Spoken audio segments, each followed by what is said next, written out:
As a crimson meteor streaked across the heavens, human civilization was abruptly brought to a standstill. From that moment forth, mankind found itself incapable of crafting a single rocket to soar through the skies. Unable to manufacture a nuclear weapon that could shake the world, unable to let an aircraft glide through the azure expanse, nor could it set a vehicle racing across the earth. The towering edifice of modern scientific achievement seemed to collapse overnight. Yet this calamity was merely the tip of the iceberg. With the arrival of the crimson meteor came a world shrouded in gray.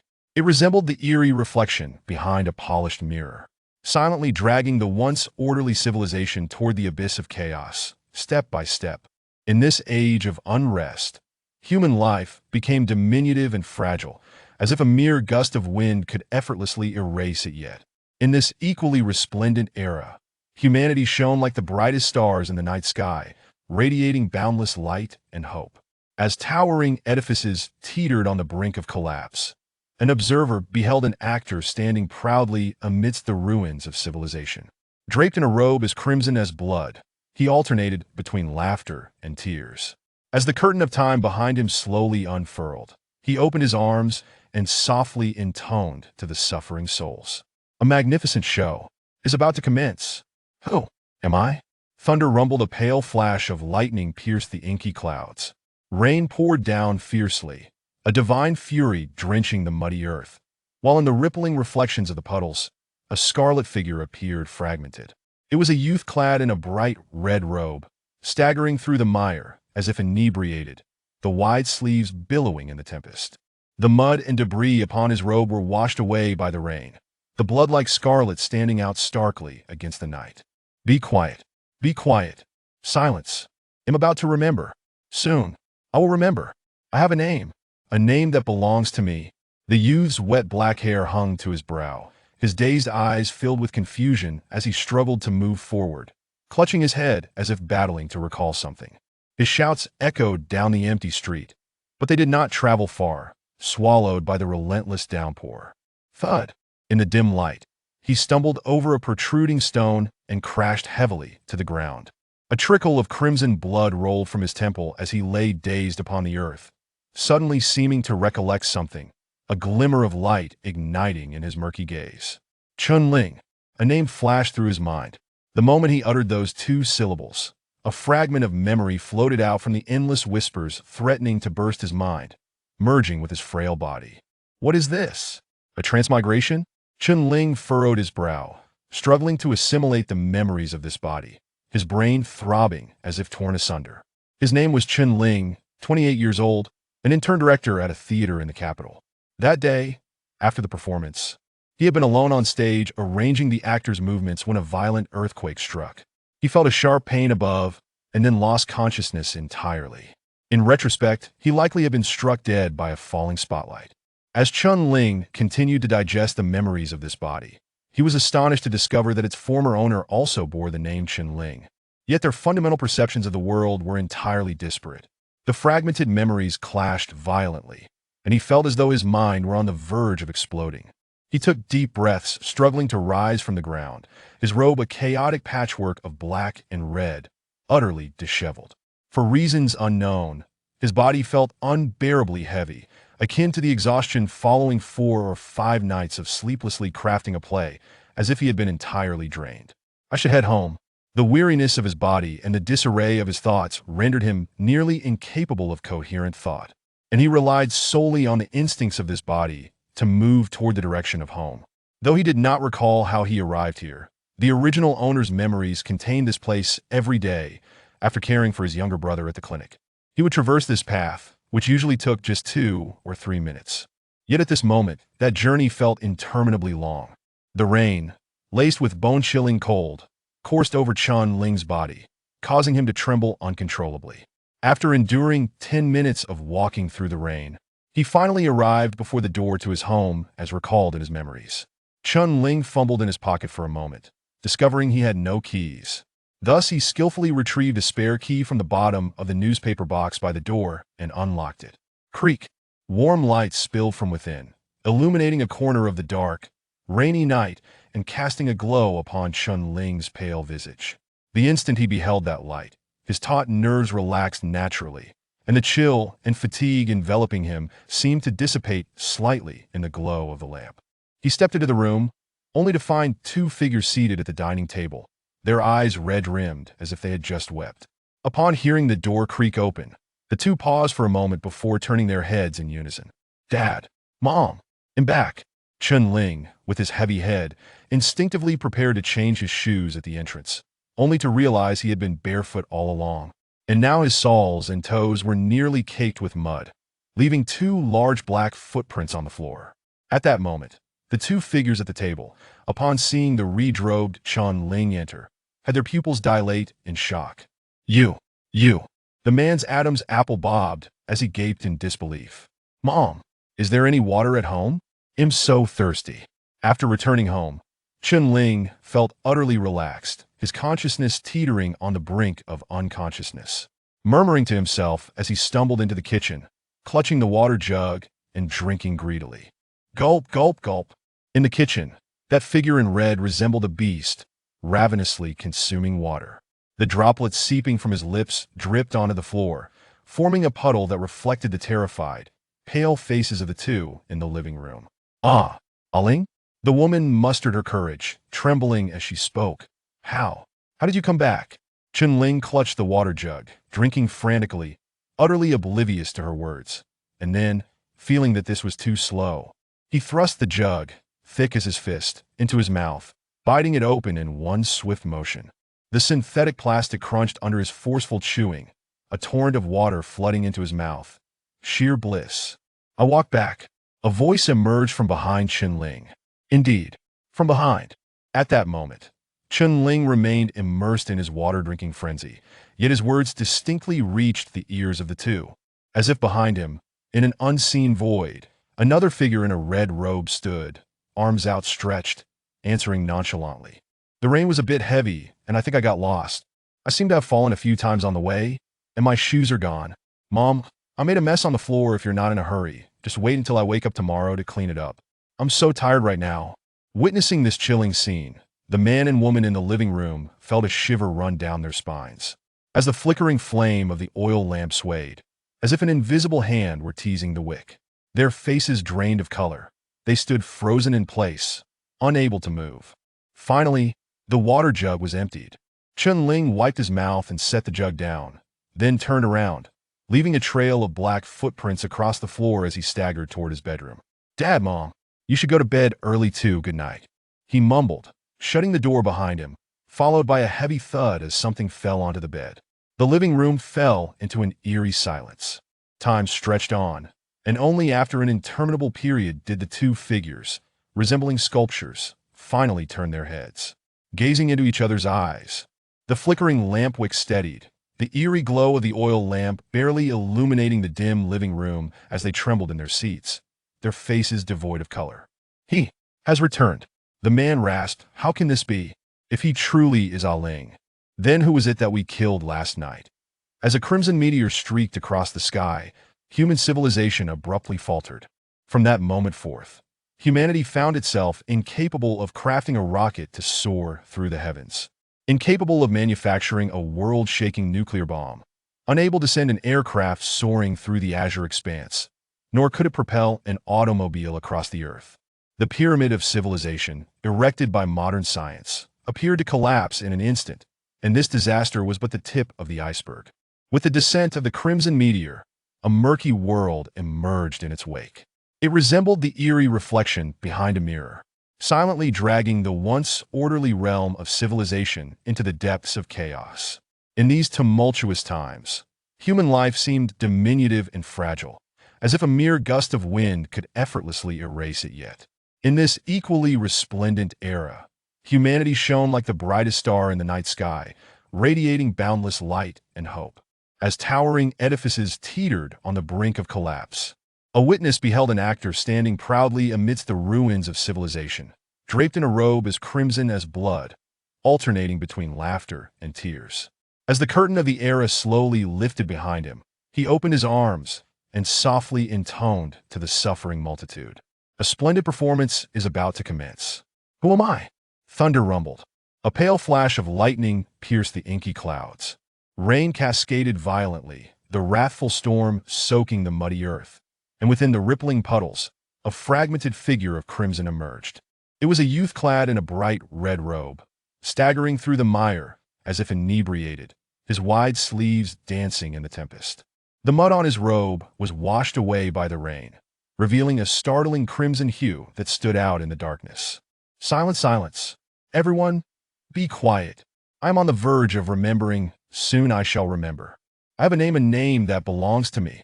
The youth's wet black hair hung to his brow, and his vacant eyes were filled with confusion. As he struggled to move forward, he clutched his head as if grappling with elusive memories. His anguished cries echoed through the desolate streets, yet they did not travel far, swallowed by the relentless downpour. Thud! In the dimness, he stumbled over a protruding stone, crashing heavily to the ground. A trickle of scarlet blood rolled from his brow as he lay dazed upon the earth, suddenly seeming to recall something, a flicker of light igniting in his murky gaze. Chun-Ling, a name flashed through his mind. The moment he uttered these two syllables, a fragment of memory drifted from the endless whispers that threatened to shatter his consciousness, merging with his frail form. What is this, a transmigration? Chun-Ling furrowed his brow, continuously processing the memories of this body, his mind throbbing as if torn asunder. His name was Chun-Ling, 28 years old, an intern director at a theater in the capital. That day, after the performance, he was alone on stage arranging the actor's movements when a violent earthquake struck. He felt a sharp pain above and lost consciousness entirely. Upon reflection, it was likely that he had been struck dead by a falling spotlight. Meanwhile, Chun-Ling was gradually digesting the memories of this body, and to his astonishment, the original owner also bore the name Chun-Ling.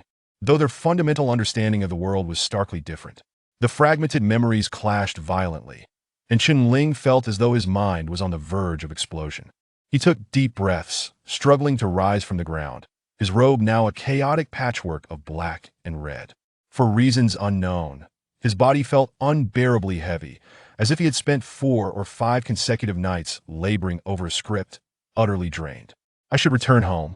Weary and disoriented, he relied solely on the instincts of this body to navigate towards home.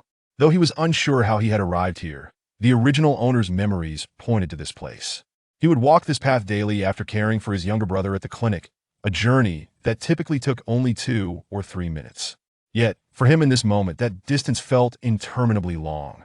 The rain, icy and biting, coursed through Chun-Ling's body, causing him to tremble uncontrollably. After enduring 10 minutes of cold and fatigue in the rain, he finally stood before the door of his memories. Chun-Ling rummaged through his pockets, realizing he had no keys. Thus, he skillfully retrieved a spare key from the bottom of the newspaper box beside the door and unlocked it. Creak! Warm light spilled from within, illuminating a corner of the dark, rainy night and casting a glow upon Chun-Ling's pale visage. The moment he beheld that light, the tension in his body naturally eased, and the cold and fatigue seemed to dissipate somewhat in the glow of that lamp. He stepped inside, only to find 2 figures seated at the dining table, their eyes red-rimmed, as if they had just wept profusely. Upon hearing the door creak open, the 2 were momentarily taken aback, before turning their heads in unison. Dad, Mom, and back. Chun-Ling, battling the heaviness in his head, instinctively prepared to change his shoes at the entrance, only to discover he was barefoot from the beginning. At this moment, the soles of his feet and the gaps between his toes were caked with mud, leaving 2 large black footprints on the floor. The 2 figures at the dining table, upon seeing the redrobed Chun-Ling enter, felt their pupils constrict with horror. You. The man's Adam's apple bobbed, his mouth agape in a ghastly expression. Mom, is there any water at home? I'm so thirsty. Now that he was home, Chun-Ling felt utterly relaxed, his consciousnness teetering on the brink of oblivion. He mumbled to himself as he staggered into the kitchen, grasping the water jug and drinking deeply. Gulp, gulp, gulp. In the kitchen, that figure in red resembled a beast, ravenously consuming the precious water. Water dripped from the corners of his mouth, pooling on the floor and reflecting the terrified, pale faces in the living room. Aling? The woman mustered her courage, trembling as she spoke. How did you come back? Chun-Ling, clutching the water jug, consumed it voraciously, utterly oblivious to the woman's words. Then, feeling that this method was too slow, he shoved the jug, the width of his fist, into his mouth, crushing it in one bite. The synthetic plastic was chewed with force. A torrent of water gushed into his mouth, exhilarating and refreshing. I walked back. A voice emanated from behind Chen-Ling. Indeed, from behind. At this moment, Chen-Ling remained immersed in his drinking, yet his voice clearly reached the ears of the two. As though another redrobed, Chen-Ling stood invisibly behind him, arms outstretched, answering with an air of nonchalance. The rain was quite heavy. I think I got lost. I think I fell a few times on the way, and my shoes are gone. Mom, I made a mess of the floor. If you're not in a hurry, just wait for me to clean it up tomorrow. I'm too tired right now. Witnessing this chilling scene, the man and woman in the living room felt a shiver run down their spines. The flame of the oil lamp flickered, as if an invisible hand was playfully toying with the wick. Their faces drained of color. They could only stand frozen in place, paralyzed with fear.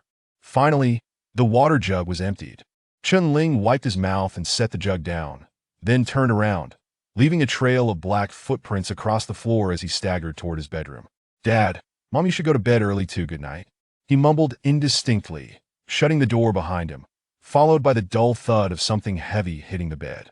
The living room fell into an eerie silence.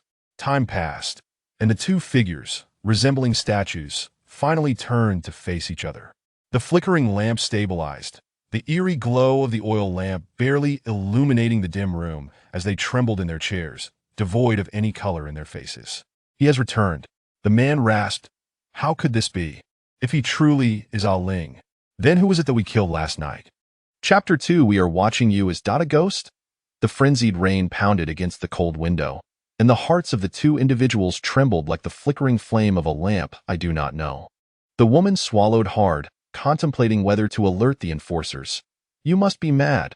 Upon hearing the term enforcers, the man, momentarily stunned into silence, regained a semblance of rationality.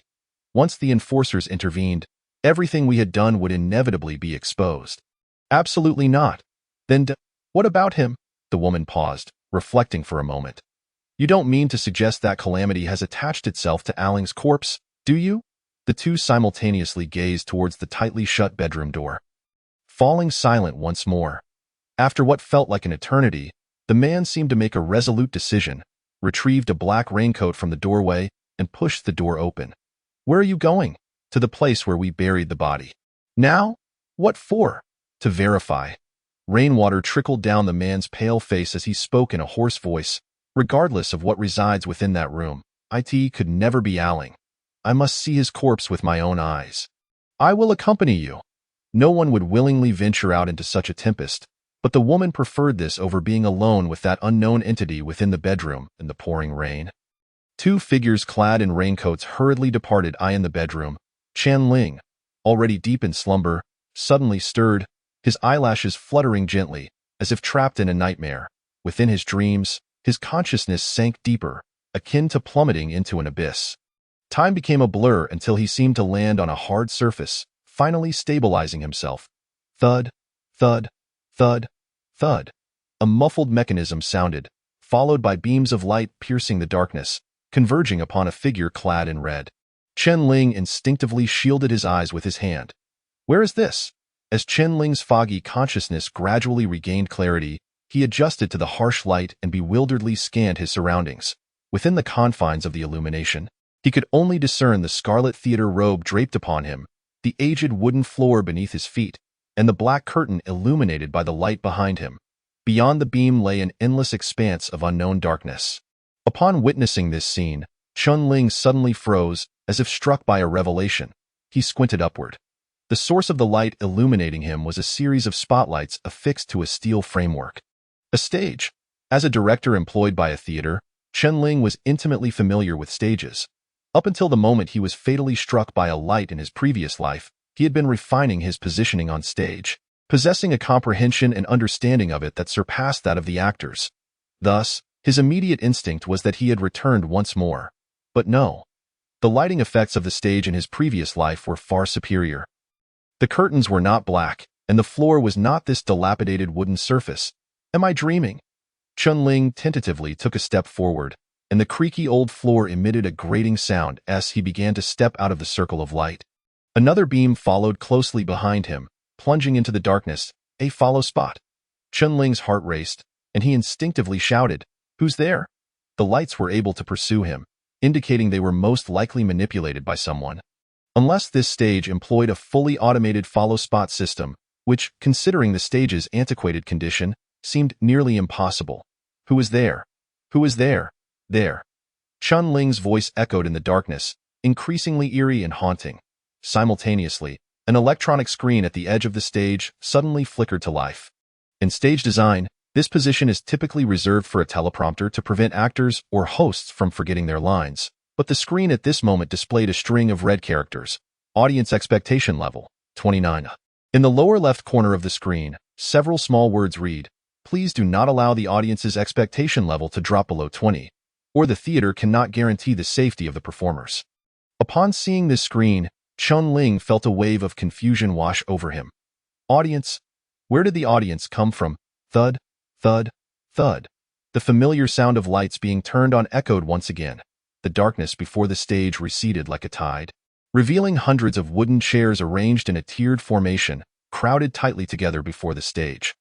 The words audience seats appeared in Chunling's mind. It was reasonable that where there is a stage, there would also be audience seats, but what truly sent a shiver down Chunling's spine was that he had not noticed that these audience seats were already filled with spectators. They were humanoid figures shrouded in shadows. Even with ample light, Chunling could not discern their forms, as if they were embodiments of the abyss. The only exception was their eyes. Countless crimson pupils opened in the dimness, seated in their respective chairs. Gazing at Chunling on stage, resembling a pack of cats cornering a mouse, their stares both mocking and ravenous. Under their scrutiny, Chunling felt a chill creep up the back of his neck. He could not fathom what these spectators truly were, but they were undoubtedly not human. He forced himself to look away from those chilling eyes and turned his sprint towards the opposite end of the stage. Logically, the exits of the stage were located at either side, and as long as he could escape the stage, he should be able to temporarily evade those ghastly entities. The follow spot locked onto the fleeing figure in red and raced towards the edge of the stage, only to be met with a stark, barren wall. Chunling froze in disbelief. In defiance of fate, he dashed to the opposite side of the stage, only to find the same outcome. This stage has no exits at all. In the dimly lit audience, a multitude of crimson pupils followed his frantic escape, shifting as if immersed in a captivating performance, utterly engrossed. The star of this performance was none other than Chunling in his red attire. Meanwhile, the characters on the central display screen flickered. The audience expectation level jumped from 29 to 30. Damn it. What kind of absurd nightmare have I created? Chunling pinched himself hard, attempting to awaken from this dream. But aside from feeling a familiar pang of pain, there was no sign of awakening. Intermission over, please continue the performance. Another line of characters flashed on the screen, followed by a sudden, crisp bell ringing from above the stage. Ding, ding, ding. Before Chunling could react, the scene before him fragmented inch by inch, and his consciousness rapidly blurred. As he lost awareness, he caught a fleeting glimpse of the massive, mysterious black curtain behind him slowly drawing apart. Bang! Chunling jolted upright in bed. The sheets were drenched in cold sweat, his chest heaving violently, his eyes wide with terror. He swallowed hard, his gaze slowly scanning the surroundings, confirming that he was indeed in his own room and not that damned stage. Finally allowing himself to relax. Was it a dream? This dream is far too eerie. He took a moment to compose himself, rising to walk into the living room. Why now? The rain outside had mostly ceased, but the sky remained dim. Chunling called out a few times for his parents, but received no response. The house was eerily quiet. Had they left for work this early? Chunling murmured to himself. He rubbed his empty stomach. Last night's nightmare seemed to have drained too much energy from him, making him feel lightheaded. Reluctantly, he decided to head into the kitchen in search of something to eat. As he stepped through the doorway, he tripped over something, looking down to find a bucket that appeared to have been ravaged by a wild beast. What happened to this bucket? Did the cold crack it? Chunling could hardly recall what had transpired the previous night, bewildered as he muttered to himself before propping the bucket up and tossing it into the corner. He turned to find a cloth, preparing to wipe up the water that had spilled on the floor. Just as he crouched down, he froze in place. He observed as the water stains began to move of their own accord. As if an invisible figure sat opposite him, dipping its fingertip into the water, inscribing something upon the floor. The next moment, the transparent water stains visibly transformed into a blood-red hue, forming a twisted and sinister script before Qianling. "We are watching you." Chapter 3 Calamity. Qianling's pupils constricted abruptly. However, when he blinked, the blood-red characters vanished in an instant, as if they had never existed. A hallucination? Qianling stood dazed, those words burrowing into his mind. Impossible to forget. "We are watching you." Qianling whipped around. In the empty living room, it seemed as though countless invisible crimson pupils were observing him, and the sensation of being watched mirrored that of his nightmare. He stood rigidly like a statue for what felt like an eternity, forcing himself to take deep breaths. Perhaps the exhaustion from staying up late preparing for the enforcer's examination had taken its toll, leaving his mental state too strained. But this was the original owner's doing. It had nothing to do with me. Could it be that there was an issue during the merging of two souls? Damaging the psyche? I have heard that severe schizophrenia can indeed lead to indistinguishable hallucinations. Qianling temporarily stifled his inner fear, attempting to rationalize everything scientifically. A strong wave of hunger surged within him. He grabbed a sausage from the cutting board and consumed it in a few bites, which helped him regain some composure. Perhaps I need a psychiatrist. Startled, Qianling had no interest in washing his face. He hastily donned a black cotton coat and pushed the door open. Even so, the chill that rushed in from behind the door made him shiver. This marks Qianling's first formal engagement with the world after regaining consciousness. He takes a deep breath, steeling himself to confront all the unknowns and challenges ahead. However, when he inadvertently gazes up at the sky, an exclamation of disbelief escapes his lips. The dawn's luminous rays spill forth from the east, weaving strands of ethereal blue satin that float above the small town, seemingly close yet tantalizingly out of reach. The aurora, the daytime aurora. Qianling stands at his doorstep, transfixed by the vast aurora for a long while, murmuring to himself, "What on earth is this world? Damn it! Why is the path so arduous?" The weather is frigid, and last night's torrential rain has frozen the mountain roads. Caution is imperative. They dawdle along, and daylight has finally broken. The man wipes the sweat from his brow, asking, "How much further do we have to go?" The mass grave lies just ahead. We should be nearing it. 2 staggered figures ascend the peak, at last catching sight of the mounds of earth standing in the distance. These mounds, both new and old, mostly lack inscriptions, merely marked with hastily planted wooden signs or the belongings of the deceased. Yet the downpour from the previous night has eroded many of these mounds, scattering wooden sticks and other items in disarray, leaving the site in utter chaos. To their astonishment, the mass grave is now cordoned off with yellow warning tape. With a dozen figures moving within the restricted area, their expressions grave. Law enforcers? Spotting their conspicuous black and red uniforms, the man's eyes widen. How could they be here? Have they already discovered the truth? The woman, pale as a ghost, whispers, "Is that a Ling? Could it be he sought out the law enforcers? He truly survived." They had believed they had killed Qianling, only for him to return on his own the very next day. Coupled with the sudden appearance of law enforcers at the burial site, there seems to be no other explanation. No, wait.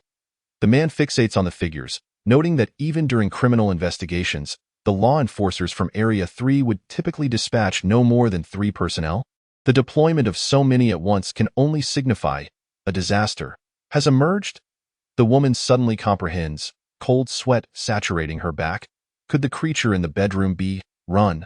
The man seizes the woman's wrist, turning to flee from the scene, when a chilling voice calls out from nearby, "Stop." Their figures freeze in place. An enforcer slips under the tape, slowly approaching them, eyes narrowed. "Who are you? What brings you here?" The woman stammers, unable to articulate her thoughts. "We came to visit our son." The man speaks as calmly as he can manage. "He is buried here. Today marks his death anniversary." "Then why are you running?" "Because we are afraid." "Afraid?" The sudden mobilization of so many law enforcers indicates that the Gray Realm has converged here, correct? The man swallows hard, speculating that perhaps a disaster has crawled out from within. "We fear being collateral damaged." "Oh, you seem quite knowledgeable." The enforcer raises an eyebrow in surprise. The man forces a pale smile. "Sir Enforcer," the woman cautiously inquires, "is it true that a disaster has escaped from the Gray Realm?" That information is classified. The enforcer replies coolly, you will not be able to visit your son today. It is imperative that you return. What you see here must not be disclosed. I trust you understand the rules? Yes, we understand. Depart now.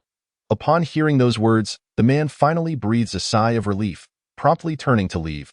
Wait. Their hearts skip a beat. Please provide your names and addresses. The enforcer retrieves a pen and paper. In accordance with confidentiality regulations, I ask for your understanding. Chen Tan, Li Xiuchuan, 128 Hanshuang Street, Area 3. With the details noted, the enforcer allows them to leave, crossing the yellow tape to approach a man clad in a black coat. Handing over the documents. Meng Gu, I've confirmed they are here to visit their son. Han Meng puffs on a coarse cigarette, inhaling deeply, the acrid smoke mingling with his breath, dispersing in the frigid air. He casts a casual glance at the document, speaking calmly.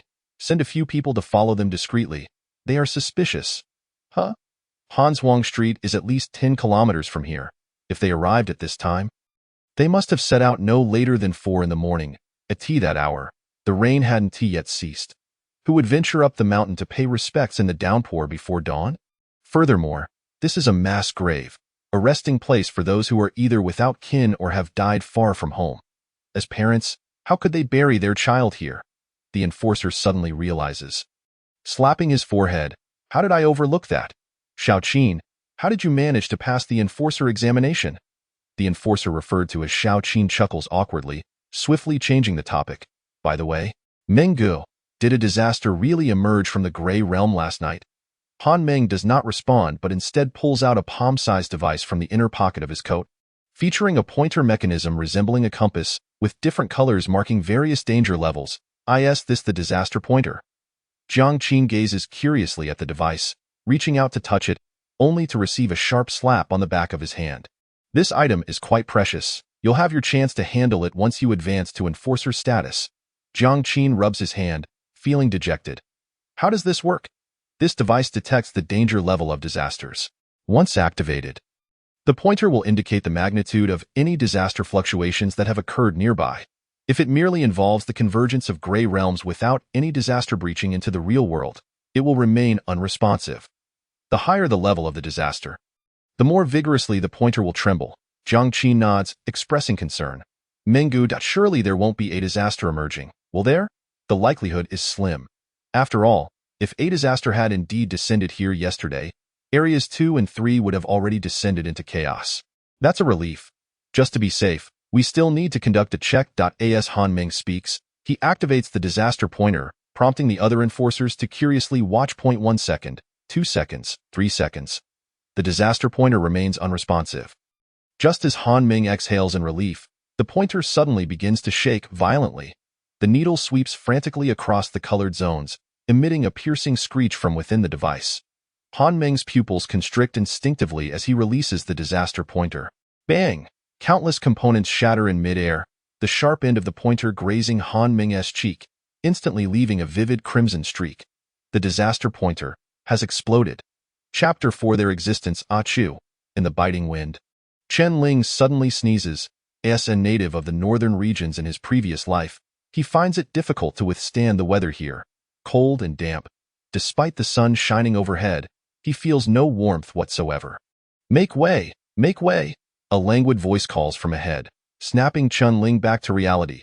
He instinctively steps to the roadside, where he sees a tricycle slowly approaching from the end of the road, ridden by a youth with another sitting on the back seat, flanked by 2 large barrels of salt. The boy scoops salt with a spoon, sprinkling it across the frosted road, and as the grains fall, the ice begins to melt away. Oh, Chen Ling? The boy scattering the salt raises an eyebrow upon spotting him, exclaiming, I didn't expect to see a university ace here. Didn't you go to take the enforcer exam? Did you fail? Upon seeing that familiar face, a memory floods back to Chen Ling. His name is Zhao Yi, a boy who grew up on the same street as Chen Ling, but naturally envious. During high school, Zhao Yi's mother often compared him to Chen Ling due to Chen Ling's outstanding grades, causing Zhao Yi to resent him. I passed the written exam. There's still the practical test.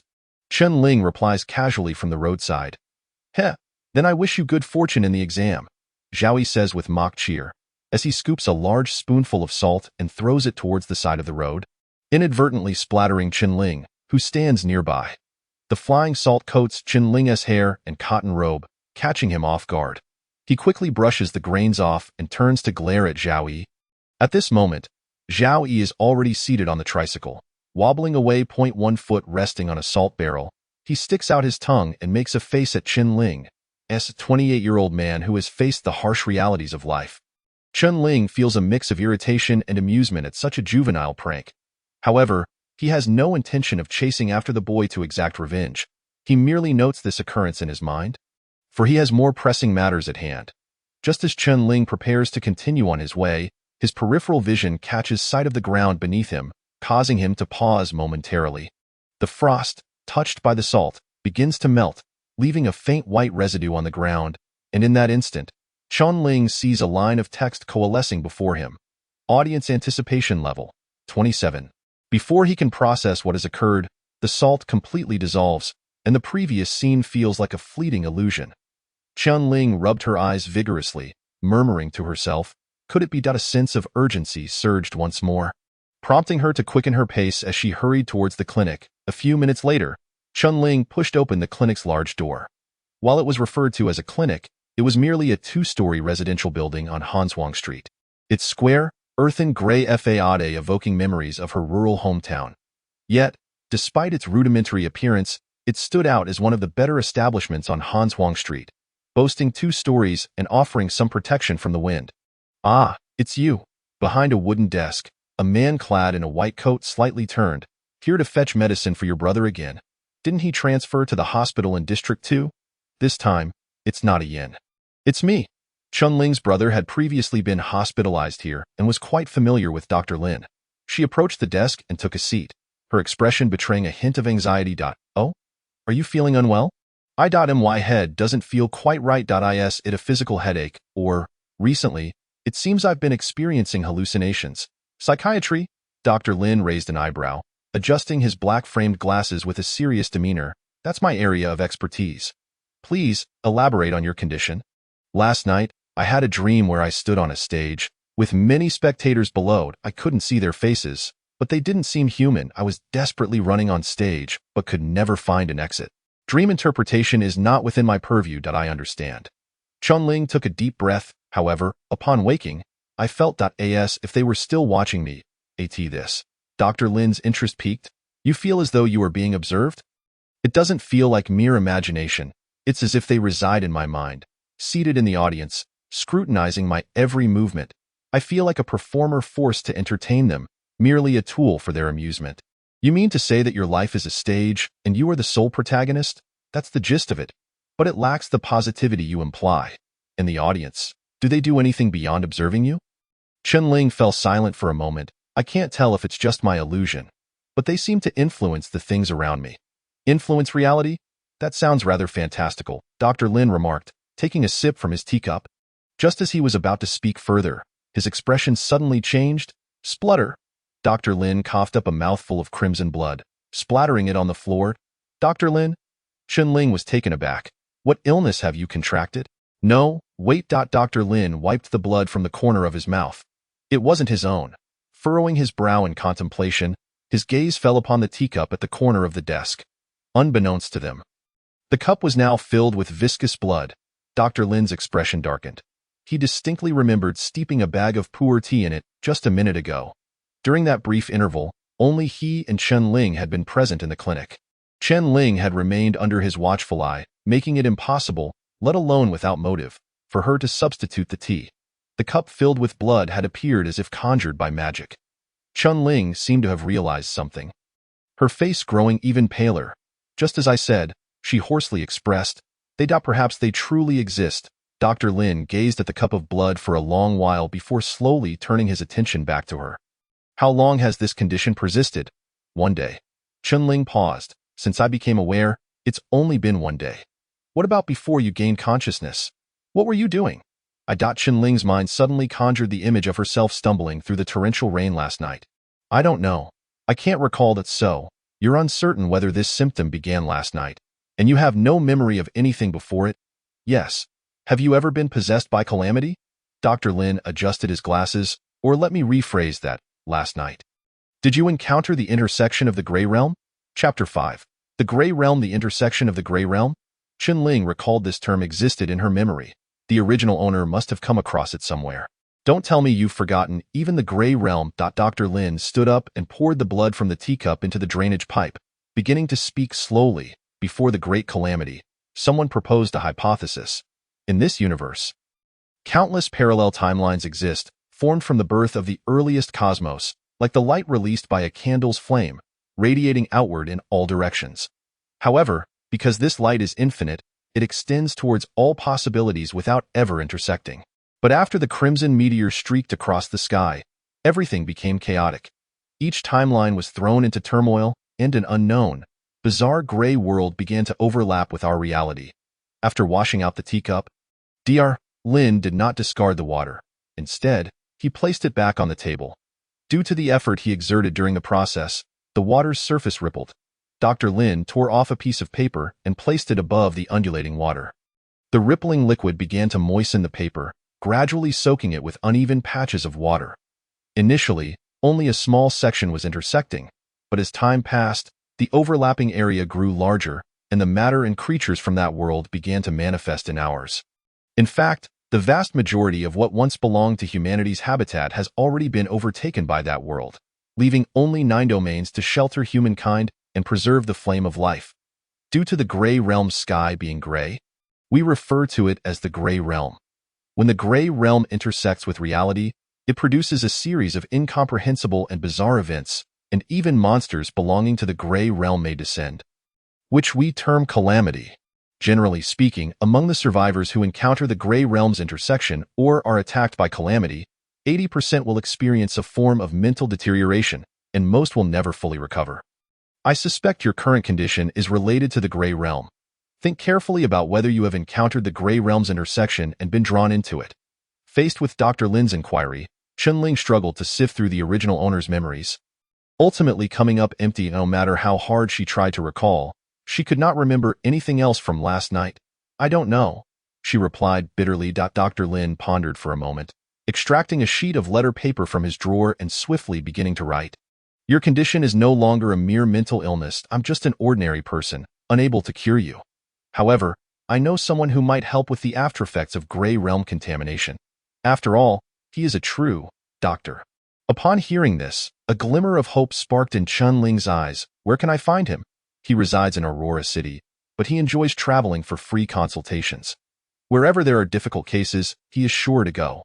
This is their path to ascendance. In any case, deliver this letter to the enforcers at the entrance of Aurora City, leaving your name and address. They will pass it on for you, at most. Within 3 days, that doctor will come to find you. Thank you. Chen-Ling gratefully accepted the envelope. In truth, she had sensed something amiss when she saw the salt dissolving on the way. The events occurring to her seemed beyond mere illness to explain. She had come to this small clinic partly because she was already halfway there, and partly because she truly had no idea where else she might find help. From Dr. Lin's words, it appeared this doctor possessed something extraordinary and had mentioned the path to ascendance. Could it be that this world also had a unique human cultivation system? Otherwise, according to Dr. Lin's assertion, humanity should have perished during the so-called Great Calamity and the intersection of the Gray Realm. Chen-Ling even felt that the distorted scientific level of this world might also be linked to the Great Calamity. Don't mention it. Please send my regards to your brother. Dr. Lin smiled faintly. He's still in District 2 for hospitalization. Next time I visit, I'll be sure to bring your regards. Chen-Ling stood up to bid Dr. Lin farewell and pushed the door open to leave. As her figure gradually faded into the flowing sky of Aurora, Dr. Lin's eyes narrowed slightly. A performer? Huh. The first time I saw the screen in my dream, the audience's expectation was at 29. When I attempted to escape, it jumped to 30. On my way here, it fell back to 27, just moments ago. After Dr. Lin was pranked, it rose back to 29.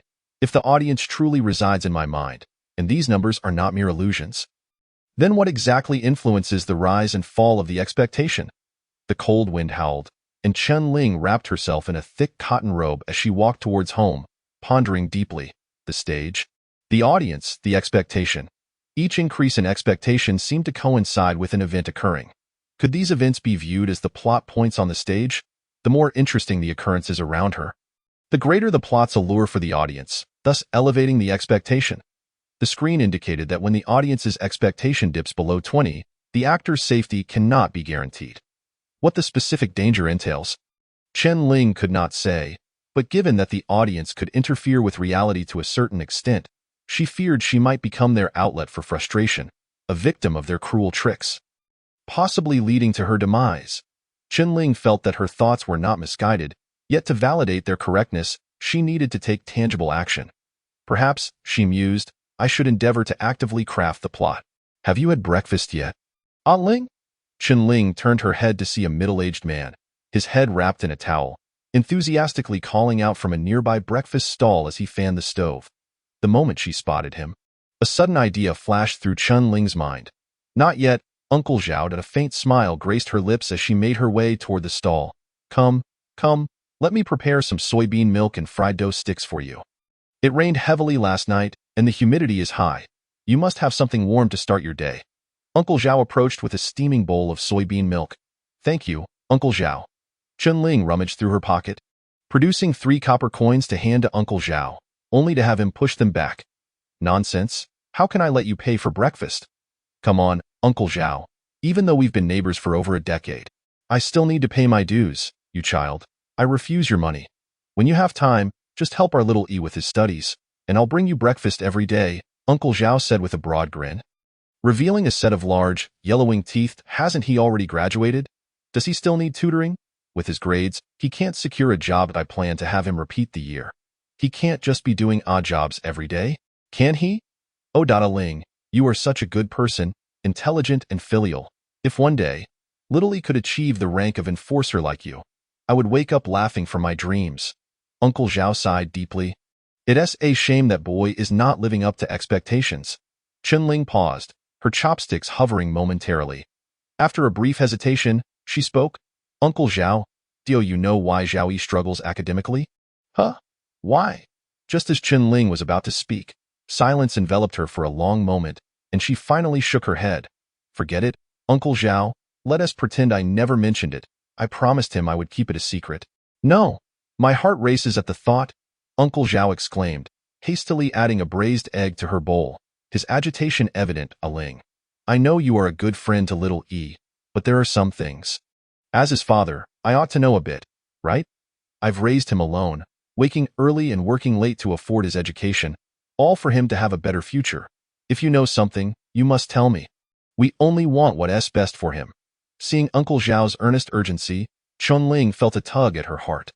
After a moment of inner conflict, she seemed to have made a resolution.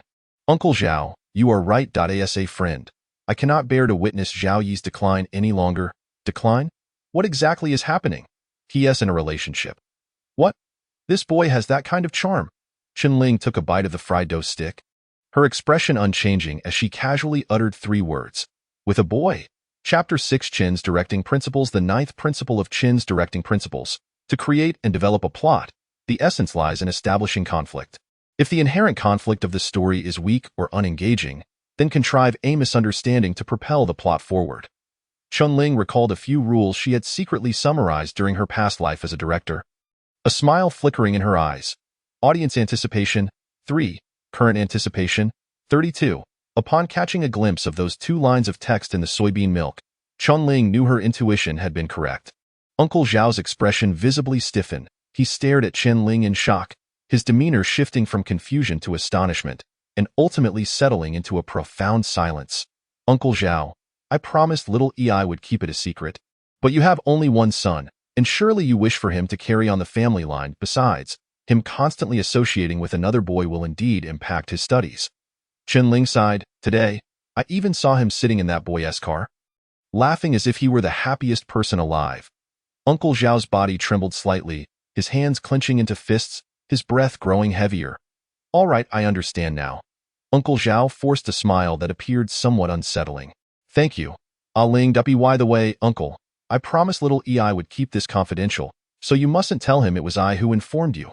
Rest assured, I understand.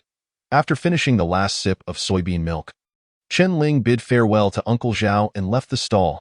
However, Uncle Zhao seemed oblivious to her departure, rummaging around inside as if searching for something. Minutes later, he emerged from a corner with a thick stick, slowly settling onto a bench at the entrance. A gust of cold wind swept through the street, tousling Uncle Zhao's sparse hair and the towel on his forehead. He sat quietly, one hand gripping the stick against the ground. His bloodshot eyes fixed intently on the end of the street, resembling a formidable general radiating an aura of menace. Though Chun Ling appeared to have left the street, she discreetly circled back through an alley, positioning herself under the shade of a tree where she could observe the entire scene of the stall. A few minutes later, a rickety tricycle wobbled toward her from the end of the road. Zhao Yi lounged with his legs crossed at the edge of the vehicle, 2 barrels of salt spilled entirely behind him. He played with the few copper coins he had just earned, beaming with delight.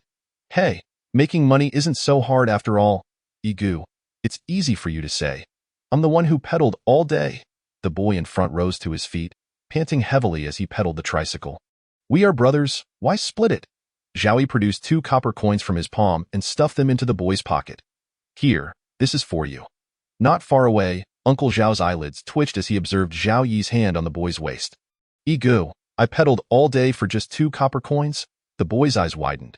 Didn't you get 20 from the road administration? Pedaling is labor. Spilling salt is a skill, of course. I deserve a larger share. Zhao Yi replied lazily, then leaped off the tricycle, squinting with a smile as he waved to the boy. I'll be waiting for you at the usual spot tomorrow. If you dare not show up, I'll make sure to give you a beating every time I see you. Understand? After saying this, he clutched the remaining 18 copper coins tightly and strode confidently toward his family's stall. The pedaling boy glared at him in anger, but upon receiving an intimidating glare from Zhao Yi, he instantly cowered, continuing to pedal home with his head hung low in the younger generation of Han Frost Street. Zhao Yi, the local bully, was a figure few dared to provoke. The boy who had been taken advantage of could only grit his teeth and swallow his resentment. Dad, I'm back. Zhao Yi strode in with confidence. Clutching the 18 copper coins, he had never felt so assured returning home. Yet, inexplicably, as he reached the entrance, a chill washed over him. The figure holding the wooden stick slowly rose, the atmosphere plunging to an icy silence. Uncle Zhao's furious gaze locked onto Zhao Yi, advancing toward him like a general wielding a long spear. Dad. Zhao Yi instinctively took a step back upon seeing the stick eyes at him. Uncle Zhao pointed angrily at the boy who was pedaling away, his hand shaking in fury. You little rascal, not studying properly and sneaking around with these things. If you were seeing a girl, that would be one thing. But you choose a boy. A boy can't bear children. How will our Zhao family carry on the lineage? Are you trying to cut off your father's bloodline? As Uncle Zhao raged, he chased after Zhao Yi with the stick, prompting the latter to yelp in pain. Hearing Uncle Zhao's furious shouts, neighbors on the street perked up their ears. Curiosity drew them near, whispering and pointing at the chased Zhao Yi, their faces reflecting a mix of shock. Audience anticipation. 1.1. As Zhao Yi cried out in distress, the numbers before Chun Ling began to fluctuate wildly. If she could once more enter the theater of her mind, she would witness a sea of shadowy figures in the audience, eagerly watching the scene unfold with subtle smiles. The conflicts were set, yet the cast was still insufficient. Chun Ling's gaze fell on the distant tricycle, Xiao Lu. Upon hearing Chun Ling's call, the bewildered boy on the tricycle turned around. Ling Gu, you're here too? How much did Little Yi pay you for today's work? 2 coins. The boy's face contorted with indignation as he recounted the betrayal. He promised me the lion's share of the earnings for letting me ride the tricycle, yet only gave me this paltry amount and threatened me to continue being his laborer tomorrow. Do you wish to retaliate against him? Chun Ling locked her gaze onto his eyes. Or perhaps, do you desire to ensure he never dares to bully you again, even avoiding you in the future? I do. Then let me teach you, as the two whispered conspiratorially. Zhao Yi found himself utterly exhausted from the chase. Dad, please stop. I swear, I'm not gay. Finally realizing the absurdity, Zhao Yi desperately explained, I promise. I, Zhao Yi, have always only liked women, especially the voluptuous and charming ones. The onlookers' mouths gaped in surprise, contemplating his words. Uncle Zhao paused, his steps faltering. Then what's your relationship with that boy on the tricycle? We are just ordinary friends. Are you telling the truth? Of course it is true. Little E, a youthful figure surged through the crowd, frantically rushing to Zhao Yi's side, opening his arms to embrace him and using his back to shield him from the wooden club. Zhao Yi was momentarily stunned.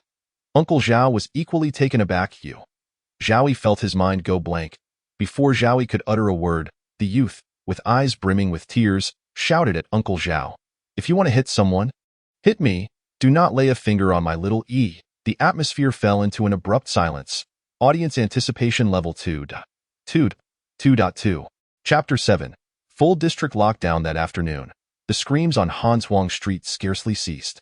Yet, the instigator of it all, Chen Ling, sat quietly beneath a tree, propping his head up, indulging in the spectacle alongside the onlookers while monitoring the fluctuations of the audience anticipation level.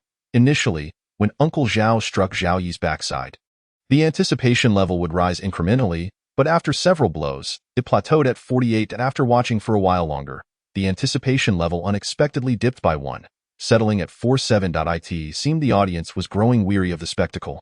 I cannot help but wonder, are all the viewers merely here for entertainment?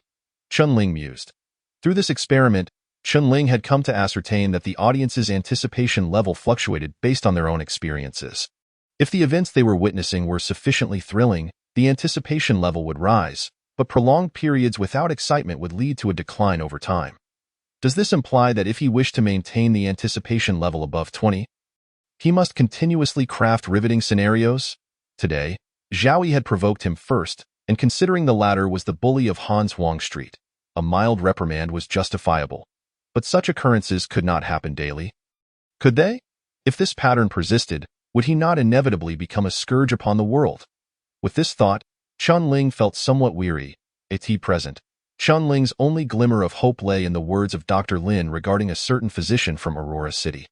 Perhaps he could cleanse him of some disaster taint within, liberating him from this passive existence as a mere entertainer. As Chen Ling pondered, a deep tolling of bells echoed from afar. Dong, dong, dong. 3 chimes resounded, seemingly penetrating space, reverberating in every corner of the world. Upon hearing the tolling, the expressions of the surrounding crowd changed drastically. Even Uncle Zhao, who had been pursuing Zhao Yi, halted, staring in disbelief at the distance. 3 chimes of disaster? An elderly man's face turned ashen. How could this be? The tolling of the disaster bells served as a warning signal from the enforcers, indicating they had detected traces of overlapping gray realms within the district, heralding an incursion of disaster. Was it not said that the Aurora domain was safeguarded by auroras, rendering it nearly impervious to gray realm interactions? In the past decade, instances of disaster had not exceeded 3. Where could this disaster be now? No one knew. In any case, everyone should hasten home. It is best not to linger outside. Upon hearing the 3 tolls, the faces of the crowd turned uniformly pale. Zhao Yi, who had just been struck and was howling in pain, crumpled to the ground in weakness. The earth beneath trembled slightly as Chen Ling turned to see over a dozen swift horses galloping towards them. Each horse bore a figure clad in black and red uniforms, their expressions equally grave. Suspected high-risk disaster detected. The entire district is under lockdown. No one is permitted to enter or exit. Be vigilant for any suspicious signs around you, such as roads or buildings appearing out of thin air, bizarre and mysterious creatures, or even humans exhibiting abnormal behavior. Should any anomalies be detected, report immediately to the enforcers. All individuals are requested to cooperate with the investigation. The enforcers' voices echoed through Hanshuang Street and every corner of the 3rd district, accompanied by the lingering sound of the disaster bells, enveloping the world in a palpable sense of tension. No one retained any interest in the spectacle. All hurried homeward. Even Zhao Yi, after receiving a sound reprimand, was dragged into the house by his father. Standing alone beneath the tree, Chen Ling prepared to head home when, at that moment, 2 lines of characters flashed amidst the fallen leaves. Audience anticipation level 18. Current anticipation level 65. Upon witnessing the audience anticipation level surge, Chen Ling was momentarily taken aback, and in the next instant, a chilling thought leapt into his mind. Could they be coming for me? 3rd District? Enforcer Headquarters. Dim sunlight filtered through the hemispherical glass dome, casting a kaleidoscope of soft hues upon the interior. A banner, measuring several meters long, hung high in the center, its dark backdrop adorned with 2 overlapping azure hexagrams, reminiscent of the twinkling stars against the Arctic night sky. Beneath the banner, a dozen enforcers clad in black and red uniforms stood solemnly in a straight line, facing the entrance, as if awaiting something. As the door swung open, 5 enforcers cloaked in black trench coats entered side by side. Among them, Han Meng walked at the center, his coat emblazoned with 4 silver lines, while the remaining 4 bore only 3. At their arrival, all present enforcers stood at attention. "What is the situation?" Han Meng inquired in a deep voice. "The disaster bells have sounded. The entire 3rd district is currently under lockdown, but we have yet to locate the source of the disaster." An enforcer hesitated momentarily before asking, "Brother Meng, what does the self-destruction of the disaster pointer signify?" "The self-destruction of the disaster pointer indicates only 2 possibilities." Han Meng replied calmly. "The first possibility is that a special disaster has descended upon the area, one whose abilities render the disaster pointer ineffective. However, such explanations exist only in theory. Thus far, no such disaster has ever been documented. The second possibility is that a level 9 disaster, commonly referred to as a world-ending disaster, has invaded, its residual energy waves exceeding the pointer's threshold, causing it to explode. World-ending? The faces of the crowd turned ashen. "There is no need for such alarm. Do you truly believe a world-ending catastrophe could occur?" An enforcer beside Han Meng chuckled lightly. "A world-ending disaster possesses the capacity to annihilate an entire human domain. There are only a handful of such entities within the Gray Realm. If a world-ending disaster were to descend, not only the 3rd district but likely even Aurora City would be reduced to ashes in an instant." Upon hearing this, the crowd finally exhaled in relief that it should merely be a special disaster. At present, that is the only explanation we have. But with the disaster pointer malfunctioning, how are we to classify it? "We cannot classify it." Han Meng shook his head. "Unless it reappears and we engage it. What is most crucial now is to deploy all personnel for a thorough search, to locate it before it can inflict harm." "A thorough search, you say? But do we have sufficient personnel?" "Then we shall temporarily mobilize the reserve enforcers. Did not the written examination conclude a few days ago? Gather that qualified group and inform them this is their practical test." Understood. Chapter 8. The Killing Game. Hanswang Street. 2 disheveled figures stood at their doorstep, their faces etched with hesitation. The house that once belonged to them was now occupied by a being that had returned from the dead. Or rather, an entity masquerading as Chen Ling. The burial ground had been tainted by the Gray Realm last night, so it was highly probable that the one inside was a disaster disguised as Chen Ling. "What should we do now?" Li Xiuquan swallowed hard. "What can we do?" Chun Tan took a deep breath. "We go in, quickly gather all our possessions, and then flee to the 5th or 6th district, the further away from here. The better, but it is still inside. What if we wake it? It has already departed." Chun Tan observed the muddy footprints at the doorway and stated with conviction. Upon hearing this, the woman finally sighed in relief. She unlocked the door, and both dashed inside. "Take only coins and valuables. Do not take anything too cumbersome. I will search the bedroom. You check the living room. Hurry, hurry. Time is of the essence. We do not know when it might return." The two frantically retrieved 2 burlap sacks, beginning to stuff them with items. The man opened a drawer, stuffing all the money into his pockets, and as he prepared to leave, he spotted the axe he kept for self-defense by the bedside. After a brief hesitation, he tossed it into the sack as well. Their family circumstances were not affluent, and valuable possessions were scarce, but precisely due to these 2 factors, they could not bear to part with what little they had earned through their own labor. Li Xiuquan stuffed 3 cotton linen garments into her pocket, ensuring no items were left behind, before hastily making her way to the living room. The 2 hefted the sacks over their shoulders, ready to leave. When Li Xiuquan suddenly spoke, "What about a yin? What will happen when he returns?" "Then we will head to the 2nd district first. After retrieving him, we will escape together," Chun Tan replied decisively. "He will undoubtedly seek out his brother. His brother is already dead." Chun Tan spoke as he prepared to open the door. Just then, the sound of a key turning in the lock echoed. The 2 froze in place. The front door slowly creaked open, and a young boy stepped inside.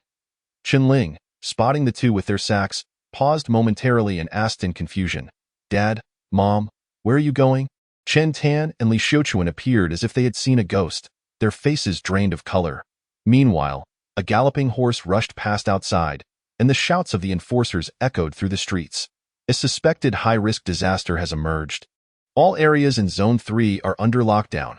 No one is permitted to enter or exit. Be vigilant for any suspicious signs in your surroundings, such as roads or buildings that appear out of thin air. bizarre mystical creatures, or even humans exhibiting abnormal behavior.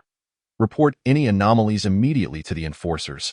The enforcers' voices gradually faded away, and within the confines of the narrow room, an eerie silence enveloped the atmosphere. We heard the sounds from outside, and both individuals trembled, their terrified gazes fixated on the youth before them, who seemed to have transformed into a hellish fiend with sharp fangs. Chen Ling's eyes fell upon the two large burlap sacks, and recalling the enforcer's warning, he spoke to comfort them. Do not fret too much, that so-called disaster appears not to be nearby. The streets seem to be perfectly fine, do they not? Chen Tan. Li Xiuquan. Chen Ling felt a sense of helplessness. Initially, upon hearing the news of an apocalyptic disaster, he had not given it much thought. However, witnessing the surge of anticipation from the audience, he suddenly sensed that matters were turning dire. Zhao Yi had endured a beating for an entire afternoon, barely managing to increase his anticipation by a few points, yet a single shout from the enforcers had sent the anticipation skyrocketing to over 60. Based on Chen Ling's current understanding, this indicated that they had discovered something extraordinarily thrilling. Unfortunately, that thrilled might very well be himself. Dr. Lin had previously mentioned the convergence of the Grey Realm and disasters, and it just so happened that he had crossed over the previous night, with the original owner's memories from that night vanishing. All the clues converged, leading to the conclusion that this so-called disaster could only be him. Chen Ling speculated that what the enforcers were searching for might very well be the audience residing within his mind. He had contemplated whether to directly approach the enforcers and confess, allowing them to find a way to deal with the audience in his mind, but based on their attitude towards the disaster, it was more likely they would eliminate him along with it. In any case, he decided to bide his time, observe the situation, and proceed cautiously. Seeing that the two remained tense and visibly anxious, Chen Ling sighed and proactively extended his hand to take the burlap sack from Li Xiuquan. Honestly, where could you possibly run to at this time? Zones 2 and 3 are both sealed off. There's no escaping. Are we to camp out on the streets? Upon hearing the first sentence, Li Xiuquan was momentarily stunned. After processing the subsequent words, she managed to regain her composure and chuckled nervously. Yes, you are right, Dad. You should relax as well. If we flee, what will become of a yin? Chen Tan swallowed hard, his gaze fixed intently on Chen Ling, searching for even the slightest hint of abnormality or malice on the latter's face, but he failed. Chen Ling's every gesture bore no resemblance to that of a disaster, and he appeared no different from the Chen Ling in Chen Tan's mind. Yet deep down, Chen Tan understood. He was not Chen Ling. Chen Ling was already dead. You two should sit for a moment. I will fetch you a glass of water from the kitchen. Chen Ling observed the pallor still lingering on their faces, pulled out a chair from the table, and then turned to walk into the kitchen. Li Xiuquan and Chen Tan exchanged glances, ultimately choosing to sit obediently. As Chen Ling poured water in the kitchen, he pondered how to lighten the mood, casually remarking, "By the way, Mom, that grilled sausage you left for me this morning was delightful. How did you make it?" Grilled sausage. Li Xiuquan appeared somewhat bewildered. She and Chen Tan had gone to the mass grave last night. What sausage could she possibly have left? It was that piece on the cutting board, Chen Ling replied. The confusion in Li Xiuquan's eyes deepened as she struggled to recall, and ultimately, her face turned as pale as a sheet. When did you leave him a sausage? Chen Tan whispered. His voice lowered. I did not leave anything, Li Xiuquan replied, her voice trembling. That cutting board originally held a bone-cutting knife, but just now, when I was tidying up, I realized the knife is gone. Chen Tan's expression changed dramatically. Meanwhile, Chen Ling, standing with his back to the two in the kitchen, continued speaking slowly. The flavor of that grilled sausage was quite enticing, but it seems to have become a bit tough. Mom, remember to grill it softer for me tomorrow. The living room fell into an oppressive silence. Chen Ling served the water to the two, only to find their faces had grown even paler. Are you both all right? Do you feel unwell? Chen Ling asked in confusion, taking a seat across from them. We're fine. Chen Tan took a deep breath, discreetly pulling the burlap sack beneath the table with his foot. His voice steadier now. Lingham, do you recall what happened yesterday? Yesterday? Chen Ling struggled to recollect, shaking his head in uncertainty. I can't quite remember. What's the matter? Nothing. Chen Tan took a gentle sip of water, as if steeling himself, and gazed directly into Chen Ling's eyes. What do you believe our treatment of you has been? Very good. Chen Ling replied naturally. Had it not been for you both taking me in, I would have likely frozen to death on the roadside long ago. Why biological parents abandoned me. You raised me to adulthood, working tirelessly to support my education. Everything I have is due to you. Everything I have is due to you. Upon hearing this, a flicker of relief crossed Chen Tan's eyes. Then if one day, a yin falls ill, only your heart can save him, would you be willing to save him? Chen Ling was taken aback in that moment. He felt a sense of familiarity with the question. Fragments of shattered memories surged forth from the original owner's mind, causing a sharp pain to throb in his head. He suddenly recalled that the original owner had seemingly heard similar words the previous night. Chen Ling clutched his head, a pained expression crossing his face. A yin is our biological child. Your mother sacrificed her health with medication to conceive him. We toiled for 10 years to finally have this one child, a child that truly belongs to us. Now that he is ill, we cannot stand idly by and watch him die. The shaman from Zone 2 said that as long as we obtain a young heart from someone under 20, we can replace a yin's failing heart. A yin has called you brother for so many years. You have been a true son to us for so long. Mom and Dad have never asked anything of you. But just this once, we beg you to save a yin. Tell me, you will, won't you? Chen Tan's body trembled slightly, his eyes filled with pleading and expectation as he looked at Chen Ling. He appeared like a child who had erred, awaiting a delayed forgiveness. In that moment, the fragmented memories buried beneath the torrential rain of the previous night began to resurface in Chen Ling's mind. He fought through the pain in his head, took a deep breath and rasped, "So it was you who killed him." Him? Does a yin know? He does not know. If he were to learn that the heart he is to receive is yours, he would rather die than accept it. Chen Tan, emerging from the depths of his internal struggle and guilt, reached into the burlap sack at his feet, slowly extracting a sharp axe. "Ling, you are already dead. You should not be here." Chen Tan's eyes turned crimson, gripping the axe tightly. He spoke hoarsely, "No matter what occupies your body, I will set you free." Low rumbles of thunder rolled across the darkened sky. The axe was raised high, and then swung down with force. Bang! A warm spray splattered across Chen Tan's face, crimson blood blooming like a bouquet upon the floor, as Chen Ling's body collapsed, producing a muffled thud. The axe embedded itself in his neck, nearly severing his head, his eyes vacant as they stared into the void, his face still bearing traces of pain and confusion. He was dead, and no heartbeat, no breath. His body grew increasingly cold, resembling a martyr fallen amidst a sea of crimson flowers. Chen Tan's chest heaved violently, his gaze fixated on the lifeless body, sweat soaking his clothes. "Dead, dead." Li Xiuquan slumped in her chair, trembling as she spoke. "Dead. What of the disaster?" Chen Tan hesitated. "I do not know." Li Xiuquan stared blankly at the corpse and suddenly remarked, "Do you think that it is possible he is not the disaster, but rather that God has granted us another chance at redemption? If that is the case." Chen Tan forced a bitter smile. "Then we truly deserve to descend into hell." Chapter 9. Dad, I am hungry. It is also possible that the so-called disaster was simply too weak. One axe blow, and it was utterly slain. Li Xiuquan proposed another possibility. Chen Tan offered no response, his gaze lingering on the figure amidst the pool of blood for a long while, before turning to fetch a kitchen knife. "What are you going to do?" "Open his chest and see if the heart is still there." Chen Tan spoke hoarsely. "At the very least, I need to know if I have slain a monster, or if I have killed the redemption granted by God." He knelt beside Chen Ling's corpse, laboriously slicing open the chest. Li Xiuquan's complexion turned pale, and she turned away, rushing into the kitchen to vomit violently. Minutes later, Chen Tan slowly rose. "How is it?" Li Xiuquan asked. "Empty?" Chen Tan gazed into the hollow cavity of the chest, as if releasing a breath of relief. "He has no heart and no heart? How then did he? I don't know." Chen Tan paused, regardless of what it was. "It is now dead. What shall we do with the corpse? Let us hide it in the cellar. There are enforcers outside now. We cannot send it out." Chen Tan dragged the corner of the living room table, pried open the heavy wooden boards on the floor, revealing a dimly lit, narrow underground space. In an era devoid of refrigerators, relying on the natural insulation of the cellar to store food was the best option. He was about to toss Chen Ling into it when he caught sight of the horrific gash on the neck and halted. "Go fetch a Yan's costume," he said. "And no matter what it is, this is still Ah Ling's vessel.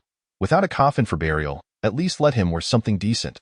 Upon mentioning the costume, Li Xiuquan shuddered slightly, but last night, he came back wearing that very outfit. It is just a piece of clothing. Chen Tan was about to argue, but recalling the terrifying scene from last night when Chen Ling returned home, he opted not to insist further. Fine, let it be. Chen Tan cast Chen Ling's body into the cellar, replaced the wooden boards, and pressed the table atop them, thus bringing the matter to a close.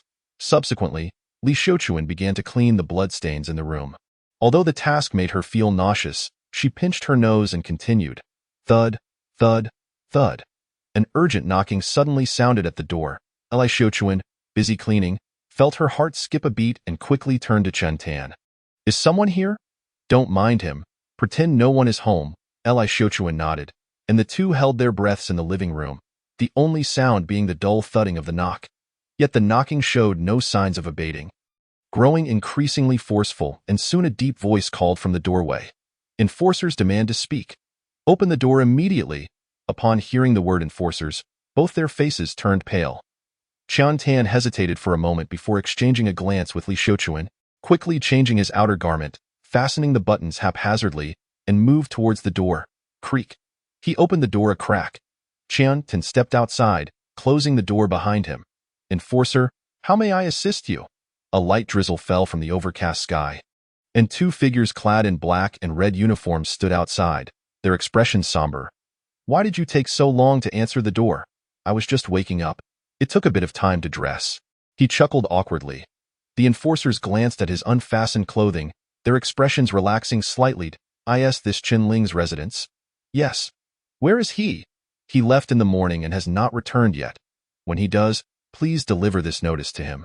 One of the enforcers produced a document from his pocket. The entire area of Zones 2 and 3 is under lockdown. All candidates who have passed the written examination are to assemble immediately. He is on the summon list as well. At 7 o'clock tomorrow morning. Report to the enforcer headquarters in Zone 3. Failure to do so will be considered a forfeiture of your position. Chen Tan's heart raced, yet he maintained a calm facade as he accepted the notice, nodding, I will make sure he receives it. The two enforcers turned to leave, and Chen Tan exhaled quietly. He stepped back inside. Creak, creak. As soon as he entered, a jarring metallic scraping sound pierced his ears, akin to someone dragging sharp nails across a chalkboard, sending chills down Chen Tan's spine. At that moment, Li Xiuquan was huddled in the corner, trembling uncontrollably. Upon seeing Chen Tan return, her nearly broken gaze finally lifted, and she slowly extended a hand, pointing toward the kitchen. There, in the kitchen, a crimson figure stood with its back to them, head bowed as if chewing on something. The sight rendered Chen Tan's mind blank. It was a youth whose neck was nearly severed, the crimson flesh visibly healing at an alarming rate. In his left hand was a kitchen knife, while the right clutched a bloodied axe, both being shoved into his mouth. Perhaps sensing Chen Tan's return, the figure draped in a bright red costume slowly turned around. It was Chen Ling, heartless and nearly beheaded. His cheeks were slightly puffed as he chewed on the remnants of metal and wood, his vacant eyes resembling those of a beast, eerie and chilling. Dad. A voice echoed from behind him, I'm hungry. Chen Ling had a dream. It was an afternoon shrouded in dark clouds. As usual, he had finished training at the martial arts field in the suburbs, pushing open the door to his home. Drenched in sweat that it was Tia's birthday, yet the dining table was adorned with a cream cake. The orange candlelight flickered in the dimly lit living room. Two figures sat at the table with red-rimmed eyes. A cream cake, worth 200 copper coins, was something their family could never afford. He was puzzled and asked what day it was. His parents informed him that today was the day his brother Yin was to undergo surgery. Upon hearing this, he felt elated. His brother's congenital heart disease had been a haunting nightmare for their family. To cure his brother, his parents and he had tirelessly sought help, yet all clinics were at a loss. Recently, they found a hospital in Zone 2, where they believed they could save him.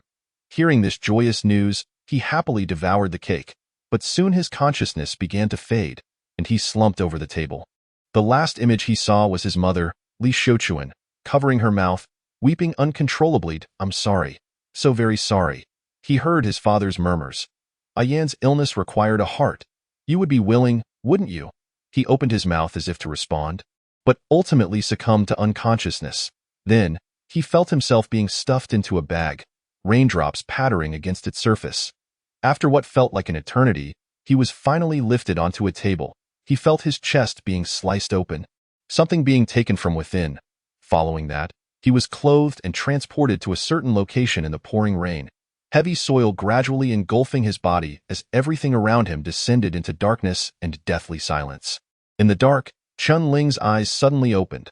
Spotlights flickered to life overhead, illuminating the red-clad figure lying in the center of the stage. After a moment of disorientation, Chun-Ling pushed himself off the ground and stood unsteadily. Damn! How did I come back again? Chun-Ling's complexion paled slightly, his gaze instinctively fixed on the screen at the center of the stage, his pupils dilating in shock. Audience expectation level 1. Audience expectation level 1. Current expectation level 67. Connection to actor lost. Performance interrupted. Audience expectation level -50. Current expectation level 17. Warning. Warning. Audience begins to intervene in the performance. Chapter 10. The audience gulp. Chun Tan could not help but swallow hard. How is this possible? He rasped. No heart, nearly beheaded, and yet he can still move. Where did the costume come from? We didn't dress him in that, did we? I don't know. Li Xiaochuan was utterly consumed by fear, her words tumbling out incoherently. When he crawled out from the ground, he was already wearing that costume. It was the same one we draped over him when we buried him last night. He is a ghost. He truly is a ghost. A ghost come to claim our lives. Nonsense. There are no ghosts in this world. The scene before him was too bizarre. Chun Tan's legs trembled with fright. Yet he summoned his courage, picked up a knife from the ground, and lunged at Chun-Ling's face. He had killed Chun-Ling twice, so surely he could do it a third time. No matter what dwelled inside him, it appeared far less terrifying than the calamities spoken of outside, which bolstered a significant portion of Chun Tan's courage. The sharp knife sliced through the air, and just as it was about to make contact with Chun-Ling, it suddenly halted mid-air. Chun Tan was taken aback, gripping the knife with all his might, yet it would not budge, as if an invisible hand had seized the knife's blade, holding it firmly in place. An eerie chuckle resonated from behind Chun-Ling. In the next moment, the knife in Chun Tan's hand vanished, replaced by a slender red slip of paper. Chun-Ling, with his vacant eyes, swallowed the axe and knife he had been chewing on, staring intently at Chun Tan as he slowly advanced, mechanically and hoarsely repeating the same phrase, "Dad, I'm hungry." Those simple 3 words sent chills racing down Chun Tan's spine. He had no doubt that in the next moment, Chun-Ling would seize his head and force it into his mouth, chewing and crushing it. His bones would be no harder than the axe or knife. Run, go find the enforcers. Chun Tan turned and bolted towards the door. He knew that the situation before them was beyond their capacity to handle. The only path to survival lay in seeking help from the enforcers. Those mighty officials surely had a way to resolve this calamity. As for how the enforcers would judge their intentional murder and organ theft, that was a matter for later. After all, being imprisoned was certainly better than losing their lives. Li Xiaochuan, trembling in a corner, was jolted back to reality by Chun Tan's shout, scrambling toward the tightly shut door. Seizing the moment while Chun-Ling's attention was fixed on Chun Tan, she reached the door and grasped the doorknob. Only to grasp nothing, Li Xiaochuan, in a state of bewilderment, lowered her head only to discover that the doorknob had vanished. No, it was not just the doorknob. The entire grand door had transformed into a mere image on red paper. Shifting from 3-dimensionality to 2-dimensionality, she found herself utterly incapable of opening a door merely painted on paper. Hee-hee-heed. A cacophony of sounds surged from all directions, as if the room had become filled with countless invisible figures. They gazed intently at the 2 individuals, their crimson eyes glimmering with mockery. Red scraps of paper fluttered around Li Xiaochuan, and in her daze, she glimpsed eerie faces. She screamed incessantly, retreating, her eyes reflecting nothing but pure terror. At last, her eyelids fluttered, and she collapsed to the ground, losing consciousness. Audience anticipation -1. Current anticipation 16. Meanwhile, Chun Tan felt the ground beneath him give way, causing him to fall heavily in astonishment. He turned back only to find the entire floor transformed into a sea of red, undulating like waves. He stared blankly at the advancing figure of Chun-Ling clad in red, a realization dawning upon him. And he shouted in horror, "It's true. What the enforcer said is indeed true. You are the calamity. You are the calamity that has usurped Aling's body. Upon hearing these words, the red-clad Chen Ling halted. The corners of his crimson lips curled slightly upwards, and a pale finger was raised to his lips in a gesture demanding silence. Shoo!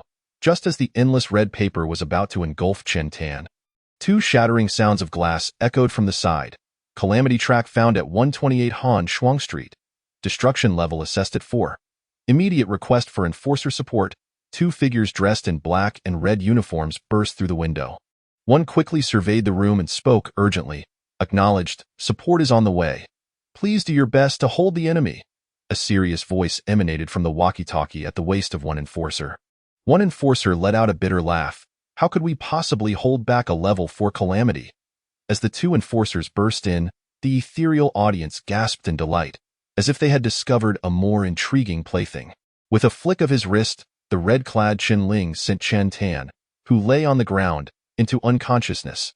Blood streamed from his 7 orifices, gradually soaking the earth beneath. Create distance. Preserving life is paramount. One enforcer swiftly retreated, drawing a firearm from his waist, and began firing. Bang, bang, bang. The brass bullets sliced through the void, yet before they could reach the red-clad Chen Ling, they transformed into tiny red scraps of paper. Dissipating in midair, Chen Ling raised his hand gently, and countless paper fragments erupted from the wide sleeves of his theatrical robe, binding the two enforcers like serpents. The paper wrapping around them twisted violently, as if twisted into a braid, before crashing heavily to the ground. Audience anticipation -1. Current anticipation 15. The figure of Chen Ling in red began to swell, the theatrical costume straining against the transformation. As if faces were about to burst forth from beneath his skin, chaotic whispers saturating the space. In mere seconds, he morphed into a monstrous entity, his form adorned with writhing red paper tendrils. And countless crimson pupils opened on the paper surface, rendering the visage of Chen Ling unrecognizable. With a ferocious thrust, he shattered the paper door and dashed into the deserted street, the misty rain striking his form without a sound. He arbitrarily chose a direction, becoming a fleeting scarlet shadow. Almost simultaneously, a figure in black sped through the dark clouds, closely pursuing. Target calamity identified. Han Meng spoke calmly. Is it of world-ending level? A worried voice crackled through the walkie-talkie. Based on its aura, it appears to be at most level 5. It seems a calamity indeed descended last night, though the gauge misjudged its energy intensity. Level 5 is still quite dangerous. Be cautious. Meng. Han Meng did not reply. He followed the red shadow to the edge of Zone 3's wilderness, and then suddenly plummeted like a cannonball. Boom. The black meteor struck the wilderness, creating an invisible shockwave. The shattered sand flew in all directions, forcing the red shadow to halt, the myriad red paper tendrils swaying gently in the wind. All eyes turning towards the dust-filled expanse, a figure emerged, igniting a thick cigarette. Stepping forth slowly, the hem of his black trench coat faintly illuminated by 4 silver lines. A field akin to a gentle breeze unfurled invisibly, enveloping the red paper monster. I am Han Meng, Chief Enforcer of Zone 3 within the Aurora Domain. One hand held the cigarette, while the other drew a pitch-black handgun from his waist, the thumb disengaging the safety. The gravel within the field trembled slightly, a hint of murderous intent locking onto the red paper creature. His lips parted slightly, his words resonating with a sense of law's rhythm. I uphold the justice of human civilization. To judge you to death. Chapter 11, Judgment. The moment these words fell, Han Meng squeezed the trigger. Click. The mechanism clicked, yet no bullet was discharged. Simultaneously, the earth before Han Meng disintegrated instantaneously, soil and rubble dissolving into nothingness. As if an invisible bullet had obliterated matter at the molecular level.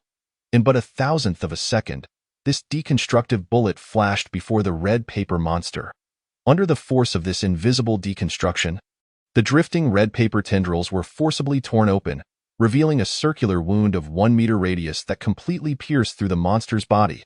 Through the massive circular wound, Han Meng could even see the distant streets of Zone 3. This shot had annihilated 2/3 of its form. Just as Han Meng prepared to retract his weapon, an unexpected occurrence transpired. The red paper monster, now with a gaping wound at its center, did not perish. Instead, it continued to extend red paper as though unfazed, madly spreading outward. Within mere 2 seconds, It not only repaired the central void but also swelled to more than triple its original size. Now, it resembled a giant red sun made of paper, countless sheets twisting and hovering above the wilderness. Audience anticipation -1. Current anticipation 14. Han Meng's pupils constricted slightly. He immediately raised his gun towards the sky. Firing 3 consecutive shots, the deconstructive force creating 3 large openings in the red sun. Drizzling rain cascaded from the 3 holes, splattering against Han Meng's solemn face, chilling him to the bone. Whoosh! Countless paper shards surged down like a torrential red rain, instantly transforming the entire wilderness into a beehive. Han Meng fired frantically, yet could only barely tear a gap in this red deluge to save his own life. This is bad. Han Meng's back was already drenched in sweat. He sensed that he was no match for this calamity. For some reason, the creature's aura seemed to swell further, leaping from the initial level 5 to the pinnacle of level 5, mere moments away from crossing into the terrifying realm of level 6.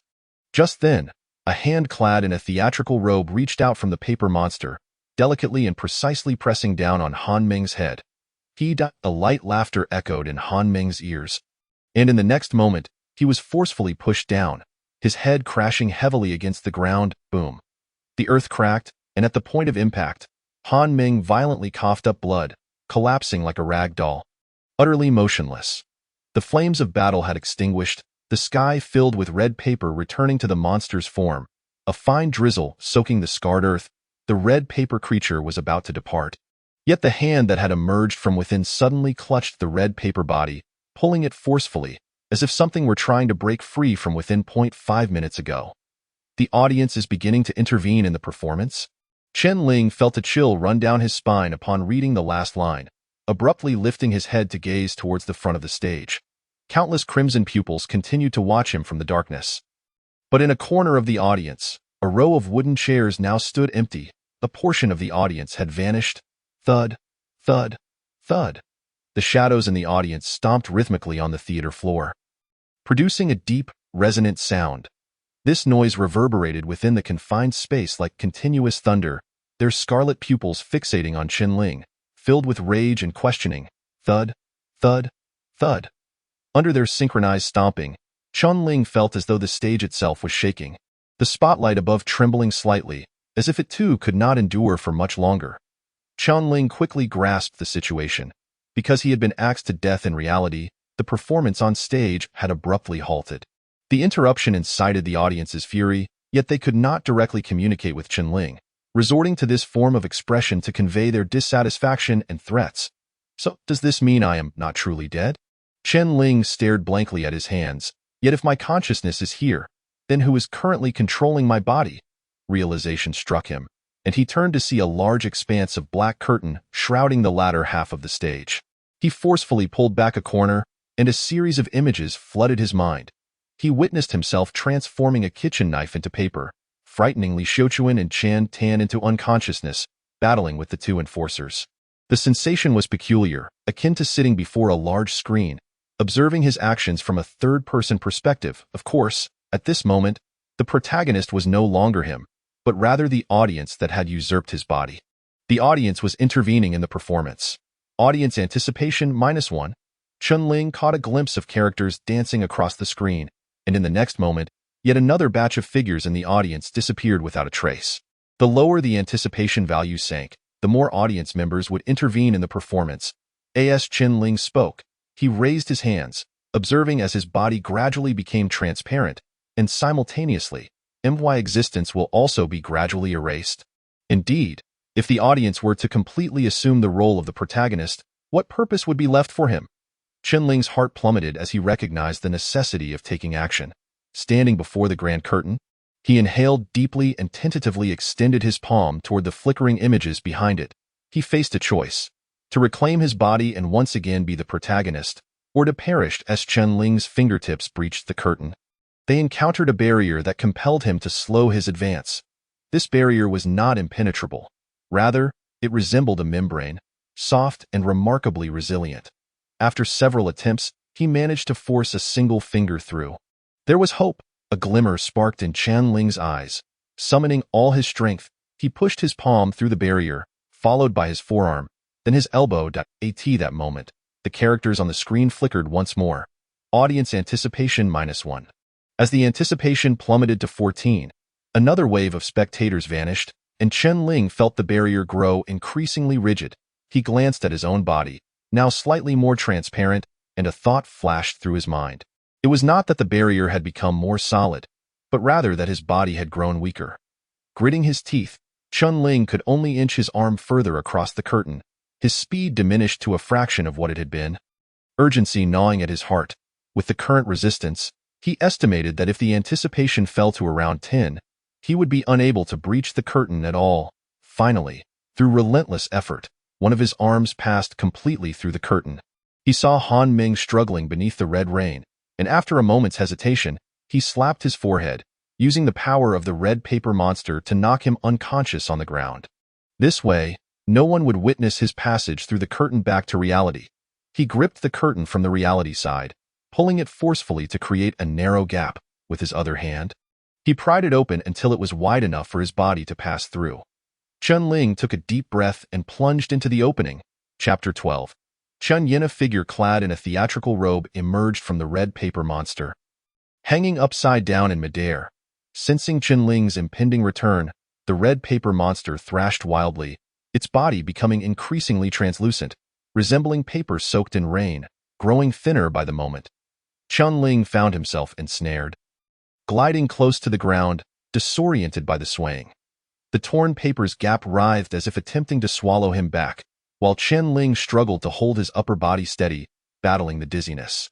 At that instant, a drenched youth sprinted across the devastated earth, heading directly toward him. Brother! A hand grasped Chen Ling's arm and yanked him downward. He felt a surge of strength, and his lower body broke free from the paper. Tumbling heavily to the ground, as Chen Ling detached, the airborne paper monster melted away entirely, as if it had never existed. Lying on his back, clad in the vibrant red robe, Chen Ling gasped for breath on the muddy ground. The sky hung heavy with oppressive rain clouds, droplets trickling from his hair, and amidst the swirling chaos, he recognized a familiar face looming above, urgently shaking his body. Brother, brother, are you all right? The sensation of dizziness gradually faded, and as Chen Ling focused his gaze, he was momentarily taken aback. Yin? What are you doing here? The youth before him was none other than his younger brother, Chen Yan, in the memories of the original host. Chen Ling took pride in only two accomplishments throughout his life. The first was his achievement in becoming an enforcer through sheer determination. The second was having a brother like Chen Yin. This was not to imply that Chen Yin was particularly intelligent or gifted. On the contrary, he struggled academically, often ranking at the bottom of his class and stumbling over his words, making him one of the most vulnerable children to bullying at school. Yet, ever since Chen Yin was in diapers, he had followed Chen Ling closely, obediently adhering to whatever Chen Ling instructed. Even when Chen Ling mischievously buried him in the sand as a child, nearly suffocating him, Chen Yan's first reaction upon being rescued was not to cry but to grin foolishly at him. From that moment on, Chen Ling took Chen Yin everywhere, and no matter what he did, Chen Yin offered unwavering trust. Chen Ling was ordinary, yet through Chen Yan's eyes, he glimpsed a different version of himself, a self adorned with aspirations. The drenched youth stammered. After waking from my surgery, I waited in the hospital for you to come and get me. Then, I heard outside that a world-ending catastrophe was invading, and I became very worried about you. Taking advantage of the hospital staff's inattention, I slipped out, intending to return home to find you, when I saw you suspended from a monster. Aren't zones 2 and 3 sealed off? How did you get here? The enforcers seem short-staffed. They only sealed off the areas outside zones 2 and 3, but there aren't many guards stationed between the two zones. So I managed to sneak across. Chen Ling shook his head and finally managed to sit up, gazing at his brother's worried face, feeling a tumult of emotions. Li Xiuquan and Chen Tan had conspired to murder him solely to give his heart to Chen Yin. To save his life, in a sense, it was Chen Yin who had caused Chen Ling's demise. But upon reflection, it became clear that Chen Yin was unaware of any of this. He was merely a 15-year-old boy who knew only that his parents had claimed there was a way to cure him. And thus he obediently lay on the operating table. Even if he were cured, he would never know that the heart beating within his chest came from his brother. Contemplating this, Chen Ling looked into his brother's eyes, where a faint sorrow flickered. Brother, have you killed someone? Qin Yan's gaze fell upon the bloodied Han Ming, his youthful face paling like paper. I didn't kill him. Chunling instinctively replied, that wasn't me, it was. But before he could finish, he fell silent. He was at a loss for how to explain everything to Qin Yan. Qin Yan had witnessed him emerge from the red paper monster, and now, with a gaping wound on his neck and blood covering him, he appeared anything but human.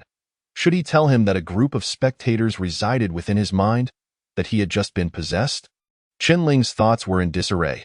He had inherited the original host's memories and feelings toward his brother, and deep within, he felt a flicker of fear that Qian Yin, like their parents, would perceive him as a monster.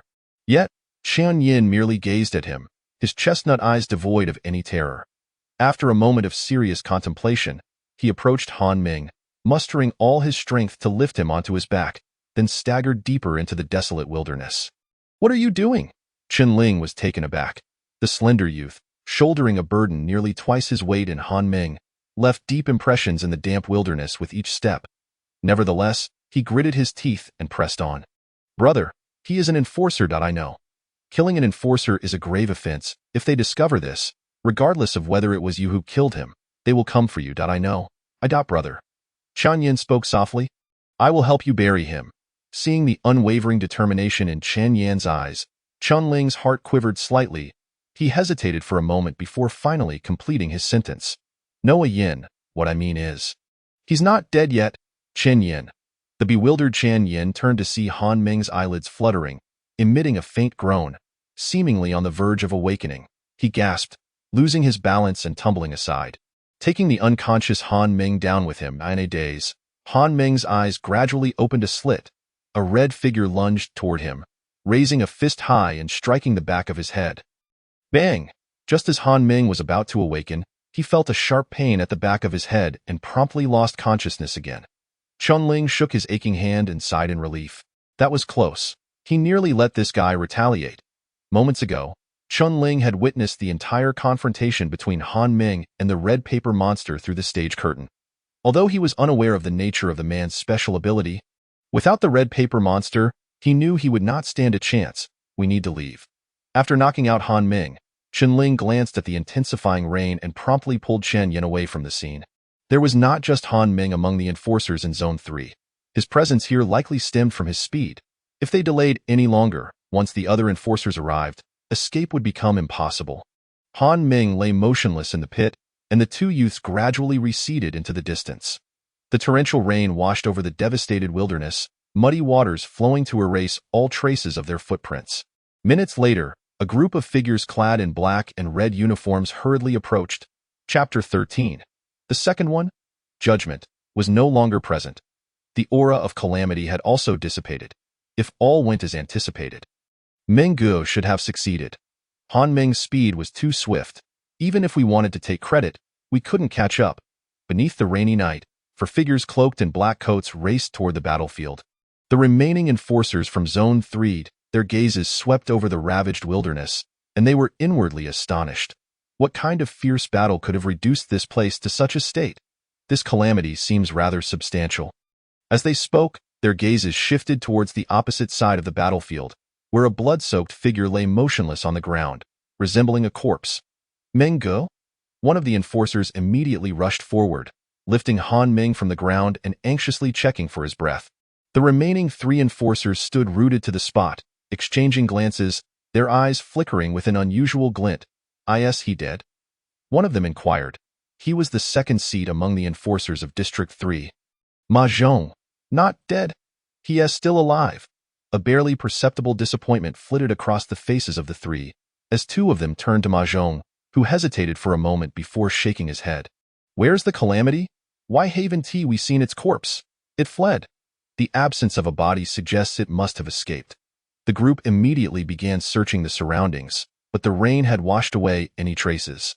And the calamity that had been fighting Han Ming mere moments ago seemed to have evaporated into thin AI art. Magu. Meanwhile, an enforcer clad in black and red hurriedly approached from a distance. What is the rush? Ma Zhong raised an eyebrow and asked. We just received intelligence from District 2 last night. A calamity attack occurred there, leaving half a street drenched in blood. resulting in a total of 36 fatalities. What? Ma Zhong exclaimed in astonishment. Is it the same one? It said that the calamity attacking District 2 is a Level 3 calamity, so it should not be the same 1.2 calamities emerging from the same intersection of the Gray Realm in one go? That's rather unusual, Ma Zhong pondered. Was it killed? No. They reported that after the calamity finished its slaughter, it retreated to the back mountains. It's possible it crossed over the back mountains and entered District 3. District 2 has requested us to send some manpower. Their casualties are too high, and the enforcers are overwhelmed. Understood. Leave this matter to me. The enforcers swiftly transported the unconscious Han Meng to the hospital, while Ma Zhong's gaze lingered on the remnants of the battlefield and the silhouette of the back mountains obscured by the night, deep in thought. The same intersection in the Gray Realm. Two calamities. Quite intriguing, brother. Aren't we going to run? As the night deepened, two youths made their way along an uninhabited path towards Frosty Street. Why should we run? Chen-Ling retorted. Qian Yin paused, scratching his head for a long moment, hesitating to articulate his thoughts. Besides, even if we did run, where could we possibly go? Chen-Ling sighed. The Aurora Realm is only so vast, with 1 city and 7 districts. Ordinary people certainly cannot enter Aurora City. And the other 7 districts are sealed off from each other. Then shall we find a ravine to hide in? Hiding would be futile. They will inevitably come looking for us, and we cannot simply retreat. Chen-Ling vaguely countered. In truth, he himself wished to find a place to hide, but he felt he could not. Although he had regained his stage, the audience's expectations were still languishing at 20. If he did not take action to heighten their anticipation, he would risk losing his body and becoming a monster. Chen Yin sensed that there was something logically amiss, but he did not dwell on it. Since his brother insisted they could not hide, there must be a reason for it. Yin. Aren't you afraid of me? In the darkness, Chen-Ling turned to look at him. You must have seen that I just transformed into a monster. Chen Yin lowered his head, remaining silent for a long time. Brother, it doesn't matter if you've become a monster, as long as you are still you. How do you know I am still me? Just a feeling. Chen-Ling gazed deeply at him. In the darkness, the expression of the youth was obscured. By the way, how is your body faring? He asked, generally. After a heart transplant, doesn't one need to recuperate for a long time? Is it all right for you to be out running around like this? The doctor seems quite skilled. I'm recovering rapidly, though. Chen-Ling suddenly recalled that this world appears to possess extraordinary powers. Otherwise, with no electricity, it would be impossible to perform heart transplants. Perhaps there are methods for rapid recovery. Chen-Ling's gaze fell upon his smooth neck, as if he remembered something. Right, what happened to the talisman I gave you? The one you usually wear around your neck. Chen Yin froze, reaching to touch his chest, only to find it empty. I don't know. It might have fallen off while I was running back. It's fine. I'll make you another one when we return. Chen Yin spoke again. Brother, aren't you going to wash up? If you go out like this, you'll frighten people. Chen-Ling paused, instinctively touching his neck, realizing it was slick and sticky, already coated in blood. Strangely, after emerging from the red paper monster, the wound on his neck had healed remarkably quickly. In just half an hour, the flesh had already rejoined. Yet it still appeared crimson, making him look like a demon risen from hell. With no other choice, Chen-Ling sought out a nearby stream, hastily removing his bright red theatrical robe to begin washing off the blood. Brother, there's something I wanted to ask earlier. Chen Yin inquired, puzzled. Why are you wearing my robe? I don't know. Chen-Ling stared blankly at the robe he wore. He remembered not having this garment when he was struck down by the axe. Upon reflection, he had indeed been draped in the bright red robe when returning home that night. According to Chen Tan and Li Xiu Chun's words, it seemed they had used it to wrap his body after murdering him. But why hadn't they dressed him in it this time? And how had the robe returned to him? Chen-Ling found himself unable to understand, so he decided to stop pondering. Ever since he had traversed into this world, strange occurrences had become more frequent. He initially intended to burn the ominous robe, but upon seeing Qian Yin's pitiful gaze, he sighed and silently washed it along with the robe. Chapter 14. You are also a calamity. This robe indeed belongs to Chen Yin.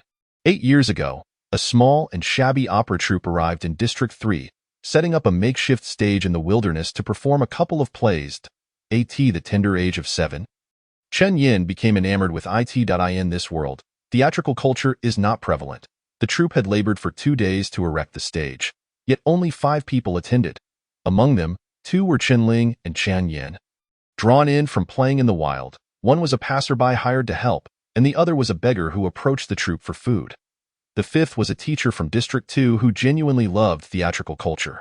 Among the 5, only Chen Yin and the teacher attentively watched the entire performance, while Chen Ling dozed off halfway through. The passerby left in haste, and the beggar rushed onto the stage during the intermission to beg for food, only to be kicked off by an actor playing a martial character, cursing as he departed.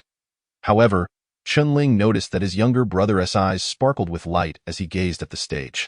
After that day, Chen Yin began to teach himself drama.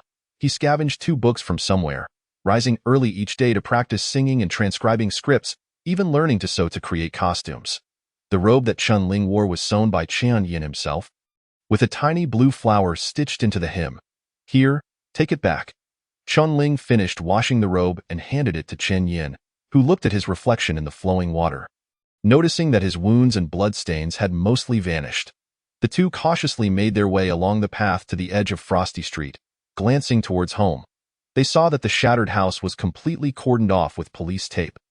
As several enforcers in black and red uniforms moved about, on 2 stretchers at the entrance lay 2 bodies covered with white cloth. "What's the situation?" "They're beyond saving," one enforcer lamented as he glanced at the white cloth. These 2 were previously ordered by Meng Gu to follow the couple in that house, and they must have discovered something amiss and rushed in, sacrificing themselves in the ensuing struggle with the calamity. "What about the couple? Are they dead too?"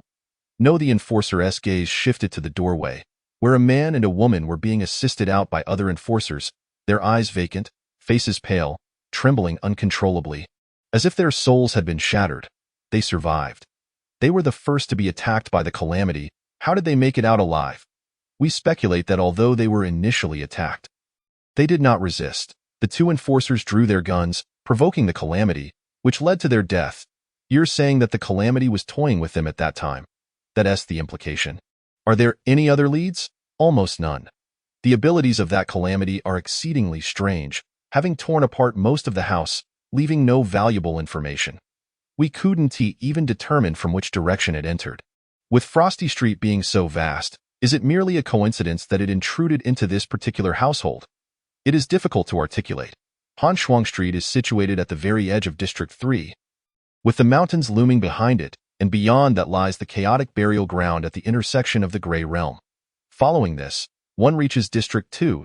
From a logistical perspective, it stands to reason that if the calamity emerged from the Grey Realm, it could first wreak havoc in District 2, then retreat into the mountains, and subsequently charge towards this segment of Hanshuang Street, i.e. the location of the homicide in District 2, also near the mountains.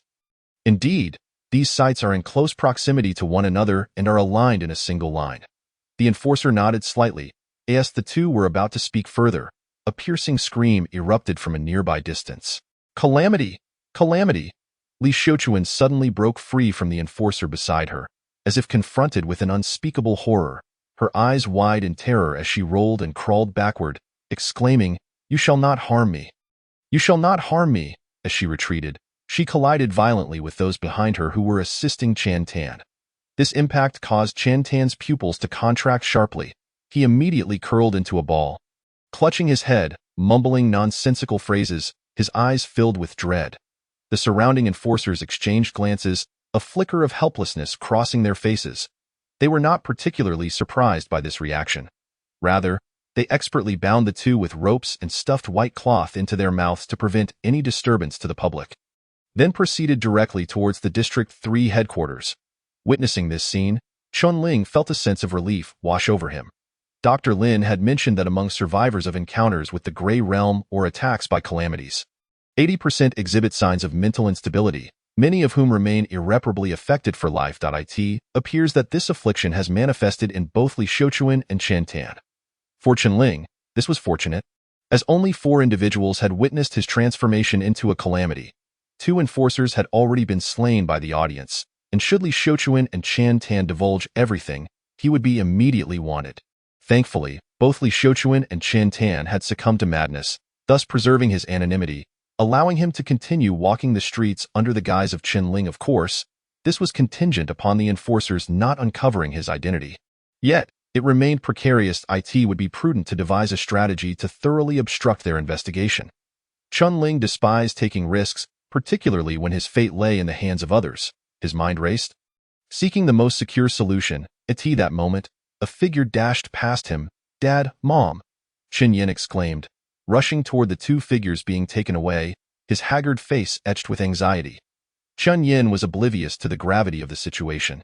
Being merely a 15-year-old boy, witnessing his parents being extracted from the ruins felt akin to the sky collapsing. Chunling's gaze sharpened.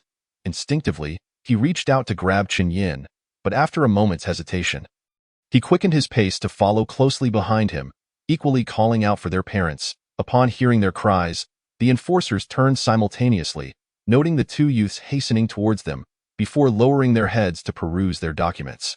"This couple has 2 children, one aged 18 and the other 15. I was just preparing to send someone to search, having found no bodies inside the house, when you appeared. Alas, poor children," several enforcers whispered among themselves. Chen Yin reached Li Xiuquan, ready to utter something, but her pupils dilated in horror as she inadvertently spat out the white cloth, fixating on the front and screaming, "Calamity! You are also a calamity. Do you wish to kill me too?" Chen Yin stood frozen in shock. Chapter 15. It's you. Meanwhile, Chunling approached him slowly, his gaze traversing the myriad enforcers until it collided with Li Xiuquan's. Upon seeing him, her pupils constricted once more. It's you." In a frenzy, Li Xiuquan struggled to break free from her bindings, only to be held firmly in place by the other enforcers. "You should be dead. You ought to have perished long ago. Calamity. You are a calamity." Li Xiuquan's roar echoed beneath the night sky, while Chunling stood silently, his eyes filled with complexity as he regarded her. "Ayen. Ayen," he softly called to Chen Yin beside him, urging, "You should wait over there, I will handle this." Chen Yin stared blankly at the deranged Li Xiuquan, jolted back to reality by Chunling's voice. After a prolonged silence, he nodded. He retreated to a secluded corner, curling up with his knees drawn to his chest, trembling uncontrollably. "What is happening? Why can't I even keep my mouth shut?" An enforcer shot a glare at his colleague, promptly bending down to retrieve the white cloth and stuffing it back into Li Xiuquan's mouth. He then sighed heavily, offering comfort. "Child, do not take this to heart. Your mother has lost her sanity and does not even know what she is saying. For public safety, we will be taking them to a psychiatric facility for stabilization treatment. There is still hope for their recovery. Naturally, during this period, you are welcome to visit." He exchanged glances with the other enforcers, who instantly understood, quickening their pace to escort the two towards headquarters. Chunling observed this scene calmly, an indescribable feeling swelling within him. These two had raised the original host, yet had also taken his life. From the perspective of the original host, their grievances had long been settled. Chunling inherited not only the original host's memories but also his emotions. He could vaguely sense that the original host harbored little resentment, largely due to his genuine affection for his younger brother, Chen Yin. Had Li Xiuquan and her companion been forthright with the original host, he would have willingly exchanged his life to save his brother. Unfortunately, the original host had placed his trust in them, while they did not reciprocate, simply because he was a child taken in from the streets. "You are Chunling, are you not?" A figure approached him, inquiring, "Where have you been?" Chunling turned his head, momentarily dazed, before rasping, "Sir, what has transpired here? It is I who should be asking you." The enforcer furrowed his brow, but considering what this youth was enduring, he hesitated before adding, "A calamity intruded upon your home, frightening your parents. Fortunately, they did not resist. Rest assured, there is no immediate danger to their lives." "Oh?" Chunling seemed to awaken from a dream. "I took my brother to practice today." "Practice what?" "Traditional theater." Chunling raised his hand, revealing a neatly folded theatrical robe cradled in his arms. Upon seeing this, the enforcer's vigilance eased somewhat. After all, it was uncommon for individuals to carry theatrical costumes, so he was inclined to believe Chunling's claim. Nevertheless, he proceeded with the protocol, asking, "Where did you practice? Was anyone watching?" "Just in the wasteland at the eastern end of Han Shuang Street," one witnessed it. "My brother is shy and does not dare to perform in public. Otherwise, he would have practiced right at our doorstep." The enforcer nodded, cautioning, "Recently, the outside is unsafe. Do not wander about. If you notice anything suspicious, Remember to find me. My name is Jiang Qin. I patrol this neighborhood daily. Very well, by the way. Where is your brother? He was just frightened by our mother and is hiding over there. Chunling gestured towards the shadowy corner, where a small figure was huddled, seemingly in tears. Jiang Qin glanced over, nodding slightly. At that moment, as if recalling something, he asked, by the way, how many children do you have in your family? 2. Jiang Qin's eyes narrowed. 2? Noticing the subtle shift in Jiang Qin's tone, Chunling's heart sank. Having been involved in performances for many years, he was acutely aware of the nuances in dialogue, and he immediately steadied himself. Feigning innocence as he inquired, what is it? The records state that you have 2 children, and you confirmed this. Jiang Qin began slowly, but last night, we encountered your parents at the chaotic burial ground. They claim they were there to pay homage to their son. If both your sons are alive, then whom are they honoring? The atmosphere suddenly grew tense, so this is what you meant. Chunling's thoughts raced, a look of realization dawning upon his face. Many years ago, after their first child, they had indeed conceived again. However, at that time, their mother was unwell, and the infant succumbed shortly after birth. They had no choice but to bury him in the mountains. Every year on his birthday, they would pay their respects. When this event transpired, Yin was only a little over 2 years old, completely oblivious. I only recall a vague impression of it. The final sentence was a precautionary measure taken by Chunling to prevent Jiang Qin from separating him and Chen Yin for individual questioning. This way, even if Jiang Qin harbored suspicions, he could rationalize his inquiry about Chen Yin without raising further doubts. Of course, he could also use his young age as an excuse to evade deeper questioning. An early demise. No wonder it was not recorded in the documents. It proved that Chunling had overthought the situation. This enforcer, Jiang Qin, possessed no such keen awareness. He nodded, jotting down a note, and then turned to leave. Chunling exhaled a sigh of relief. Little master, there is more to this chapter. Please click the next page to continue reading. It only gets more thrilling. He had not anticipated that on the very night of his return, Li Xiuquan and her companion would also visit the chaotic burial ground, nearly exposing his secret. Oh, right? Jiang Qin turned back once more. Chunling. Will this never end? As Chunling Xin once again mentioned the tightness in his throat, Jiang Qin retrieved a letter from his pocket and handed it to him. This was found on Chen Tan. It is a summons from the enforcers for you. Report to headquarters tomorrow morning. Do not be late. After delivering this message, Jiang Qin departed, and this time, he truly left. With the enforcer's exit, Hans Huang Street once again fell into a desolate silence. Chunling walked to a dark corner of the street. His emotions in turmoil. He gazed at the bowed head of Chen Yin, uncertain of what to say. At this juncture, even Chen Yin, no matter how naive, must realize that the calamity that befell their home was his own doing. Although he had been usurped by an audience member at that moment, he was at a loss for how to explain it to Chen Yin. The normally articulate Chunling found himself at a rare loss for words. Brother, Chen Yin spoke softly, I am tired. Chunling was taken aback. He never expected that Chen Yin would utter just these 3 words. There was no anger, no questioning, no confusion. Chen Yin's chestnut-colored eyes gazed at Chunling, as clear and tranquil as ever. Chunling stood in a daze for a long time, realizing he could not fathom what the youth was thinking. He gently bent down and stroked his hair. If you are tired, then sleep, I will guard you. The once warm home had been marred by 2 large holes, and the living room lay in shambles. If a thief or burglar happened to pass by, it would be a shame not to take something. Chen Yin returned to his familiar bed, curling up silently under the covers. Chunling settled beside him, leaning against the remnants of the wall. Slowly sitting down, through the shattered roof, he could see the endless blue auroras dancing in the night sky, like gentle satin ribbons draping the heavens. This was the first time Chunling quietly admired the world's auroras. It seemed that in that moment, all his distractions vanished, leaving only an everlasting tranquility. Brother, are you cold? Chen Yan's voice emerged from the covers. Not cold. Oh. Chen Yin fell silent, and after a long while, only the sound of their even breaths lingered in Chunling's ears. Time passed, and Chunling's eyelids gradually grew heavy.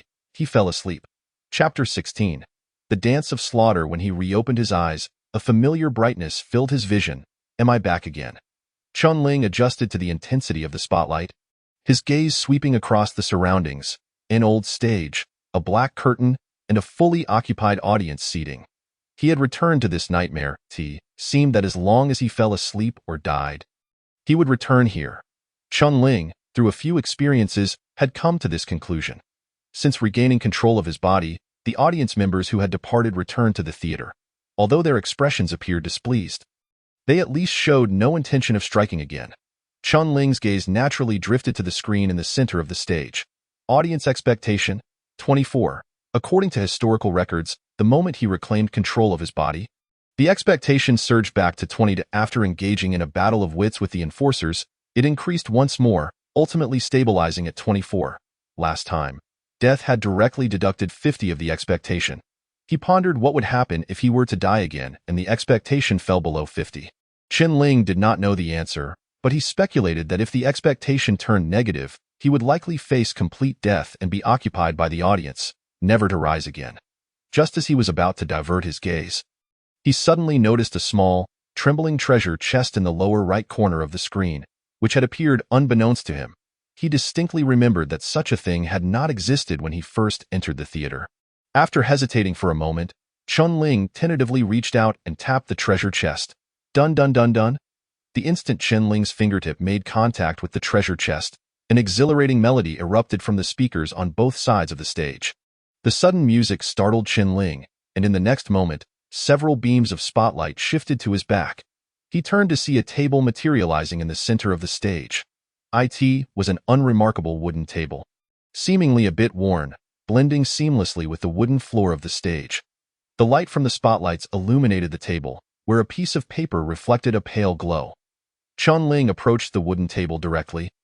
As two beams of light converged, ultimately merging into one at the top of the paper, a few lines of small text appeared. Detected audience expectation has surpassed 60 for the first time. Unlocking achievement, mostly positive. You have received one additional lottery chance. Upon use, you will randomly draw one skill from all characters featured in this performance for learning. Chun-Ling's gaze skimmed over the text, and before he could fully comprehend, the piece of paper suddenly vanished, replaced by a series of cards laid out on the table. These cards varied in color, the majority being white and gray, with the occasional blue card appearing. The patterns on their surfaces ranged from simple to intricate. The more vibrant the color, the more elaborate the pattern appeared, seeming increasingly precious. In the next moment, all the cards were flipped face down, revealing a uniform back, and then they rapidly stacked together, ultimately spreading out neatly on the table. Chun-Ling attempted to track the blue cards, but the bizarre shuffling technique made it impossible to follow the cards with the naked eye. To think there's even a lottery. Chun-Ling mused, realizing that not everything in this theater was malevolent. Taking a deep breath, he randomly selected a card before him and gently flipped it over. It was a blue card. After making his selection, all the other cards simultaneously vanished, and several lines of text materialized on the blue card. Skill: Dance of Slaughter, Affiliation, War God Path, Judgment Path. Third stage. Character: Han Ming. Upon seeing the name Han Ming, the image of the trench-coated figure from the previous night's encounter with the red paper monster flashed in Chun-Ling's mind. This moment, only one thought remained in his heart. This was a windfall. Among all those he had encountered since traversing here, Han Ming was undoubtedly the most formidable. Although Chun-Ling did not fully understand what the War God Path, Judgment, third stage entailed, there was no doubt that he had drawn the best option currently available. The blue card transformed into nothingness, and Chun-Ling felt something profound awaken within him. Thank you for the gift. Chun-Ling felt a tinge of embarrassment. He had essentially learned this skill from Han Ming. In a sense, Han Ming was his benefactor. Yet, just hours prior, he had delivered a sound thrashing to this benefactor with a heavy blow. That strike, surely it couldn't have killed him, could it? A sense of guilt washed over him. The crimson calamity danced wildly above, its terrifying pressure sending shivers down one's spine. A slender hand, emerging from within the calamity, pressed down upon his head. It felt like the hand of a deity descending from the heavens, ruling over the world. On the hospital bed, Han Ming abruptly opened his eyes, nearly springing up. The sharp pain in the back of his head made him wince, and the world before him swayed, causing him to collapse back onto the bed. Meng Gu, a nearby enforcer, who had been dozing off, was startled into action, quickly supporting him. Meng Gu, what are you doing? Don't move too much. or you'll rip the stitches." Han Ming lay on the bed, gradually regaining his composure, bewilderedly asking, "Where am I?" "The hospital." The enforcer paused. The hand. "No. What about the Red Calamity?" "It should have escaped when we arrived at the scene. We only found you lying there." Fragmented memories surged in Han Ming's mind, and he instinctively touched the back of his head, wincing in pain. This calamity, did it enjoy ambushing from behind? What's the situation? Were there any other casualties? None for now. After finishing with you, that calamity did not reappear. It seems you dealt it a severe blow. Han Ming hesitated, wanting to assert that he hadn't truly injured it, but ultimately swallowed the words in front of his subordinates. Maintaining his image was essential. "What time is it?" 6:50. "Help me sit up." "Minggu, the doctor said you need to rest." "Rest my foot?" Han Ming gritted his teeth and stood up. That calamity was devious. If left unchecked, it would surely cause significant trouble. Devious? "Minggu, are you trying to say dangerous?" The enforcer, though well-versed, had never heard anyone describe a calamity as devious. Dangerous, but even more so. Devious. Han Ming instinctively touched the back of his head, adding, "Moreover, I suspect it may have truly merged with a human." Merger? Upon hearing this term, the enforcer's expression drastically changed. Should we immediately notify Aurora City? Hearing the latter part of the statement, Han Ming gradually calmed down. "No, not yet. I still need to investigate further. For now, this is just my conjecture without any theoretical basis. What do we do now?" "Let us head to headquarters. The new reserves should be arriving soon. We can discuss the specifics on the way." "All right." Chapter 17. The directive. The morning sun bathed Chen Ling's face, his eyelashes fluttering as he slowly opened his eyes. "I am back." He rubbed the corners of his eyes, letting out a long breath. After he finished the draw, he lingered on the stage for quite some time, yet he still could not find any exit. It was only when the stage bell rang and the curtain was drawn open that he automatically returned. The current expectation level stood at 2-3. It was fast approaching the line of life and death. Chen Ling reminisced about the characters on the screen before his departure, murmuring to himself that he needed to act swiftly. "Brother." The bedding was pulled aside, and Chen Yin rubbed his reddened eyes as he sat up from bed. Greeting the morning. Chen Ling glanced at the clock on the wall, retrieved the last few copper coins from his pocket, and handed them to Chen Yin. "I need to step out for a while. I am uncertain when I'll return. For today, you should find something to eat on your own." "Brother, where are you going?" "To catch myself." Chen Ling donned a cotton coat, tucked the envelope given by the enforcer yesterday into his bosom, and turned to ruffle Chen Yan's hair. "Don't ask too many questions. Just wait for my return at home. Understand?" "Understood." Chen Yin nodded obediently. After watching Chen Ling depart, he rolled out of bed, gazing at the two large holes at the entrance with a furrowed brow. "How am I supposed to fix this?" He glanced at the few remaining copper coins in his hand, silently tucking them away, then pulled out a heavy hammer and some wooden planks from the room to begin measuring. At that moment, a figure appeared behind the large hole, startling Chen Yan.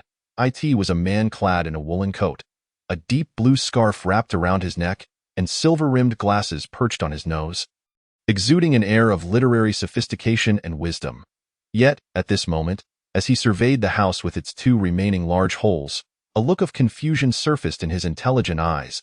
He opened his mouth as if to say something but felt it would be impolite. So he attempted to knock on the door, only to find that he could not locate it after circling the house. He returned to the hole and looked inside. "Dio, you need something?" Chen Yin tilted his head. "Is Mr. Chen Ling present?" Upon hearing his brother's name, a flicker of vigilance crossed Chen Yan's eyes. He scrutinized the man for a moment before asking again, "Do you need something?" The man removed his white gloves and produced a letter from his coat pocket. Holding it out, he calmly addressed the interior of the house. "I have heard that Mr. Chen requires doctor. Therefore, I have come." The biting cold wind seeped in through the collar, causing Chen Ling to shiver involuntarily. "Little brother, where are you off to?" "I can give you a ride." A lean, dark-skinned man dragging a rickshaw hurriedly caught up with Chen Ling, flashing a grin that revealed a row of yellowed teeth. Chen Ling glanced at him and replied, "To the enforcer headquarters." "Oh, I know that place well. Just delivered to there. You all must be going to be on standby, right? How about this? Since you seem fated, I'll charge you 7 coins. Forget it. 0.6 coins, just 6, no less. I don't have any money." "No money?" The man frowned, casting a few glances at him, then muttered as he walked away with the rickshaw. No money and still wanting to be an enforcer. What bad luck. Chunling thought to himself. The quality of people in this world is truly poor, as he rubbed his frostbitten hands together. Hastening his steps toward the center of District 3, before last night, Chunling had been pondering how to prevent the enforcers from discovering any clues that could lead them back to him. Now, he had found his answer. That was to become an enforcer himself. By becoming an enforcer and participating in all investigations into disasters, he could disrupt their efforts, ensuring they could never pinpoint him. I participate, I create chaos, I escape. This was Chunling's current strategy. Traversing several streets, he arrived at a massive structure resembling a glass dome, finally halting his steps. What a grand sight. Chunling gazed up at the dome, unable to suppress a sigh of astonishment, wondering how much funding it must have taken to construct such a thing. In a neighborhood filled with two-story mud houses, this unique building stood out like an art gallery suddenly appearing in a rural setting from a past life. At that moment, a few young people hurriedly entered the headquarters with letters in hand, exchanging polite smiles and nods. The total number of individuals who passed the written test in District 3 was approximately 70. Typically, the elimination rate for the physical test was around 50, so only about 30 individuals could become enforcers each year. Although this year's physical test had adopted a different format, the final elimination rate would remain unchanged.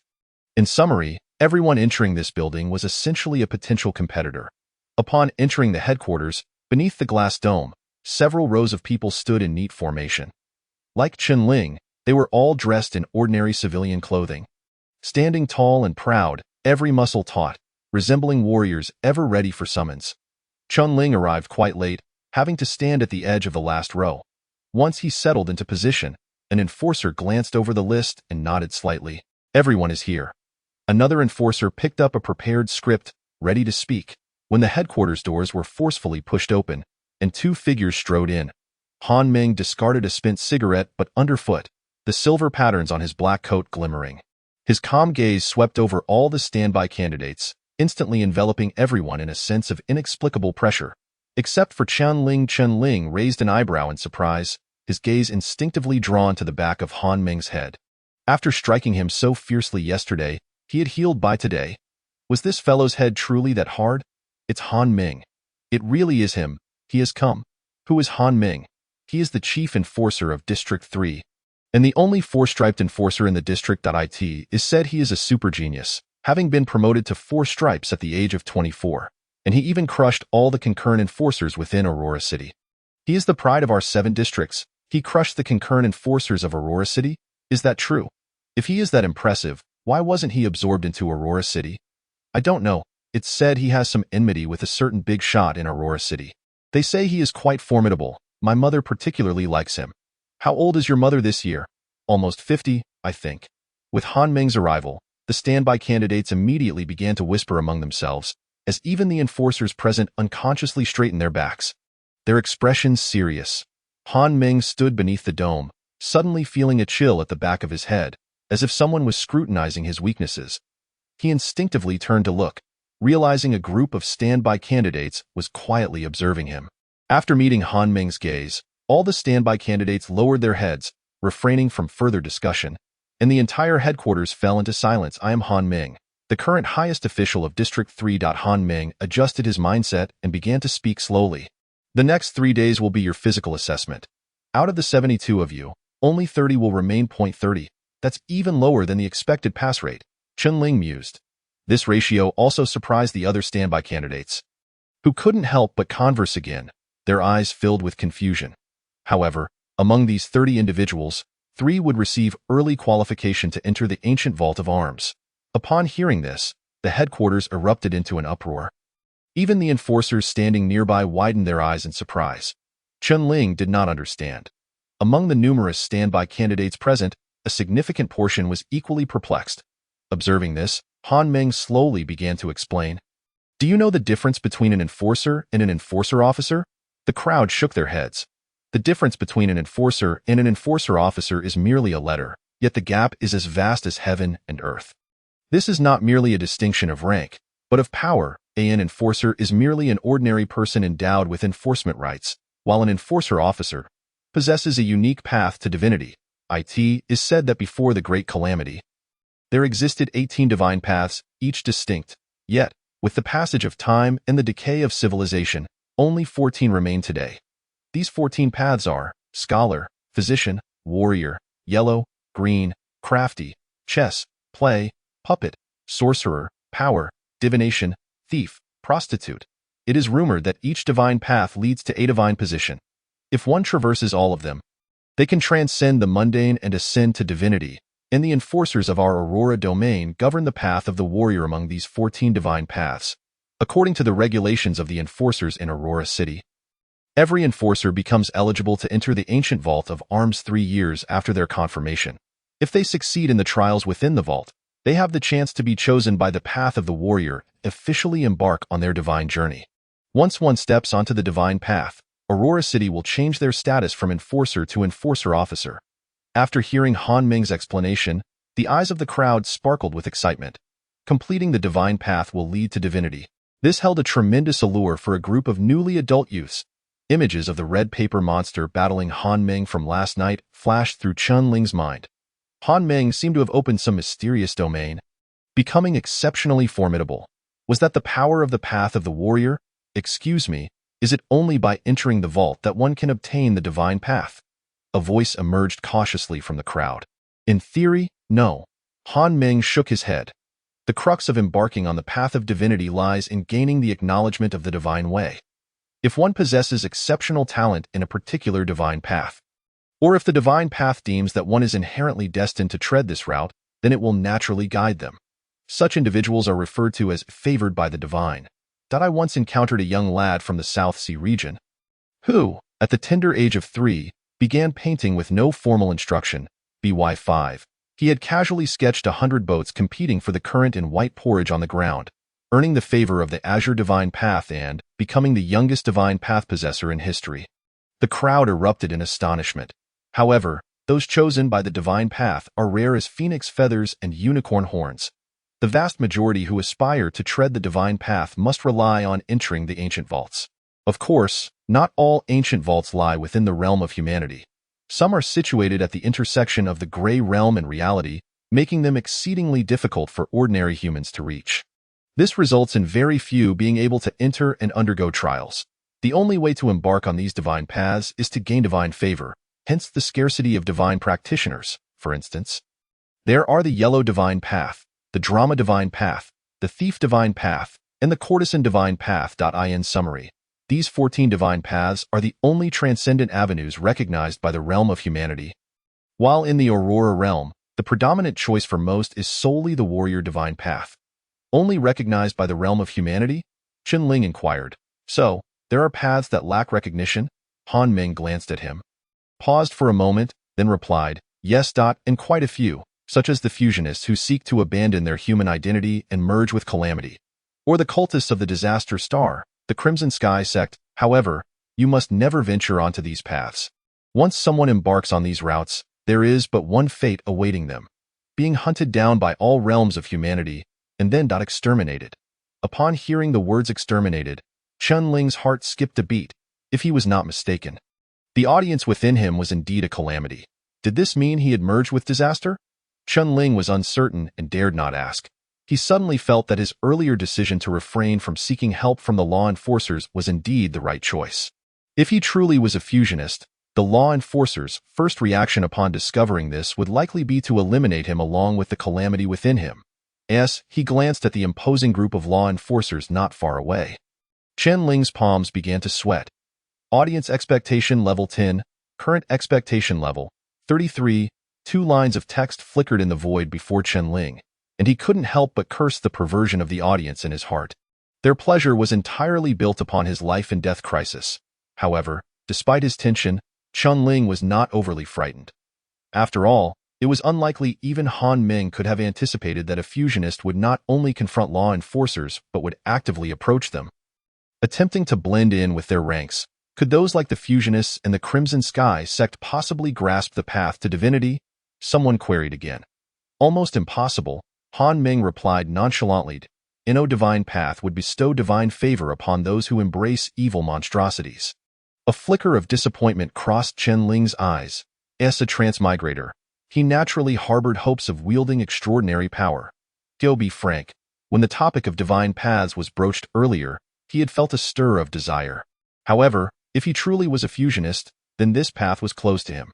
Next, tasks will be assigned to each of you. Whether you can remain here after 3 days depends solely on yourselves. After delivering his final words, Han Meng turned and departed. The crowd resumed their discussions. Subsequently, several law enforcers stepped forward to announce the upcoming tasks for each individual. Zhang Lipeng and Ye Yining were to assist in patrolling the Cold Cloud Street in Area 3. Deng Feiliang and Gong Hong were assigned to assist in patrolling the Cold Snow Street in Area 3. The individuals present were all on standby and lacked the capability for independent patrols. Hence, they could only assist the formal law enforcers with minor matters.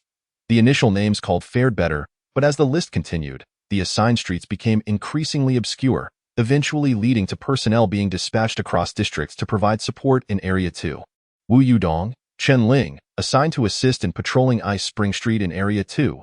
Upon hearing his name linked to Area 2, Chen Ling was momentarily taken aback.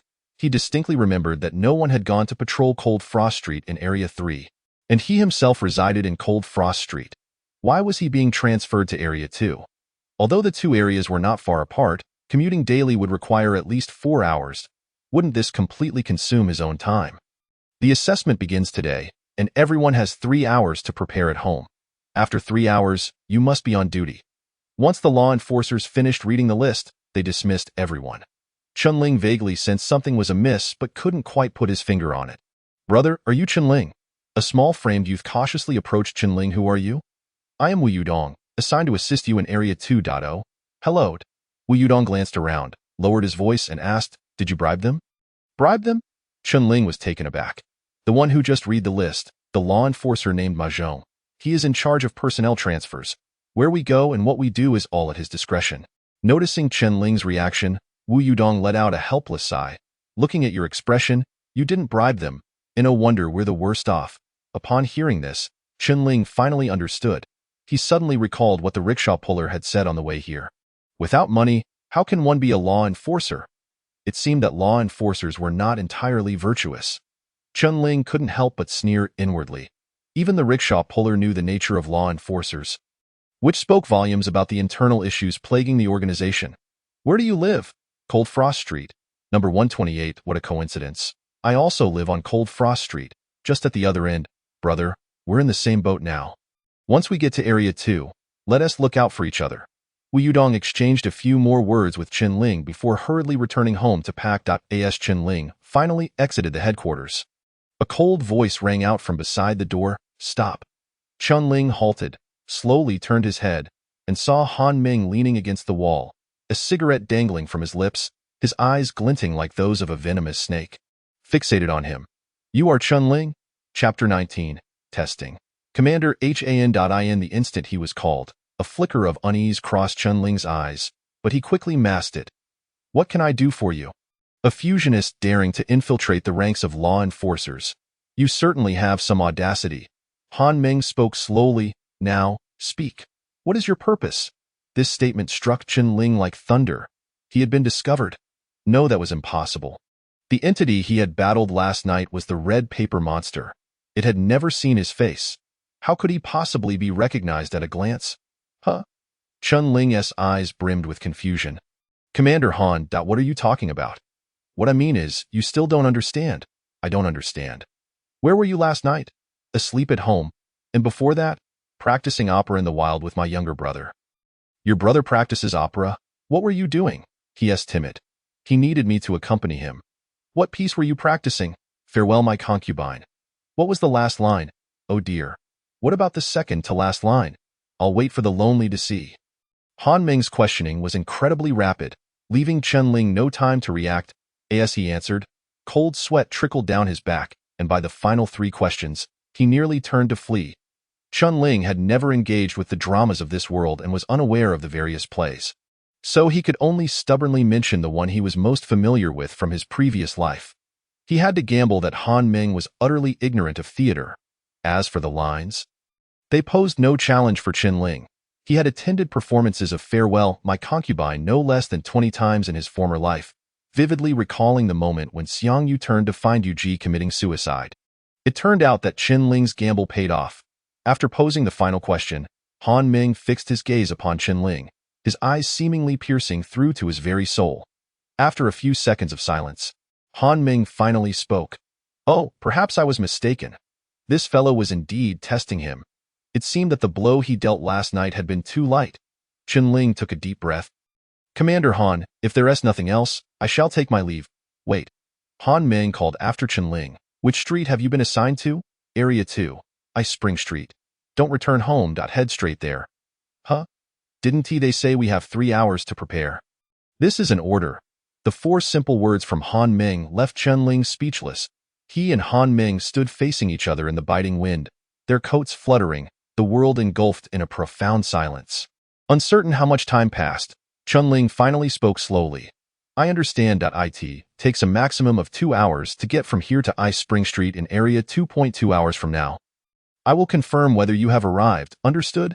Chen Ling gritted his teeth. "I'm tired from walking. It might take a bit longer. I'll call for a rickshaw." Han Ming has truly epitomized the essence of decisiveness. He intercepted a rickshaw puller on the street, the very same one who had conversed with Chen Ling earlier. He directly informed the man that he was to ensure Chen Ling arrived punctually at Bingquan Street, and that he would reimburse the fare. Thus, under Han Ming's watchful gaze, Chen Ling reluctantly boarded the rickshaw, heading straight towards District 2. As he watched Chen Ling depart, Han Ming crushed the spent cigarette but beneath his foot and let out a cold snort. "Brother Ming, why are you targeting him?" Jiang Qin inquired, puzzled as he approached. "Do you not find it strange?" Han Ming replied calmly. On the night of the Grey Realm's convergence, Li Xiuquan and Chen Tan braved the rain to visit the unmarked graveyard, claiming they wanted to pay respects to their son. The very next day, disaster struck their home, resulting in the deaths of 2 pursuing enforcers, yet they were inexplicably spared. During this ordeal, the Chen brothers just so happened to be away from home. Without any alibi, however, the explanation for paying respects to their son has already been provided. Many years ago, the couple lost a child to early death. You've missed the crux of the matter. Huh? The focus is not on honoring the son, but rather on the fact that, before dawn, they braved an unprecedented downpour in the Aurora realm to do so. Though you think that a child who passed away without much sentimentality would warrant such an effort? Jiang Qin was rendered speechless. The early demise of a child and the practice of singing opera are merely one-sided claims from Chen Ling, lacking any evidence. Han Ming patted Jiang Qin on the shoulder. "As enforcers, we must rely on our own eyes to see, not merely on what we hear. I understand now, Brother Ming. Then let us proceed to 128 Hanzhuang Street." "What for?" "Chen Ling has already been dispatched. Now, we must interrogate Chen Yin." Han Ming's eyes narrowed slightly. Thud, thud, thud. The rhythmic strikes of a hammer drove the nails deeper into the wall. The wooden boards were meticulously placed against the wall. The once gaping hole was gradually repaired. Chen Yin wiped the sweat from his brow and secured the final plank in place, then sat breathlessly on a chair. He turned to glance at the living room, where a man wearing silver-rimmed glasses was curiously inspecting the recently laid wooden boards, lost in thought. No one even offered to lend a hand. Chen Yin muttered under his breath. In truth, Chen Yin had no desire to admit this man into his home. However, the man held a handwritten letter from his brother, making him a legitimate guest. Yet, he found it peculiar that his brother had never mentioned having friends in Aurora City.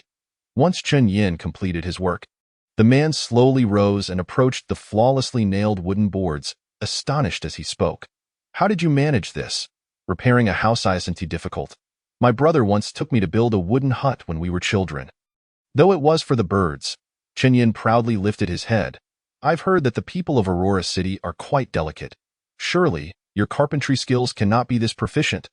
As the man was about to respond, a series of urgent knocks resounded at the door. "Enforcers are inquiring.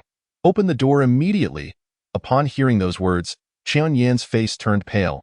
He had no idea why the enforcers had suddenly come knocking, but his instincts told him that their unexpected visit at this hour boded ill. Chen Yin quickly devised a plan and said to the man, "When I count to 3, you open the door and say no one is home." As he spoke, he promptly hid himself in the bedroom. "The enforcers?" The man's brow furrowed, and after a moment of hesitation, he stepped forward to open the door. Standing at the entrance were Han Ming and Jiang Qin. Upon seeing a stranger answer the door, Jiang Qin paused, glancing at the doorplate with confusion.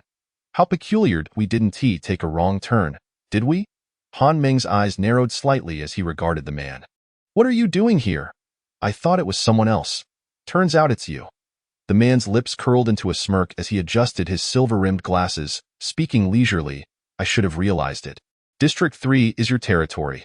Noticing the two men engaged in conversation, Jiang Qin leaned closer to Han Ming and whispered, Brother Ming. Who is he? From Aurora City, the divine Dr. Chu Mu Yun. Chapter 20. The integrator he should be returning to find a yin. The rickshaw traversed the gravel road, with Chen Ling seated inside, his expression grave. He was at a loss as to which aspect had gone awry, prompting Han Ming to harbor such swift suspicions against him, even going so far as to self-fund his departure to interrogate Chen Yin. However, he found himself at an impasse. Even if he retraced his steps to find Chen Yin, he was uncertain if he could reach home faster than the enforcers. And should he abandon the rickshaw, Han Ming would soon learn of his departure, making it nearly impossible to clear his name. From this point onward, it would hinge on how Chen Yin responded. Nevertheless, Chen Ling had already formulated a plan. Should his identity be revealed, he would flee District 2 immediately, as Han Ming would require time to traverse from District 3. As for Chen Yin, he was an ordinary person, unaware of his identity as an integrator, and even oblivious to the very concept of integration. Even if something were to happen to Chen Ling, it would not implicate him. Brother, you claim you're out of money? The rickshaw puller glanced back, panting. Even Officer Han Ming is reimbursing your fare. Your identity must be quite extraordinary. Indeed, it is quite extraordinary. Chen Ling's mind conjured Han Ming's visage, and a wave of frustration welled within him. How much longer until we arrive? Soon, perhaps in 10 minutes, and no need to rush. Circle around this street a few more times. Huh? Just do as I say. After all, the fare is calculated by the distance traveled. Chen Ling scoffed. Isn't he loaded? Let me help him spend a little. Well, I suppose I'll really run then. Make sure to run where there are many people. Let them see you so he can't deny the bill. Understood. The man obliged, pulling Chen Ling as they raced through the busiest streets of District 2. Running laps for over 10 circuits, it was evident the man was thrilled, as merely the extra distance would suffice for him to earn fares for 2 or 3 days. When Chen Ling disembarked, the rickshaw puller's grin stretched from ear to ear, nearly eager to bow before this benefactor. He was the only one forcibly dispatched. Wu Yudong would not arrive for several more hours. Leaving Chen Ling to proceed alone to Bingquan Street, where he would meet with the enforcers patrolling the area. However, upon reaching Bingquan Street, Chen Ling's brow furrowed. The yellow caution tape nearly sealed off the entire street, and the air still bore the scent of blood. The dilapidated buildings on either side stood empty, devoid of any presence, save for a few gruesome bloodstains splattered against the white walls, a chilling sight. Bending down to slip past the caution tape, Chen Ling stepped over the shattered stones, as if a savage beast had once roamed here, slaughtering all in its path. What on earth happened? Confusion flickered in Chen Ling's eyes. In the distance, figures clad in black and crimson uniforms moved amid the ruins. Upon spotting Chen Ling crossing the caution line, they approached without delay. Are you from District 3's reserve team? What brings you here so early? Chen Ling presented his orders, shifting the blame onto Han Ming, claiming it was he who had instructed him to depart promptly. The enforcer nodded. It's good that you arrived early. We were in need of additional manpower. My name is Qian Fan, and I'm currently overseeing Bingquan Street. You'll be working with me for the next few days. Very well. Chen Ling paused before asking, Brother Fan, what exactly transpired here? Didn't you hear? Qian Fan replied in astonishment. The night before last, on the very day of the Grey Realm's convergence, a calamity swept through District 2, claiming the lives of an entire street. Chen Ling was taken aback. The night before last? Yes. Qian Fan nodded. Didn't Officer Ma Zhong from District 3 inform you? During this Grey Realm convergence, it's likely that 2 calamities escaped, one of level 5 and another of level 3. The one that appeared in your District 3 was level 5, but it seemed to cause minimal damage. Our District 2's level 3, while not particularly high, has proven to be quite lethal. This revelation. Chen Ling's mind spun. He had always thought that the only calamity to emerge from the Grey Realm was the one in his thoughts, but now, another had appeared. What about the level 3 one? Was it captured? If it were apprehended, why would we need so many people here? Qian Fan sighed. After the slaughter, that calamity vanished. However, some enforcers spotted the direction in which it fled. It seems to have headed towards the back mountain. The back mountain. Chun-Ling recalled that it lay between District 2 and District 3. How strange that these two calamities would vanish. Typically, when a calamity descends and wreaks havoc, it is swiftly captured. On one hand due to their size, and on the other, because they cannot help but continue their rampage. Yet, both of these calamities have simultaneously disappeared, as if they have evaporated into thin air. Chun-Ling's heart raced, and he casually inquired, "I've heard of beings referred to as integrators? Integrators." Qian Fan shook his head. "Do you think merging with a calamity is an easy feat? To successfully integrate with a calamity and survive, 3 conditions must be met. First, you must ensure that the calamity does not kill you. Just this requirement alone disqualifies 99 of calamities, as the vast majority lack self-control. One might argue that it was the predecessors who brought it to the brink of demise. And while that may be true, the subsequent question arises. One must ensure their own constitution aligns with it. This matter is inherently unpredictable. A human and a calamity are not of the same species. The likelihood of the two aligning is akin to casually picking up a stone only to find that its natural patterns fortuitously spell your name, even if one is exceptionally fortunate. Meeting the first 2 conditions, one must also be assured that upon merging with the calamity, they will not be driven to madness by the others will. As far as I know, most who undergo this merging end up as lunatics, often not surviving beyond a few years. Chun-Ling retorted, "So, according to you, the probability of a merger is nearly 0? Indeed, Qian Fan nodded. However, I have heard that among the merging faction, some are researching methods to enhance the success rate of such mergers. To what extent they have progressed, I cannot say." Chun-Ling had always believed himself to be a merger, but after listening to Qian Fan's description, he began to doubt. His connection with the audience was entirely predicated upon the theater. It seemed to lack the merging process he mentioned, although it was true that these audience members occasionally drove him to the brink of insanity. Meanwhile, a thought flashed through Chun-Ling's mind. If he was not truly a merger, might there be a possibility for him to carve out a path of divine connection that belonged solely to him? Chapter 21. The peace symbol. In any case, your task over the next couple of days is to scour this street for any strands of calamity hair that may have been lost beneath the ruins, or any other unusual objects. Unusual objects. The power of a calamity can distort the surrounding reality, and the specifics of this influence vary according to the calamity. Some calamities merely standing by can warp everything nearby, while others may ignite flames. More bizarrely, some are said to be able to manipulate humans. We refer to this influence as the calamity domain. The higher the level of a calamity, the greater the destructive capacity and scope of its domain. Overall, we categorize all known calamities into levels 1 through 9, though each level has some aliases to intuitively represent their destructive power. For instance, a level 9 calamity is commonly referred to as World Annihilation. World Annihilation. Chun-Ling was momentarily stunned at so. A level 9 calamity can indeed bring about the destruction of the world. While there is an element of exaggeration, it is not far from the truth. It is said that a calamity of this level possesses the power to utterly eradicate an entire human domain. Qian Fan seemed to recall something, lowering his voice. "Did you not know? What escaped from your District 3 the night before last was precisely a world annihilation." Chun-Ling's complexion turned pale. "Haha, I was just joking." Qian Fan chuckled, patting Chun-Ling's shoulder. "I heard that the calamity pointer in your District 3 indeed exploded. Such an event typically only occurs when a world annihilation descends. But it seems implausible, right? It has been nearly a century since a world annihilation has appeared. And if it truly were one, District 3 would likely have been obliterated in an instant, leaving no chance for it to remain intact until now. Thus, it is more likely that a calamity has emerged that can influence the calamity pointer." "Did your enforcement officer Han Ming not engage it yesterday?" "He confirmed it was merely a level 5 calamity, not a world annihilation, so worry not." Qian Fan had his hands on his hips, a broad smile on his face. However, Chun-Ling could not muster a smile. As the orchestrator of beating Han Ming, he understood all too well the reality of the level 5 calamity.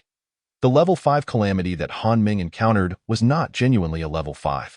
It was simply because, at that moment, the audience expectation level was precisely stuck between 14 and 15, and the audience that seized the stage corresponded to the combat power of a level 5 calamity.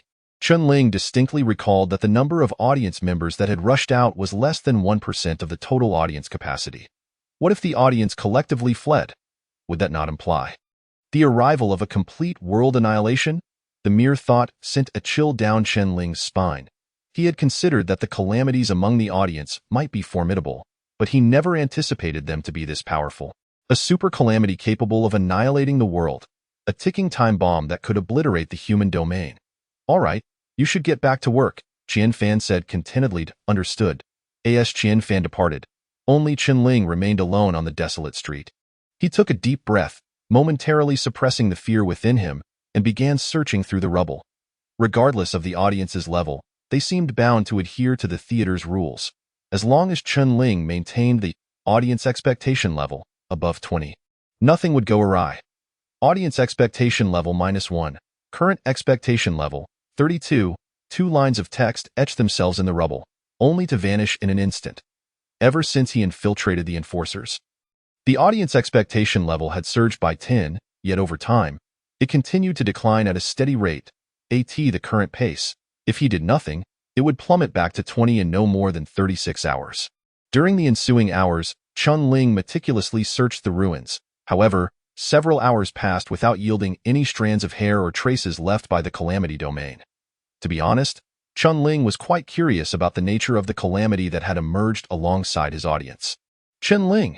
A voice called from nearby. As Chen Ling was engrossed in his search, he looked up to see his comrade Wu Yudong approaching. I heard you arrived early this morning. Wu Yudong, drenched in sweat, had likely trekked over from District 3 on foot. How did you get here so quickly? Did you not return home? I didn't return. There was a bit of a situation. Is it related to your brother?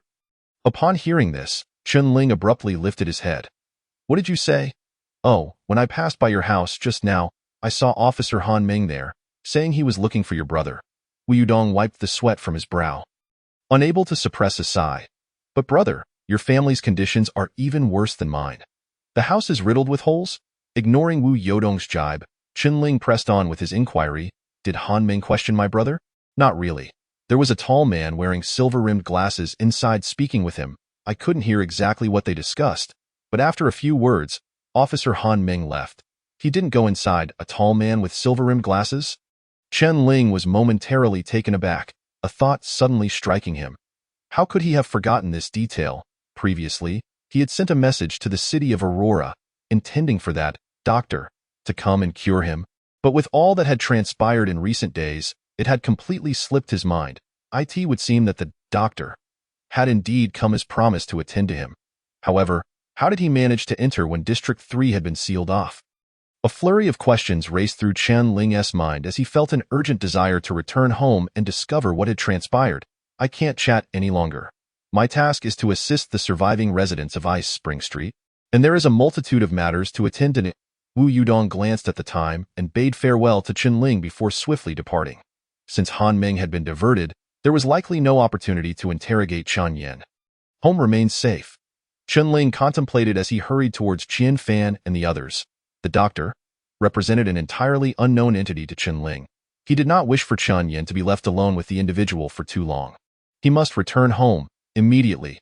With a creak, as Chen Ling stepped forward, he inadvertently crushed a piece of debris beneath his foot, glancing down to see a faint red hue pressed beneath the fragments.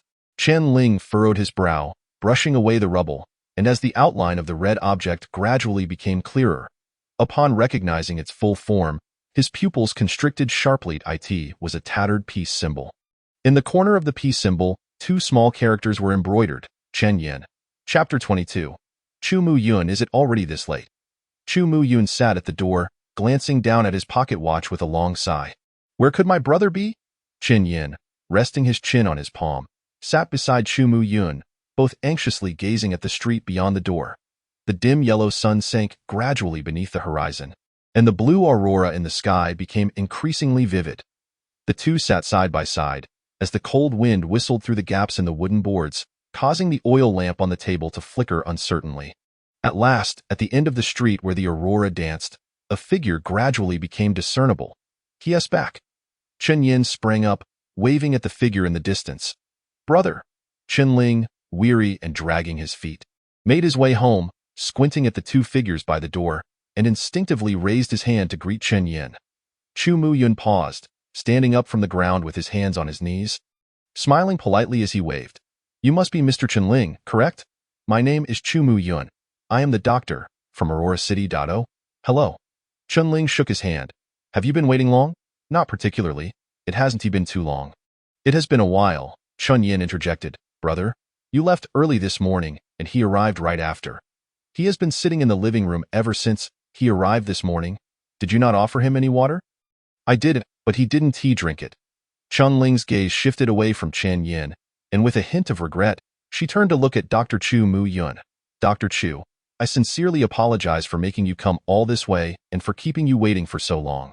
In truth, my illness has already resolved itself. How about I treat you to dinner tonight and arrange for your return tomorrow? Initially, it was Chunling who had sought the doctor's assistance out of fear. But now she no longer perceives herself as ill, nor does she believe anyone could cure her.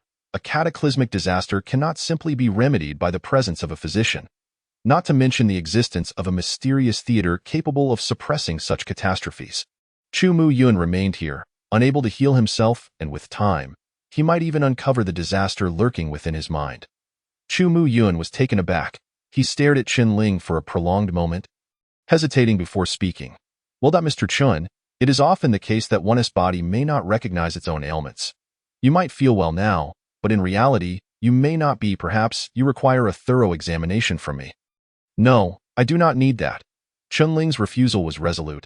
After all, he currently possessed no heart. How could he allow Chu Mu Yun to examine him? Wouldn't that expose his true identity? Chu Mu Yun replied. Doctor, you traveled such a long distance from Aurora City. I am truly grateful, but I really don't require any examination or treatment at the moment. Chunling sensed that his attitude was somewhat problematic and immediately added sincerely, Very well. With a sigh, Chu Mu Yun responded, however, I may not be able to return just yet. Why? The third district has been completely sealed off. No one is allowed to enter or exit. Did you not know? Then how did you get in? I have a friend among the enforcers who helped me gain entry, Chu Mu Yun replied with a wry smile. However, while getting in is straightforward, leaving is not so simple. The enforcers had sealed off the third district precisely to prevent disasters from escaping, as some disasters could be small enough to hide in the backpacks, or even within the bodies of humans, or merge with them. In short, the difficulties of entering and exiting are not even on the same scale. This point is something Chunling, who had already joined the Enforcer Reserve, understood very well. Chunling found himself in a dilemma. Chu Mu Yun had come all the way from Aurora City specifically to treat him and had not charged any fees. It would not be an exaggeration to say it was an act of charity. Now, the doctor was here, and with no way to return home, he certainly could not just dismiss him and send him out to roam the streets. Brother, I feel he is not a bad person. Chen Yin interjected at the right moment. Today, that enforcer Han Ming came by, and he was quite fierce. It was he who helped drive them away. Upon hearing this, Chenling's eyes brightened slightly. May I ask a question? You may, Chu Mu Yun nodded. Today, when Han Ming came, how did you manage to send him away?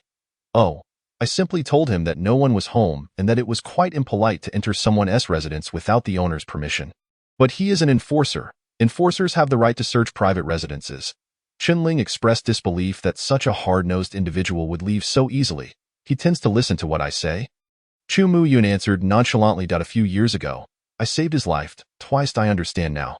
Chunling nodded. Then before the third district is unsealed, you may stay here, but I have one condition. What condition? Without my permission? You are not to conduct any form of examination on me, nor on my brother. Agreed. Chu Mu Yun adjusted his silver-framed glasses and readily complied. Upon returning home, Chunling discovered that the original opening had been boarded up. Although there were still occasional drafts seeping in, it was a significant improvement compared to the previous night's exposure. He turned to see Chen Yin standing with his hands clasped behind his back. His head slightly bowed as if awaiting praise. I owe you my gratitude, Chenling said, ruffling his brother's hair. Otherwise, we would have had to sleep outside tonight. There are still some gaps that need to be filled. Chen Yin said sheepishly, I'll go to the back mountain tomorrow and gather some clay to patch them up. As Chu Mu Yun entered the house and witnessed this scene, he smiled and remarked, You two brothers share a wonderful bond. Of course, Chen Yin pouted. You both look quite alike. Doe? Chenling glanced at Chen Yin, thinking it was not too pronounced, considering they were not biological siblings. Nevertheless, living together for so long does tend to create similarities. I think you look quite similar, Chun Yin replied earnestly to by the way, that room over there is yours. The environment is a bit rudimentary, so please do not mind it. Chen-Ling pointed to the room that had originally belonged to the Chen-Tan couple. That is of no concern. I am not picky, Chu Mu-yun assured him. Watching this exchange from the living room, Chun Yan's eyes flickered with a hint of complexity. Thereafter, Chun-Ling took it upon himself to cook, preparing dinner for the three of them. After a day of toil, he was famished. Fortunately, his past life as a corporate worker had honed his culinary skills, allowing him to sustain himself in this otherworldly setting. Half an hour later, the hot dishes were ready, the aroma causing Chen Yin and Chu Mu-yun, seated at the table, to swallow in anticipation. Mr. Chen's culinary skills are quite impressive, Chu Mu-yun remarked after tasting a slice of potato, unable to contain his admiration. Far superior to most restaurants in Aurora City. Just call me Chen-Ling, he replied, all the while discreetly observing Chu Mu-yun. Judging by his attire and demeanor, he was a quintessential intellectual, polite in speech and manner, exuding a comforting aura akin to a gentle breeze. Chen-Ling had never encountered such a presence in the 3rd or even the 2nd district. Indeed, those who came from Aurora City were distinctly different. Suddenly, Chen-Ling seemed to recall something. Dr. Chu. Yes? How much do you know about the path of divine communication? Upon hearing this, a flicker of surprise crossed Chu Mu-yun's eyes. What? Are you also interested in the path of divine communication? Somewhat intrigued, and I plan to become an enforcer soon. So, the enforcer. Chu Mu-yun nodded. So, you intend to walk the war god path? That seems to be the case. Aren't enforcers only allowed to follow the war god path? Who said that? Chu Mu-yun chuckled lightly. Among the enforcers, or rather, within the ranks of the enforcers, the vast majority indeed follow the war god path, as it is the only known route to divinity in the Aurora realm. However, there are also many divine favor seekers among the enforcers of Aurora City, and they too can become enforcers. I possess no extraordinary talent. Perhaps I lack the opportunity to become a divine favor seeker, Chun-Ling sighed. Most likely, I will have to wait 3 years after becoming an enforcer to try my luck at the ancient repository of war, brother. Who says you lack talent? Chun Yin instantly put down his chopsticks. Serious as he declared, you are so remarkable. Surely many of those divine paths will be eager to choose you. Chen-Ling offered a bitter smile. What he said was the truth. Since his previous life, he had been an inconspicuous droplet amidst the tide of mediocrity. As a child, his parents had indeed pressured him to learn various arts, but he had mastered none, and as he grew, he forgot all of them. His academic performance was average, and his physical fitness was poor. He was the type of person who might understand a little about many things, yet when it came down to it, was nothing remarkable. This life of Chen-Ling was no different. The weight of 2 lives of ordinariness compounded, and he did not believe he possessed the potential to be chosen by the divine path. Talent is indeed an unpredictable matter, Chu Mu-yun remarked thoughtfully. Some individuals may possess certain talents but never reveal them. Perhaps they will only manifest when the time is right. And if it is the war god path, how can one determine if they possess talent? Simple. Chu Mu-yun's smile gradually faded, and with an exceedingly indifferent tone, he stated, you will know if you kill someone. If one is not enough, then kill 10. If that is insufficient, kill 100. If after 1,000 lives taken, the war god path has yet to favor you, then you can be certain you lack that talent. Chun-Ling's chopsticks froze midair, and the living room fell into a heavy silence. I was merely joking. Chu Mu-yun laughed, as if the ice had melted, and a warm breeze swept back over the dining table. If you choose not to kill, then you must enter the ancient repository. 3 years may seem long, but you are still young. You can afford to wait. Killing. Chun-Ling stared at the rice in his bowl, recalling the scene of the crimson-papered monster slaying 2 enforcers that night, and suddenly felt a wave of nausea. Chun-Ling was an ordinary person. Even though he had killed countless foes in games during his previous life and had witnessed many bloody films, when it came to the actual act of taking a life, he found himself unable to do so. He could not cross the moral boundary established by reason and compassion. And what is that path? Chun-Ling pondered, remembering the dance of slaughter he had drawn from Han Ming, which came from the judgment path of the war god path, yet he was unclear about what precisely that path entailed. You know about paths? Chu Mu-yun looked at him with surprise. Let me put it this way. If becoming a deity is akin to climbing a mountain, then besides the main road up the mountain, there are also trails. The divine path represents the main road, while paths are extensions based on individual character and talent differences. For instance, Han Meng, being quite stubborn and possessing a strong sense of justice, follows the judgment path. Correspondingly, the abilities he acquires at different ranks may differ from those of other paths, showcasing more personal characteristics. Chen Lingru appeared lost in thought. How many paths might there be on that divine road? It is difficult to ascertain. Some divine paths are inherently more traversed, leading to naturally more paths being explored and extended. For instance, the path of the war god, which I understand has 7 distinct paths. However, for some relatively obscure divine paths, there may be but a few. Dr. Chu, are you also a possessor of the divine path? Chen Ling pondered, recalling Dr. Lin's assessment of him, and asked with curiosity. Indeed, Chu Mu Yun readily admitted, I walk the path of the medical god. The path of the medical god. Does the ancient path of medicine also reside in the Aurora realm? The moment this question escaped his lips, Chen Ling realized, astonished. You are a divine favored one? Chu Mu Yun smiled without a word. Although Chen Ling had suspected that Chu Mu Yun followed the path of the medical god, he had not anticipated that the other was a divine favored one. Is it not said that such beings are exceedingly rare? How is it that I encounter one so casually? What does it feel like to become a divine favored one? Chen Ling could not help but inquire. Chu Mu Yun seemed contemplative. It is rather difficult to describe. Perhaps it is akin to suddenly feeling transcendent, as if a gaze from beyond is upon you, and then the surrounding environment shifts, revealing a divine path leading into the void that appears before you. A divine path? Is it a tangible road? Not an illusion? Indeed, at least in that moment it is real. However, before you step upon it, it will hover in the sky, swaying ceaselessly, as if Chu Mu Yun struggled to find an appropriate descriptor. Like a ribbon? Chen Yin, who had been engrossed in his meal, suddenly interjected, a ribbon. Chen Ling looked at him in surprise. Yes, a ribbon. Chu Mu Yun's eyes lit up as he continued, and when you step upon it, it solidifies only to vanish. Although you cannot see it, it will always exist within you. Chen Ling cast a puzzled glance at Chen Yin, who shrank his neck and murmured, I merely mentioned it based on his description. Just a casual remark. Very well.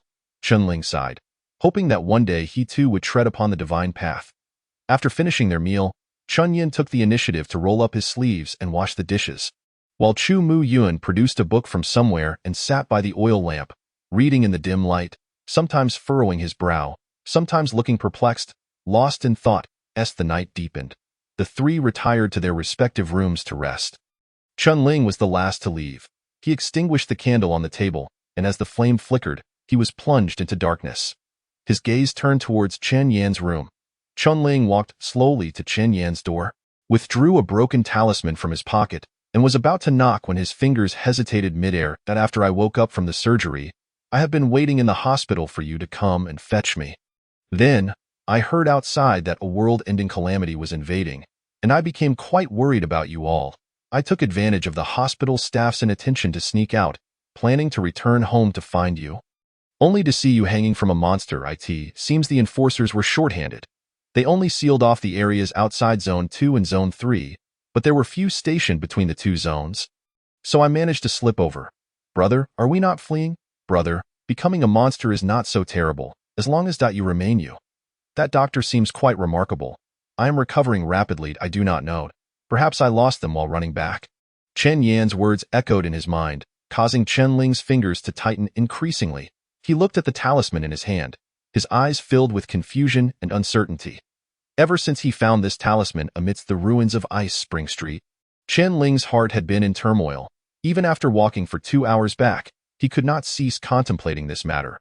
Upon reflection, since Chen Yan's appearance, many events have been utterly inexplicable. The timing of his emergence, the location, it was all too fortuitous. Could a boy who had just undergone a heart transplant truly traverse the enforcer's blockade and walk over 2 hours to the back mountain? Or perhaps he is no longer human? Chapter 24.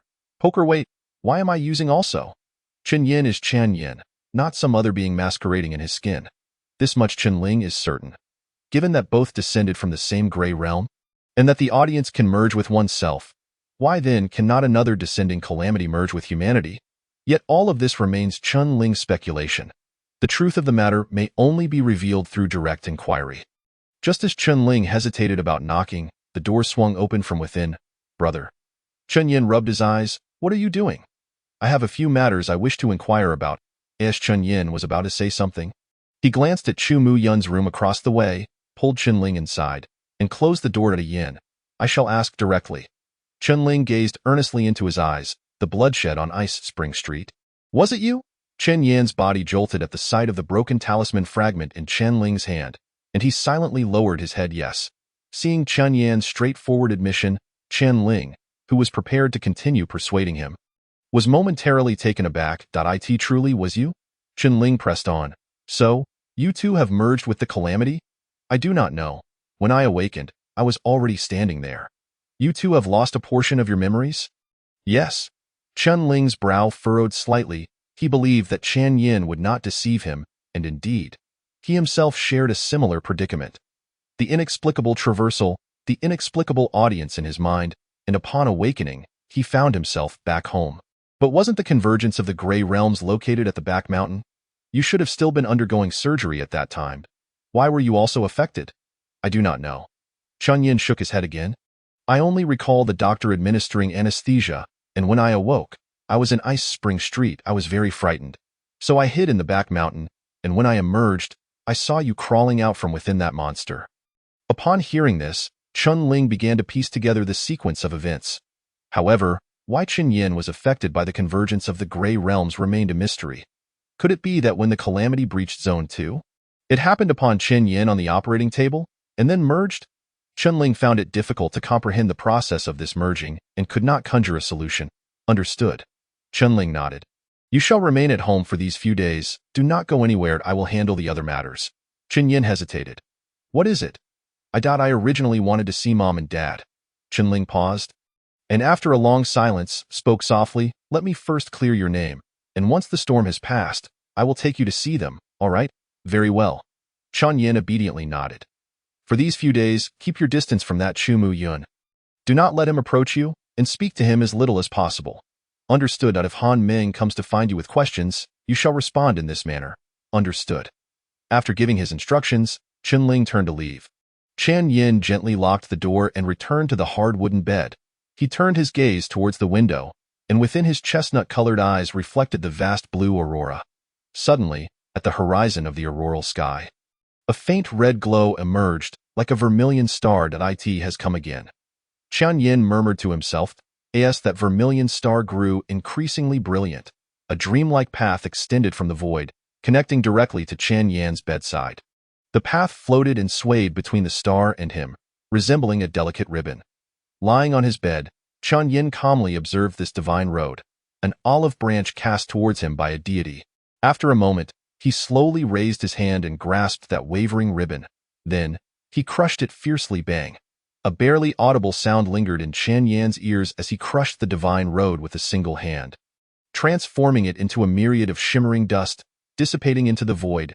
At the same moment, the vermilion star in the sky swiftly dimmed. He rejected divine favor.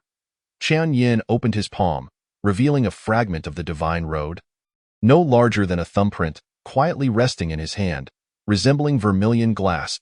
He casually opened the drawer by his bedside, tossed the fragment into it, then closed and locked it. Within the dark drawer, over 30 identical pieces of vermilion glass flickered faintly. Morning arrived. Chen Ling rose early to wash up. With no kind soul to reimburse his fare, he could only walk to Ice Spring Street, a round trip taking over 4 hours. Thus he had to rise earlier and return later than other reserve enforcers. To his surprise, Chu Mu Yun seemed to have risen even earlier than him. As Chen Ling entered the living room, he found Chu Mu Yun seated at the table, clad in a casual shirt and knitted vest, engrossed in an ancient medical text, occasionally adjusting his glasses, as if he were not in a drafty, dilapidated living room, but rather in an elegant CAF within Aurora City. Noticing Chen Ling's arrival, he smiled and set down his book. "Good morning." "Morning." Chen Ling responded absent-mindedly and hurried out to the Zhao's breakfast shop across the street for a meal. Ever since he had informed Uncle Zhao about the situation last time, a sense of guilt had lingered in his heart. Thus, every morning he would visit their home, in a way to provide Uncle Zhao with some additional business. As for Zhao Yi, he had been confined by Uncle Zhao for a week and had yet to step outside. After Chen Lingyuan departed, Chu Muyun slowly set down his book. He rose to his feet and walked directly towards Chen Ling's room, his footsteps silent upon the old floorboards, as if he were a specter. Upon reaching Chen Ling's bedside, he narrowed his eyes behind his glasses. He donned white gloves and retrieved a pair of tweezers from his pocket, carefully collecting several strands of hair and tiny flakes of skin scattered across the pillow. Placing them into a brown empty vial, after completing this task, he quietly exited the room, waving his hand lightly, a gentle breeze sweeping over the floor, erasing all traces of his presence. He did not return to his own room, but instead made his way outside, traversing several streets until he arrived at the entrance of a dilapidated convenience store. As he pushed open the door, a clear chime rang out. "What do you want to buy?" a woman seated at the counter asked lazily. Stifling a yawn, the glimmer of hope. Upon hearing this response, her expression froze instantly. The nonchalance that had previously characterized her demeanor vanished entirely, replaced by a pair of cold and piercing eyes. She scrutinized Chu Muyun before slowly speaking. "Show me your identification." With a subtle flick of his fingers, a white card appeared in his palm as if by magic, which he then placed face down on the counter. The woman flipped it over. Spade 7. "Password?" she inquired once more. Chu Muyun replied calmly, "Human civilization shall never extinguish." Chapter 25. Bowing down. Spade 7. "What is your request?" "I require a quiet room." "Reason?" "To investigate a suspected integrator and conduct a disaster level assessment." "Integrator?" The woman raised an eyebrow in surprise. "Is there a possibility of absorption?" "The target can be excluded from the integrator faction, but shows a tendency to join the enforcers. Whether they possess absorption value depends on my assessment." "Understood." The woman retrieved a key from the bottom of the cabinet. "The quiet room is on the second basement level." Chu Muyun accepted the key, opened the hidden door to the basement, and vanished in an instant. The woman stepped out from behind the counter, subtly observing her surroundings before flipping the open sign to closed. Eye in the darkness, Chu Muyun lit an oil lamp and descended the narrow staircase. The dim light flickered as he reached a space of approximately 10 square meters. He bent down to place the oil lamp in the center of the floor, then took out the brown vial and poured its contents onto the ground. Removing his glasses, a sapphire glow emanated from his eyes, and an overwhelming pressure transformed into a whirlwind, stirring the air within the confined space. Diagnosis commencing. Ice Spring Street. Chen Ling navigated through the shattered ruins. Meticulously searching for clues, he felt fortunate to have been assigned to this location, tasked with the crucial work of uncovering leads. If Chen Yin had left any traces here, he would be the first to discover them, and the first to sever the connection. Had he not found the talisman yesterday, and it had fallen into the hands of other enforcers, the consequences would have been dire. However, it was evident that Chen Yin had left nothing behind. Chen Ling spent the entire morning turning Ice Spring Street upside down. Aside from various severed limbs and blood, there was nothing else to be found, not even the signs of the disaster realm that Chen Fan had mentioned. Chen Ling couldn't help but speculate about the nature of the disaster within Chen Yin. What ability did it possess? Just as he pondered, a figure approached from a distance. Wu Yudong. Chen Ling recognized the approaching individual and paused momentarily. It was not surprising to see Wu Yudong on Ice Spring Street, but the issue lay in the fact that he now carried a metallic crutch under his arm, one leg encased in a cast. His body marred with wounds and bandages, his left eye a dark bruise, looking as though he had just crawled out of a trench. Upon hearing Chen Ling's voice, Wu Yudong, who had been gazing down, finally exhibited a glimmer of light in his eyes. Chen Ling. Wu Yudong forced a bitter smile. "I thought I wouldn't survive to see you again. What happened to you?" "I no longer intend to be an enforcer." Wu Yudong lifted his head, gazing at the distant aurora, a flicker of sorrow and desolation passing through his darkened eyes. "What transpired?" Chen Ling distinctly recalled that when he had left the day before, Wu Yudong had been full of hope in completing his mission. How had he ended up in this state today? Enforcers or Ice Spring Street? None are of any good. "Chen Ling, do you know what kind of people reside on this street?" "They are debt collectors, cultists, wanted criminals. This place is rife with illegal arms dealing, drug trafficking, organ trade. I went to gather information from the survivors here yesterday, only to be met with ridicule and scorn. They kicked me into the restroom, made me scrub toilets. When I refused, they broke my leg." Wu Yodong's voice trembled increasingly, as if he were recalling some painful memories, veins bulging on his neck. It was intentional. "The enforcers in Area 2 know what this street is. None are willing to come here, so they seek help from Area 3. I don't know what deal they've struck with Mahjong, but he brought people from the reserves of Area 3. He knows we are newcomers, poor and powerless. Who else would he send if not us? To put it nicely, we are here to provide support. To put it harshly, we are nothing but offerings from the enforcer hierarchy. I swear on my life. The enforcer hierarchy is certainly connected to the underground dealings of Ice Spring Street. Why must this be? My parents sacrificed everything to provide for my education. I earned my place among the enforcers through my own merit. How dare they insult me like this? Wu Yodong's voice rose in a furious roar. His eyes bloodshot with rage, yet even at this juncture, he did not dare to speak too loudly, for the enforcers in Area 2 were not far away, under the watchful gaze of a lion. Even the most infuriated ant must suppress its anger in silence. Wu Yodong's chest heaved violently, as if he were on the verge of confronting either Ice Spring Street or the enforcers. However, upon hearing a voice, his body jolted once more. Wu Yudong. Chun-Ling. What are you discussing? Qian Fan, clad in a black and red uniform, approached with arms crossed, curiosity evident in his tone. Wu Yodong's complexion turned pale instantly. Wu Yudong, didn't you say you were no longer going to be an enforcer? Qian Fan continued. Voluntarily withdrawing from the enforcer examination means there is no chance of reversal. For individuals like you, this is supposed to be a life-changing opportunity. Have you truly made up your mind?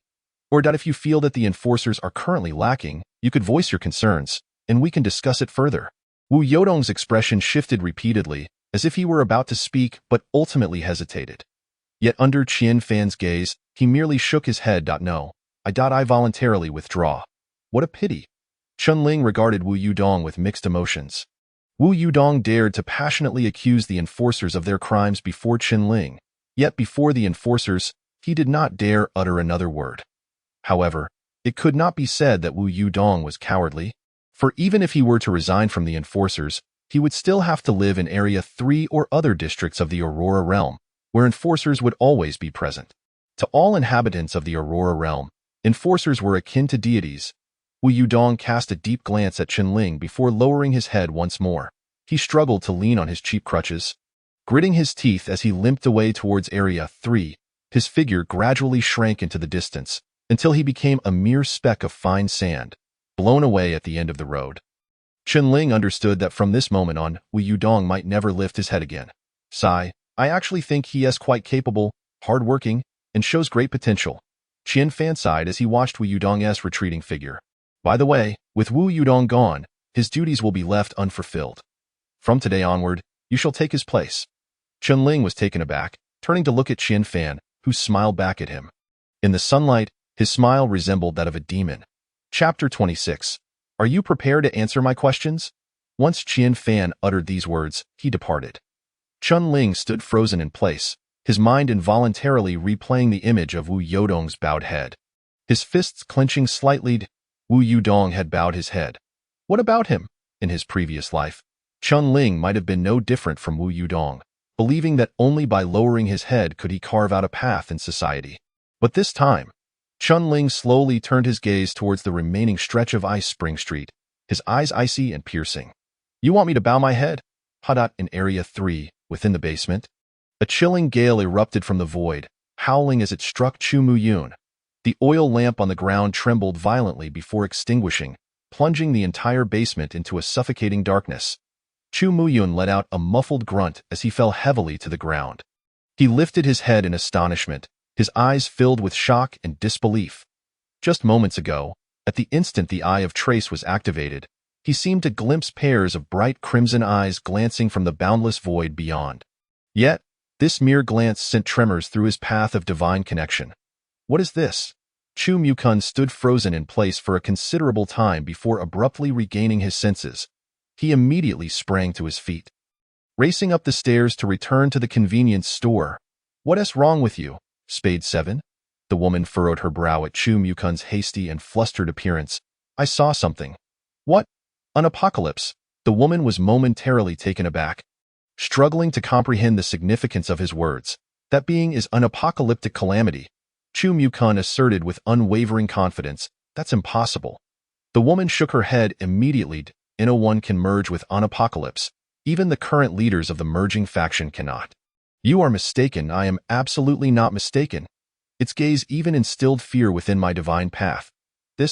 We must inform the Red King and the Gray King at once. Chu Mukun approached the counter, pulling out paper and pen, and began to write swiftly. If this is true, it could lead to a catastrophic situation. The woman immediately recognized the gravity of the matter. Even if the Red King and the Gray King both arrive, we might not be able to handle it, unless Lord Aurora joins forces with us. Upon hearing this, Chu Mukun paused momentarily. What is it? The woman inquired. Apocalyptic-level calamities possess the power to annihilate an entire human realm. Chu Mukun slowly turned to look at her, his eyes gleaming with madness. Then, if we kill it and release the apocalypse, won't we be able to avoid executing that plan? The woman was taken aback. But that is an apocalypse. Have you lost your mind? As she spoke, she shook her head, almost forgetting that you formal members are, by nature, all mad. I was merely speaking offhand. Chu Mukun adjusted his glasses, calming himself as he spoke. We should first consult with the Gray King and the Red King. After completing the letter, he handed it to the woman. She cast him a glance and said, By the way, weren't you supposed to conduct an assimilation assessment on him? Are you still going to proceed? Proceed. As his introducer, what is your rating of him? Chu Mukun's expression was unprecedentedly grave. Extremely dangerous. Knock, knock, knock. The crisp sound of knocking echoed, causing the many law enforcers in the 2nd District, who had been leisurely enjoying tea, to turn in confusion. Who could come at this time? I don't know. Qian Fan replied as he opened the door to the tea house. Chunling stood quietly outside, smiling and waving to the several law enforcers within as the door swung open. These were the law enforcers originally responsible for Ice Spring Street, yet they now lingered here drinking tea, leaving all matters to Chenling and Wu Yudong, which in itself revealed a great deal. It now seemed that Wu Yudong had spoken the truth. This group of law enforcers had colluded with those from Ice Spring Street, and instead of investigating, they only sent 2 newcomers, purely for the sake of appearances. Thus, if the headquarters of Aurora City were to inquire, they could claim a lack of manpower, stating that the matters of Ice Spring Street were entirely handled by Chenling and Wu Yudong, effectively shifting the blame while maintaining good relations with Ice Spring Street. Truly a twofold advantage. Upon seeing Chenling, the law enforcers immediately lost interest, lowering their heads to sip their tea, showing no intention of engaging him in conversation. It's you? What brings you here? Qian Fan exclaimed in surprise upon spotting Chenling. There are still some matters regarding my work that require clarification from you esteemed adults. What matters? My task is to inquire with the survivors of Ice Spring Street regarding information about the calamity. Correct? Indeed. And what if they refuse to cooperate? At this inquiry, Qian Fan couldn't help but chuckle coldly within, yet maintained a patient exterior as he responded, If they refuse to cooperate, you must find a way to make them comply. We are law enforcers, possessing the authority to enforce the law. Therefore, may I use force? Of course. Chunling's question prompted a ripple of laughter from the other law enforcers in the room. Now I understand. Chenling nodded. If they do not cooperate, I shall drag them over for your judgments. Good to hear. Hurry along now. Your assessment concludes tomorrow, and the task must be completed today. With Chunling's departure, Qian Fan shut the door behind him, and several unabashed bursts of laughter ensued. This kid is truly obstinate, even more so than Wu Yudong. Did you hear that? He intends to use force. Has he truly not inquired about what Ice Spring Street is like? Ah, he hails from a poor background, lacking many channels of information. Let us not mock him. Back to tea. The faint sounds of laughter seeped through the door cracks, reaching Chenling's ears, yet he remained indifferent. At this moment, his focus was solely on the flashing prompt before him. Audience Anticipation 1.1.1. Chen's Directing Principles, Article 13. In situations where conflicts are already clear, emotional climaxes can be appropriately heightened through character relationships to enhance the audience's emotional engagement, amplifying the satisfaction upon the eruption of the original conflict, and even introducing subsequent points of satisfaction. Chunling could certainly choose to wreak havoc on Ice Spring Street directly, but doing so would simplify the conflict, and the audience anticipation would not significantly increase. Therefore, he opted to involve the law enforcers in the scenario. Navigating through the ruins of the former Ice Spring Street, he arrived at the place currently housing the most survivors, the Black Axe Tavern. This establishment was a popular gathering spot for the residents of Ice Spring Street, and now, amidst the ruins, it served as a temporary shelter for some. Just yesterday, Wu Yudong had endured humiliation here. However, Chen Ling was not Wu Yudong. With one hand clutching the investigation form and the other pushing open the tavern door, the piercing creak echoed, plunging the entire tavern into a heavy silence. Countless menacing, cold gazes converged upon the entrance, fixating on Chen Ling. Greetings. I am the law enforcer Chen Ling. Are you prepared to answer my questions? Chapter 27. The inquiry. After a brief silence, the tavern erupted in laughter. Just as one little Wu leaves, another arrives. Officer Ma truly has a sense of humor. What else can you say? If you hadn't been so crazy yesterday, that little Wu would have never run off. That kid was so honest, staying for a few more days would have been splendid. But this one looks even better than yesterday's, quite handsome. Let us keep our hands to ourselves today, Old Qian said. If we let this one slip away, there'll be no one left. Run? This time, there's no escaping. A gaunt man slowly rose, his sunken eye sockets resembling those of a zombie, fixating on Chen Ling. Not bad, quite young and in good health. The parts on him should fetch a good price. Bonesaw, you've gone too far. This won't end well. Hemph. Ice Spring Street was ravaged by the calamity. It was the negligence of these law enforcers. So what? Are we not allowed to seek a bit of compensation? The gaunt man, known as Bonesaw, sneered. The patrons within the tavern scrutinized Chen Ling at the door as if they were a pack of ravenous beasts assessing their prey. Chen Ling stood there, seemingly unfazed by their taunts. He retrieved a pin from his pocket and tapped it against the form. Bonesaw, is it? Let us start with you. Where were you on the night Ice Spring Street was slaughtered? Seeing the youth daring to pose a question, the crowd exchanged incredulous glances. After all, just yesterday, Wu Yudong had been so intimidated he couldn't utter a word in such a situation. Was this lad truly reckless or simply foolish? Bonesaw narrowed his eyes slightly and approached Chen Ling with deliberate steps. Where was I? Bonesaw brushed his blackened nails, then his pale fingers, resembling eagle talons, lunged for Chen Ling's neck. I was in your mother's bed. In the blink of an eye, a glimmer of cold light flashed in Chen Ling's eyes. With a swift motion, his right hand, gripping the pin, stabbed backward, piercing through Bonesaw's palm.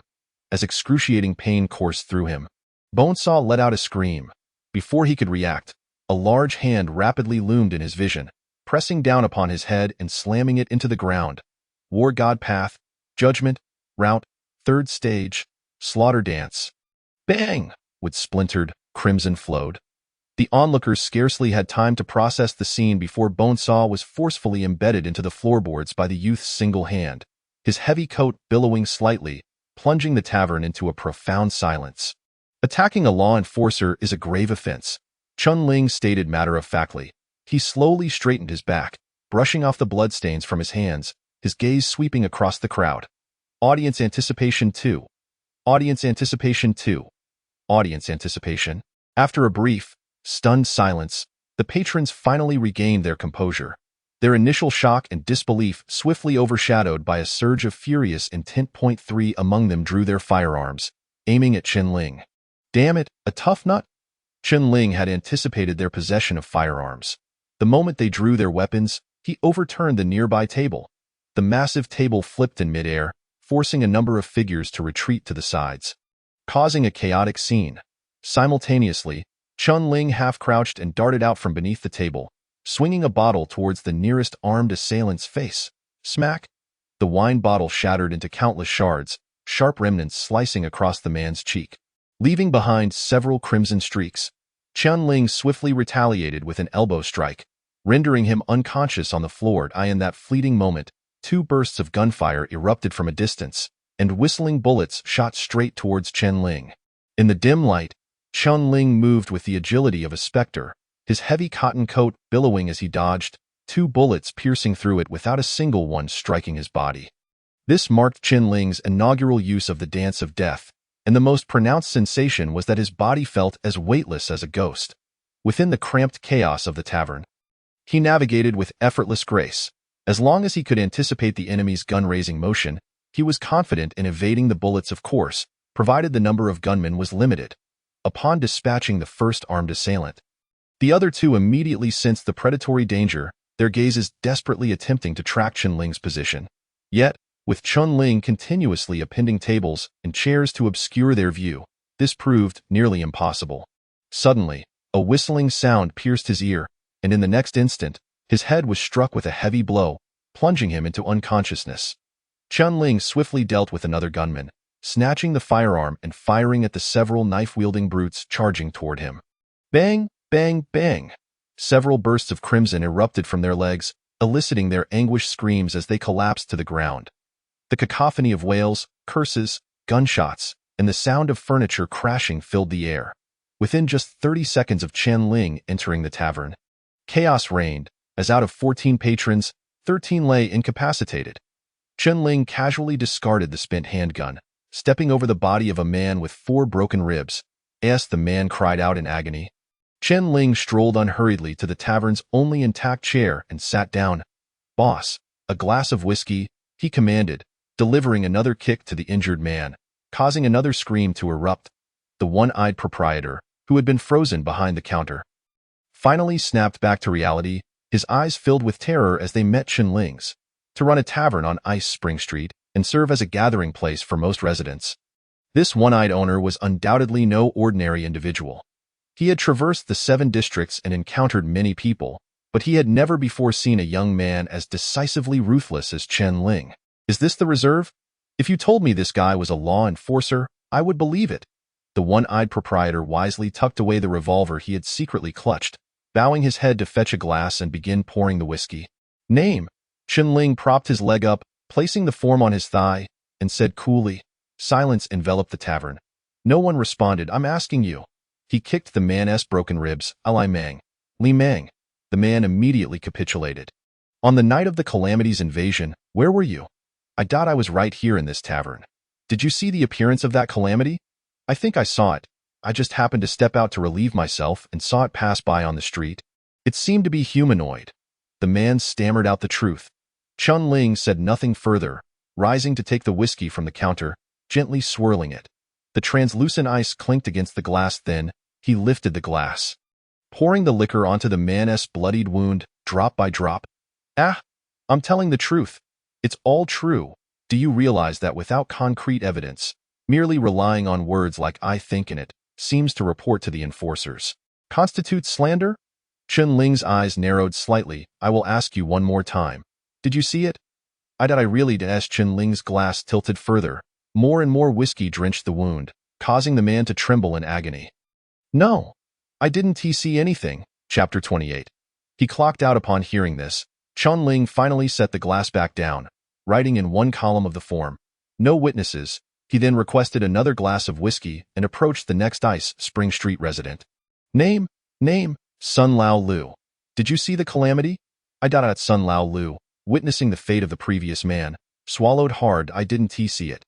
Chun Ling nodded and continued to the next individual, observing Chun Ling single-handedly subduing everyone and then calmly inquiring. A singular thought surged in the minds of Sun Lao Lu and the others. "Is this guy messing with me? Wasn't he it said that all those sent over were just fledgling reserves? With his ghost-like evasion skills, he is not far off from an enforcer. Or perhaps, he was an enforcer all along.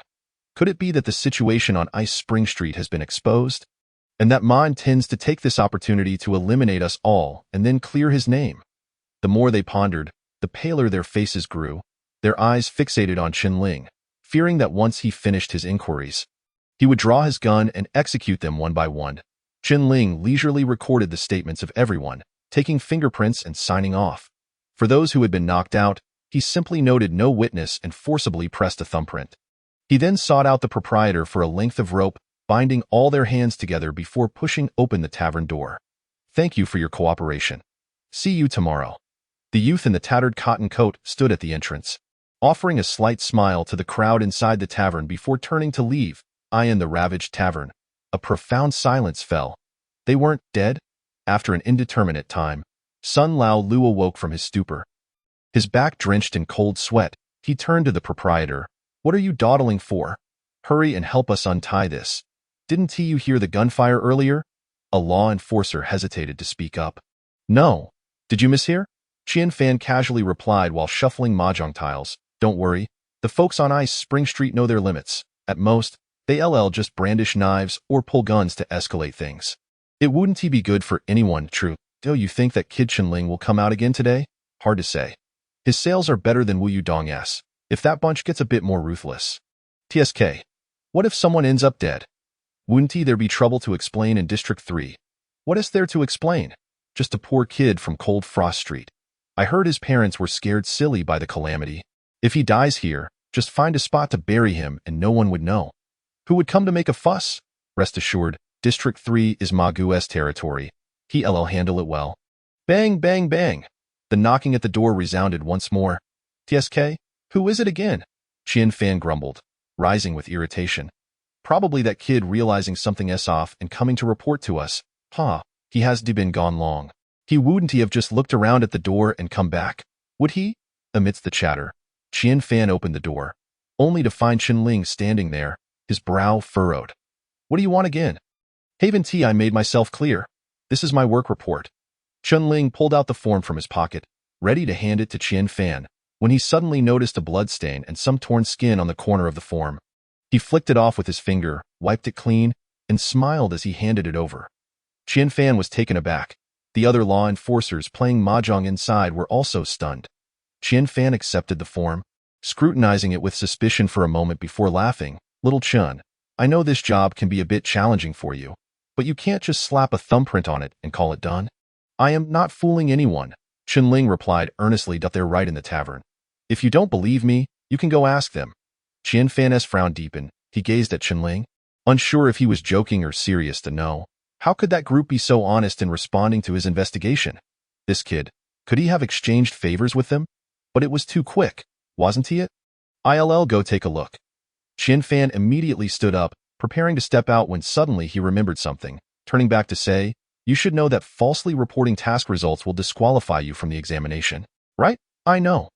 Qian Fan lit a cigarette, skeptically heading toward the tavern, with the other law enforcers exchanging glances and curiously following behind. As the group of enforcers departed, Chenling glanced down at the mahjong table, where several lines of text flashed by. Audience anticipation level 1.1.1. Black Axe Tavern. Can you move a bit faster? In the disordered tavern, cries of anguish echoed. Sun Lao Lu, among the least injured, glared at the proprietor, who was slowly cutting the ropes. Why are you dawdling? The proprietor shot him a cold glance. Say another word and I'll slit your throat. Why didn't you show such bravado earlier? That kid is a law enforcer. Does being tough help us? Is he really a law enforcer? Sun Lao Lu's eyes widened. Are you certain? Many years ago when I was dealing drugs in District 3, I was tracked by a law enforcer. His agility was identical to that young man's. Had I not been fortunate, I wouldn't have escaped to District 2. The proprietor paused for a moment. Do you know who that enforcer is? Who? The chief enforcer of District 3, Han Ming. Sun Lao Lu remained rooted to the spot. With a creak, the tavern door swung open. Qian Fan stood at the threshold, surveying the chaotic scene within the tavern and the numerous residents of Bingquan Street, bloodied and on the brink of death. A look of disbelief flickered in his eyes. Qian Fan stood at the entrance like a statue. Was it this lad's doing? The arriving enforcers were equally taken aback. Qian Fan stepped into the tavern, carefully sidestepping the lifeless body of a bone knife and the groaning figure of a burly man. Those still conscious glared at the enforcers with eyes ablaze with fury. Qian Fan. Sun Lao Lu gritted his teeth and sat up. You son of a dog. I'll kill you. Qian Fan frowned. What are you cursing about? A click echoed, the sound of a bullet being chambered. The proprietor had somehow moved forward, the gun's muzzle aimed at Qian Fan's forehead. The other enforcers were startled and drew their weapons, pointing them at the proprietor and the struggling patrons of the tavern. The tavern, reeking of blood, fell into a tense silence. What do you intend to do? Qian Fan's forehead beaded with cold sweat as he spoke in a lowered voice. Don't forget, we are in a cooperative relationship. Cooperative? You send that guy to wreck the place and then talk to me about cooperation? Sun Lao Lu snapped. I don't know what happened. Chenling was just a damn reserve. Sun Lao Lu pointed at the wailing crowd. Tell me again, is this a reserve? Qian Fan fell silent. Where is Chenling? He turned to ask another enforcer. It seems he has left. Left? Yes. He said he was off duty. Chapter 29. The Danjiao Alas. What a loss.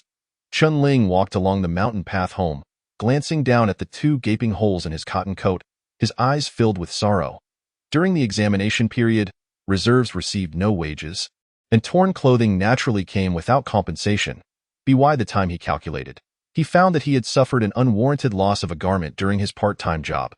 This only added to the burdens of a family already without an income. Of course, he had still made some gains today. Current expectation level, 40. Ever since being directed by Qian Fan to take over Wu Yudong's investigation, the audience's expectation level had steadily risen, increasing by 5 during his search for enforcers at the tea house and surging by 10 after the tavern incident. Originally, Chen-Ling believed that the enforcer's return to the tavern would yield further increases in audience expectation. But it turned out that this was not the case. It seemed that only his personal presence could elevate the expectation level. Chen-Ling felt he had begun to grasp a way to rapidly acquire expectation. After walking for more than 2 hours along the mountain path, he finally returned to Hanswang Street. Just as he was about to enter the door, a clear and melodious operatic voice drifted from within. The young nun, merely 28, in the bloom of youth, had her hair shaved by her master. Each day, she would burn incense and change the water in the Buddhist hall, observing a few disciples playing beneath the mountain gate. He cast his gaze upon us, and we watched him in turn. He and we with him, shared many concerns. Hearing this segment of opera, Chen-Ling's brow lifted slightly. This excerpt from Siffin was a classic moment in operatic performance, made famous in his past life by the renowned film Farewell My Concubine. Chen-Ling had heard it many times before, but he was astonished to discover that the operatic repertoire in this world was identical to that of his previous life. More surprising was the fact that Chen Yan's voice was so enchanting, his singing skills remarkably solid, outshining even those famous performers from his past life. Logically, without a renowned teacher, it seemed nearly impossible to reach such a level. As Chen-Ling pondered, he stepped inside, only to find Chu Mu-yun in the same position in the living room, intently engrossed in a book. "You haven't moved all day, have you?" Chen-Ling couldn't help but ask. "I moved. I went out for a walk this morning to get some fresh air." Chen-Ling nodded. "Did Ian disturb you?" "Not at all, but that's good." Chen-Ling sat at the table, his gaze drifting toward the bedroom, where Qian Yin practiced raising his eyebrows while vocalizing in front of the mirror. With a complex expression, he spoke. Yin has always had an interest in opera, but unfortunately, District 3 is too small, and there's no one to teach him. Our family also can't afford a teacher opera. Indeed, there aren't many who understand it these days. Chu Mu-yun glanced toward the bedroom. "As far as I know, there are hardly any in Aurora City." Chen Yan's singing gradually softened. He seemed to sense Chen-Ling's return and scampered into the living room, excitedly asking, "Brother, do I look beautiful in my makeup?" Chen Yin blinked, his eyeshadow blooming outward like red apricots, soft and elegant, with his eyes accentuated by thick black eyeliner, appearing particularly spirited. Chen-Ling recognized this as the makeup of a danjiao, though perhaps due to Chen Yan's self-taught nature. It differed considerably from what he knew from his past life. Nonetheless, it remained an undeniably flawless and perfect visage of a handsome youth. "You look splendid," Chen-Ling replied sincerely, though it seems a few details might be slightly off. "When I have time, I'll help you make some adjustments. Brother, do you understand operatic makeup?" "Just a little." Chen Yin gazed at him, eyes brimming with admiration. "Brother, do you think I can perform at the New Year Gala when I return to school?" "Absolutely. In all of District 3, only our family has a yin who can sing opera. When the time comes, if you wear your costume and apply your makeup, once you open your mouth, your classmates will surely be astonished." Chen-Ling chuckled. "He still has to attend school?" Chu Mu-yun inquired in surprise. "Indeed," Chen-Ling nodded. "He just started his first year of high school, but he fell ill shortly after enrolling. Now that he has recovered, he should be able to join the next batch of new students. Brother, what would be a good piece for me to sing? If you're the only one performing, Siffin would be quite fitting. Then I'll go practice some more." Chen Yan's eyes lit up as he donned his vibrant red opera robe and dashed back to his room to continue rehearsing. After all, Chen Yin was merely a 15-year-old boy, at an age filled with a yearning for friends and a desire for attention. In his school days, Chen-Ling had often fantasized about taking a guitar onto the stage, showcasing his skills before countless teachers and students. Alas, he lacked any such talent. But for Chen Yin, merging his interest with performance was a thrilling prospect. "No rush," Chen-Ling chuckled helplessly. "Let us tidy up a bit. Dinner will be ready soon." Chen Yin complied and began to help Chen-Ling wash the vegetables, But in that moment, he caught sight of the two large holes in his brother's cotton coat, his expression turning serious. "Brother, what happened to your coat?" His tone shifted abruptly. "It's nothing. Just got snagged." Chu Mu Yun, who had been reading, glanced over, her eyes narrowing behind her glasses. "Were you shot?" Qin Yan's head snapped up. "No, I wasn't hit." Chunling felt Qin Yan's gaze upon him and quickly clarified, "Their shots were too slow. I managed to dodge them. I'm unharmed." Chu Mu Yun scrutinized him for a moment, then nodded slightly, confirming he was indeed uninjured. "Brother, who shot at you?" Qin Yan asked coldly. "It was." Chunling hesitated, about to mention Bingquan Street, but seeing the chilling glint in Chen Yan's eyes, he paused and instead replied, "Just a couple of small-time thugs. They've already been captured by the enforcers." He knew Chen Yan was a fusionist, aware that it was Chen Yan who had wreaked havoc on Bingquan Street that night. If he uttered those 3 words, he feared Chen Yan might return to slaughter that street once more. It was worth noting that the street was likely already under the enforcers' control. Should Chen Yan go back? He could very well encounter the judge. Hearing this, Chen Yan's expression softened, and he silently gathered the tattered cotton coat. "I'll go mend it for you." Chen Yan had made his own opera robes, so sewing up a piece of clothing was no challenge for him. They had guns. "How did you manage to win?" Chu Mu Yun fixed her gaze on Qinling, as if trying to see through his heart. "They had guns, but they didn't know how to use them. Their shots barely grazed my clothing." "Why do you ask?" Naturally, Qinling could not disclose his possession of the Dance of Death, as it involved the theater and the audience. "It's nothing." Chu Mu Yun withdrew her gaze, staring pensively at the cover of her book. After dinner, the 3 returned to their rooms, the night enveloping the sky, with only the serene blue auroras floating silently. As Chen Ling drifted into slumber, his consciousness had already entered the theater, where in the dead silence of the dim room, a figure slowly approached. It was Chu Mu Yun. Her glasses reflected a pale glimmer under the auroras. Her cool gaze fixed on the sleeping Qinling, a hint of murderous intent flickering in her eyes. She slowly raised her right hand, gripping a cold, crescent-shaped dagger. Chapter 30. Good night, however, just as her hand reached halfway up, it froze. She noticed a beam of moonlight piercing through the clouds, perfectly illuminating the wooden floor beneath her feet. The light and shadow danced, slowly revealing 2 characters. Go back. Beneath these characters lay the reflection of a playing card. It was a gray joker, a gray king. The moment Chu Mu Yun caught sight of the card, his pupils constricted, and he immediately lowered his arm, the short knife slipping into his sleeve like a serpent. Vanishing from view, a dark gray cloud swept in with the wind, obscuring the hazy moonlight, causing the characters on the floor to dissipate as if they had never existed. Chu Mu Yun cast a lingering glance at the slumbering Qinling before turning to leave. As he gently closed the door behind him, the room fell into an eerie silence. Moments later, from the shadows in the corner, Chan Yin, clad in pajamas, stepped forth with measured strides. The youth's crimson eyes fixed intently on the direction of Chu Mu Yun's bedroom. A bloodied bone knife appearing in his hand unbeknownst to him, as the door to Chu Mu Yun's bedroom clicked shut. The boy's eyelids drooped, closing. When they reopened, a chilling intent to kill lay buried deep within. Ethereal auroras danced outside the window as Chen Yin slightly turned his head to gaze at the peacefully sleeping Qinling brother. "Good night," he murmured softly. With those words, his figure silently traversed through the wall, returning to his own room. Simultaneously, at the enforcement headquarters in Zone 3, an office buzzed with urgency. "Brother Ma, we have news from Ice Spring Street." A 3-stripe enforcer hurriedly approached. Zhong raised an eyebrow. "What's the situation?" The enforcers there have been quite vocal." The enforcer hesitated. Their words were rather harsh. Zhong inquired. "Why is that? Is it because the lockdown has yet to be lifted?" "No, they claim you have acted unethically, not only failing to uphold your end of an agreement but also sending someone over to insult them." The enforcer added, "The one assigned to support Ice Spring Street, IT, seems the crew from the Black Axe Tavern was beaten up, and their bone knife is nearly shattered." "Assigned? Who was it?" Ma Zhong asked, perplexed. One named Wu Yudong, and another named Qinling. Wu Yudong has been so frightened by that group that he voluntarily withdrew from the enforcer examination. While it was Qinling who did the beating that I seem to recall. Is he not the child from Frost Street whose parents were driven mad by the calamity? Yes, that's him. Could he truly have defeated the thugs from the Black Axe Tavern? I don't believe it either, but the facts speak for themselves. The enforcer paused before cautiously asking, "Brother Ma, Do you think he might have received divine favor? Ma Zhong did not respond, frowning as he lit a cigarette.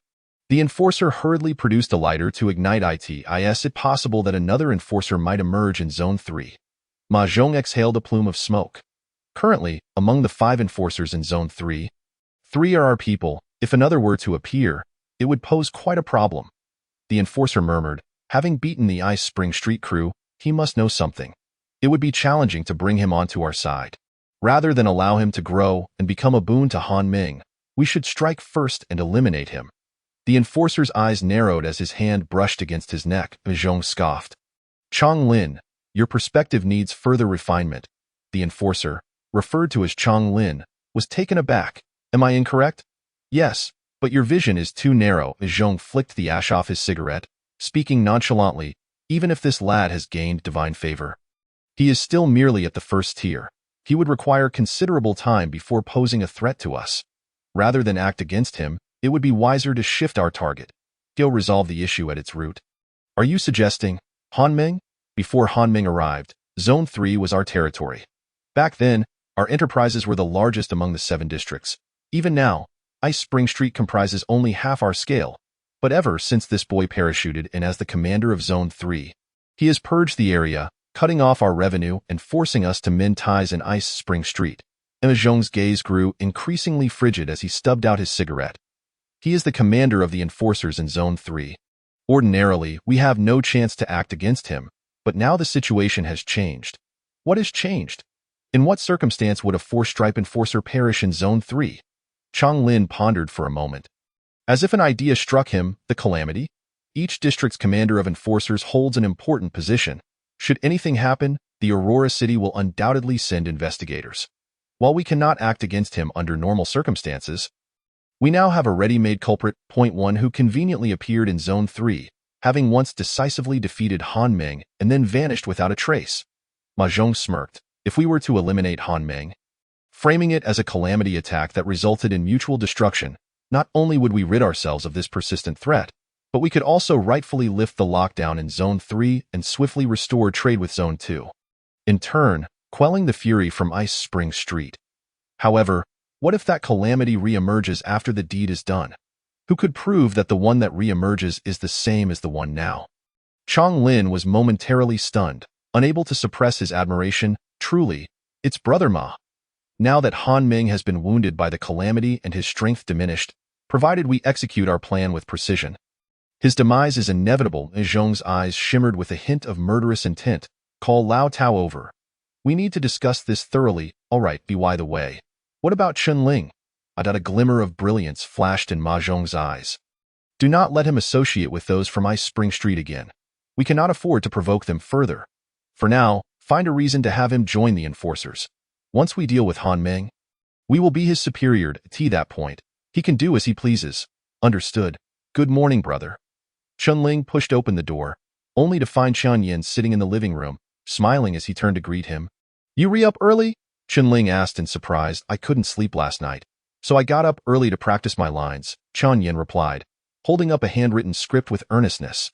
Chun Ling nodded, preparing to wash up before heading out, when Chu Mu Yun also emerged from his room.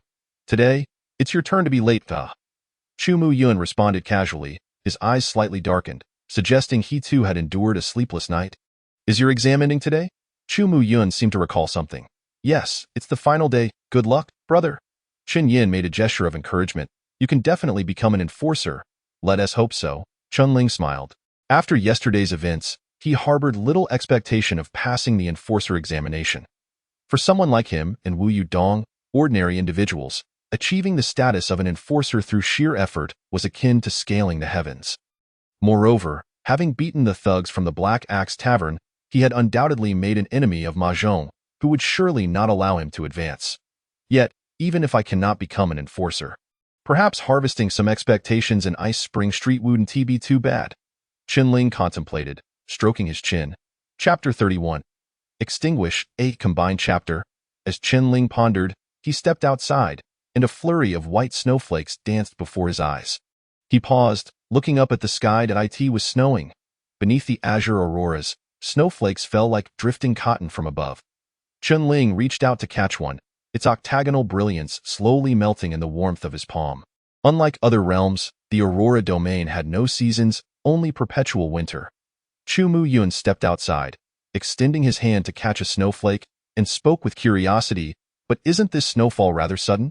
"Is it sudden?" Qianling inquired. "We just had an unprecedented torrential rain a few days ago, and now it suddenly starts to snow. It feels like the celestial phenomena in the Aurora domain are becoming increasingly chaotic." Chu Mu-yun reflected, his brow furrowing deeper.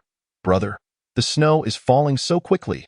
Chen Yin, draped in a theatrical robe, dashed into the street, standing amidst the ever-thickening snowflakes, his chestnut eyes brimming with delight and anticipation. "At this rate, we'll have enough to build a snowman by tomorrow." Watching the young boy in red reaching out to catch snowflakes, Qianling felt warmth bloom within him. He chuckled. "We build one every year." "Haven't you had enough?" "This time is different," Chen Yin insisted earnestly. "The snow is heavy. Perhaps I can make a dozen at once. If we build a tall platform, I can practice my performance up there. With the snowman as my audience, isn't it enough for me to be your audience, brother, who performs with only one audience member?" Chen Yin pouted. "What if I freeze up when I perform at school?" "That's true." Qianling smiled, slowly lifting his gaze to the sky. "Then let's hope this snowfall continues. If it keeps falling, it might turn into a snow disaster." Chu Mu-yun adjusted his glasses, hesitating momentarily before retrieving a wool coat from inside. "I need to step out for a bit." Qianling and Chen Yin exchanged glances. "Will you come back for dinner?" "I will." As Chu Mu-yun's figure gradually disappeared into the distance. Qianling glanced at the time. "I should also be on my way. The mountain roads can be treacherous in the snow." "Wait." Chen Yin seemed to recall something, quickly running back inside to retrieve the cotton coat he had mended overnight. Shoving it into Qianling's hands, "Brother, I fixed it. Be careful on the mountain today, and don't get into any fights." Chen Yan's tone was unusually serious. Qianling carefully examined the coat, discovering it to be virtually flawless, as perfect as new. Unable to restrain himself, he exclaimed in praise, "Truly, our family's Yin possesses remarkable skills." Chen Yin chuckled softly and departed. With a wave of his hand, Qianling made his way directly towards District 2. The snow fell, just as Chen Yin had anticipated, growing increasingly heavy. By the time Qianling reached halfway, the snow had already engulfed the soles of his shoes, the icy water seeping in and chilling him to the core. He rubbed his hands together while trudging through the flurries, musing to himself, could it truly become a snow disaster? After walking for quite some time, the number of pedestrians dwindled, yet the law enforcers rushing past grew more numerous. Dressed in black and red uniforms, they galloped hurriedly towards some unseen destination, barely casting a glance at Qianling as the swirling snowflakes struck his face. Wiping his cheeks, he looked in the direction they had vanished, perplexed. What could be happening? Qianling had no idea and lacked the interest to investigate. As long as their destination was not Frost Street, he had no concern for their whereabouts. After roughly 3 hours, Qianling returned to the familiar Ice Spring Street, the ruins having been largely cleared. The desolate stretch of road appeared even more lifeless beneath the blanket of white. Just as he intended to seek out Qian Fan and the others for today's task, several figures approached briskly, waving enthusiastically at him. "Qianling, my brother." It was none other than Qian Fan and his companions. "Master Qian." Qianling politely added the honorific, for he and Qian Fan had yet to sever ties completely. A semblance of courtesy was still necessary. "What is today's task?" "Task? No need for a task today." Qian Fan waved his hand dismissively. "In light of your exemplary performance yesterday, the higher-ups have decided to grant you a position as a law enforcer. You may return home today and report to the headquarters in District 3 tomorrow." Qianling was taken aback. He had envisioned countless scenarios on his way here, such as being ambushed by the residents of Ice Spring Street seeking vengeance, or Qian Fan and the others turning against him, making his life difficult, or perhaps being informed that he had been disqualified from the law enforcer position altogether. Yet he never imagined he would be directly accepted. Impossible. Could it be that Ma Zhong truly recognized his capabilities and sought to recruit him? Qianling had only seen Ma Zhong once and did not know him well, leaving him unsure of his true intentions. "From now on, we shall be colleagues." Qian Fan smiled, patting Qianling on the shoulder. "As if they were longtime friends. There may have been some misunderstandings between us. I hope you won't hold it against me, dear brother Qianling." "Indeed, dear brother Qianling, do come to District 2 often to play cards with us." We shall always welcome you. Almost forgot, there's this. Unlike previous years, this time around, although you are on the reserve list, you have indeed worked alongside our official law enforcers for 3 days. Therefore, the higher-ups have decided to grant you a subsidy. While it may not be a considerable sum, the road ahead is long. Qian Fan handed Qinling a small tube wrapped in oil paper. Surprised, Qinling accepted it, peeling back a corner to glimpse inside. 10 silver coins? His heart raced. In this world, the purchasing power of a single silver coin equated to 250 copper coins, and the value of copper coins was roughly equivalent to that of renminbi in his previous life. Thus, this small tube contained the equivalent of 2,500 yuan. Though it was not an enormous amount, it was noteworthy considering Qinling had only worked for 2 days. Meanwhile, Zhao Yi, who toiled in the road bureau, struggled to earn merely 20 copper coins for an entire day's labor. The subsidy for just 2 days on the reserve list was already so substantial. What must the salary of an official law enforcer be? Qinling regarded them with newfound respect, realizing that sometimes deference and politeness were indeed reserved for the powerful. Just yesterday, they had forced Wu Yudong to flee. Had he not possessed the dance of slaughter, he might have met a similar fate. Yet now, they could only smile at him, for he had gained the right to stand on equal footing with them. Qinling did not consider himself a typical protagonist of a power fantasy, driven solely by passion to eliminate those he deemed hypocritical. Such actions would amount to declaring war on the entire law enforcement system of the Aurora domain. His home remained on Frost Street, and he had a younger brother who was about to return to school. He still needed a law enforcer's identity to pursue the path of the war god. From every angle, it was clear he should go with the flow and let the matter lie. Then I thank you all. Qinling did not lift his head, speaking in a subdued tone. Be careful on the slippery roads in this heavy snow. Dear brother Qinling. Qian Fan maintained his smile. The list of confirmed reserve positions should be posted by noon today. Keep an eye out on your way home. May we meet again by fate. Qinling responded lukewarmly and turned to head home. As he walked away, the warm smiles of Qian Fan and his companions gradually faded, replaced by expressions of cold disdain. This Qinling truly overestimates himself. A law enforcer scoffed. Once Ma Guo's side concludes, District 3 will undergo a transformation. Let us see how far he can bounce back then. By the way, has there been any news from Ma Guo's side? Not that I know of. Given the time, it should be soon. Just then, a figure rushed towards them, stumbling in the heavy snow and nearly falling. He's dead. Who's dead? The chief law enforcer of District 3. Han Meng is dead. He rose, exclaiming loudly. News from District 3 states he fought valiantly against 2 calamities and ultimately perished in the battle. Law enforcer Ma Zhong has temporarily taken over as chief and has ordered an immediate unsealing of District 3. District 2 will follow suit. Upon hearing this news, the eyes of the crowd instantly lit up. It's done. Is it confirmed? Han Meng is really dead? Qian Fan inquired once more. The news from District 3 confirms it. Relayed by Ma Guo's trusted aide, Qian Fan breathed a sigh of relief, his face breaking into a smile. With Han Meng's downfall, our lives will be much easier. The businesses on Ice Spring Street can finally operate. Go. Gather together Bone Knife and the others and find more dancers and courtesans. Let us prepare a celebration feast. Let them know who they'll be feasting with in the future. Understood. Fan Guo, with 10 silver coins in hand. Qinling ambled over the back mountain, the falling snow dusting his dark hair with frost. He had just spent 2 hours traversing from District 3, stayed only 5 minutes, and now had to retrace his steps. By the time he returned to Frost Street, it would likely be noon. Nevertheless, he had received good news and acquired 10 silver coins, enough to purchase a few new garments for himself and Chen Yan, as well as to have someone patch the leaks in his home to prevent the chill of the snow from seeping in. His expectations were still high. Perhaps he could enjoy a few peaceful days.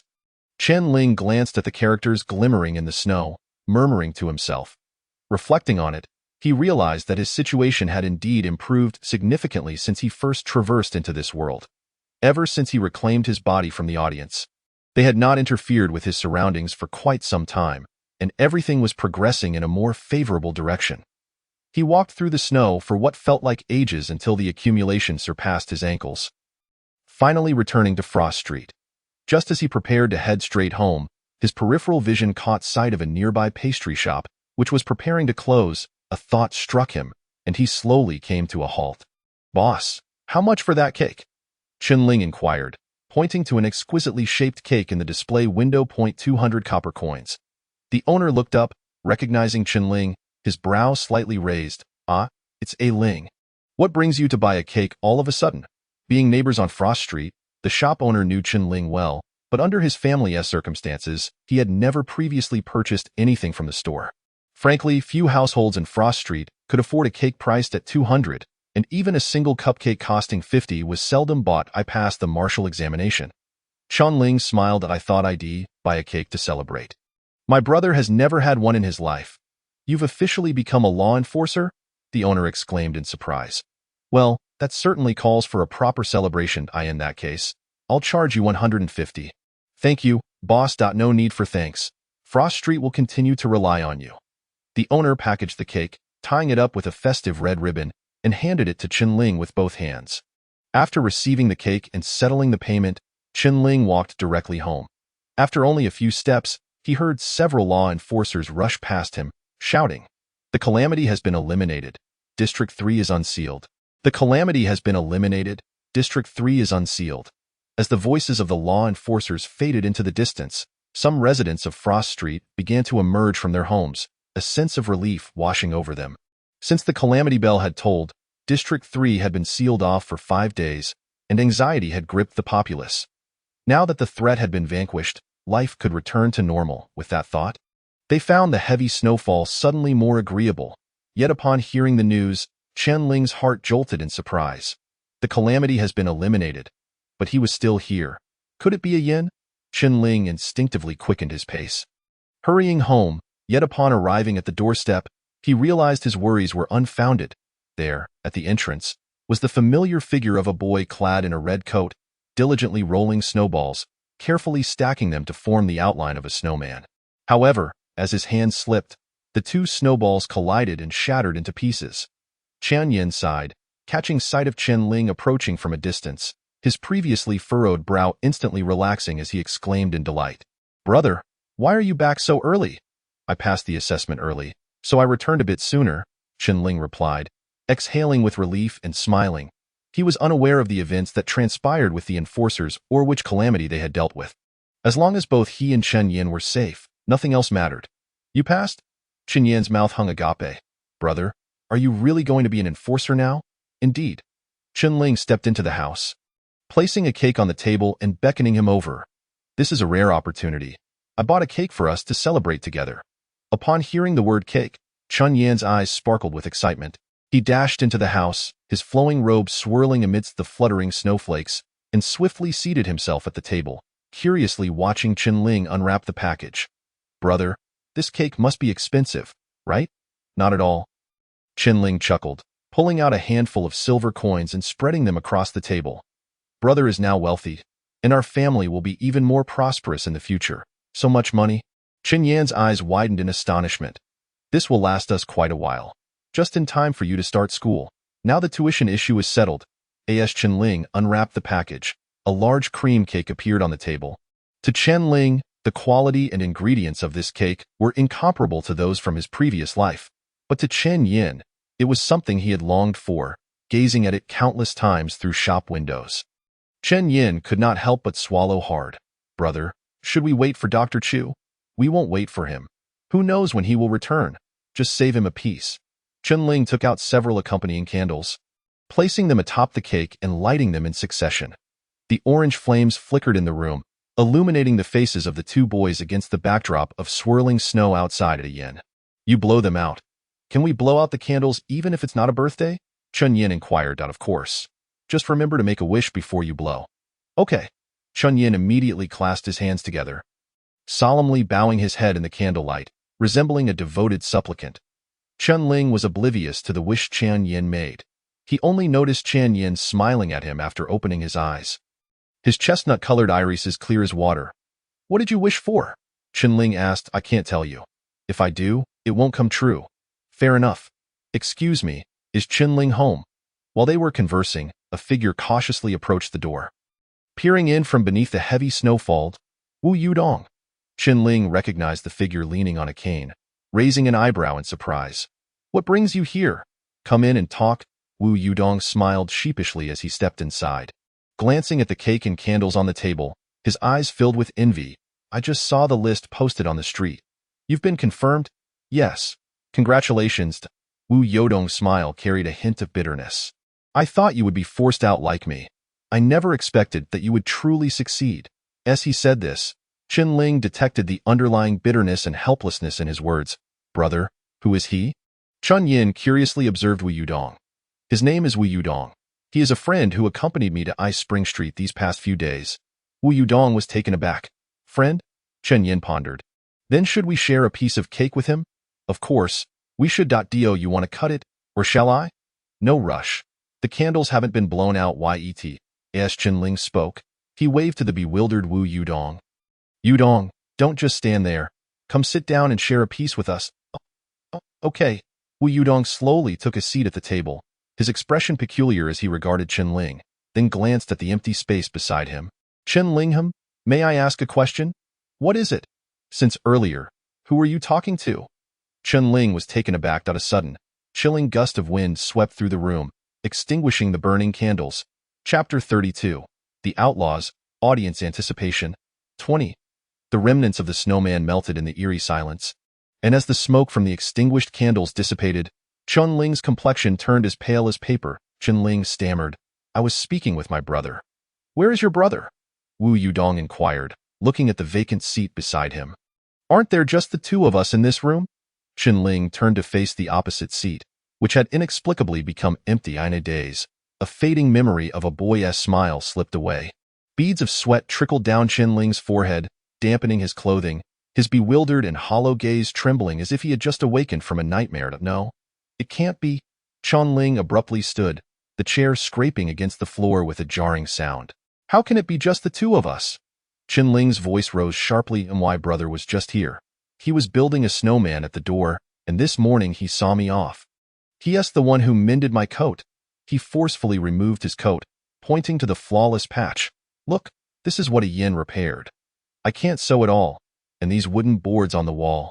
He fixed them all. We also have a doctor from Aurora City living with us. He has seen a yin too. You can ask him if you don't believe me, and I understand now. Wu Yudong seemed taken aback by Qinling's fervor. I was just asking because I noticed you were talking to thin air earlier. It was quite unsettling. I wasn't talking to thin air. Qinling pointed into the void. His bloodshot eyes fixed on Wu Yudong, and my brother was sitting right there. You should have seen him when you came in, right? I truly didn't see anyone. Wu Yudong felt wronged, observing Qinling's strange behavior.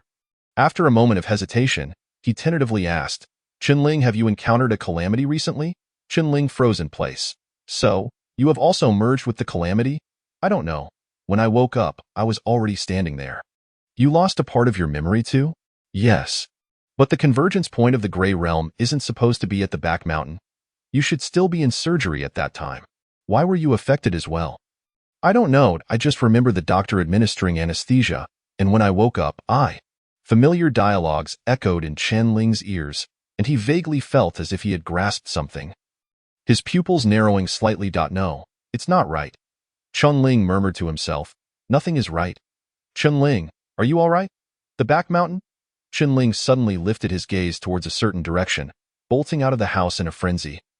Forgetting even to grab the coat he had just removed. Clad only in a thin shirt, he plunged into the heavy snowfall, just as his figure vanished at the end of the street. Chu Mu Yun, wearing a woolen coat, approached the doorstep. He glanced in the direction Qinling had taken, surprised, and was about to enter when he noticed Wu Yudong standing alone in the living room. His brow instantly furrowing. Who are you? I'm Qinling's friend. Beneath the silver-rimmed glasses, the eyes narrowed dangerously. What did you say to him? Didn't he say much. I just thought it was odd seeing him talking to himself. So I asked who he was speaking to. And then, Chu Mu Yun's expression changed dramatically. He glanced again at the direction Qinling had fled. Do you realize what you just did? As Wu Yudong met Chu Mu Yun's gaze. A shiver ran through him. He had never encountered such a cold, frenzied look before. Terrified, Wu Yudong stumbled back a step, tripping over a chair and tumbling to the ground. Chu Mu Yun inhaled deeply, stepping into the house and gently closing the door behind him. The drafty entrance shielded the room from the light and snow outside, enveloping the living room in dimness. The figure draped in a woolen coat slowly advanced towards Wu Yudong. Pushing up his glasses, beneath the refined exterior, a ruthless and unmasked aura emanated, resembling a ferocious beast confined within a human shell, shedding its disguise and revealing its bloody, menacing fangs. Do you have any idea how rare a subject is one that maintains a delicate balance between madness and normalcy as a merged entity? Do you understand the extent of the effort I expended to ensure he remained unaware of his abnormalities? Do you realize the kind of monster you might unleash? Wu Yudong was paralyzed with fear, his injured legs preventing him from escaping. He could only drag his body backward, inch by inch. I don't know. I truly don't know, he pleaded, his voice nearly a whisper. For 3 days, I have stood guard here, preventing anyone from approaching Qianling, and this abode, yet you, of all people, chose to intrude. Why? Chu Mu Yun abruptly seized the edge of a chair, howling as he brought it crashing down upon Wu Yudong's head. Bang! A muffled thud reverberated throughout the room, rendering Wu Yudong unconscious on the spot.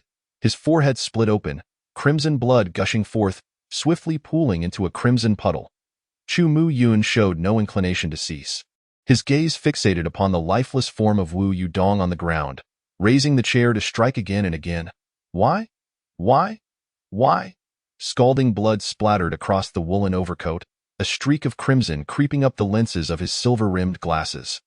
Gone was the previous demeanor of refined composure.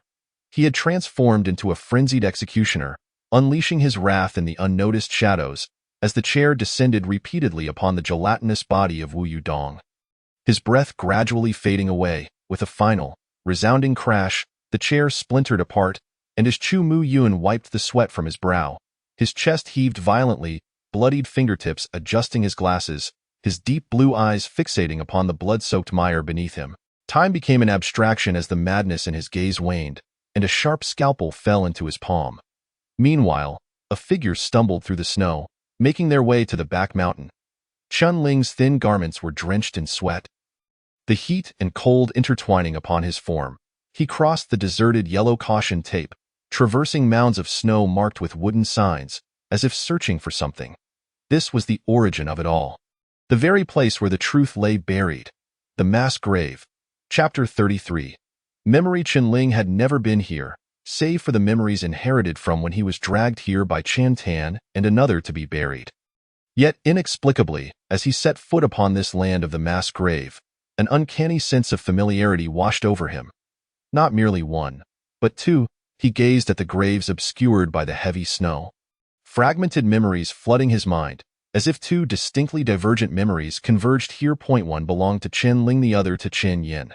Guided by intuition, he navigated through the grave markers, as if searching for something, until he halted before a mound devoid of a wooden sign or any identifying marker. He stared blankly at the mound for an extended period, eventually kneeling upon the thick blanket of snow. The pale landscape swirling in his vision, and in a daze, the memory belonging to Qian Yin grew increasingly vivid. Name: Qian Yin. Age: 15. Identification number: 39180. On the frigid operating table, Qian Yin answered cautiously. A blinding light shone down from above, rendering him unable to open his eyes, only perceiving vague figures moving about the periphery of the operating table. Confirmed. At such a tender age, afflicted with this illness. SK. When does the operation commence? Just a moment longer. The heart hasn't been delivered yet. If we fail to procure it, we won't be able to cover this up. The black market prices for hearts are exorbitant. Do you think that family can truly secure the heart we require? Secured what? They're just a family of paupers. Even selling their home wouldn't suffice. So where would the heart come from? Don't you know? What? They plan to use their eldest son's heart to save this younger one. Is that true? Surely there's no need for that? That couple was diagnosed years ago, claiming they couldn't have children, so they adopted one off the street to raise, intending to rely on it in their old age. Yet who could have predicted that years later, they would unexpectedly conceive and give birth to a younger son, whom they doted upon like a precious gem, if you were in their shoes? A street child versus a biological child born through divine favor, which would you choose? TSK. Upon overhearing this conversation, Qian Yin, lying upon the operating table, abruptly opened his eyes. Struggling to sit up, he cast a bewildered gaze at the two conversing figures. his pale face a canvas of shock and disbelief. You mean that heart belongs to whom? Your brother. The surgeon in sterile garb casually blew on his fingernails. And what, didn't your parents inform you? Otherwise, do you think, with your family's meager finances, they could possibly find a suitable heart for you, brother? Qian Yin lingered on the operating table for what felt like an eternity, until the two doctors beside him began to urge him to lie back down. At which point he snapped back to reality, frantically thrashing about. I refuse, I won't undergo this.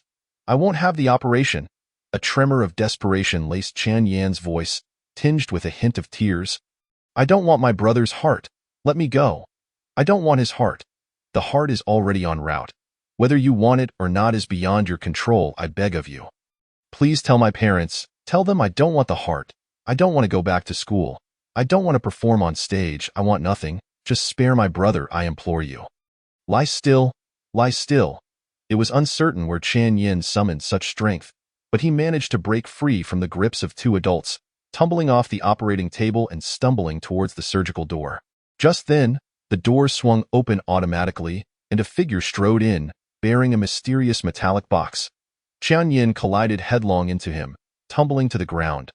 The heart has arrived, the figure declared. Quite impressive. That couple seemed cowardly. Yet their efficiency is commendable. The surgeon took the metallic box with a look of surprise, a smile curling upon his lips.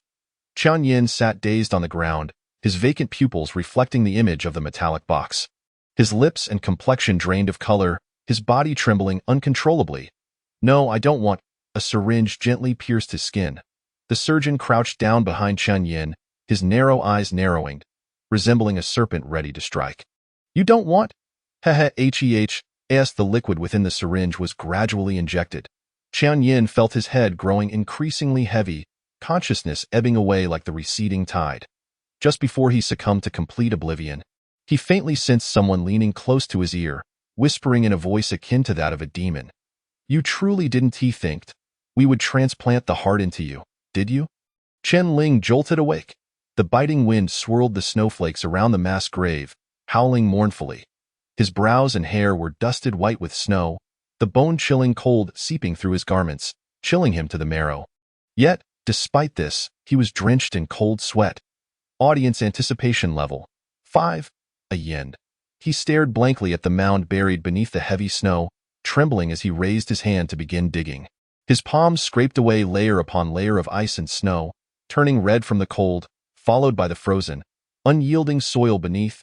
At this moment, he ceased all thought, his mind consumed solely by the solitary mound and the anguished visage of Qian Yin.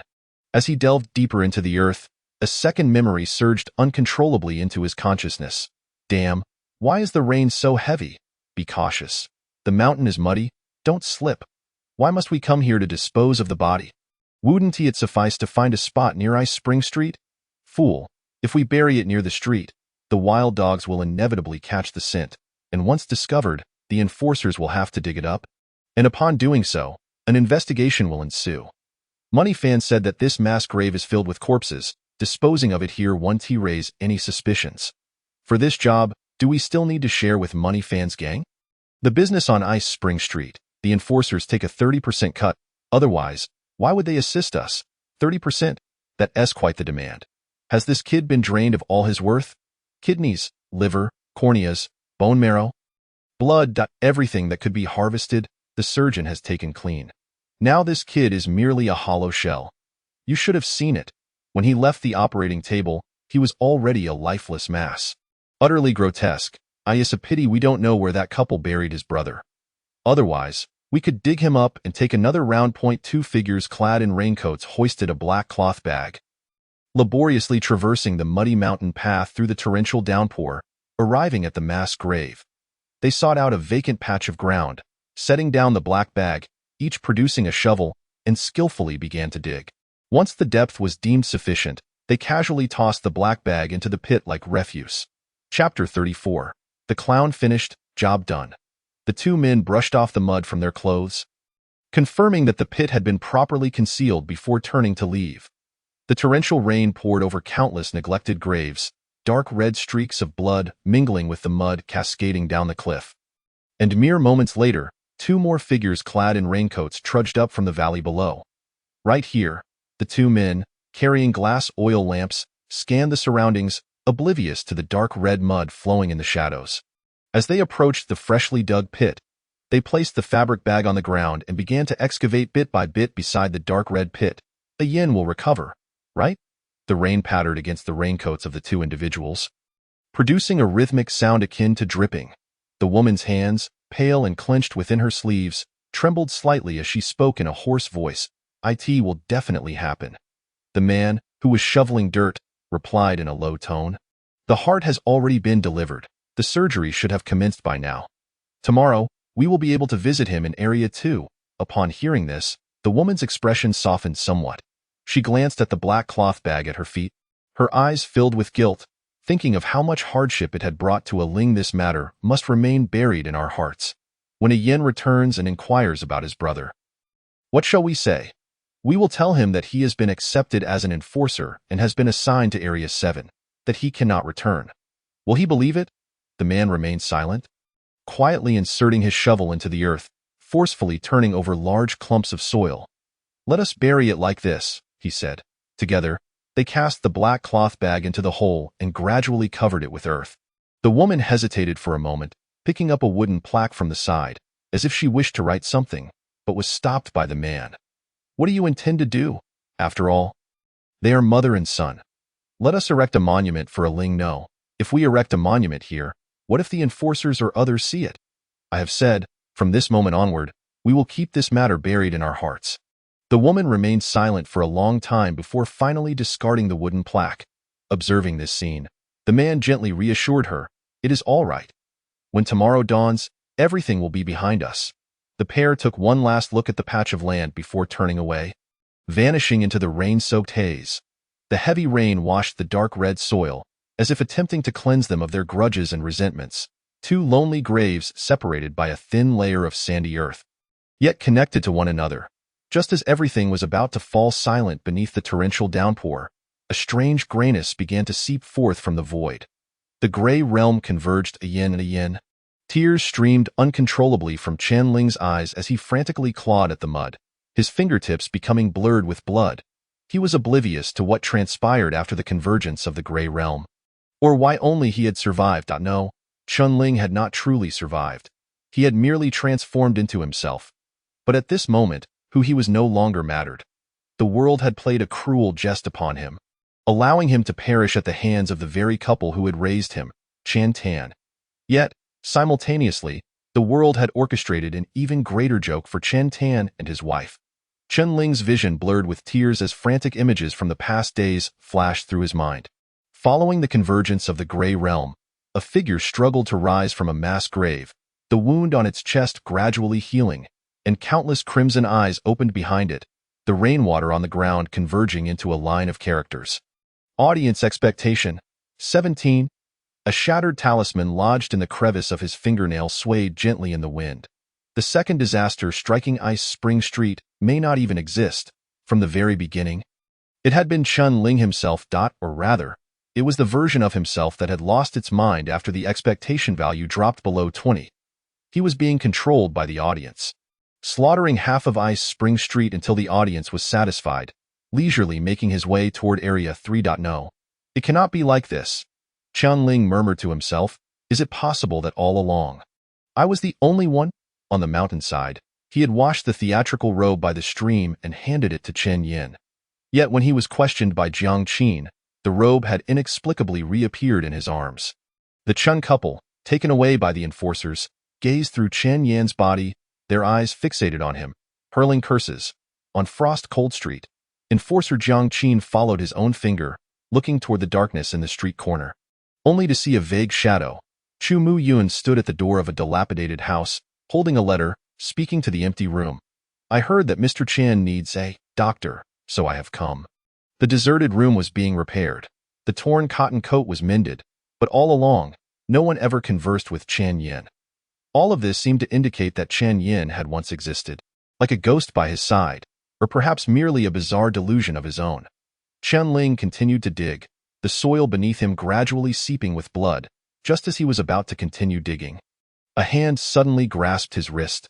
Immediately after, a crimson theatrical robe was gently draped over his shoulders, shielding him from the swirling snow. Qianling froze. He looked up to see the familiar youth crouching before him. Tears streaming down his cheeks. "Brother, please stop digging, I beg you. Don't dig any further." "All right, Yin." Qianling stared blankly at him, his bloodied and muddy hand reaching up, seemingly wanting to touch Chen Yan's cheek. "And he did. Yin, are you alive?" Qianling's voice trembled. "You are alive, aren't you?" Chen Yin glanced at the blood-soaked soil, lowering his head, unable to meet Qianling's gaze. "I am already dead, brother. But you are clearly right here. I am here because of your power." Qianling was momentarily taken aback. "Me? How could I possess such power?" Before he could finish, a torrential snowstorm engulfed his vision, and in the next moment, Chen Yan's form vanished once more, as if he had never appeared. Audience expectation 5. Current expectation 63. Qianling's gaze uncontrollably fell upon the two lines of characters appearing in the snow, as if he had suddenly realized something, and his pupils constricted slightly. The audience possesses the power to influence reality. Ever since he had crossed over, they had influenced the events surrounding him on multiple occasions: the water stains in the kitchen, the pranked Dr. Lin, the bone saw. But ever since Chen Yin had appeared, they seemed to have refrained from meddling in his life. Therefore, the emergence of Chen Yin in his eyes was also a creation of the audience. "It was you?" Qianling's bloodied hands clenched tightly, his furious gaze piercing the void before him, the veins in his neck bulging. "It was you who made me see him. It was you who made me accustomed to him. From the very beginning, you treated him merely as a prop to deceive my emotions, only to destroy him with your own hands. You have waited for this moment for a long time. Haven't you?" Audience expectation 5. Another line of small text appeared, igniting the suppressed fury within Qianling's heart. He abruptly rose from the snow, his crimson robe billowing in the storm like an enraged lion. "Are you satisfied now? Have you watched this performance enough? Is it enjoyable? Did you enjoy my performance? I curse you all." Qianling imagined the countless crimson eyes in that dim theater, peering through the curtain at him as he had conversed with Chen Yin over the past few days. As they watched him agree to perform at the New Year's Eve gala, and as they observed Chu Muyun lost in thought alone in the corner, they orchestrated everything. They knew everything. Watching him pour out his emotions on stage, the corners of their mouths curving upward in the darkness, he felt like a clown, a jester lost in a false performance, a source of amusement for others. His chest heaved violently, the flames of anger threatening to consume the heavy snow as he frantically searched the snow for a knife or a gun that could end this absurd life. He refused to be a clown, nor did he wish to be a tool for the audience's amusement. Just at that moment, his foot slipped, and several objects fell from his pocket, tumbling onto the pristine snow, reflecting a silvery glimmer. 9 silver coins, the very payment that Qian Fan had handed to him with a smile that morning. Upon seeing the coins, Qianling's pupils contracted. He halted, and a flicker of clarity emerged in his furious gaze, which quickly morphed into even stronger hatred. He remained silent for a long while, bending down to pick up each of the silver coins. "Very well." Qianling's voice was hoarse, and he slowly lifted his head, gazing toward Area 2, his eyes glinting with an unprecedented murderous intent and madness. "You all wanted to see a good show, then I shall perform once more for you." Qianling smiled, his grin in the midst of the swirling snow resembling that of a demon. Chapter 35. Lost? Area 2. Ice Spring Street. At the end of the street stood a mansion covering hundreds of square meters, bustling with excitement. Numerous torches dotted the premises, and under the heat's embrace, the swirling snow had not yet touched the ground, dissipating silently. This place was usually uninhabited, resembling a forsaken ruin, but only a select few knew that this grand estate, sufficient to purchase half of Frost Cold Street in Area 3, belonged to Mahjong. At this moment, the mansion had shed its former desolation, with enchanting melodies echoing endlessly, the sweet laughter of women mingling with the hearty guffaws of men, creating an atmosphere akin to paradise. Brother Ma's mansion is truly delightful. It has been left in neglect for so long. What a shame. Qian Fan, dressed in the black and red uniform of an enforcer, sat in the front row, squinting at the scantily clad dancers on stage while unable to suppress his admiration. What a shame. Brother Ma's estate in Area 3 is even larger than this.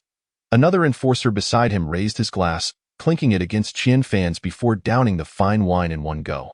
I am truly envious. When will I be able to purchase a residence like this? With Han Ming's demise, no one shall disrupt our business.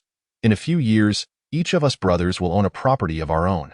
Ha ha ha, come, let us toast once more. By the way, has Brother Ma not arrived yet? He is already on his way, saying we should enjoy ourselves first. Qian Fan nodded slightly, about to say something further when Gu Dao, with an arm around a dancer, jovially approached Qian Fan.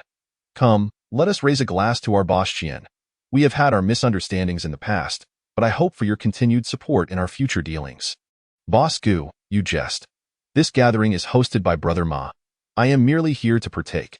Qian Fan replied with a smile, yet assuredly, in matters of business, it is certainly about sincere cooperation and mutual benefit. Well said, mutual benefit. The 19 residents of Ice Spring Street present rose in unison, clinking glasses with Qian Fan. Among them were those engaged in the arms trade, drug dealings, and the flesh trade. Yet, in this moment, their laughter was remarkably gentle and innocuous, leading one to mistakenly believe this was a gathering of business magnates. Boss Qian, how did that shipment fare a few days ago? Gu Dao, as if recalling something, lowered his voice with a chuckle. The heart and those organs, were they of good quality? Quite satisfactory. Qian Fan nodded slightly. The buyers were very pleased. It is rare to find a buyer willing to purchase an entire collection of organs in one go. That shipment was delivered to Aurora City, correct? Upon hearing the name Aurora City, Qian Fan narrowed his eyes slightly and spoke leisurely. Boss Gu, in this line of work, one should inquire less about matters that do not concern them. Be cautious not to bring calamity upon oneself.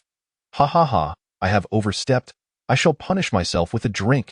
Gu Dao downed his cup in one swig, casting his gaze toward the alluring dancer on stage, letting his hand casually glide down the shoulder of the woman beside him, eliciting a playful protest. Speaking of which, we have the same few performances each time. Is there nothing else? What else would you like to see? I have heard that in Aurora City, they have singing, skits, magic shows, and operas. Why is it that here, we only have dancing? As you mentioned, that is in Aurora City. In a place like District 3, there aren't such diversions. It is already commendable to have gathered so many dancers and accompaniment for you. How utterly dulled! Gu Dao's cheeks flushed with the warmth of alcohol, and he abruptly pushed away the two beauties in his embrace.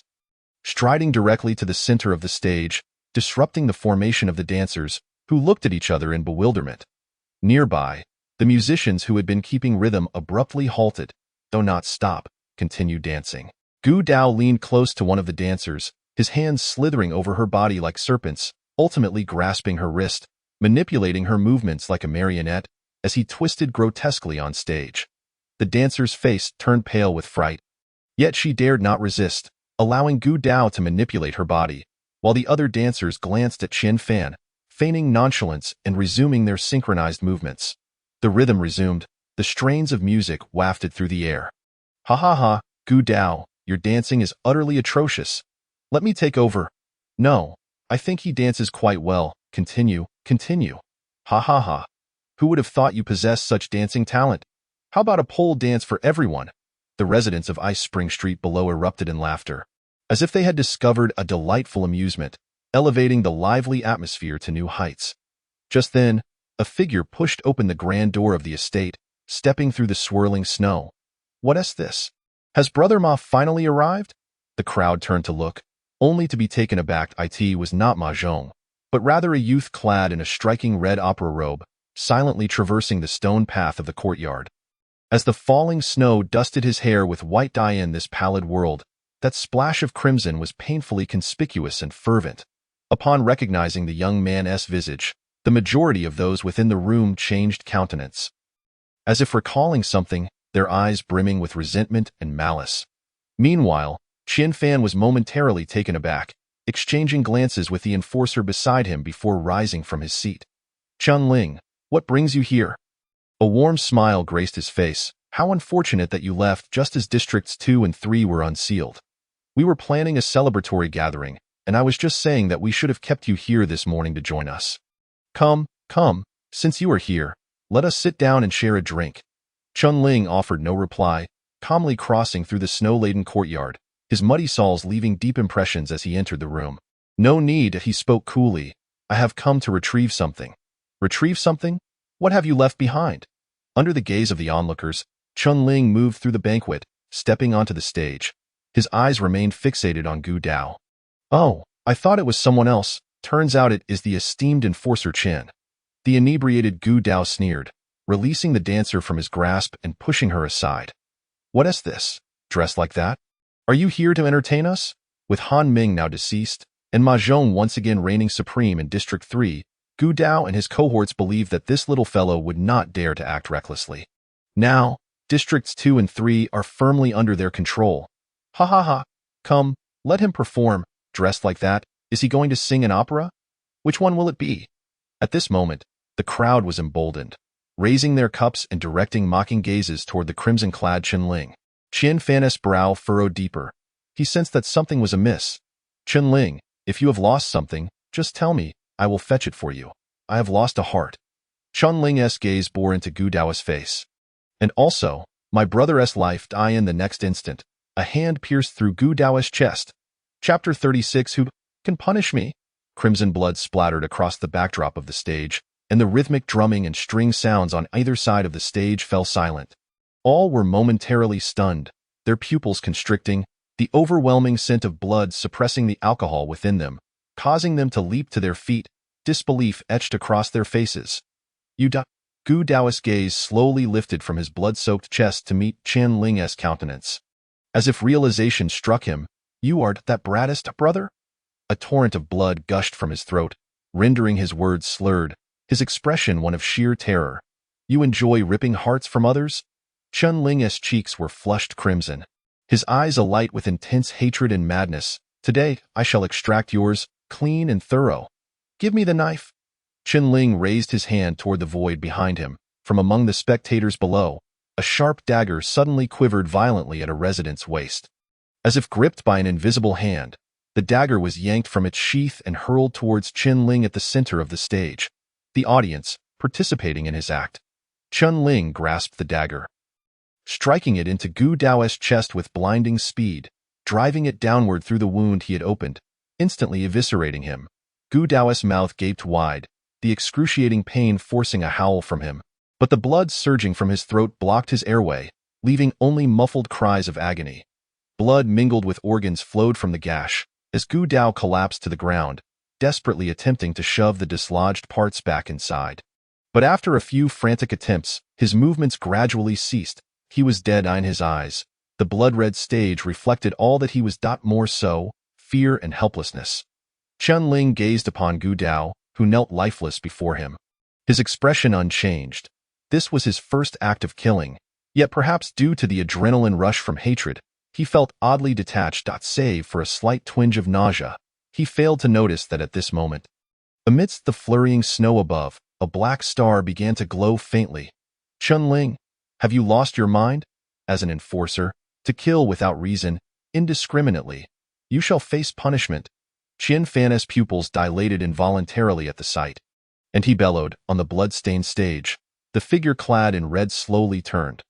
The youth's cheeks still bore the scorching warmth of blood. Wielding the dagger, he looked down upon the terrified crowd, his eyes filled with murderous intent and madness. At that moment, the stage backdrop behind him shimmered with a multitude of blood droplets, resembling countless crimson eyes opening in the darkness, seated in the void like an audience. Observing all, audience anticipation level 5, with a soft sound, all the torches within the estate simultaneously extinguished. Punish me? Chun-Ling chuckled softly, slowly raising a fingertip to touch the warm blood on his cheek, tracing a crimson line at the corner of his eye. The face of Chen Yin, once adorned in red makeup, blurred and overlapped with Chun-Ling's, and in that instant, his entire being exuded an otherworldly and sanguine aura. He was the soul of Chun-Ling, as well as the soul of Chen Yin, a solitary performer under the watchful gaze of cataclysmic ruin. Why, what right do you claim to punish me? Who among you can punish me? In the next moment, that figure clad in red vanished from the stage in an instant. A dagger sliced through the void with such swiftness that none present had time to react. Followed by a muffled groan, blood splattered from the neck of a resident of Ice Spring Street, who fell to the ground. Li Meng, Old Lu, and the others were struck with terror. They had all encountered Chen Ling before and understood the depths of her horror. The most crucial point was that they had come to revel in the celebration, and almost no one was armed, at most concealing a couple of cold weapons. Even when they had guns in the tavern, they had failed to deal with Chen Ling, let alone now. The red specter wove through the crowd, ruthlessly reaping lives. As the number of slain increased, Chen Ling had completely transcended the shadows of her past misdeeds, becoming inexplicably adept. Amidst the swirling snow, a gruesome and bizarre slaughter unfolded within the courtyard. Meanwhile, 100 meters away from the estate, it unexpectedly drew the attention of the war god Path. Chu Muyun stood beneath a snow-laden tree, his gaze fixed on the distant courtyard, astonished by the brilliance of this genius and the art of killing. Not only the war god Path. From the void, a man shrouded in darkness gradually took shape. Have you not noticed? The stars of the witch god Path have also reacted. Witch god Path? Chu Muyun was taken aback. What connection did he have with the witch god Path? Why would it be stirred? I do not know, but do you not find it strange? What? How could a fusionist provoke the attention of the divine paths? Moreover, he bears the title of a world annihilator level fusionist. There is nothing strange about it. He merely triggered the gaze, as if his innate talent attracted the notice of the divine paths, yet he has not truly received divine favor. The path to divinity is not meant for monsters. I see. Yet this young man is indeed mad enough and ruthless. Your insight is commendable. Chu Muyun smiled faintly, remaining silent. However, he was about to face difficulties. Why? I can sense it. The shadowy man paused for a moment. The enforcer named Qian Fan exuded the aura of a sacrificial vessel. In the courtyard, as Chen Ling wielded her knife, 7 or 8 residents of Ice Spring Street met their demise one after another. Without firearms, these residents almost uniformly chose to flee, but their speed was no match for Chen Ling, who possessed the dance of slaughter. Just as they reached the front courtyard, they were swiftly hunted down. Brother Fan, what should we do? An enforcer cried out anxiously. He must have already obtained divine favor and stepped into the divine path in Qian Fan's mind. The scene of Chen Ling effortlessly taking away the dagger replayed. His face twisted in anguish. Damn it. Which divine path has he embarked upon? Does that mean he is practically an enforcer? Another enforcer turned pale. How could we possibly contend with him? Where's Brother Ma? There's no time left. If this continues, not only will Ice Spring Street be utterly obliterated, but our lives may also be at stake. A fierce glint flickered in Qian Fan's eyes. He reached into his bosom and pulled out an object wrapped in black cloth. As he began to unwrap the cloth, a severed finger bone emerged into the air. Chapter 37. The Arrival of Divine Favor. A sacrificial vessel. The 2 enforcers beside him stared in shock, their eyes wide. As the finger bone was exposed, an inexplicable heat spread throughout the room, isolating the swirling snow outside the courtyard as if an invisible domain had opened. Grasping the finger bone, Qian Fan gazed at the distant figure in red. Immersed in slaughter, his eyes glinting with murderous intent.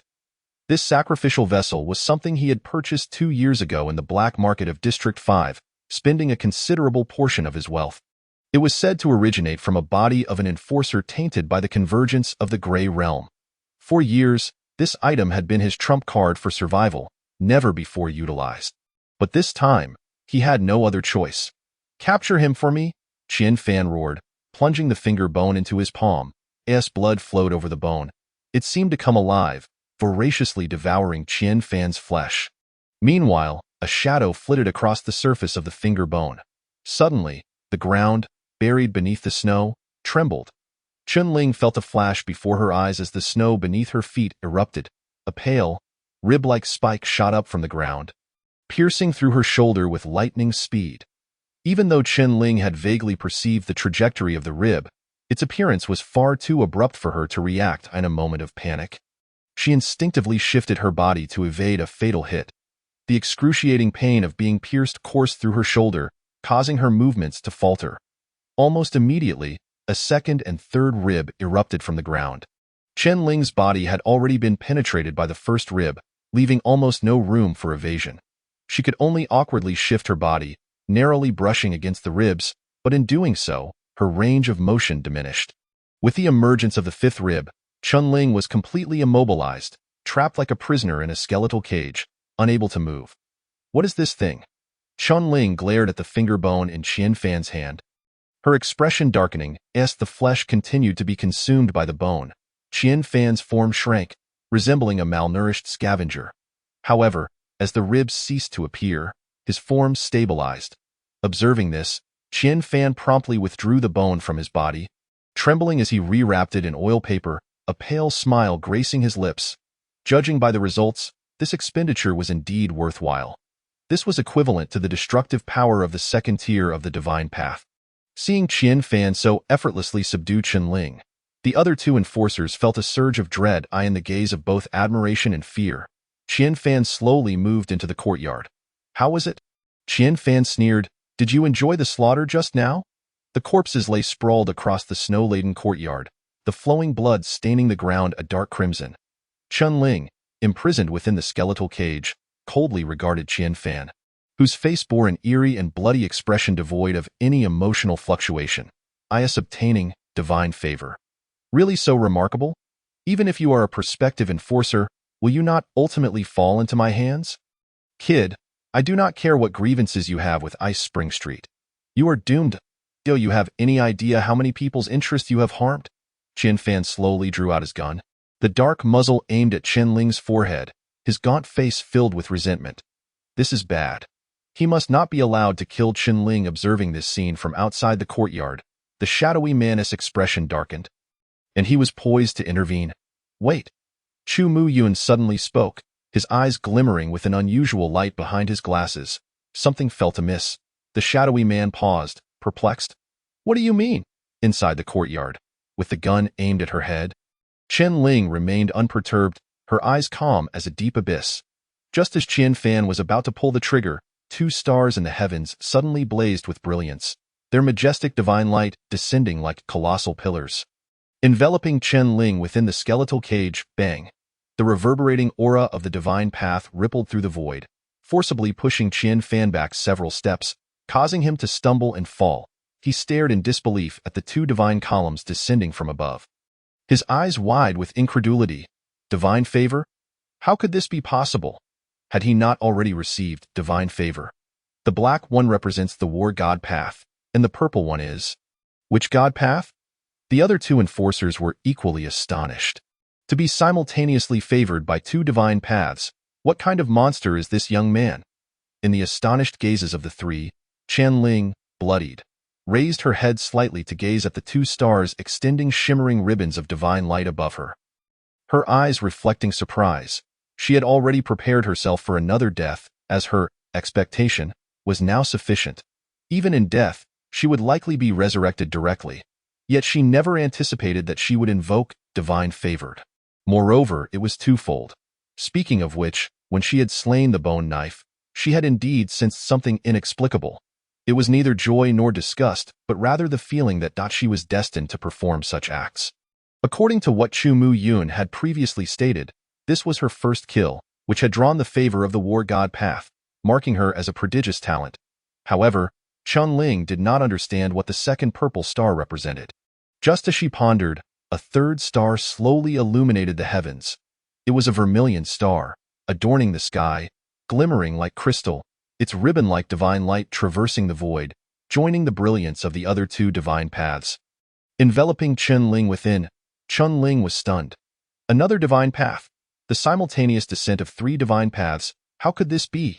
Wait, which divine path does this star represent? Why does it seem so unfamiliar? Qian Fan and the others were utterly bewildered. Meanwhile, the two outside the courtyard were equally taken aback. The color like vermilion and the shape resembling crystal cannot be mistaken. This is the theater god path. The shadowy man pondered.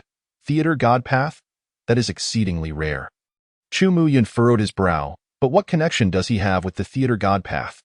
Is he particularly skilled in acting or singing? To my knowledge, that is unlikely.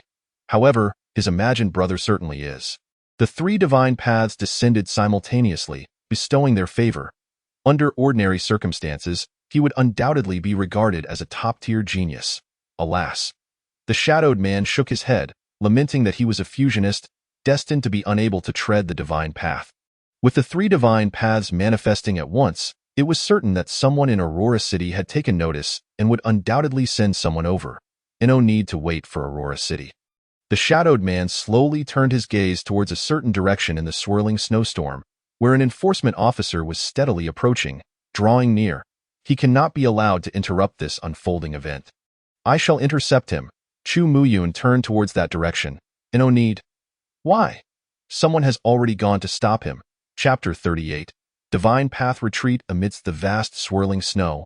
A figure clad in a black trench coat advanced with deliberate steps. The black boots left a trail of footprints in the snow, blood dripping from the hem of his coat, adorning the white ground like a delicate, elongated crimson thread. Sparks flew as Flint struck.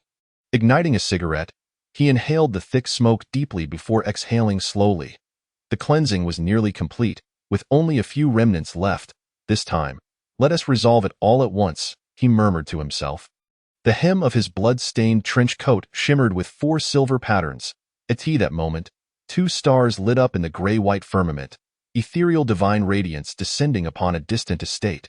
Observing this scene, his brow slightly arched. Divine favor?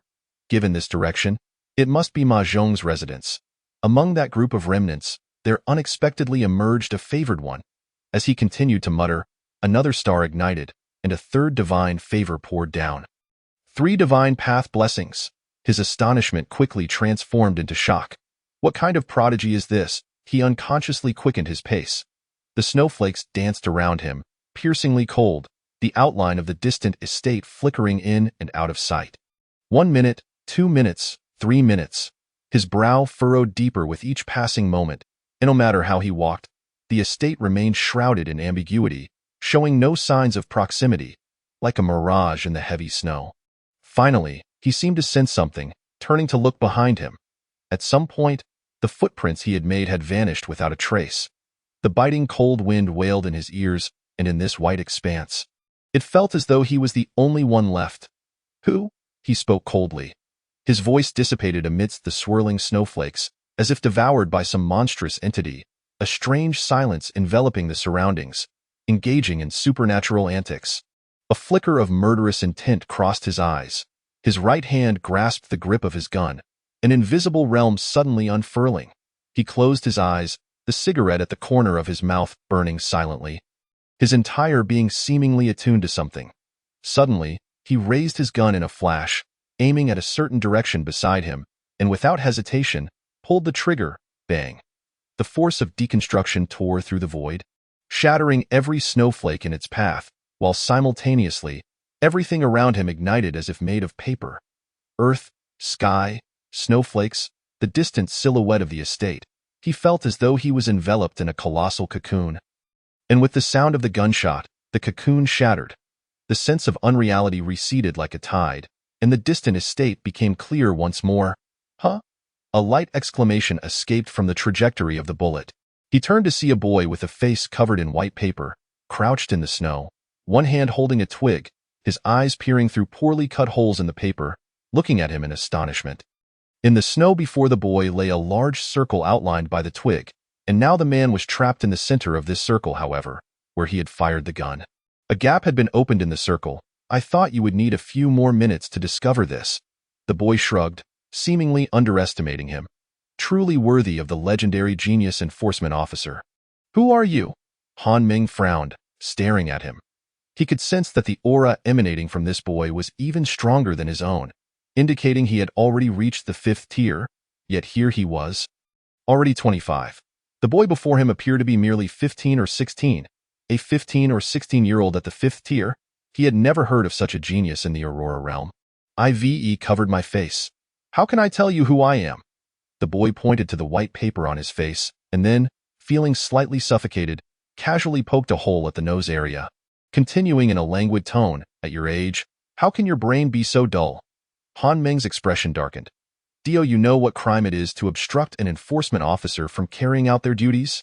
An enforcement officer? Is that impressive? The boy let out a light laugh, casually drawing a square pattern in the snow with the twig, which instantly formed a square design beneath Han Ming's feet, trapping him within.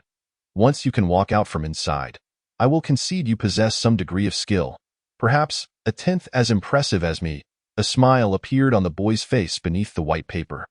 Han Meng looked down, realizing that a massive playing card had appeared beneath his feet. Club 8. The moment he saw the face of the playing card, Han Meng's expression shifted, his pupils constricting suddenly. Twilight Society? The estate. Chun Ling stared blankly at the third star that had ignited, his eyes filled with confusion. He did not recognize this star, nor did he understand why it had been drawn to him. If the act of killing had garnered the attention of the War God Path, then what about the other two divine paths? Chun Ling could not fathom it, so he decided to cease his contemplation. For him, the pressing matter was which divine path to tread. As long as he stepped onto the divine path, he could wield extraordinary power. Perhaps one day, he could free himself from the audience. A person cannot simultaneously tread multiple divine paths, just as one cannot split oneself to walk two roads. Observing the three divine paths, Chun Ling hesitated not at all, ready to make a decision. After all, among the three divine paths, he was only familiar with the War God Path. Moreover, the impression left by Han Meng's Dance of Slaughter was too profound. He believed that the War God Path might be the most adept at combat among all divine paths. Just as he was about to choose the War God Path, an unexpected change occurred. Behind him, in the void, pairs of crimson eyes suddenly opened, resembling a writhing sea of shadows. The audience began to interfere with the performance. Thud, thud, thud, thud. In the theater, countless spectators began to stomp on the floor simultaneously, the dull rumbling resembling continuous thunder. Countless gazes shot from the theater towards the three stars in the firmament. At this moment, world-ending power radiated from the crimson eyes, as if an invisible, intangible super beast silently roared at the three stars. They were rejecting the divine paths. They were intimidating the divine paths. In the next moment, the three stars in the firmament trembled violently. The divine light enveloping Chun Ling shattered inch by inch, as if a celestial road was collapsing from its very foundation. The divine paths were afraid. They had seen the monster behind Chun Ling. What had once been favor now turned into trepidation. They did not wish to allow that monster to tread their roads. Just as no one would willingly invite a fierce tiger into their home. Thus, they severed their divine paths, retreating from the brilliance. The three divine lights that had enveloped Chun Ling crumbled, the path to divinity swiftly receding. At this moment, both Chun Ling and the onlookers, including Qian Fan, were left in a state of shock. Chapter 39. Despair. What is happening? An enforcer was dumbfounded. Divine favor. Can it be withdrawn? If the simultaneous descent of the three divine paths and divine favor remained within their realm of understanding, the current situation had utterly exceeded their comprehension. They had lived for so many years, never hearing of anyone receiving divine favor, only to have their divine path severed. As expected, it was not without reason. Outside the estate, the shadowed man nodded slightly. After so much effort to obtain divine favor, in a desperate situation, only to watch it retreat. What a pity. Chu Muyun had spent enough time at Chun Ling's home to know of his deep yearning for the divine paths. And a sense of pity welled up within him. Not a pity. The shadowed man cast him a peculiar glance. There are countless individuals in this world who possess divine paths, yet only he alone has fused with a world-ending calamity while retaining his sanity. He is already a unique existence in this world. What is there to lament? Chu Muyun shook his head, remaining silent. Inside the estate, Chun Ling stared at the three divine paths retreating rapidly, frozen in place. He had been forsaken by the divine paths. That might have been the only hope in this world for him to escape the audience's grasp. He did not know what had transpired. He only felt the divine path's caution towards him. Turning to look behind him, he could vaguely see those pairs of eyes gradually fading into the void again. Chun Ling smiled bitterly. Indeed, I should have anticipated this. Once I tread the divine path, it signifies the potential to break free from your control. How could you allow that to happen? You would be more than happy for me to remain on stage forever. A puppet for your amusement. Chun Ling's smile turned increasingly sinister, and within his blood-red eyes emerged profound despair. Even the divine paths were retreating in the face of the audience's intimidation. As an ordinary person, he could not fathom how to extricate himself from their clutches. Rather than live a life as a mere puppet on strings, Chun Ling would prefer to embrace death. The divine favor has receded like a tide. Clad in crimson, Chun Ling finds himself perched upon a mound of bones, laughing in both despair and madness. "Come on, Qian." Qianling cackles defiantly. "Didn't he wish to kill me? Go ahead, shoot me in the head. Remember, to truly eliminate me, you must fire twice." Qian Fan, momentarily stunned, finally regains his composure. He gazes at the seemingly deranged Qianling, a flicker of murderous intent flashing in his eyes, though the reasons elude him. "Since you have lost the divine favor, you might as well await your demise." He raises his gun once more, aiming at Qianling's head, and pulls the trigger. Bang. This time, no miracle unfolds. The bullet pierces through Qianling's skull, instantly snuffing out his life, shattering half of his head and splattering red and white across the ground. The courtyard descends into an eerie silence. Qian Fan and his companions, witnessing the remains of Qianling's shattered cranium, feel a weight lift from their hearts. It is not that they are cowardly. Rather, everything about Qianling had been so bizarre that it made them question whether he was indeed human, and whether he could even die. But now, regardless of what he was, he is undeniably dead. This fellow is utterly sinister. Qian Fan holsters his weapon, spits onto the ground, and turns to re-enter the house. As he pivots, he catches sight of the two law enforcers standing beneath the eaves, their eyes wide with terror. "What are you doing?" Fan. Brother Fan. One of the enforcers stammers, raising a trembling hand. "HHHE." Qian Fan furrows his brow, following the direction of the enforcer's trembling finger, and his pupils constrict in shock. There, the scarlet corpse, propped upon the bones, is strangely straightening its form, the mangled half of its head slowly rising, shattered skull and flesh beginning to writhe with an unnatural life. The remaining eyelid suddenly lifts, revealing a bloodshot eye that glares intently at Qian Fan. "Qian, did I not tell you to shoot twice? One bullet cannot kill me. You cannot kill me." The fractured vocal cords rasp and grind, emitting an excruciating sound. In that moment, even the seasoned Qian Fan and his companions are rendered speechless, nearly collapsing under the weight of their fear. "A monster! A monster!" One enforcer cries in horror. "He is not human. He is a monster. Shoot! Quickly, shoot!" Qianling bellows in madness. "Fire at the other half of my head. Come on." This bizarre scene unfolds before the three, and Qian Fan's hands begin to tremble. "I understand now. It's you." Qian Fan seems to realize something. "You are the calamity that descended that night." Upon hearing this, the other two enforcers awaken from their stupor, their faces growing even paler. They are genuinely afraid. After all, the two calamities that emerged from the Gray Realm, one was of the 3rd tier, and the other of the 5th tier, neither of which they could contend with. Gritting his teeth, Qian Fan draws his gun once more, shakily aiming it at the crimson-clad monster ensnared in the bones. At this juncture, he has no choice but to fire. However, just as he pulls the trigger, the handgun feels as if it has been grasped by some unseen force, the barrel twisting grotesquely. Qian Fan feels a tremendous force slam into his chest, propelling him backward like a marionette with severed strings, crashing through the door of the dwelling and landing heavily on the ground. The other two enforcers stare wide-eyed, fixated on the void ahead, yet see no sign of an attacker. There is nothing there.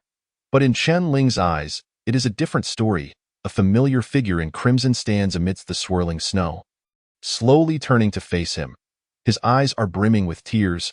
"Brother," he says, "brother, you cannot just die like this. You cannot simply accept your fate." Qianling's head is gradually mending, that crimson eye gazing fixedly at Qian Yan.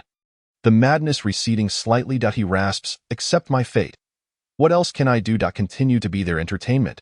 What significance does that hold? But if you die now, everything will be lost.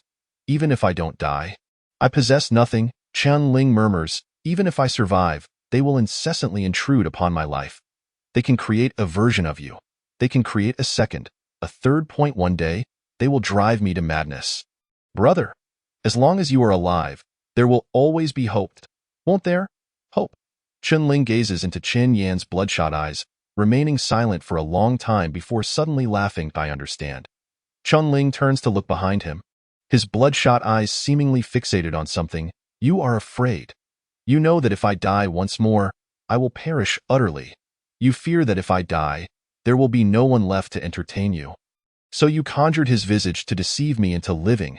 Am I right, brother? You offer me ethereal hope, and watch as I desperately chase after it, only to have that so-called hope extinguished just as I am about to reach it. Is this what you desire, brother?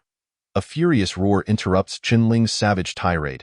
He turns to see Chen Yin standing there, his face streaked with tears, his gaze filled with pleading. Brother, I am real. You must believe me. Everything I say is true. Qinling is momentarily stunned, a struggle and pain evident on his face. Yin, I know, Chen Yin takes a deep breath, wipes away his tears, his eyes reflecting an unprecedented resolve. Brother, you are not without hope. His hand reaches into his bosom, retrieving a cloth badge as the bag's opening is untied. Glimmering red glass orbs tumble forth. They severed the path. I have come to reconnect it for you. Chapter 40. The Twisted Path of the Divine Playwright. One by one, the red glass orbs fall onto the snow, their divine radiance swirling, resembling brilliant stars scattered across the earth. Qinling is momentarily stunned. Brother, do you know that red star represents drama? Chen Yin raises his head, gazing at the receding divine path in the heavens, slowly speaking. Ever since the day I began self-studying drama, I would occasionally sense its presence. It wanted to take me away, but I did not wish to leave. Each time it receded, I would leave behind a piece of its fragment, thinking that once I gathered enough, perhaps I could take you and our parents to the place it points to see what lies at the end of drama. Unfortunately, in the end, I only gathered 36 pieces. I can no longer go. Chen Yin smiles helplessly, slowly gathering all the red glass orbs and forcefully waving them towards the receding divine path. In the next moment, countless divine lights burst forth from these path fragments, weaving hurriedly in mid-air, reassembling into a gossamer divine path that rushes towards the receding one. Brother, you must live. Please go and see what lies at the end of the path of drama for me. Will you? The two divine paths collide mid-air, and the resplendent divine light illuminates the heavens. The divine path of drama reconnects. The red glass stars in the sky never anticipated that their divine path could be forcibly retained.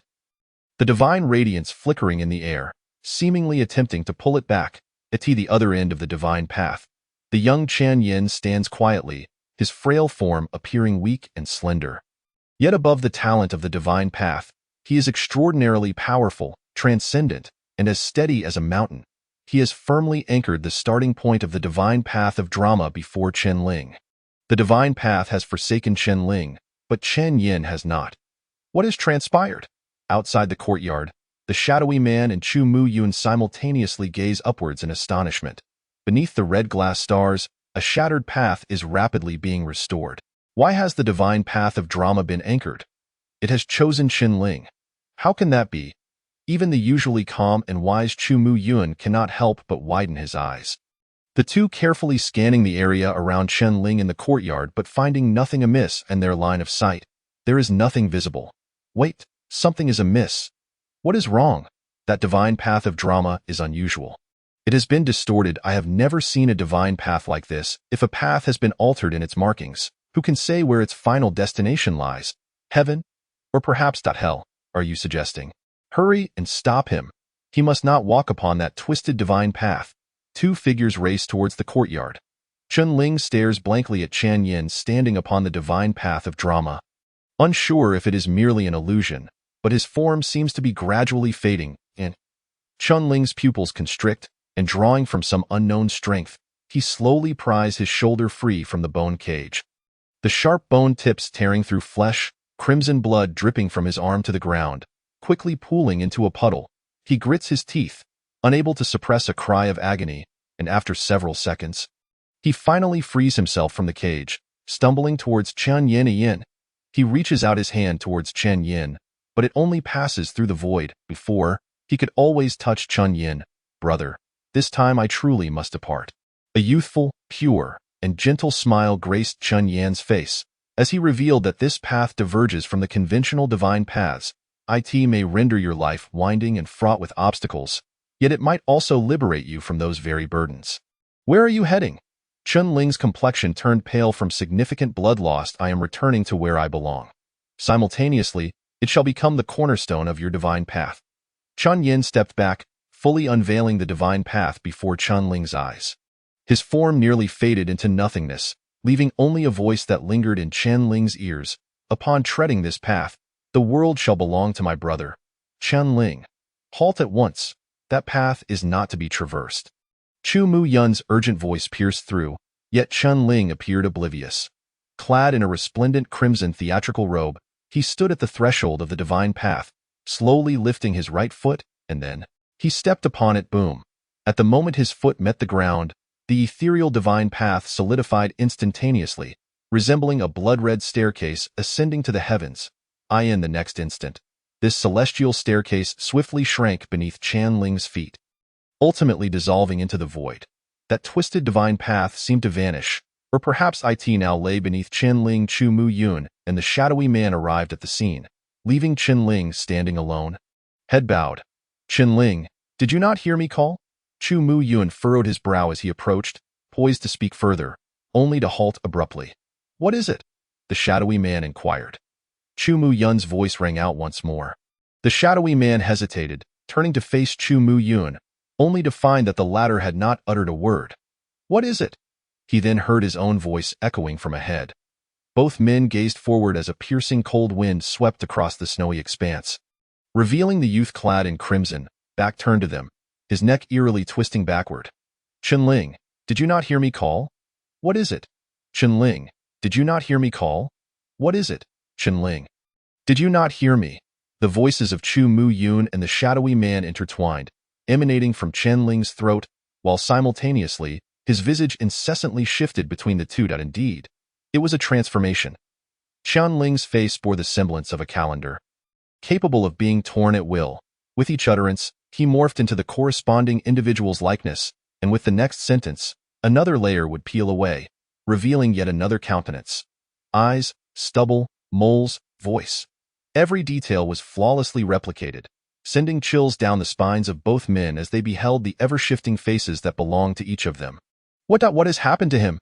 The shadowy man asked in bewilderment. Generally speaking, stepping onto the divine path signifies ascending to the first tier, and with each tier gained, one automatically acquires a corresponding path skill. His appearance must be a manifestation of the first tier skill of the theatrical divine path.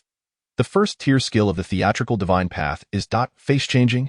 Block 7 mentioned that most skills awakened at the first tier of the theatrical divine path are 1,000 faces, an extension of the most basic disguise ability of an actor. From the description, it closely resembles Chen Ling's current state. Then why does he seem to lack clarity? His divine path is distorted. The skills awakened should also be warped. If I am not mistaken, he has been harmed by his own abilities, so that explains it. No wonder he was mimicking our speech earlier. Yet now he has ceased. Chu Mu Yun observed Chen Ling, who had suddenly fallen silent, his brow furrowing as he spoke. I have an ominous premonition. The shadowy man was about to inquire what the premonition was when Chen Ling raised his head once more. A layer of skin was torn from his face.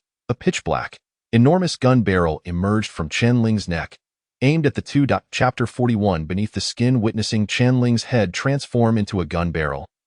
Both Chu Mu Yun and the shadowy man stood in shock. Bang! Chen Ling's vocal cords simulated the sound of a gunshot. A blinding flash erupted from the muzzle, and the two figures standing in front quickly snapped back to reality.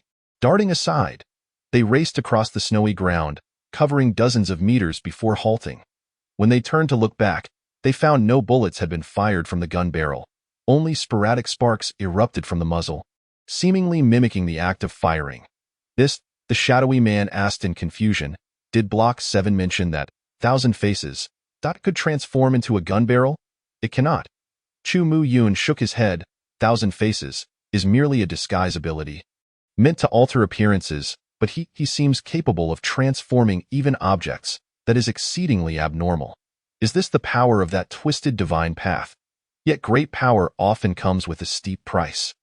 Chu Mu Yun gazed steadily at the crimson figure in the snow, contemplating the implications of someone who imagined themselves as a gun barrel.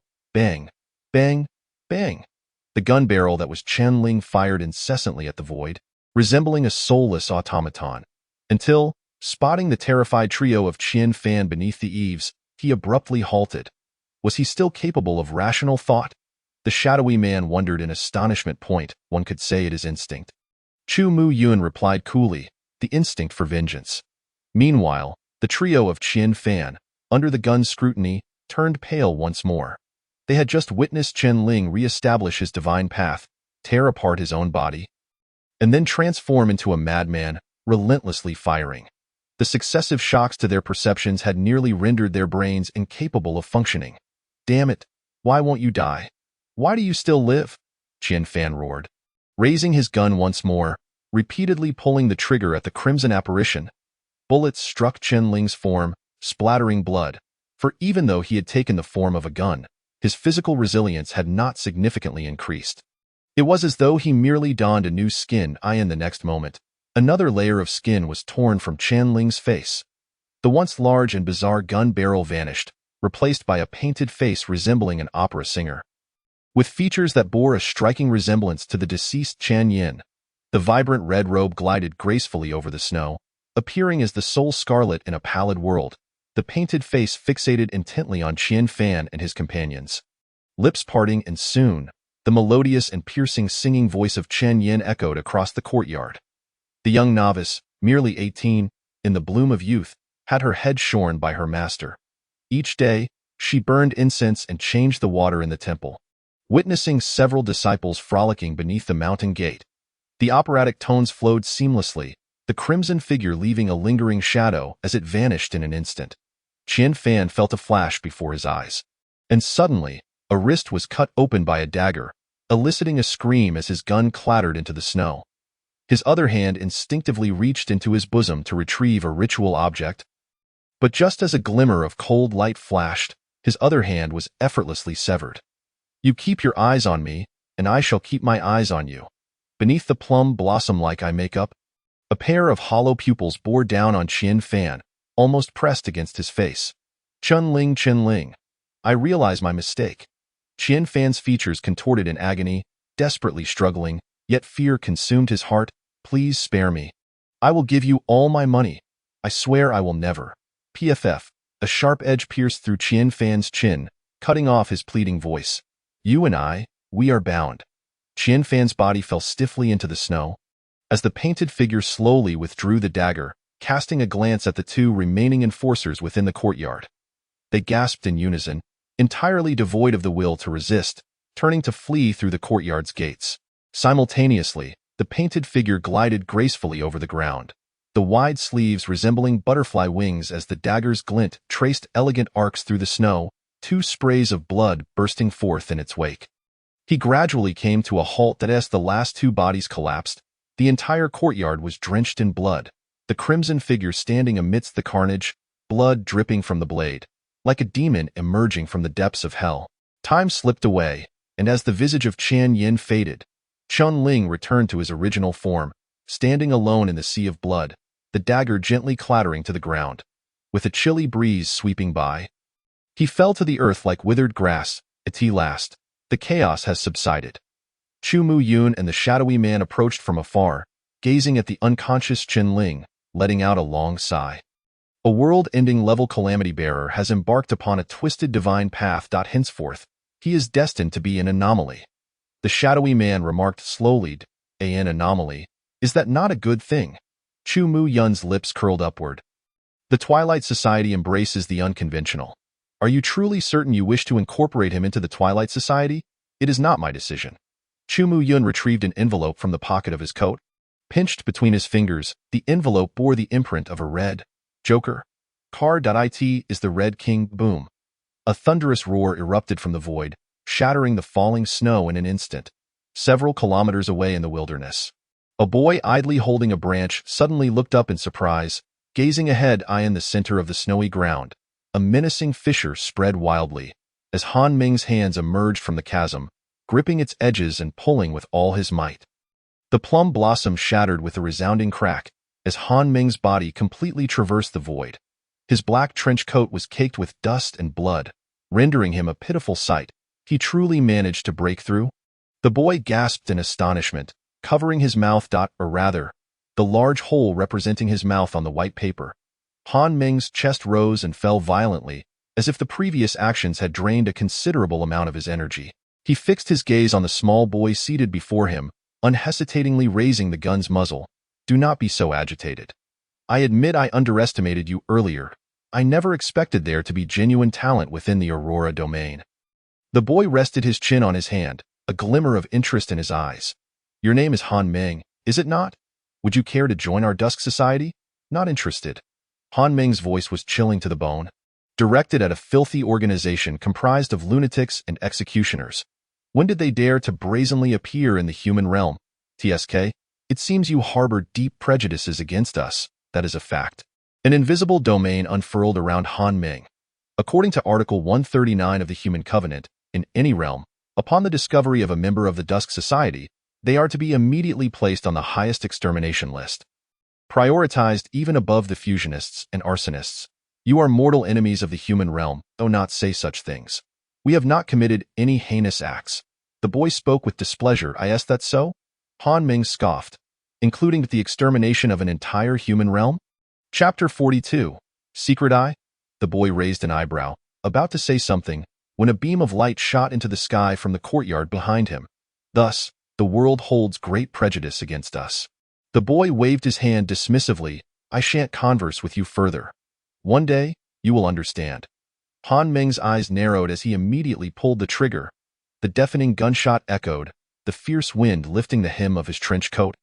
As the annihilating bullet pierced through the boy's body, leaving a gaping hole the size of a head, however, as the bullet passed through him, not a drop of blood was shed. The boy's figure gradually paled, resembling a faded sheet of paper. Han Ming, is it? I shall remember you. Until we meet again by fate. The boy's body became increasingly flat, transforming in mere seconds into a two-dimensional sketch, which was swept against Han Ming's face by the chilling wind.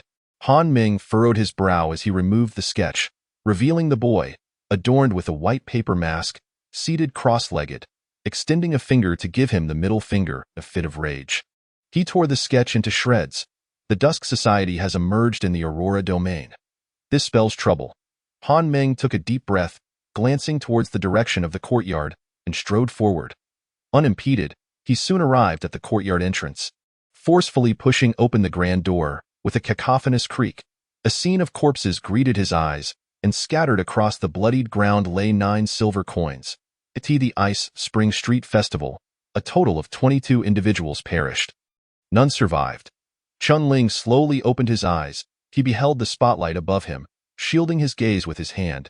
Yet he did not rise immediately. He lay quietly on the stage floor, still as a corpse. In just a few short hours, he had experienced far too much. The disappearance of Chen Yin, the brutal truth, the wrath of vengeance, the redemption he believed he could attain, followed by despair, and then a flicker of hope. All of this left Chen Ling numb and despondent. He longed for it all to be a dream, to awaken to his mother calling him for breakfast, hurriedly donning his clothes and badge, to continue being a cog in the theater machine. Alas, what awaited him was still that eerily silent theater. After a long while, Chun Ling finally sat up slowly, gazing at the throng of crimson eyes before the stage. A myriad of complex emotions swirling within him. Even if he had embarked on the path of the theatrical deity, would there truly come a day when he could escape this audience? Or did he simply become more entertaining in their eyes? Chen Ling had no answers. Yet at the very least, he now had a tenuous reason to live. He rose from the floor and walked to the large screen at the center of the stage. A series of characters flashing before his eyes. Audience Anticipation Level 1. Audience Anticipation Level 1. Audience Anticipation Level. Current Anticipation Level, 77. Connection to actors lost. Performance interrupted. Audience Anticipation Level -50. Current Anticipation Level, 27. These reflected the fluctuations in anticipation occurring within the courtyard. And after Qian Fan shot himself once, he had already lost a connection, resulting in a deduction of 50 in anticipation. Yet perhaps due to the anticipation level remaining above 20 after the deduction. No audience member fled, as long as he managed the total anticipation level well. Even death would not result in a repeat of the previous body-snatching incident. It was a chance at rebirth. However, raising the anticipation level above 70 was no simple feat. Chun Ling's gaze fell upon a corner of the screen, where the emblem of a pulsating treasure chest reappeared. He tapped with a fingertip, and rousing music erupted, synchronized with the stage lights. When Chen Ling turned to look, a table had materialized at the center of the stage. Detecting that the audience anticipation level had surpassed 70 for the first time. An achievement was unlocked, special praise. You have earned an additional draw right. Upon use, a random character skill will be drawn from all characters featured in this performance for you to learn. Approaching the table, a series of cards with various colors and patterns appeared on its surface. As before, most were white and gray, but the number of blue cards had increased compared to last time. It seemed new characters had emerged. Accompanied by an increase in skill cards, with a flick of his finger, Chen Ling turned over the numerous cards, their backs flickering at an astonishing speed, and after a moment, they came to a neat halt. Last time, Chen Ling had drawn Han Ming's Dance of Carnage, which had dramatically altered his fate. Would Lady Luck favor him again this time, granting him a skill card capable of turning the tide of battle? Chen Ling hesitated for a moment before raising his fingertip to select one of the cards. The card flipped over, revealing a splash of blue before his eyes. Skill, Secret Eye, Affiliation, Medical Deity Path, Blood Slaughter, Pathway, First Stage. Character, Chu Mu Yun. Upon seeing the information on this card, Chen Ling's eyes narrowed slightly. Drawing Chu Mu Yun's skill card was somewhat within his expectations, yet the imposing words, Blood Slaughter, caused him to harbor unshakable doubt. Was this pathway truly part of the medical deity path? As Chen Ling absorbed the card, the method of utilizing Secret Eye appeared in his mind.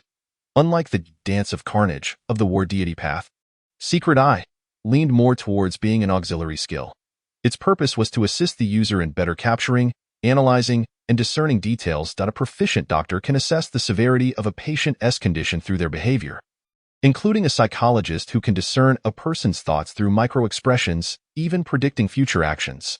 Secret Eye elevates this ability to its pinnacle. As Chen Ling finished drawing the ability, the cards on the table vanished simultaneously, yet the table itself remained standing. What does this mean? Chen Ling stepped forward, discovering a new piece of paper atop the table. The paper bore several lines of small text. Congratulations on completing the performance. Initial chapter, Heartless. Highest audience anticipation level for this performance. 78. You have earned a designated draw right. Upon use, you may specify a character from this performance and randomly draw their ability. The probability of drawing a rare skill is related to the overall audience anticipation level of this performance. After reading all the text, the table under the spotlight suddenly manifested an array of paper pages, revealing countless words. Who am I? Roar. The pale lightning flashed like ink clouds, rain pouring down in torrents, a divine wrath of thunderstorm saturating the muddy earth. Chapter 43. The first performance. Chen Ling's gaze swept over the initial lines, and as the pages turned, he encountered many familiar scenes and phrases, as if everything he had experienced over the past days had been compiled into a performance, chronicled upon the pages. It's you?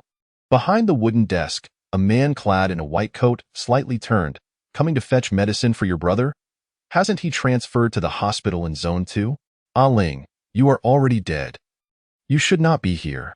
Qian Tan's eyes were bloodshot, gripping an axe tightly, his voice hoarse, and no matter what occupies your body, I will grant you release. A low rumble of thunder echoed across the dim sky. Do not be afraid, brother. Chen Yin spoke softly. I buried him for you. Greetings. I am the enforcer Chen Ling. Are you ready to answer my questions? Rather than being a puppet for life, Chen Ling would choose death. Monster. Monster. An enforcer shouted in terror. He is not human. It's a monster. And the final line was a descriptive phrase.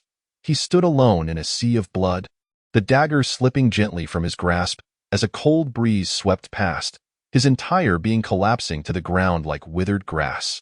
Upon witnessing this, Chen Ling felt a sudden chill run down his spine. Although he had long been aware of the sensation of being watched, it was only at this moment that he truly comprehended the eerie nature of his predicament. Most crucially, the only scenes visible to him were those in which he participated.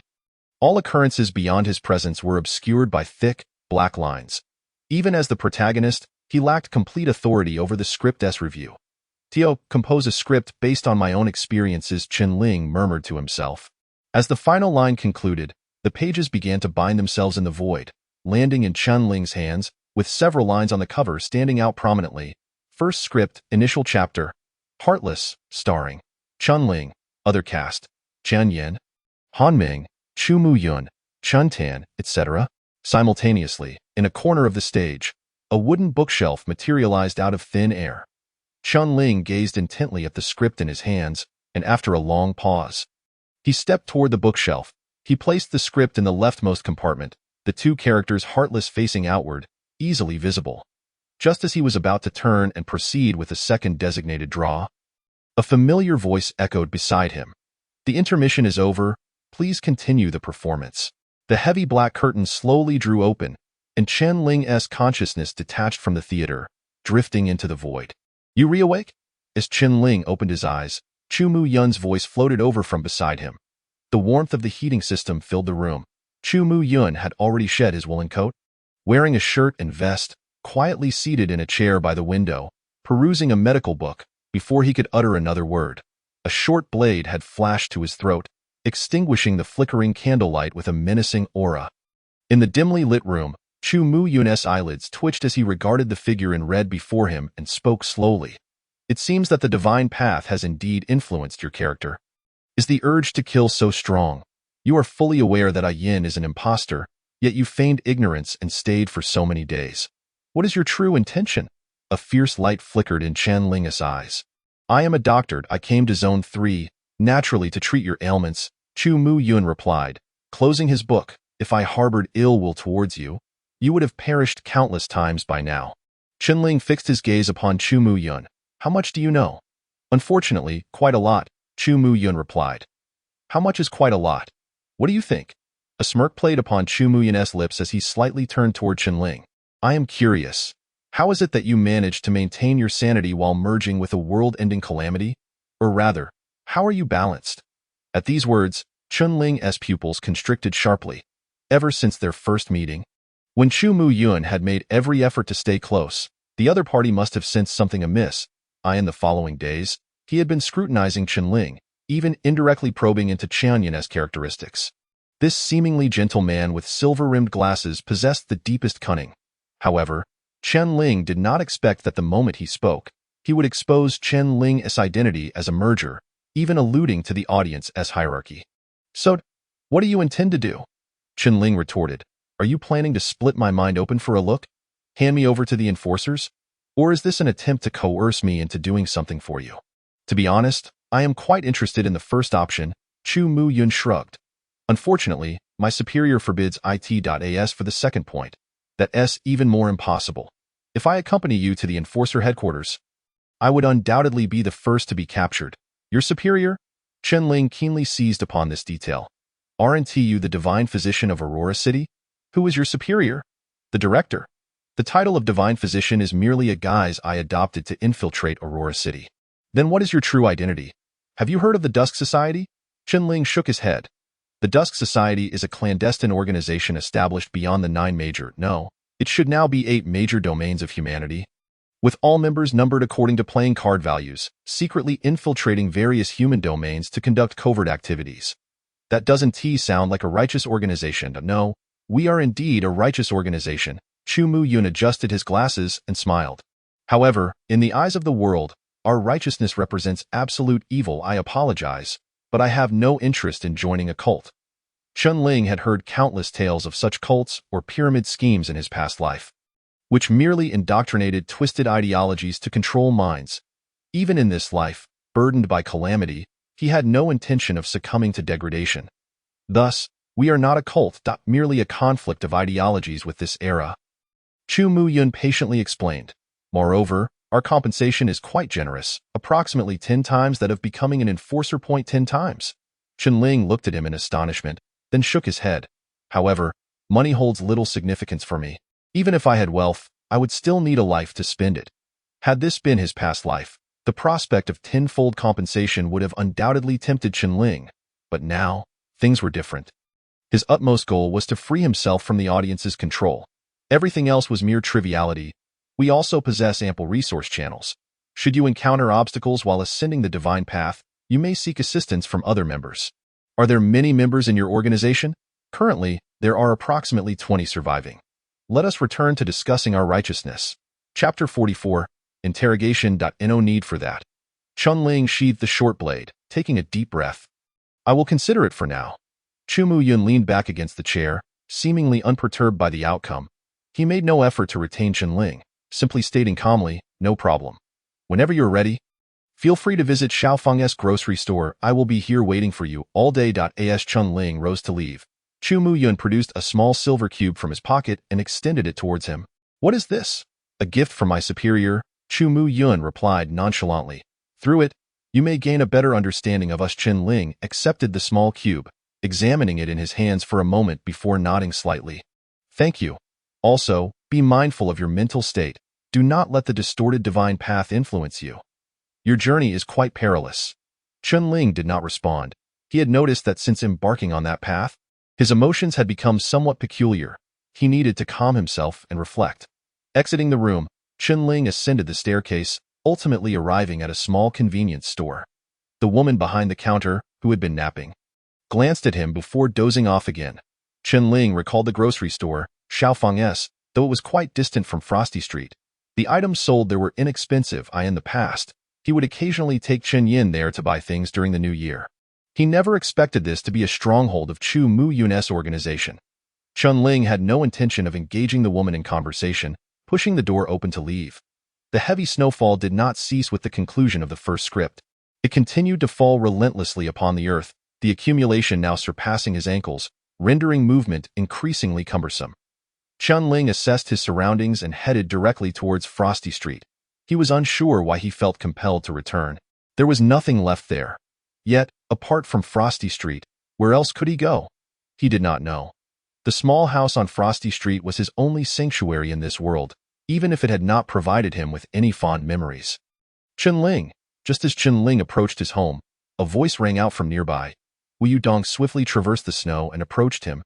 Chun Ling, where have you been? Are you feeling better? What are you doing here?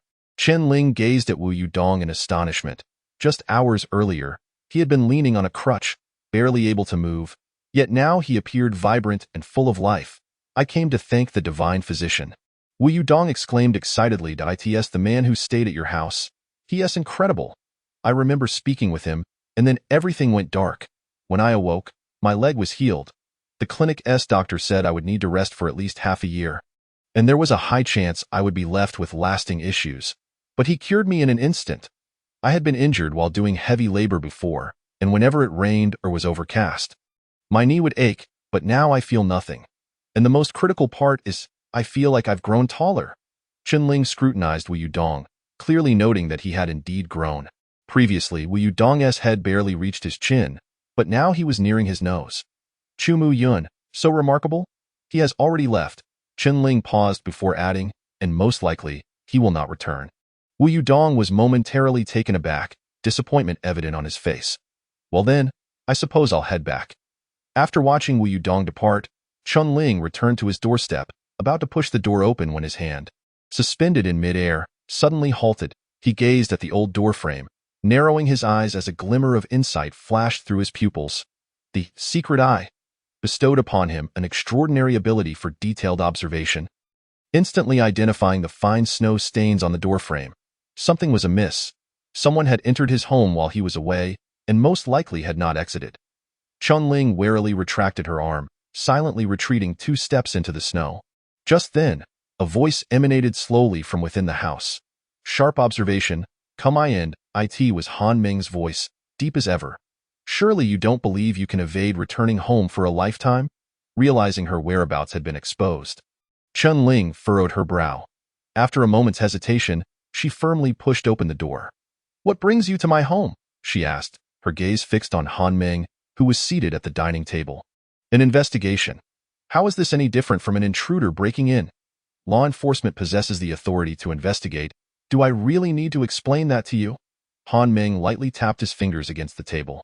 Don't think that just because I'm here to investigate, you could do anything to stop me, even if I were to set this house ablaze. Chun Ling's gaze grew increasingly frigid. However, I truly did not expect you to know Chu Muyun. How did you come to know him? What does it concern you? I am currently questioning you in my capacity as the Chief Law Enforcement Officer of Area 3. Chun Ling, mind your attitude.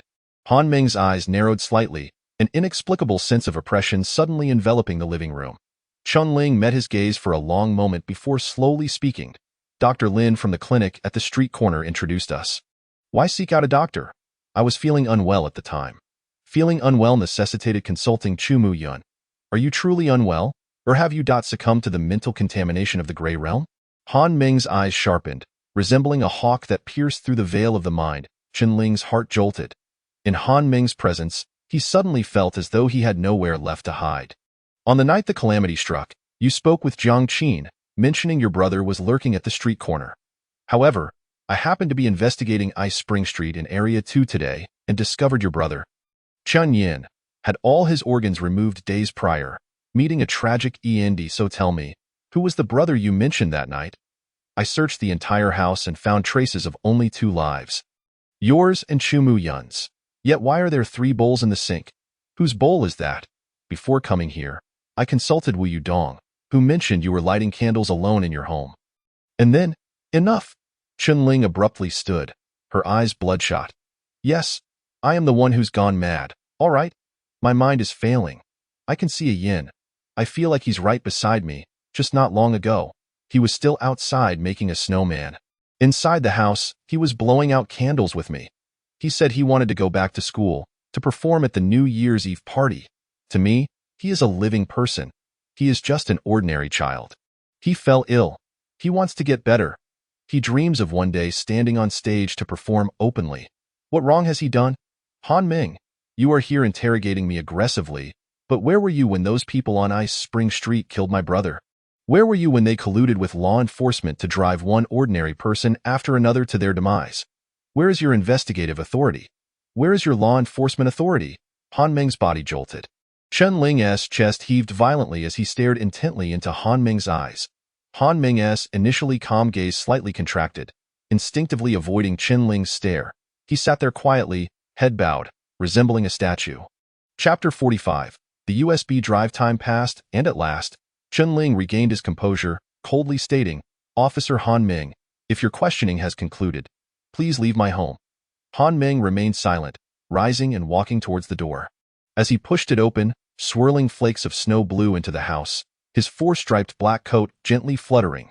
He paused momentarily, glancing back at Qianling. Believe it or not, I have always fulfilled my duties. If you truly feel this world lacks justice, perhaps you should become it yourself. You passed the martial test as the first in reserve, and now you are a formal law enforcement officer, ready to report to headquarters tomorrow. Moreover, you also possess the qualifications to enter the ancient military path. After saying this, he stepped into the heavy snow, his black coat gradually disappearing at the end of the street. Qianling's gaze swept across the empty room, his expression complex. Once Han Ming was far away, he too left the house, heading towards the back mountain, the mass grave. Qianling sat slowly in the snow, holding the uncut cake. Yin, I've come. He looked at the uneven pit he had dug, softly speaking. Flurries of snow clung to the boy's temples, resembling white hair, as he removed the candles from the cake and inserted them into the snow. You've already made your wish, so I want to light the candles. I'll cut the cake for you. Qianling took out a plastic knife from the box, methodically slicing the cake in 2. Placing one half neatly in front of the pit and taking his portion from the box. The wind and snow covered the surface of the cake, and as he bit down, he could not tell if it was cream or ice shards. Chewing, he mumbled a yin, do you know? This world is truly ruined. This cake is so poorly made, yet costs 200 copper coins. In my old world, a cake for 200 would be much larger and far tastier. If I had the chance, I would love to take you back, even though I, your brother, am also a wage slave. The money I earn would be enough for you to live without worry. But then again, if you came back with me, you'd surely have a better life. You're good-looking, you sing well, and if you casually became a short video creator, you would certainly have hundreds of thousands or even millions of fans. A true inheritor of national style. Qianling's face flushed red in the cold wind as he bit into the cake fiercely, his gaze drifting to the sky. But there are good things here too. The auroras are beautiful, whether by day or night. But what good is beauty? Just surviving has already taken all my effort. The path you offered me seems powerful, but it might also impact my mental state. Is this what you refer to as hardship? Han Ming wants me to join the law enforcement, but the apocalyptic calamity on me is a ticking time bomb. Once it erupts, I will become the target of all. Considering this, does joining that society count as a step to the finish line? Rather than letting them discover me and capture me, perhaps it's better to start off on the opposing side? A yin. How should I proceed on this path ahead? Qianling murmured to the pit. Just then, Something slipped from his pocket and fell into the snow. He picked it up, realizing it was the silver cube that Chu Mu Yun had given him. In the biting cold wind, it felt chilling to the bone. Chun Ling recalled what Chu Mu Yun had said, that through this object, he might understand them better. But how was this supposed to be used? He fiddled with the silver cube for a while, and with a gentle push of his fingertip, a silver sliding cover detached from the body, revealing a segment of silver metal with some square holes that unmistakably resembled a standard USB drive? Stunned, Chun Ling gazed at the USB in his hand, confusion flooding his mind. Ever since arriving in this world, he had assumed its technological level was akin to that of the Republic era in his previous world. With oil lamps, rickshaws, salt to melt snow, and old-fashioned firearms. But upon seeing this USB drive, he was suddenly bewildered. Should this object even exist in this world? Where would computers come from in this world? Without computers, where would this USB be plugged in? One question after another flashed through Chun Ling's mind, and on an impulse, he took the USB drive and inserted it into the snow beneath him. In the next instant, a string of dark green code automatically appeared on the snow. Number 129439 loading. Load complete. Chun Ling's eyes rolled back, and he fainted on the spot. The sound of rushing water echoed in his ears as Chun Ling abruptly opened his eyes. As if awakening from a nightmare, cold sweat soaking his back. Unbeknownst to him, he had left the mass grave and found himself in a small, square space, the sound of the toilet flushing gradually fading, replaced by a series of urgent knocks on the door. Bro, are you done yet? I can't hold it anymore. Chun Ling snapped back to reality, quickly scanning his surroundings. The restroom? Chun Ling stared wide-eyed in disbelief. This was not the dilapidated toilet of a home on Frost Street, but a clean, bright, modern restroom, with the sensor lights above and a Toto toilet behind him, evoking a strong sense of familiarity. I. Returned? Confusion filled Chun Ling's eyes. Bro, hurry up and put your pants on. If you don't, I really can't hold it anymore. The voice of the man outside was filled with urgency. Chun Ling immediately pushed open the restroom door, and a man in a polo shirt outside was instantly overjoyed, sidling into the stall, slamming the door shut. Soon after, a series of comfortable moans followed. Chun Ling glanced around, instinctively quickening his pace to exit the restroom. The first sight that greeted him was a tea shop. Beside it, there exists KFC, Muji, Zhouheya, and Denyang dumplings. Gazing upon these familiar brands and the bustling crowd within the mall, Chun Ling's pupils slightly constricted. It was as if he had recalled something, and in a frenzy, he stepped forward, weaving through the throngs of people, bursting forth from the mall amidst countless peculiar gazes. The moment he beheld the towering edifices, only one thought remained in Chun Ling's mind. He was truly back. Am I merely dreaming? Chun Ling cradled his head in his hands, muttering to himself, no, if it were a dream, why did I awaken in a restroom? Just moments ago, I was at the mass grave, conversing with a yin. Then I inserted the USB drive into the snow. And then, was it that very USB drive? As Chun Ling continued his soliloquy, the large screen of the building across suddenly flickered, interrupting with an urgent news bulletin. This morning at 9, a crimson meteor grazed past Earth, coinciding with the eruption of minor earthquakes across the nation. Within a mere 3 minutes, over 100 structures crumbled, including Meishang Grand Hotel, Jiangkou Football Stadium, and the Capital Grand Theater. Preliminary reports indicate that the death toll has exceeded 2,000. Chapter 46, The Secret of the Twilight Society. The Capital Grand Theater. Wasn't that the very theater where I once worked? Chun Ling recalled the day he was struck by a chandelier and traversed through time, which had seemingly occurred during an earthquake. So, had he really returned? Meanwhile, a group of pedestrians halted, pointing and discussing the screen. A crimson meteor? Now that you mention it, I believe I saw it this morning. It zipped by in an instant. Alas, why didn't it collide with Earth? Let the world end quickly. I truly do not wish to work anymore. By the way, what is this minor earthquake nonsense? There was no tremor at all this morning. Surely, it couldn't have targeted just those few buildings? The news stated it was due to magnetic pole shifts. Oh well, it didn't affect me anyway. As the news segment concluded, the building's screen reverted to advertisements, and the crowd merely lingered briefly before turning away. Yet, Chun Ling remained rooted in place, deep in contemplation. A crimson meteor. Could it be that my return is somehow linked to this meteor? A bus whizzed past Chun Ling, snapping him from his chaotic thoughts. He glanced at the red 33 route sign atop the bus, a realization dawning upon him, and he dashed toward it. A fleeting shadow swept across the sidewalk, and he managed to board just before the doors closed. Not bad, young man. The elderly driver rubbed his eyes, bewildered. I scarcely saw how you got here. Are you a sprinter? Only then did Chen Ling realize, as he looked down at his hands, that his brow knitted tighter and tighter. The dance of slaughter. Did I bring it back with me? Young man, please scan the code. The driver, while starting the bus, pointed with his chin toward the payment machine. 2 yuan. Please. Chen Ling rummaged through his pockets. I have no money. Scanning for payment. What money is needed? I have no phone either. As he uttered this, Chen Ling felt like a primitive savage emerging from the Stone Age. Oh dear, why trouble the lad? I just happened to break a 2 yuan coin while shopping. Let me cover it for him. From the front row seat, a curly-haired auntie pulled out 2 coins from her pocket and with a clink, dropped them in the box. Thank you, auntie. Chen Ling expressed his gratitude politely.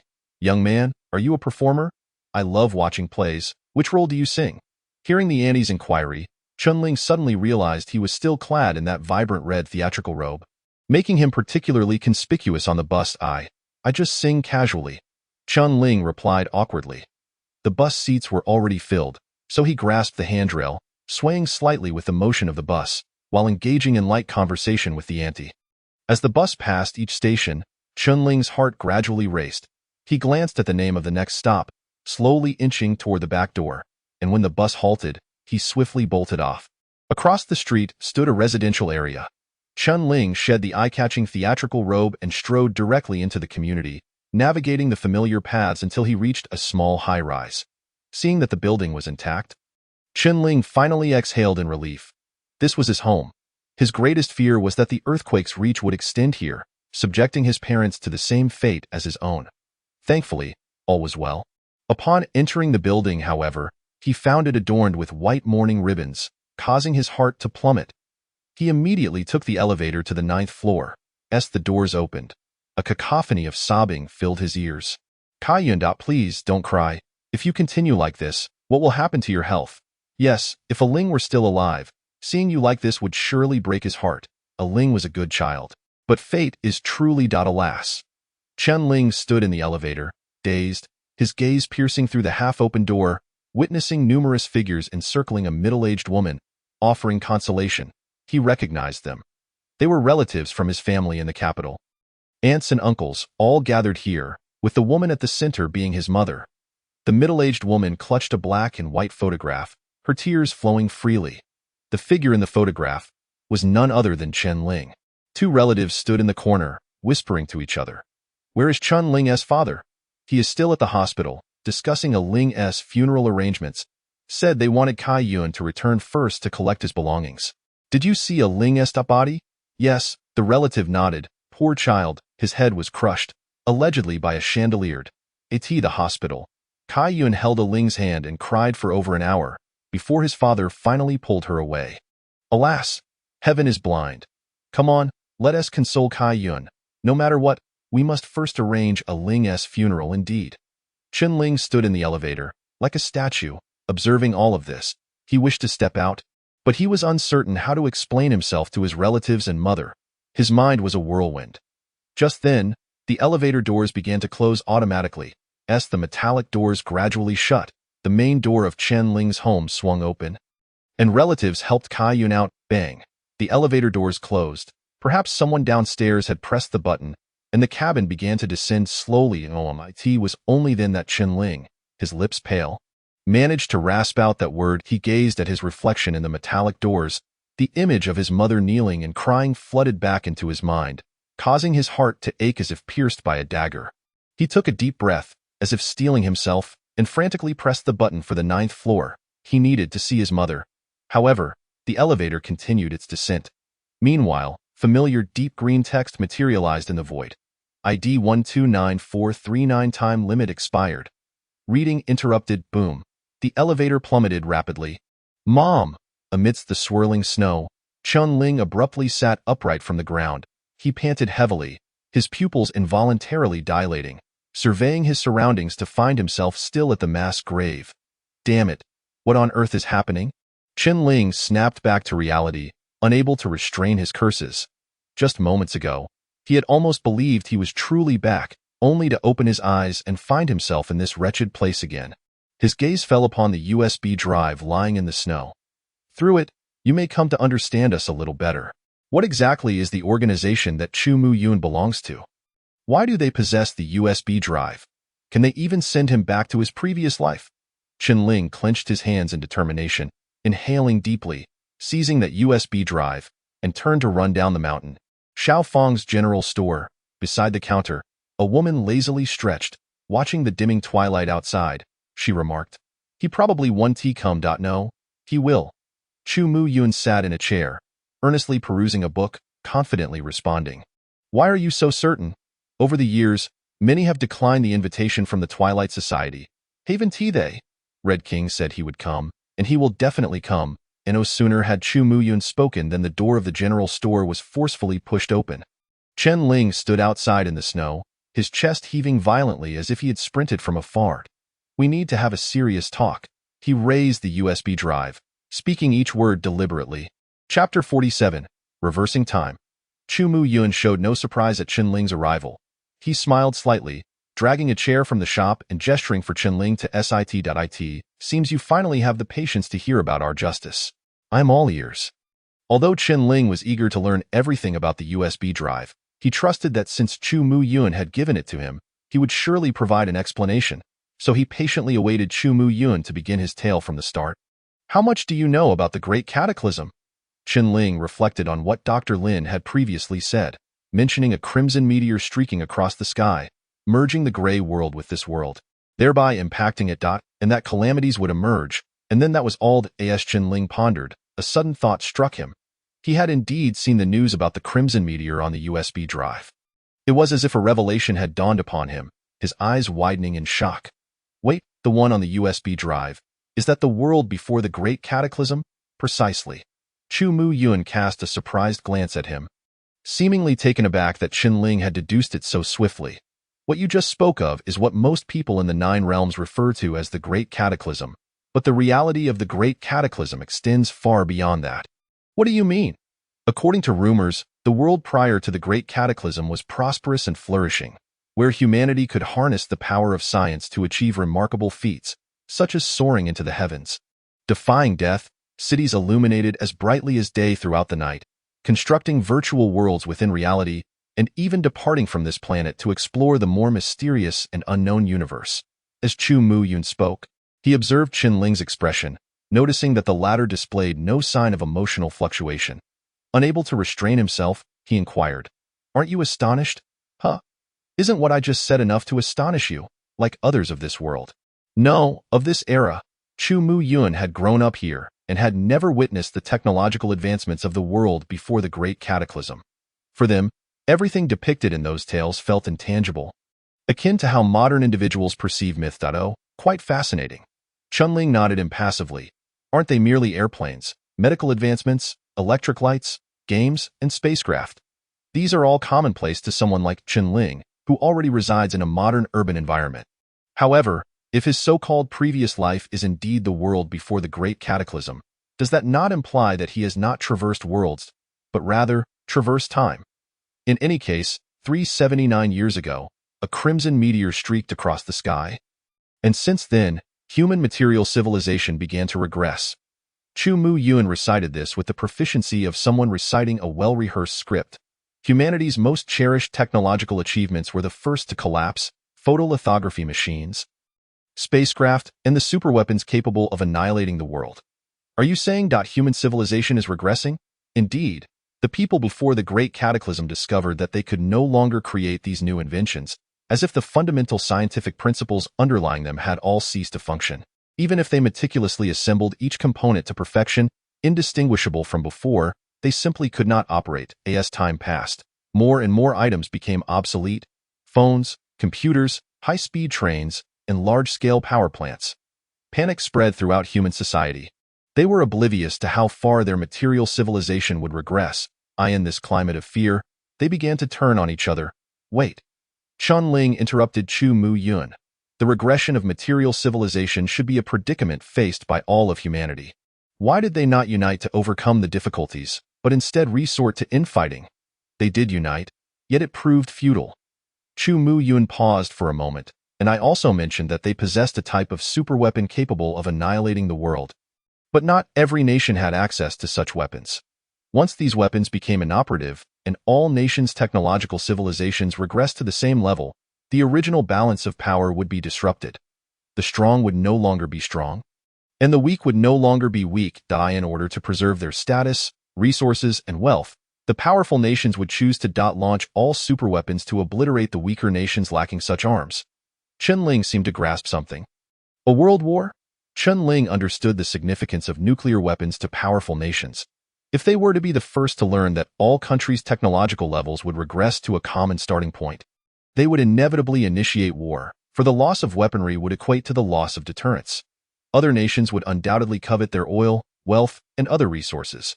You are fundamentally correct, but the powerful nations do not merely attack the weak. They also turn against one another, for if technological regression were severe, human resources would become the true determinant of a nation's survival. They would seek to balance the strength of each nation by weakening the populations of those with differing stances. The culmination of centuries of human civilization, under the tide of regression, would ultimately devolve into pure slaughter. Chen Ling remained silent for a long time before slowly stating, "The convergence of the Gray Realm is not the root cause of the Great Cataclysm. It is humanity's self-destruction that is. After that great cataclysm, the world lay in ruins. Those who survived believed they had established a new order, unaware that mere days later, the Gray Realm began to converge with reality. Pollution from an unknown world eroded the earth, and ruthless calamities slaughtered the living. The already depleted human society faced a devastating blow. Afterward, there were no longer distinctions between nations. Survivors banded together to establish 9 bases. And later, they mastered methods to resist the convergence of the Gray Realm, gradually expanding the 9 bases into what are now the 9 realms that I see." Chen Ling sighed deeply. Wait, if what Chu Mu Yun says is true, does that not mean that his own parents would also perish in the Great Cataclysm? Not only his parents, but all the relatives, friends, and colleagues he knew would be swept into this catastrophe. And how many would survive? Those who stood on the streets watching the news at that time would never have imagined that the world was on the brink of a monumental change. Chen Ling's eyes trembled slightly. He now understood everything that transpired during that era. He knew that nearly all the people he cared for would perish, yet he was powerless to change it. That era is nearly 400 years in the past. Knowing it now, what can he do? You tell me all this, and then what? Then, it is the sole purpose of our Dusk Society, the justice we uphold. Chu Mu Yun pointed toward the door. What do you think of the Aurora Realm? At once, images of Wu Yudong's limping figure, the rickshaw puller's disdain for the enforcers, the sinister and arrogant denizens of Ice Spring Street, and the enforcers profiting in collusion with them flooded Chen Ling's mind. It's quite chaotic. In the end, he could only muster those 2 words. But what if I told you that, compared to other realms, the Aurora Realm is already quite good? Chen Ling was taken aback. The Dusk Society consists of a group of unfortunate souls rejected by society. In the eyes of the world, we may be seen as madmen, failures, or executioners. Our only commonality is our complete despair regarding this era. Thus, we gather together, and then what? Chen Ling asked. The dimming sun gradually sank into the earth, casting half of Chu Mu Yun's face into shadow. He took a deep breath and spoke deliberately, reversing the era and rebooting the world. Chapter 48, Nameless. Reversing the era. Rebooting the world. Chen Ling understood each of these 8 words, yet when combined, he found their meaning elusive. It means precisely what it says. Chu Mu Yun replied slowly, to reverse everything from the Great Cataclysm to the present, allowing human civilization to return to the day the Crimson Star descended. You mean, to rewind time? Not rewind, but reboot. There is a significant difference between the two. Chen Ling stared at Chu Mu Yun in disbelief. Is this truly achievable? Haven't you seen it already? Chu Mu Yun gestured toward the USB drive in Chen Ling's hand. Our attempt's result. Chen Ling's mind immediately recalled the scene of him inserting the USB drive into the snow, traversing back to his previous life. Undoubtedly, that was the world he once inhabited, the era just as the Crimson Star descended. The Dusk Society had perfectly restored it and encapsulated it within this USB drive. How did you manage to do this? The notion of rebooting the world seemed utterly fantastical to Chen Ling. Yet he was a first-hand witness. The process is quite complex. To this day, we have only completed this 2-hour archive. But we have already found a method. One day, we will allow this archive to replace history and reboot the world. But if the world can truly be rebooted, then why are you being hunted by the 9 human realms? Why not ally with them? Qianling countered. Chu Muyun smiled, adjusting his glasses as he calmly replied. In time, you will understand. Qianling fell silent for a moment before nodding slightly. I have already conveyed the foundational principles of the Dusk Society to you. Chu Muyun's gaze bore into Qianling. Now it is time for you to make a choice. Will you join us, becoming the highest-level fugitive sought by the 9 realms, destined to live a life of turmoil, scorned and feared by the world? Or will you leave? Qianling's eyes flickered, and after a brief pause, he slowly lifted his head and spoke with determination. I will join. Reversing the era, rebooting the world. For others, the Great Cataclysm is merely a description etched in history. But for Qianling, it signifies that everything he holds dear will be obliterated. He detests this world, loathes this era. He longs to return to where he belongs, to honor his parents and live a stable life. He yearns to alter the predetermined history, allowing his father, relatives, and friends to thrive. He wants to go home. Upon hearing those 3 words, Chu Muyun offered a faint smile. He retrieved 3 playing cards from his pocket and laid them out on the table. The 6 of spades, the 6 of hearts, and the 6 of clubs. What does this signify? Joining the Twilight Society, for many of our members, entails a complete severance from their past. Names, families, identities. They utilize the faces of the playing cards to represent themselves. And you may choose one as well. Why are they all 6s? The number denotes seniority. The earlier one joins, the higher the number. For your cohort, it begins with 6th. Chu Muyun shrugged. In fact, 6 is quite decent. I joined a few years before you, and I am merely a 7. Then why are there only 3 suits? What about diamonds? 2 months ago, another newcomer joined, and he claimed the diamond. Very well. Qianling's gaze swept over the 3 playing cards. Instinctively touching his chest, beneath the flesh, it felt hollowed. I choose the 6 of hearts. Chu Muyun raised an eyebrow, nodded, and slid the card toward Qianling. Then, I formally welcome you to the Twilight Society. 6 of hearts. The woman who had remained silently in the corner began to clap at an opportune moment. Qianling glanced at her with a peculiar expression. She yawned and turned her head away. Is she also a member of the Twilight Society? What card does she hold? She has no path of divination, nor any other abilities. She is merely an ordinary person, thus only an outer member. Typically tasked with the transmission of information, there is one in nearly every realm and city. And what card do you possess? The 7 of spades. Qianling nodded. He gazed at the 6 of hearts in his hand, suddenly feeling an uncanny sense of unreality. He had merely drawn a card at a convenience store and had become a wanted member of the Twilight Society across 9 realms. Just hours prior, he had firmly believed it to be a cult. That dossier? There are only 3 copies in the entire Twilight Society. One for the Red King, one for the Gray King, and this one shall be temporarily entrusted to you.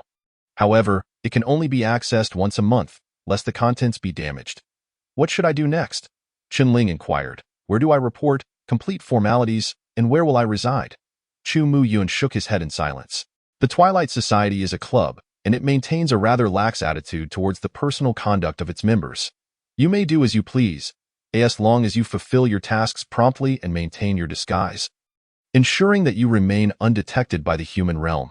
Speaking of disguise, you should be the most adept at it. Me?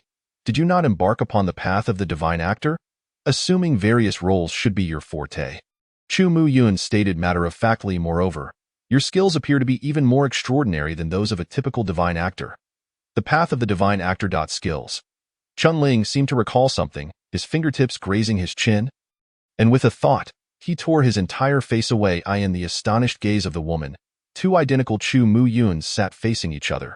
Indeed, this is it. The left Chu Muyun nodded.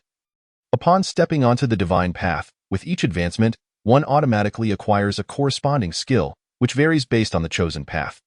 You have embarked upon a distorted divine path, thus, your skills should also be unique. I see.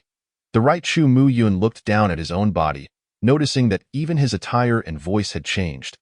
Were it not for the woman already being aware of their seating arrangements, she would have been unable to distinguish which was the true 7 of spades. That as far as I know, The first-tier skill of the ordinary path of the divine actor is called Thousand Faces, allowing for the free alteration of one's face and voice, yet it cannot change attire or transform into objects. But you can accomplish all of that. Chu Mu Yun paused. You are the only one who has taken this path. Will you not bestow a name upon this skill? Thousand Faces. Chen Ling pondered for a moment. In that case, let my skill be called Formless. Formless and devoid of appearance. Shape arises from the heart. Your divine path is quite uncanny. Although your abilities are formidable, the side effects are equally pronounced. If all goes as expected, each time you ascend, it will trigger a brief period of mental disarray. This is something to be particularly mindful of. Mental disarray. Did I experience that during my ascent? Chen Ling could hardly remember the process of transforming into a gun barrel and rampaging alongside Chen Yan. Chu Mu Yun briefly recounted the details to him, then glanced outside at the dimly lit night. Slowly rising to his feet, it is nearly time for me to depart. Where to? Back to Aurora City. I have tasks awaiting me there. As he spoke, Chu Mu Yun extracted an envelope from his pocket and handed it to Chen Ling. What is this? This is your task, Chu Mu Yun replied earnestly. Assigned personally by the Red King. Perhaps you alone can complete it within the entire Twilight Society. Chapter 49. The cost of advancement. When Chen Ling exited Xiaofang's convenience store, night had already fallen. Chu Mu Yun waved him off and strode directly toward Aurora City, while Chen Ling stood at the entrance, watching him depart before turning in another direction. The heavy snowfall had ceased, but it was replaced by the biting cold of melting ice and snow. Chen Ling walked along the deserted snow-covered path, his breath a wisp in the darkness, his right hand rubbing the USB drive in his pocket, his eyes sparkling with unprecedented brightness. Reboot. Chen Ling inhaled deeply and resolutely stepped into the darkness. With a clear objective, the shadows cast by the audience seemed to dissipate considerably. What of the performers upon the stage? What of being interfered with in life? Unless you kill me, I must return. Even if it means death, it must be on the way home. Yet before that, he must grow swiftly while concealing his identity as a member of the Twilight Society. Becoming an enforcer seemed a promising choice. The Twilight Society does not oppose members joining other organizations. In fact, it encourages it, as this means members can better conceal themselves and, through their positions, offer assistance to others. I participate, I create chaos. I flee. This policy was indeed well-founded. Chen Ling chuckled to himself. Upon returning home, he lit the kerosene lamp on the table, the warm orange flame illuminating the empty room. The cold wind seeped through the gaps in the wooden walls, producing a haunting hum. Chen Ling sat down at the table, took out the envelope given by Chu Mu Yun, and carefully read the contents by the light of the flame. Infiltrate the ancient repository of military Dao and steal fragments of its foundational Dao? Chen Ling raised an eyebrow in surprise. The letter detailed a portion of the map of the ancient repository of military Dao, with a section highlighted in red. If all goes as expected, that would be the item the Red King wished him to steal. Chen Ling finally understood why Chu Mu Yun had stated that only he could accomplish this task within the Twilight Society. Because only Chen Ling was an enforcer, and he had just passed the assessment as the top candidate, qualifying him for entry into the ancient repository of military Dao. At the same time, he possessed the skill, Formless. Apart from Chen Ling, no one else could possibly gain access to the ancient repository. But why does the Twilight Society seek fragments of the foundational Dao? Chen Ling continued reading. But the Red King did not elaborate on this point in the letter, only informing him that a member of the Twilight Society would meet him to provide support and coordinate his movements. After finishing the letter, Chen Ling pondered for a moment before tossing the paper into the flame. The paper curled up, the bright firelight illuminating Chen Ling's face, dancing silently in the darkness. That night, after Chen Ling fell asleep, he did not enter the theater. He had a dream. He dreamt of returning to the era before the great catastrophe, standing at the familiar doorstep of his home, watching his mother clutching his portrait, weeping inconsolably. Chen Ling felt his heart twist in pain, even though his chest felt hollow. "Mom, I am not dead," Chen Ling murmured as he stepped out of the elevator, wanting to embrace the family he missed most. "Mom, I am still alive. I want you all to live." Just as his foot was about to cross the threshold of the elevator door, the elevator plummeted. A sudden sense of weightlessness enveloped Chen Ling as he struggled helplessly within the cabin, witnessing the elevator shaft stretching infinitely, descending endlessly while his home receded into the distance. Thud. Qianling fell to the ground. It was an endless darkness. The lights of home seemed to have transformed into stars, dotting the unreachable heavens above. Qianling stood in the darkness like an ant cast into the abyss, reaching out his hand in a futile attempt to touch the starry sky. Just as despair began to take hold, a blood-red divine path extended from beneath his feet, stretching toward the distant stars. That was his way home, a twisted, eerie, and crimson road. On either side of the path, countless crimson eyes watched him, filled with mockery. Qianling found himself standing on the first step, yearning to ascend higher. But just as he intended to take the next step, he discovered that no matter how hard he tried, he could not step onto the next rung. Qianling was stunned. He looked down and saw a crooked line of small characters inscribed on the stone step. Complete a performance involving at least 50 participants, ensuring that no one survives after the performance concludes. The moment he read those words, the confusion in Qianling's heart deepened. He turned to look behind him, only to suddenly discover a line of small characters etched upon the steps he had just traversed. To lose the one who loves you most, and to become him. This line of text was marked by a stroke, resembling a completed performance checklist, crushed beneath his feet. Qianling seemed to grasp something profound. He redirected his gaze towards the twisted path leading to the heavens, terror flickering in his eyes. This was a living road. A monstrous road. In the next moment, everything around him shattered. At midnight, Qianling jolted awake from his slumber, his face ashen as he lingered on the bed for a moment. In a frenzy, he leapt from his bed and rushed to his writing desk. Seizing paper and pen as if terrified of forgetting, swiftly jotting down the words on the next stone step. Complete a performance involving at least 50 participants, ensuring that none survive after the show. Was this the cost of advancing upon the twisted divine path? Or perhaps a condition? Qianling murmured to himself. He knew that everything he had just experienced was far from a mere dream. The fact that he had not entered the theater after falling asleep today was, in itself, an anomaly. Perhaps this dream was a hint from his own divine path. Or could it be Yin? This road was unlike other divine paths. It would twist and contort one's life. Qianling recalled the words of Chen Yin before he embarked upon the twisted divine path, falling into deep contemplation. Others' divine paths likely did not bear such a semblance of cost. Otherwise, today, Chu Mu Yun would have surely warned him. Thus, were these small characters on the steps unique to his twisted divine path? Was this what Chen Yin referred to as the twists and turns? Qianling gazed at the line he had inscribed on the paper, his expression somewhat complex. Yet now, he had already embarked upon this path. And this very road would be his sole means of escaping the audience and his only choice to return home. But even so, how was he to complete this terrifying performance involving at least 50 participants? Qianling sat at the desk, pondering for a long while, when an idea seemed to dawn upon him. Slowly, he wrote 4 characters following the phrase, Bing Dao Gut Song. He then inscribed a question mark. The pen halted at the final, of the question mark, black ink spreading across the page. Qianling sat there, motionless as if he were a statue. The aurora danced across the sky outside. And he failed to notice that within the grand theater of his mind, countless shadows seated in the audience subtly curled their lips into a smile. Chapter 50. Solicitude District 3, Enforcer Headquarters. You are Qianling, correct? An enforcer meticulously verified Qianling's identity before handing him 2 sets of black and red uniforms along with an enforcer's badge. After changing into the attire, Qianling had lunch at the headquarters. And in the afternoon, he took an oath of office in the plaza, followed by speeches from the leaders. This entire process made Qianling increasingly feel as though he had returned to modern society. Even after nearly 400 years since the Great Calamity, certain human customs had persisted, offering a glimpse into the shadows of civilization that existed before the cataclysm. The only thing that surprised Qianling was that the speaker was not Han Meng, but another officer he had seldom seen, a second-rank enforcer.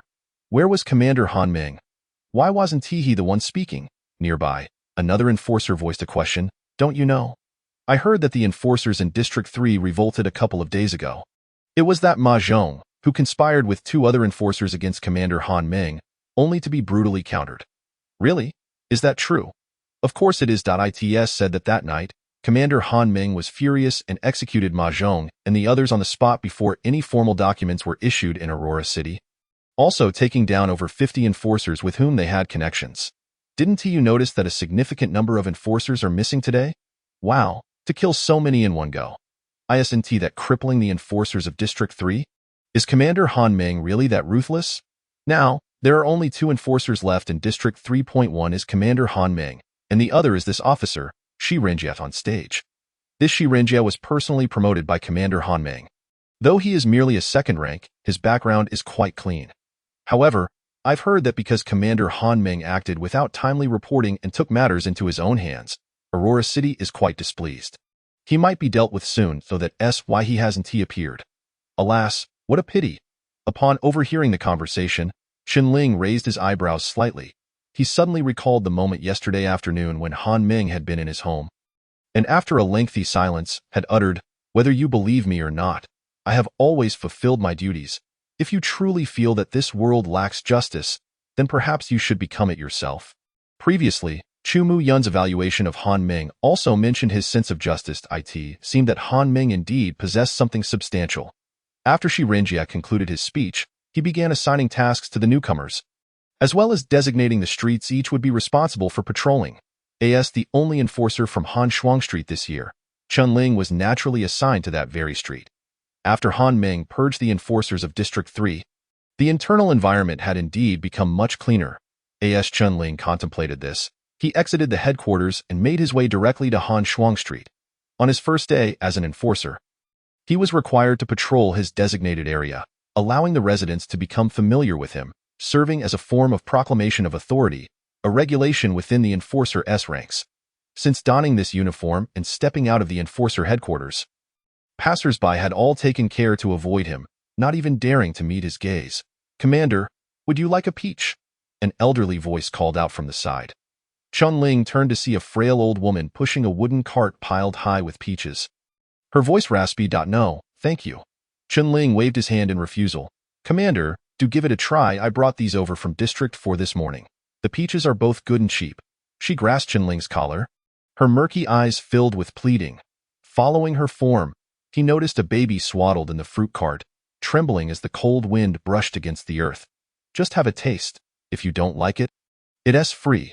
She selected the largest peach from the cart, wiping it carefully with her clothing before offering it to Chen-Ling. He did not partake, for he could not be certain whether the peach was tainted with anything. Perhaps poison. As this thought crossed his mind, he startled himself, for he had not always been this way. If it were the pre-cataclysm version of himself, no.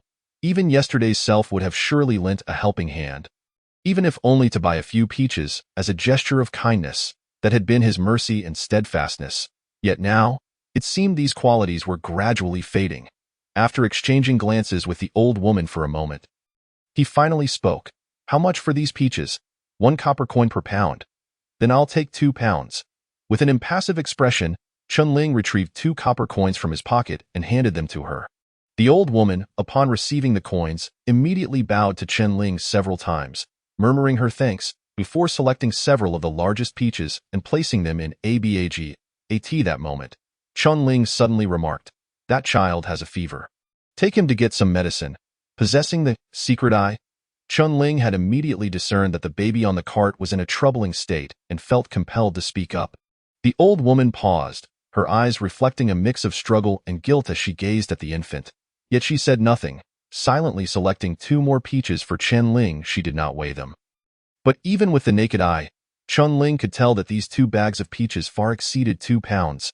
"Thank you, Commander. Thank you, Commander." She continued to express her gratitude as she pushed her cart onward. Upon encountering the next passerby, she hurriedly approached, her voice filled with supplication. "Sir, would you like some peaches?" There from District 4. The cold wind painted her and the infants' faces a vivid crimson. Yet it did not topple the frail and aged body. Chen-Ling patted his pocket, shaking his head helplessly. He had only purchased 2 pounds purely because he had only 2 copper coins left. The silver coins he had received from Qian Fan had long been discarded in the pool of blood at the estate. As he stepped onto Han Shuang Street, he noticed many people discreetly standing at their doorways, gazing in this direction. Upon seeing Chen-Ling approach in uniform, they began to whisper among themselves, "Oh, Commander Chen." The first shop he encountered on the street was a cake shop he had visited before. The owner, upon seeing Chen-Ling, immediately donned a flattering smile. "Commander Chen, You look truly handsome in that uniform, Li boss. Chunling casually approached the storefront and addressed the residents of Han Shuang Street standing at their doorways, asking, "What's going on?" "Oh, everyone is here to see you." "To see me?" "Yes." The enforcer who used to patrol Han Shuang Street was reportedly killed by Commander Han Meng. Today is also the day the new enforcer takes office. So everyone wanted to see who would be in charge of the street from now on. When the list of enforcers who passed the assessment was announced that day, everyone guessed it might be you. After all, you are from Han Shuang Street. And here you are, just as they predicted. Chapter 51. Peaches hearing this, Chunling finally understood the context and nodded slightly. "Commander Chun." Boss Li glanced around and retrieved a small bag of oiled paper from the cabinet, handing it to Chunling with a smile. "This is a small token of appreciation from our shop. Please accept it. If you ever desire cake, just let me know, and I shall personally deliver it to your home."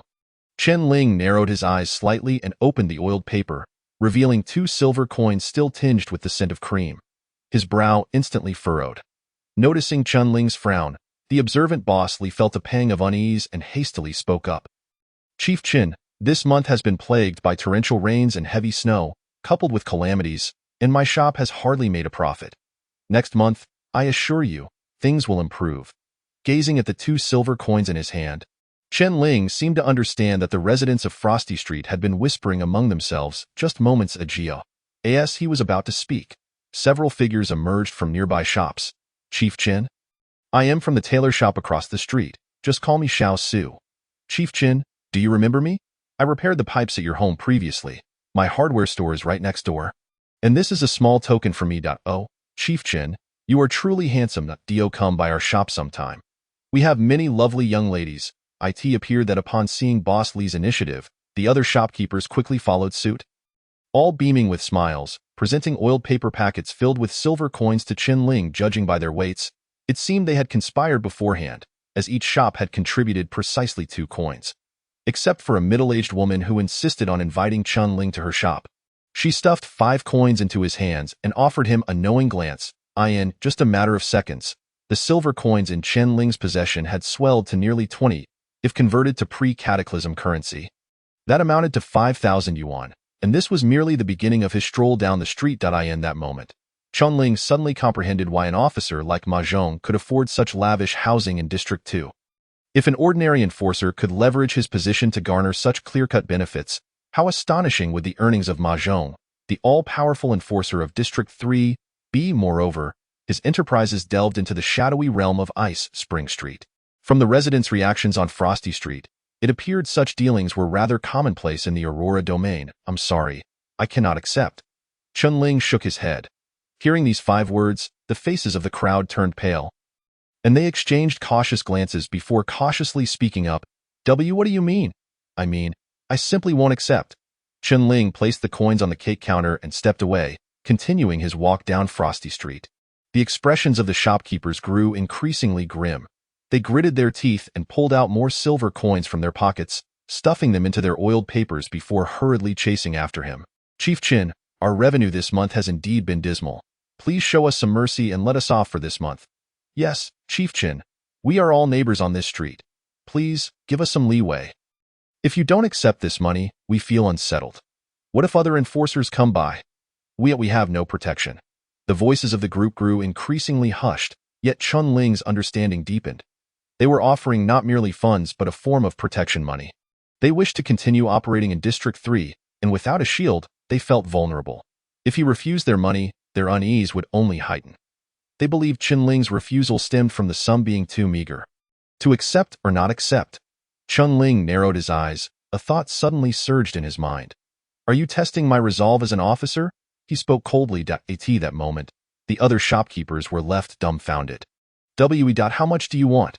Just name a number. I, Chunling, have never had any interest in money." "Then what do you desire? Just tell us, and we will prepare it immediately." Chunling slowly retrieved a peach from his convenience bag and handed it to Boss Li. "I want this, an exact replica of this peach. Start with a cartload." With that, Chunling turned on his heel and departed.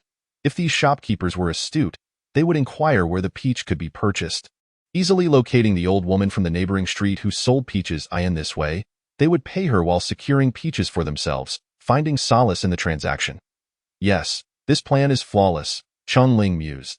As his figure receded into the distance, the gazes of the shopkeepers fell upon Boss Lee's hand. Two among them felt their legs weaken and collapsed to the ground.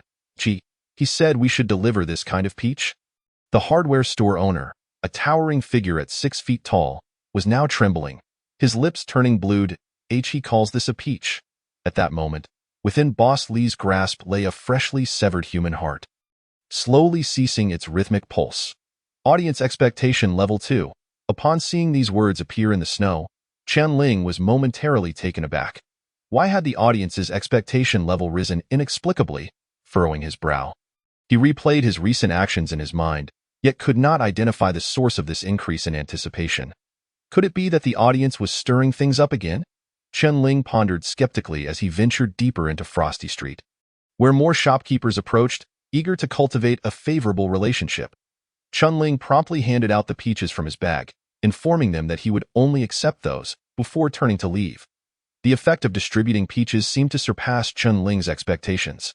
Each time he handed them out, the shopkeeper ceased to pursue him, likely off to find places to buy peaches. Audience expectation level 2. Audience expectation level 2. Audience expectation level.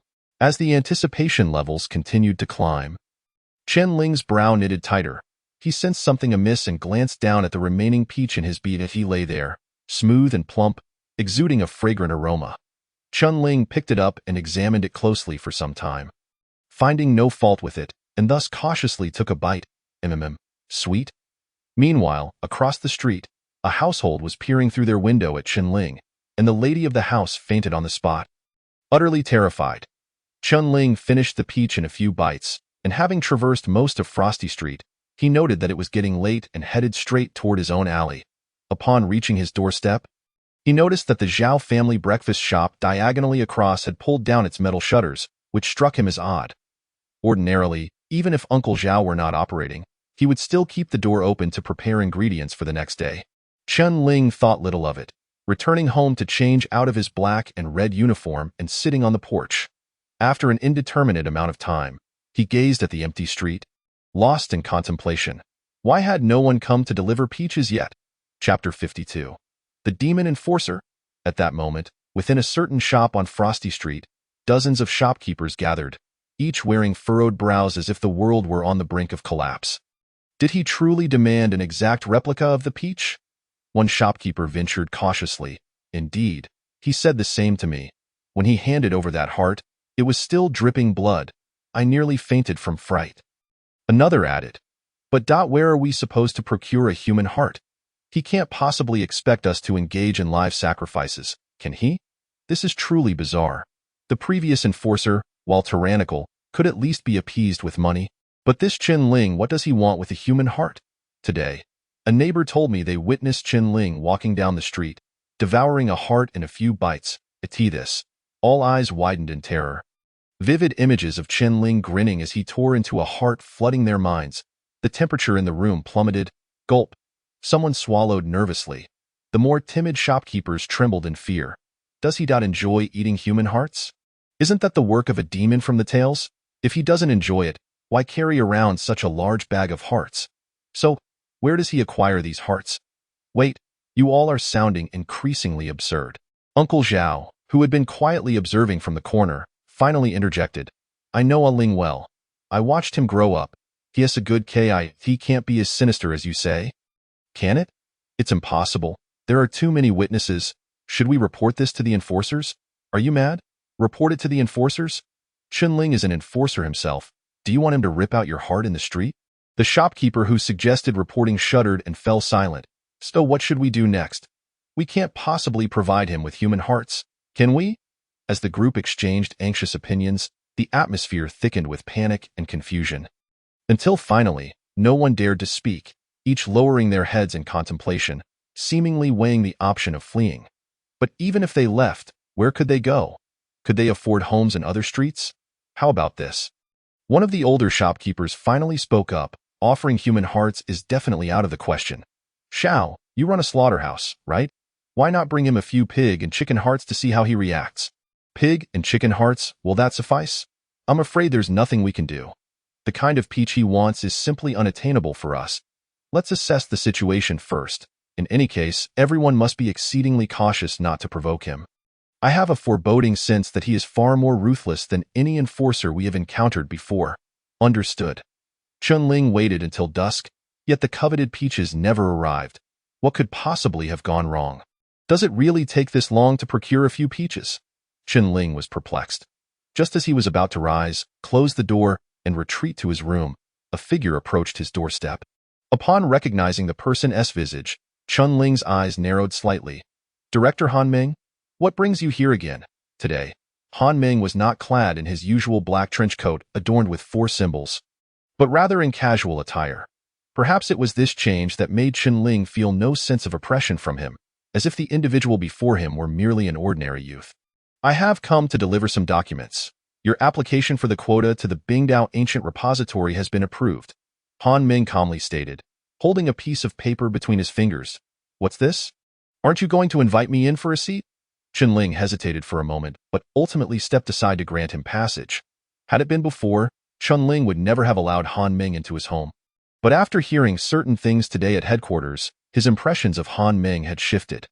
Han Meng effortlessly took a seat at the table, glancing at the neatly folded enforcer uniforms beside him, and casually inquired, "How does it feel to be an enforcer on your first day?" "The authority of an enforcer is even greater than I had anticipated." Chunling replied nonchalantly, "I find it rather disconcerting." That's quite normal. Many individuals become intoxicated by the sudden influx of power and interests upon becoming enforcers, leading them to moral decay. Yet you have not succumbed. I did not misjudge you. How could you ascertain that I have not? Han Meng glanced at the still drafty room, but chose to remain silent. Of course, being overly lenient is not advisable. It may lead the populace to perceive you as easy to bully. You must establish a certain degree of authority. Just as Han Meng was speaking, a figure on a bicycle happened to ride past Chunling's home. Perhaps due to the slippery ground, he fell with a thud. Cursing under his breath, he prepared to leave, but upon seeing the house and Chunling, his expression abruptly changed. "My apologies, Director Chunling. I did not mean to disturb your rest. I am truly sorry." Without further ado, he knelt on the ground, repeatedly bowing his head 3 times with a resounding thud. Then, scrambling to his feet from the snow, he fled as if for his life, not daring to look back. Leaving his bicycle spinning idly at Chunling's doorstep, Han Meng remained silent for a considerable time. "Your authority has been well established." Chunling recognized that the man who had just fled in a panic was the shop owner he had encountered earlier in the afternoon, who had even gifted him a peach. Yet, he could not fathom why the man had reacted as if he had seen a ghost upon seeing him. Let us return to the matter at hand. Han Meng handed the document to Chunling, stating that tomorrow at noon, he must gather with several other enforcers at the 3rd District headquarters to prepare for their journey to the Bingdao Ancient Repository. So soon? It has only been 2 or 3 days since the martial arts examination concluded, and I have scarcely donned the enforcer uniform before being dispatched to the Ancient Repository. Ordinarily, the repository opens 3 months later each year. But this year is an exception. Han Meng paused momentarily, mentioning that yesterday, the 5th and 6th districts experienced a large-scale convergence of the Grey Realm, unleashing a 5th-tier calamity, resulting in the near-total annihilation of the enforcers from both districts. "Another convergence of the Grey Realm?" Chunling exclaimed in shock. "Wasn't it said that such occurrences are rare within human territories? In the past, yes, but recently, the Aurora region has been somewhat unstable." Chunling recalled that Chu Muyun had mentioned something similar before. The unprecedented torrential rain not long ago had caused a convergence at the mass grave, and the continuous heavy snow in recent days had triggered a large-scale convergence in the 5th and 6th districts. It seemed that each chaotic celestial phenomenon was accompanied by a convergence. It related to celestial phenomena? Chunling tentatively asked. Perhaps Han Meng appeared to ponder something, his eyes narrowing slightly, and furthermore, the Twilight Society has also made an appearance. Upon hearing the name Twilight Society, Chunling felt a stir in his spirit and casually inquired, "Twilight Society? What is that?" Chapter 53. The Tribunal, a fanatical and malevolent organization that venerates destruction. Their presence invariably heralds calamity and misfortune. So serious? You have never encountered them. Although the members of the Twilight Society are few, each one is a lunatic. Han Meng recalled how he had been toyed with by Plum Blossom 8, his gaze growing colder. Was the incident in the 3rd District connected to the Twilight Society? Chen Ling began to probe. That should not be the case. Han Ming shook his head. They do not possess the means to actively summon the Grey Realm. That is the domain of the Scarlet Sky sect. Then what calamities and misfortunes have they brought to the Aurora region? Chen Ling endeavored to maintain an air of innocent ignorance, not wishing for Han Ming to perceive that he was fishing for more information on the Twilight Society. However, Han Ming, being astute, seemed to catch on to the subtlety. He scrutinized Chen Ling for a long while without answering his question, then spoke with gravity. Chen Ling, you would do well to cultivate no curiosity about this organization, nor to engage with them in any form. They are exceedingly dangerous and adept at brainwashing. You need only remember that if you encounter any members of the Twilight Society, keep your distance. Do you understand? Unfortunately, a newly inducted member of the Twilight Society is seated right before you. Seeing that Han Ming had reached this point, Chen Ling felt it unwise to press further and calmly nodded. In any case, the 5th and 6th districts have suffered tremendously. Preliminary estimates suggest that over 3,000 individuals have perished in this disaster, compounded by the annihilation of the enforcers, rendering these 2 districts nearly incapacitated. Even if Aurora City urgently reallocates enforcers to fill the gaps, manpower remains insufficient, so they have expedited the opening of the ancient repository to expedite recovery. Precisely. Enforcers are granted one opportunity to enter the ancient repository 3 years after their formal induction, with a chance of being selected by the divine path. Opening the repository early signifies the opportunity to swiftly acquire a new batch of enforcers, albeit at the 1st tier. This time, the enforcers dispatched from the 7 districts, along with those sent from Aurora City, total 70 individuals. You will need to take a boat across the frozen sea to reach the farthest edge of the Aurora region, where the ancient repository lies. Simultaneously, 3 enforcers from Aurora City will accompany you, tasked with ensuring your safety. What can one expect to find within the ancient repository? The repository is vast, but the area designated for your trials constitutes only a small fraction. You will know more upon your arrival. Han Ming glanced at the time and stated blandly, "It is getting late. You should rest early and conserve your energy. Also, should you encounter any situations within the repository, do not be overly apprehensive. You are an enforcer of our 3rd district. Even if you stir up trouble, I will stand in for you. Though not bring disgrace upon our 3rd district." Hearing this, Chen Ling was momentarily taken aback. Before he could inquire further, Han Ming turned and departed. Chen Ling pondered over Han Ming's final words, as if hinting at something. Perhaps that was his purpose for visiting today? After a brief contemplation, Chen Ling shook his head, turning to lie down in bed, his consciousness gradually slipping into slumber. Damn it, can't I have a peaceful dream? Chen Ling opened his eyes to see the spotlight overhead and sighed internally. Following the dream from the previous night, Chen Ling had almost believed he might no longer need to report to the theater every night, allowing him to sleep soundly. Yet, he found himself back again. Chen Ling rose from the stage, walking directly to the screen, pressing the treasure chest button in the corner. After completing the 1st act, there remained a designated character lottery opportunity unused, and as he was about to embark for the ancient repository, an additional skill for self-defense would surely be beneficial. As the exhilarating music played, Chen Ling turned to the table, watching his numerous cards dance through the air, ultimately landing neatly face down on the surface. Please write the name of the character you wish to draw on the paper. A line of small text appeared on the paper.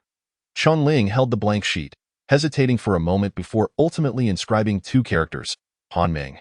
Since it was a designated character, he naturally chose the one with the highest ceiling, and the only ones with divine paths beside him were Chu Muyun and Han Ming. Compared to Healing Divine Path, War God Path was undoubtedly more adept at combat, at least that was his belief. Moreover, with Chen Ling already possessing Murderous Dance, acquiring a skill from the War God Path would synergize well. If possible, Chen Ling even wished to replicate an entire Judgment Path in this manner.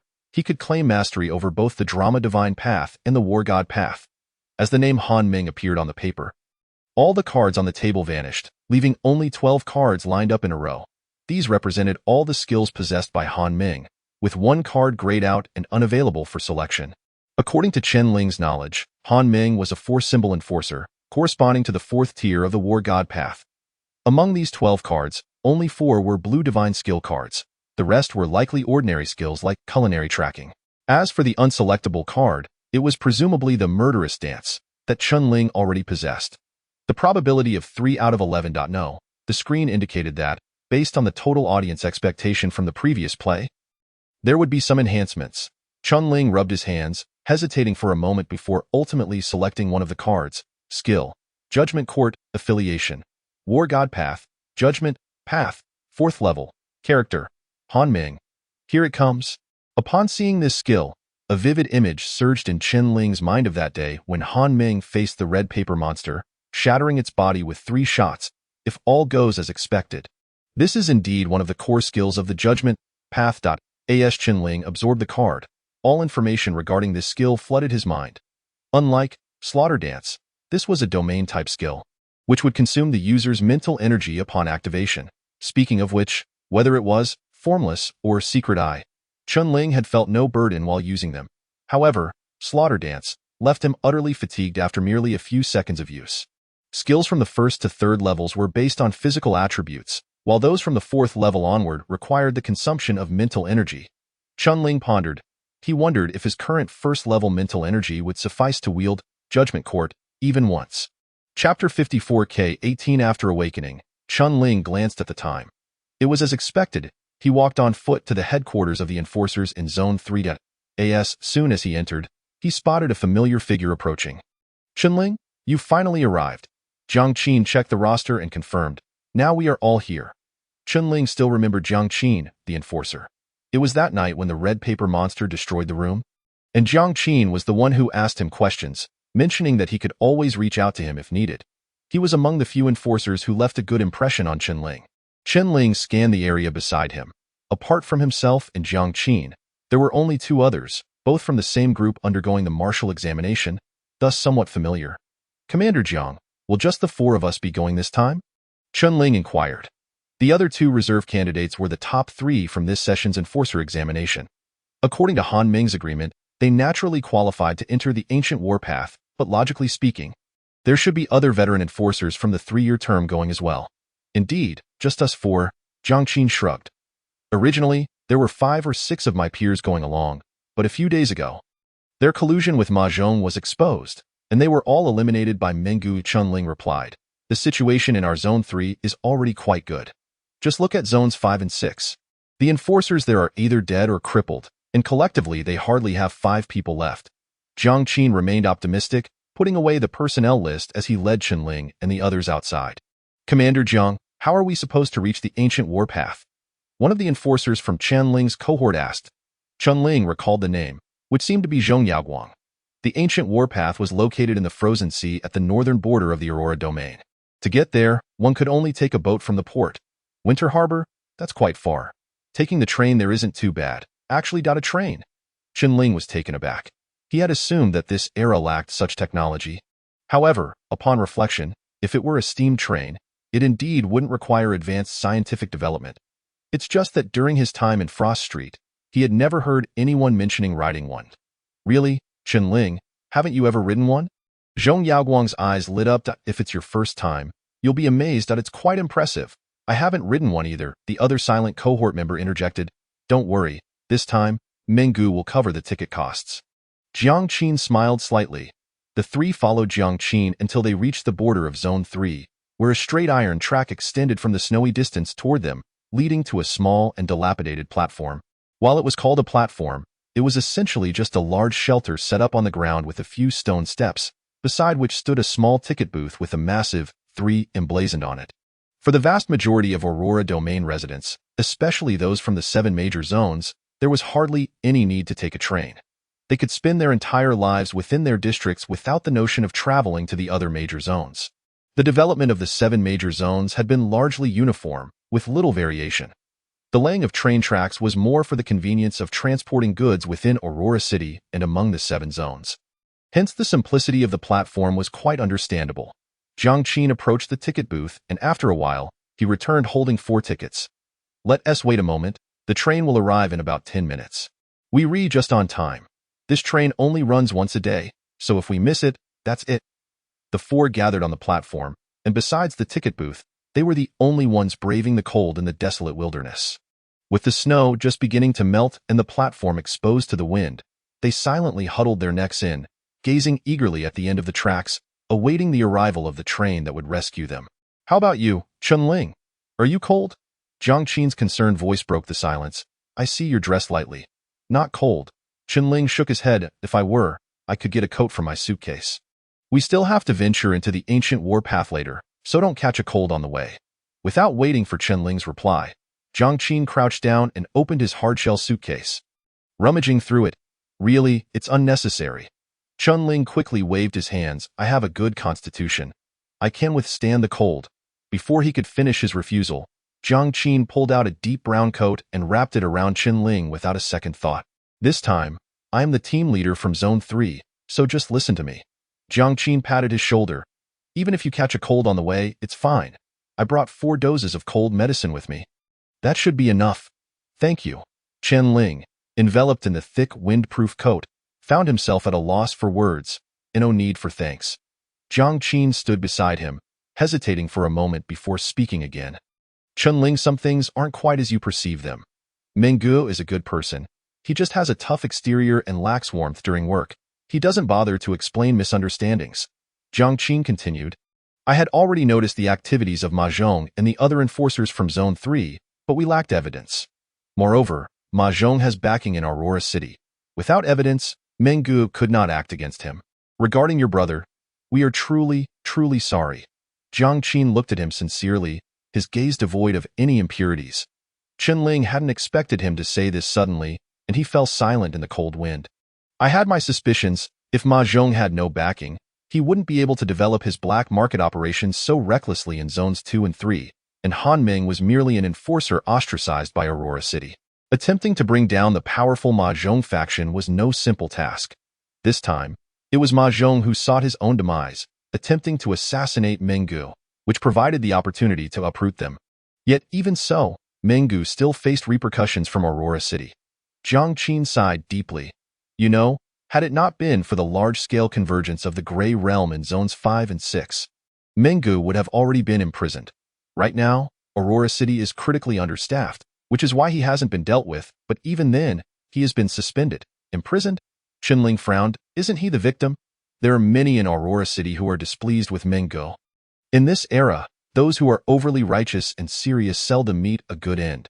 Just as Jiang Qin finished speaking, a thunderous roar echoed from afar. The train is here. Zhong Yaoguang exclaimed. So soon? Jiang Qin turned back to look at the clock in the center of the platform. It's 10 minutes early. As the thunderous rumble grew closer, a massive black steel beast, spewing forth a great deal of steam, slowly approached the platform along the snow-covered tracks. Zhong Yaoguang nudged Chunling with his elbow, winking as he said, What do you think? Impressive, right? Chunling raised an eyebrow but remained silent. K-18. Yes, this is it. Jiang Qin glanced at the ticket, noting the number at the front of the train, and nodded slightly, confirming they had indeed arrived early. As the train gradually came to a halt, a conductor emerged, placing a plank between the stone steps and the train door. All passengers heading to Winter Harbor, please board. At the conductor's call, the group wasted no time and boarded sequentially, with the whistle's blare echoing once more.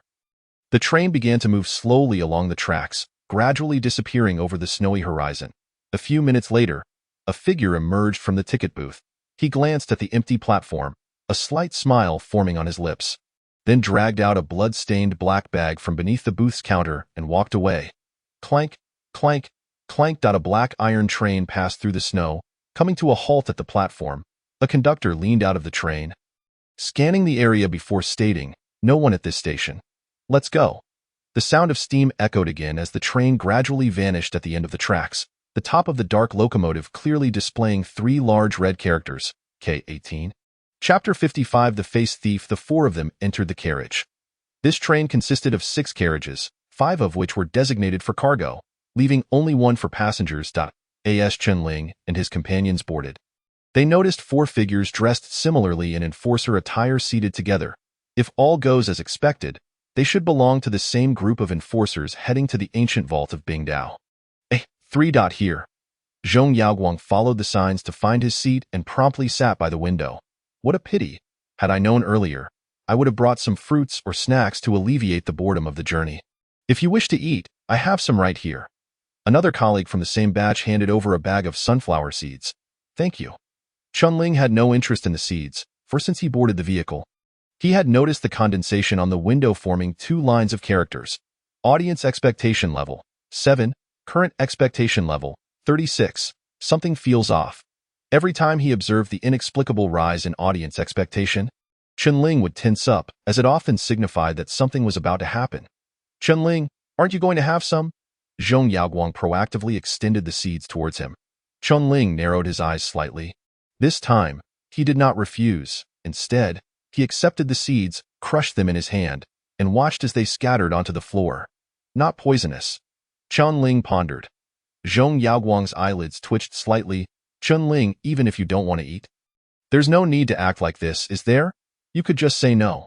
Since their encounter, Chunling had maintained an utterly indifferent demeanor, seemingly disinterested in drawing closer to them. To be honest, Zhong Yaoguang did not mind such a character.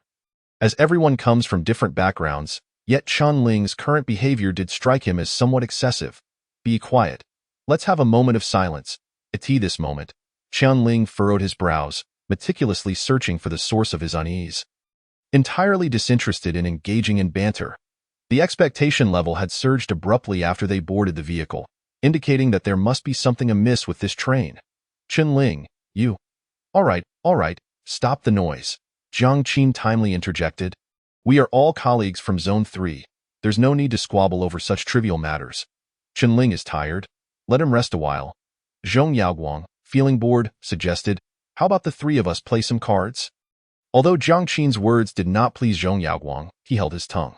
Since Chunling was unwilling to join in, he decided to leave him be. All right. Jiang Qin seemed prepared, pulling out a deck of playing cards from his bag, and began playing with Zhong Yaoguang. Chunling scanned the half of the carriage, and despite the enhancement from Secret Eye, he found nothing amiss. Furthermore, his limited knowledge of trains in this era made it difficult for him to gather any useful information. Thus, his gaze shifted to the four enforcers at the adjacent table. Which zone do they belong to? Chunling suddenly inquired. Zone 5 and 6. Jiang Qin glanced at their uniform numbers, confirming that only 4 had come, just as listed. Seemingly sensing Chunling's gaze, the 4 enforcers turned to look at him. After a brief exchange of glances, they returned their attention to the window, gazing calmly outside. Chunling remembered that since boarding, he had not heard a single word from the 4 of them, not even a casual conversation among themselves. Chunling's brow furrowed slightly. He vaguely sensed something was amiss, but could not pinpoint it. Where is Lindong Port located? At the border of Zones 1 and 2. Why? Lindong Port should be farther from the other major zones. They have no other means of reaching here except by train. Chunling's mind raced, but why are we the only ones on this train, along with the enforcers from Zones 5 and 6? Jiang Qin hesitated. Perhaps Zone 7 is too far away. They took the train yesterday? What about Zone 4? Both Zones 5 and 6 chose to depart today. There is no reason for Zone 4 not to board this train. Where are they? Zhong Yaoguang remarked gloomily. We just got on the train. Why should we care if the people from Zone 4 boarded or not? Chunling ignored his words, feeling that he had grasped something significant. Commander Jiang, how many people from Zone 4 came this time? About 10.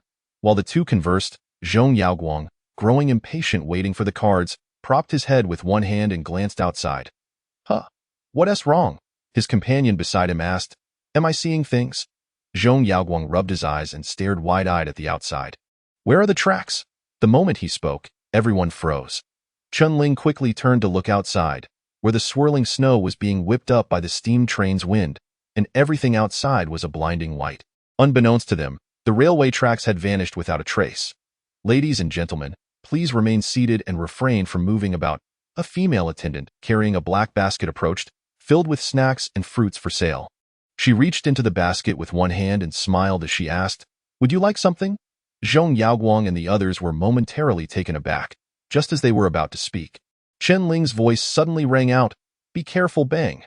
The thunderous sound of gunfire reverberated through the carriage as a bullet pierced the basket, striking Zhong Yaoguang, who sat closest, in the head and in the next instant.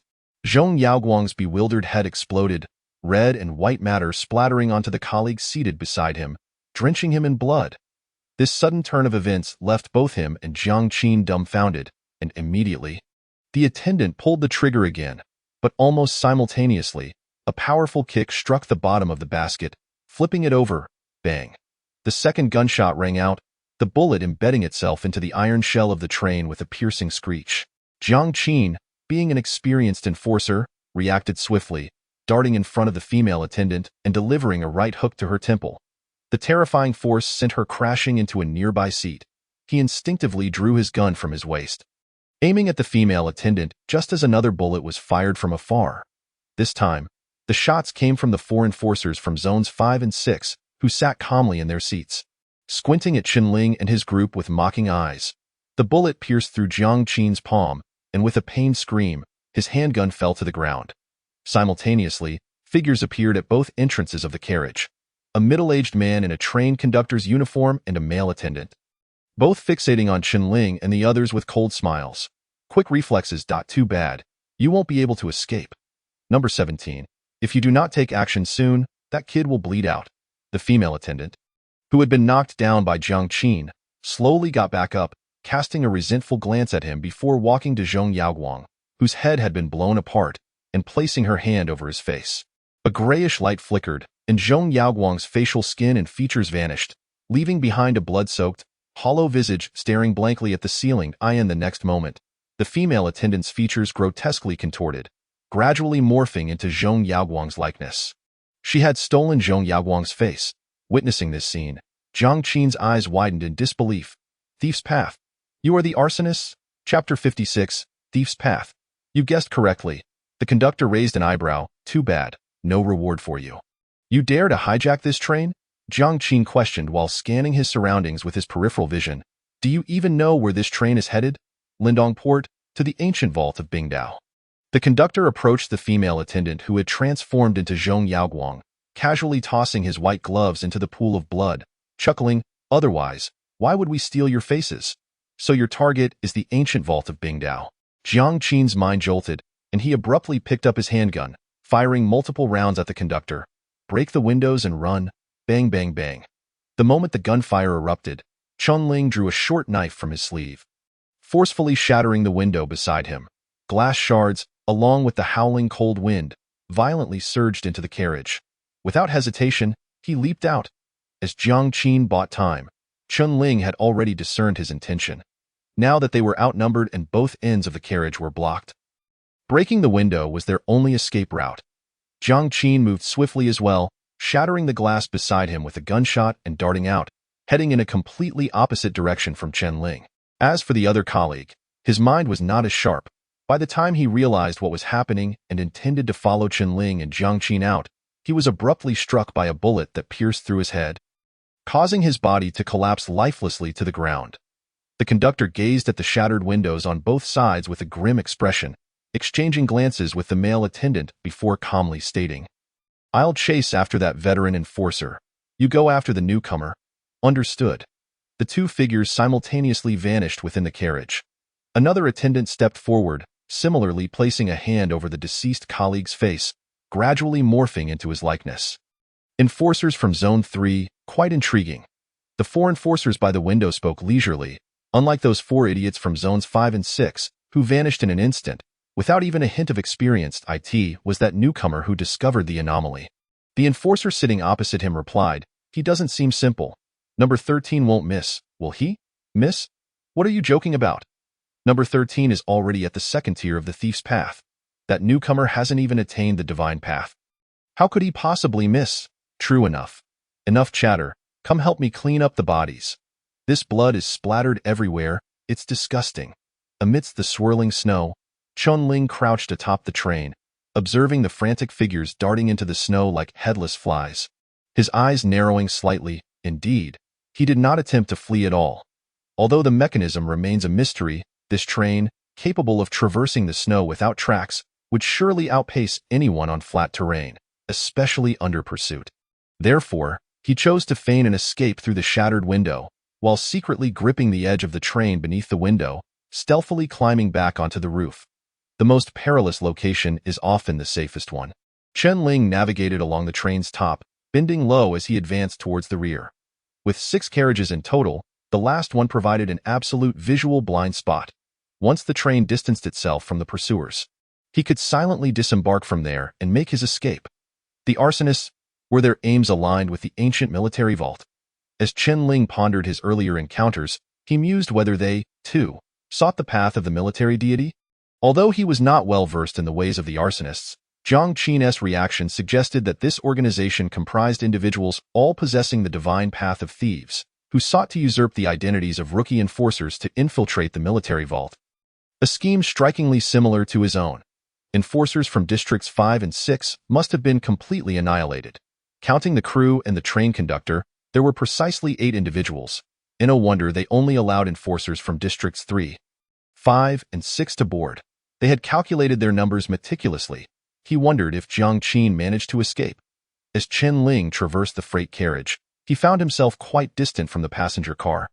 And with the blizzard raging, he was likely in a visual blind spot. Just as he prepared to leap from the carriage, a figure climbed up from the very end, panting heavily. I wondered how I couldn't find you. Quite adept at hiding, aren't you? The male conductor, drenched in sweat, fixed a venomous glare upon Chen Ling. Audience anticipation 3. This is troubling. It seems this antagonist possesses some intelligence. Without hesitation, Chen Ling drew his firearm, aiming at the conductor, and pulled the trigger. Bang! The gunshot was drowned out by the roaring train and the howling wind. Simultaneously, the conductor let out a cold chuckle, showing no intention of evasion. As he calmly walked through the last carriage towards him, the bullet had already exited the chamber, a fleeting gray flash dissipating into nothingness without inflicting harm. Chen Ling's brow furrowed immediately. Through secret eye, he observed the moment the bullet was about to make contact, it vanished. Following that, a crisp clink echoed from the train's roof. The vanished bullet, unbeknownst to him, had fallen from the conductor's palm, striking the steel surface of the train before rolling away without a trace. Chen Ling, watching the figure draw nearer, pulled the trigger once more. Bang, bang, bang. A series of gunshots rang out, yet not a single bullet could touch the conductor's south form despite their close proximity. As if by some conjuring trick, they had simply vanished. Do you truly believe a gun can harm me? The conductor scoffed. You foolish child. The power of the divine path is not something an ordinary person can contend with. Casually, he raised his palm, several bullets falling from it, uselessly dropping to the snowy ground. Just as Chen Ling was about to act, the conductor swiftly raised his hand, grasping at the void, causing Chen Ling's firearm to disappear in an instant. In the next moment, the gun was in the conductor's possession, its dark muzzle aimed directly at Chen Ling's forehead. Surprise flickered in Chen Ling's eyes. This was the first time he witnessed a divine path skill outside of the military deity's realm. It was as if the conductor could plunder anything surrounding him, including the speeding bullets and the weapon he held. Was this the power of the divine path of thieves? Gaining insight, the conductor seemed to relish the astonishment on Chen Ling's face. Smiling slightly, then it's time to hit the road. Bang! An orange flash erupted from the muzzle, a bullet instantly flying forth. Almost simultaneously, a shadow darted past, the deep brown coat tracing a curve through the storm. Leaping over half the carriage, the glint of a short blade aiming directly at the conductor's throat. Gaining insight eye in the wind, Chen Ling spoke softly. You, too, should indeed hit the road. Chapter 57. Blood handprint. The conductor's pupils dilated suddenly. Just as Chen Ling's short blade was about to slice his throat, a gray flash passed, leaving his palm empty. The gust from Chen Ling's hand brushed against the conductor's neck, startling him into a cold sweat as he stumbled back a step, retaliating with a stab of the short blade aimed at Chen Ling. He had forgotten that the conductor could seize weapons. With empty hands, Chen Ling could only evade helplessly, this brief opening allowing the conductor to create distance, barely stabilizing himself atop the train. How could this speed be possible? The conductor stared in disbelief at Chen Ling. You've mastered the divine path as well? As if a realization dawned upon him, his expression shifted rapidly. No, you are not an ordinary rookie enforcer. Who are you? A follower of the Crimson Sky sect? Or a member of the Twilight Society? With his identity laid bare, Chen Ling ceased to feign ignorance. He needed to eliminate this individual swiftly. The other party knew too much. Even without weapons, Chen Ling could still engage in unarmed combat, utilizing the killing techniques he learned from Han Ming, which were no trifling matter. Chen Ling adjusted his stance, rapidly closing the distance to the conductor, who, having suffered once, now seemed wary and continued to use his pistol and short blade to maintain separation. As Chen Ling pressed closer, the conductor could only retreat, soon finding himself at the very end of the train's last carriage, nearly out of options. The deep brown coat billowed atop the train, steam mingling with the snowstorm, gradually obscuring both figures. Concurrently, ahead in the direction of the train's travel, a narrow tunnel rapidly approached. The tunnel's size was exceedingly constrained, barely a head taller than the train.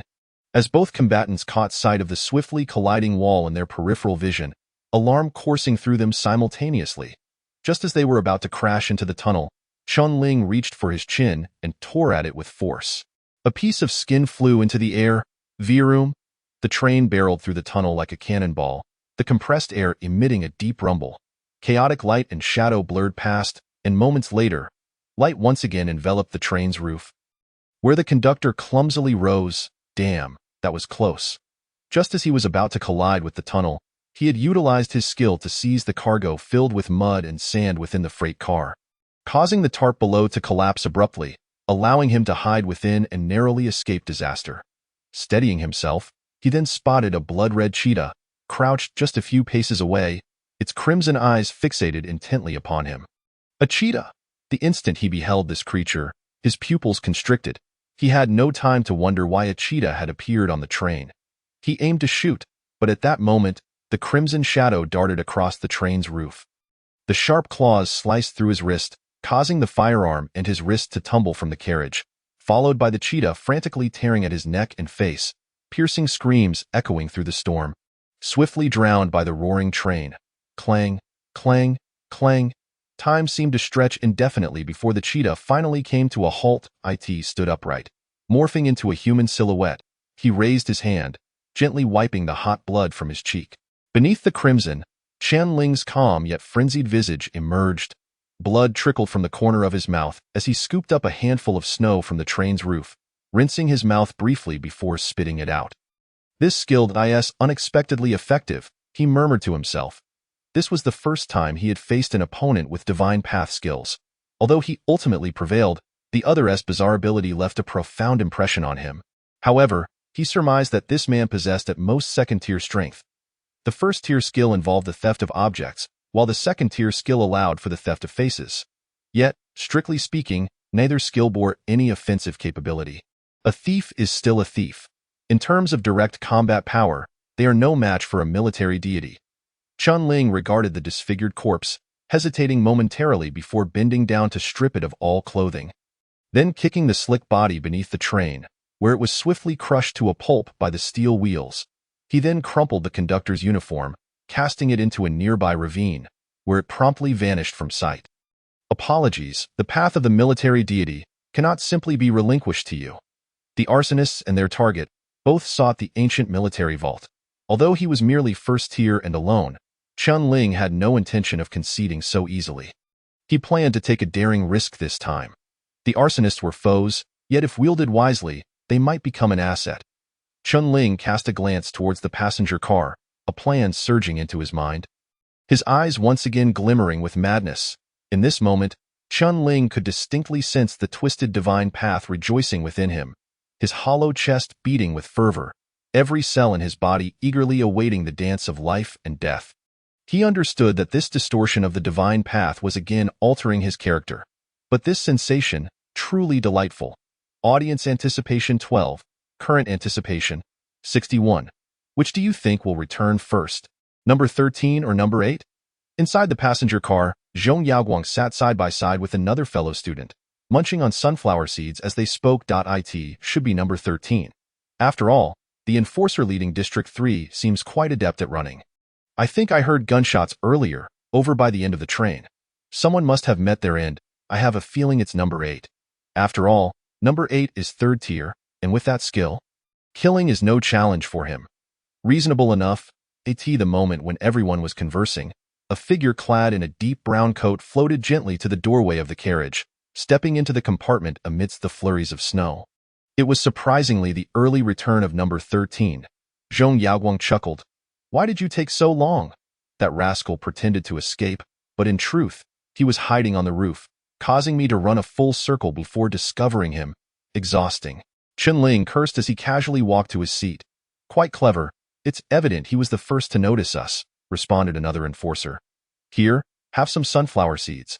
Qianling picked up a couple of seeds, munching while surveying the interior of the carriage. Another one hasn't been caught yet, he asked nonchalantly. Jiang Qin had fled at the same time. If he had chosen the right path, there was indeed hope for his escape. Qianling was indifferent to the others' fates but wished for Jiang Qin's survival. He glanced at his own thick brown coat, a tinge of worry flickering in his heart. Not yet, no idea what's going on. Forget it, I'll go check.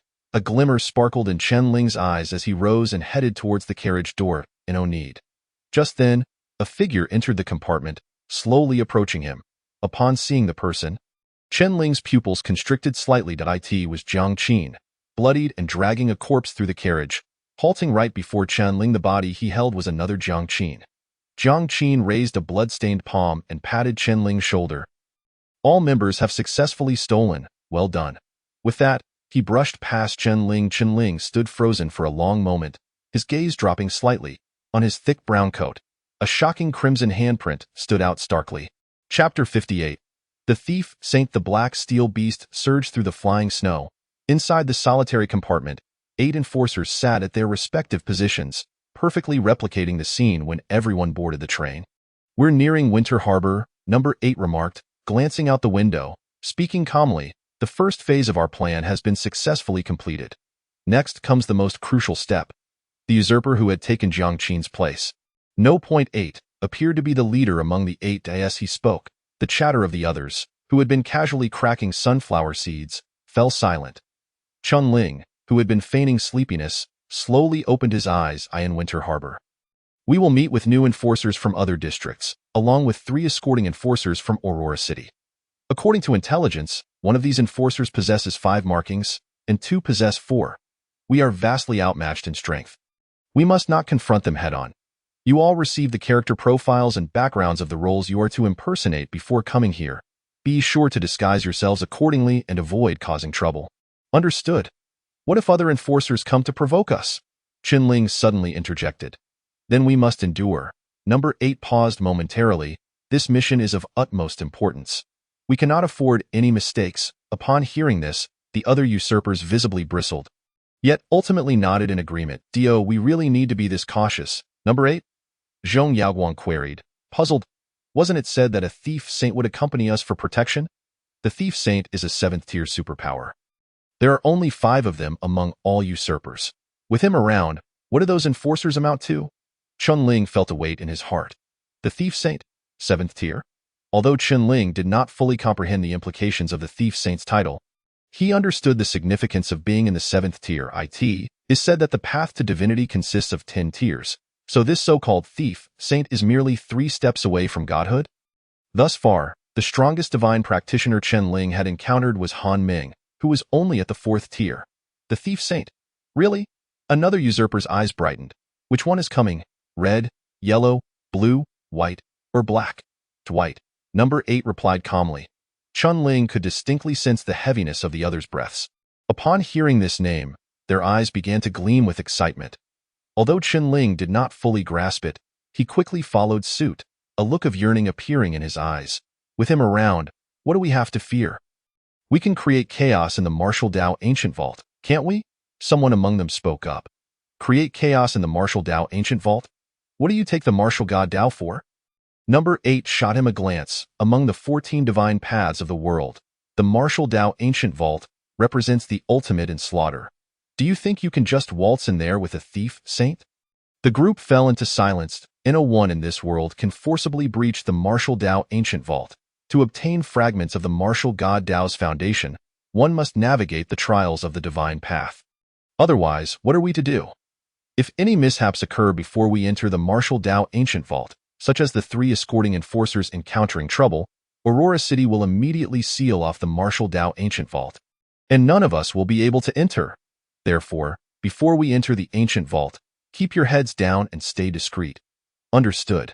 Usurp the heavenly path, seize the universe, in the name of the end thief god, Silver King.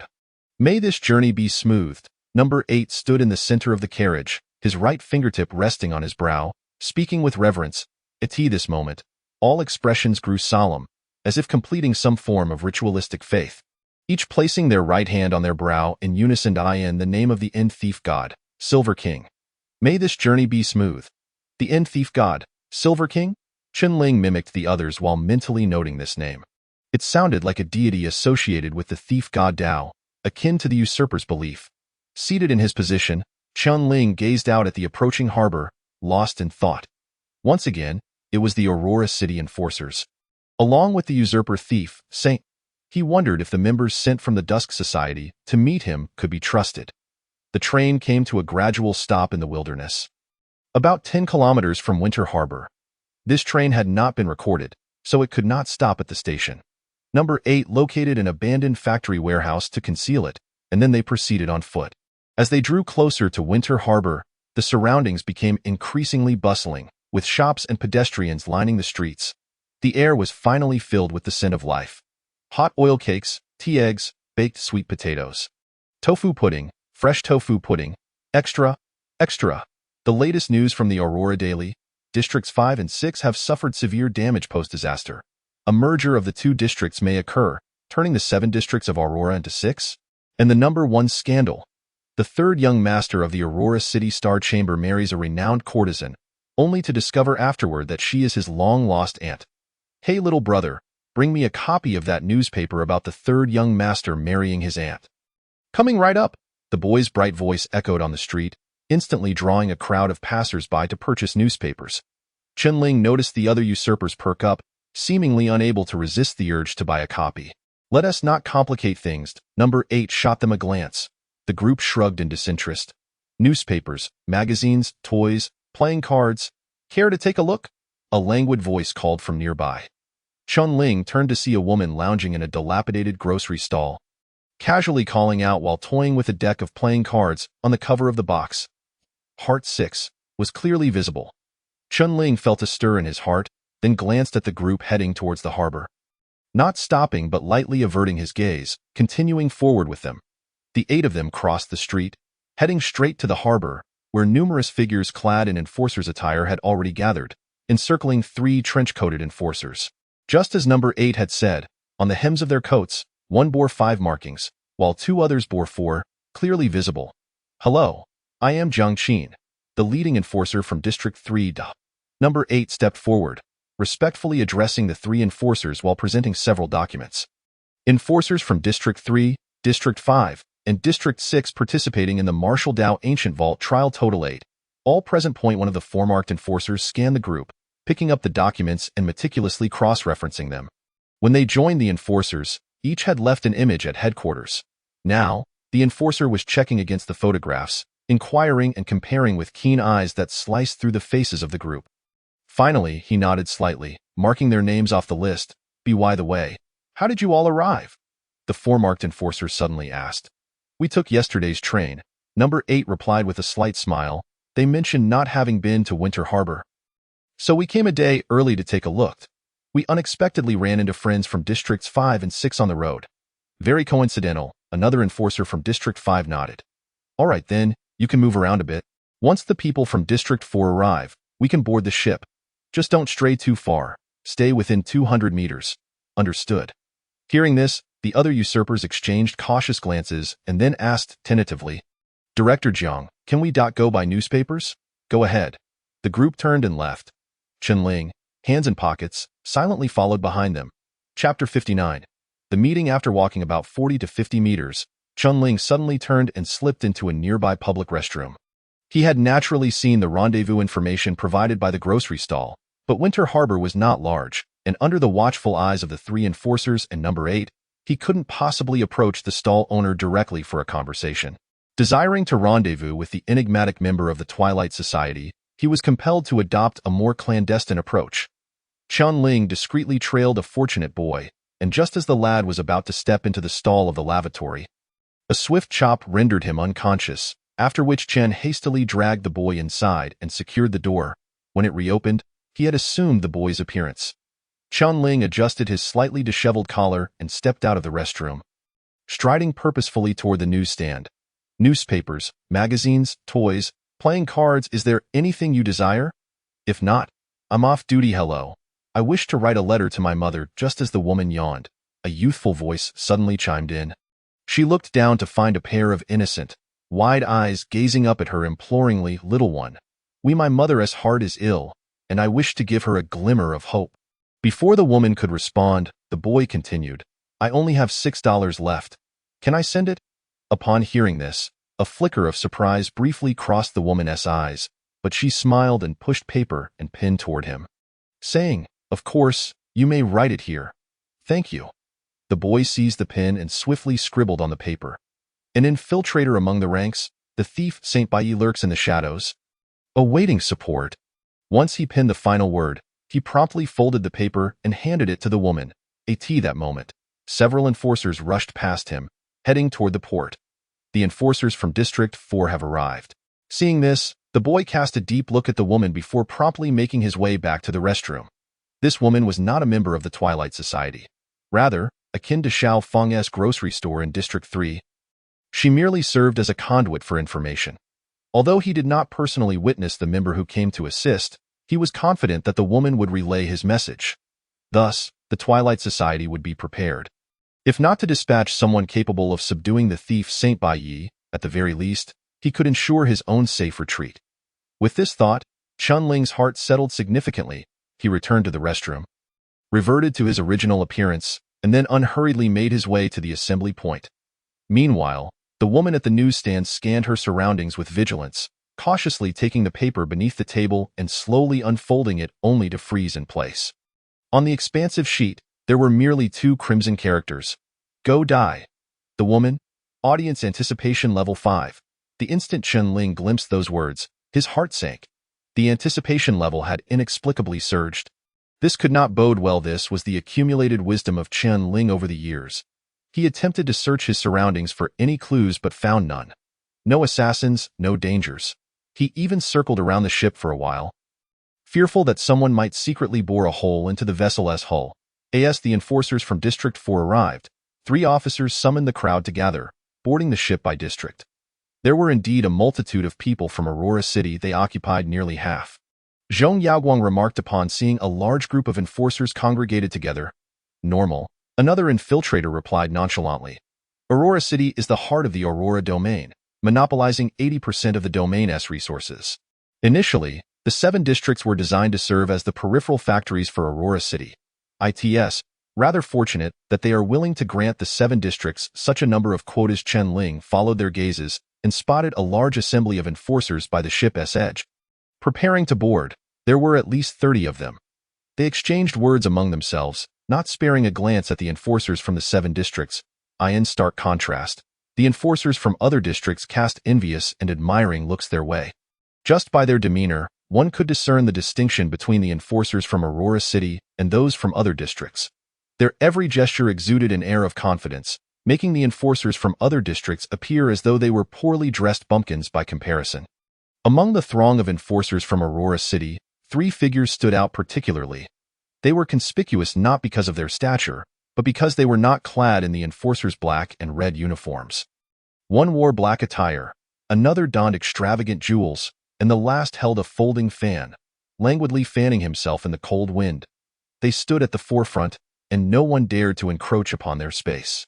Even the 3 enforcers from Aurora City deliberately positioned themselves not to exceed their standing. "Who are those 3? A curious infiltrator inquired. "The one in black attire should be Lu Xianming. His father is one of the 5 prominent enforcers of Aurora City, wielding considerable influence. The one with the fan is Pu Wan.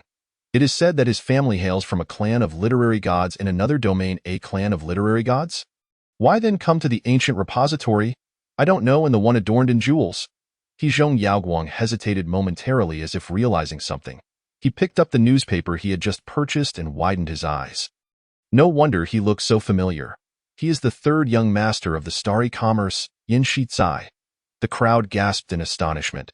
Chun Ling narrowed his eyes, deliberately raising his voice in feigned shock. "Is he the one who sleeps with his aunt?" Silence fell. The leader of the group, number 8, frowned, warning him not to cause trouble. Simultaneously, Lu Xianming in black glanced toward District 3, leisurely stating, "Yin Shizai, your illustrious deeds have already reached beyond Aurora City in terms of notoriety. We truly cannot compare to you." Yin Shizai's expression darkened as he shot a fierce glare at the people from District 3. Damn it.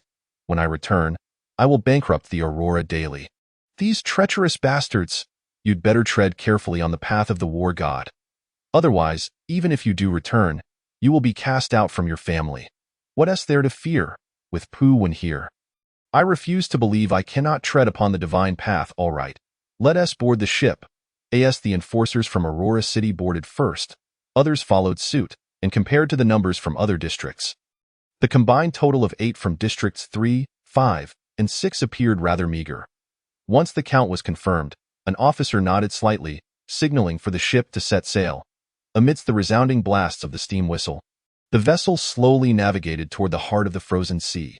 Just as Chen Ling stepped onto the ship, an insistent voice rang out from the center of the deck. Hey, you!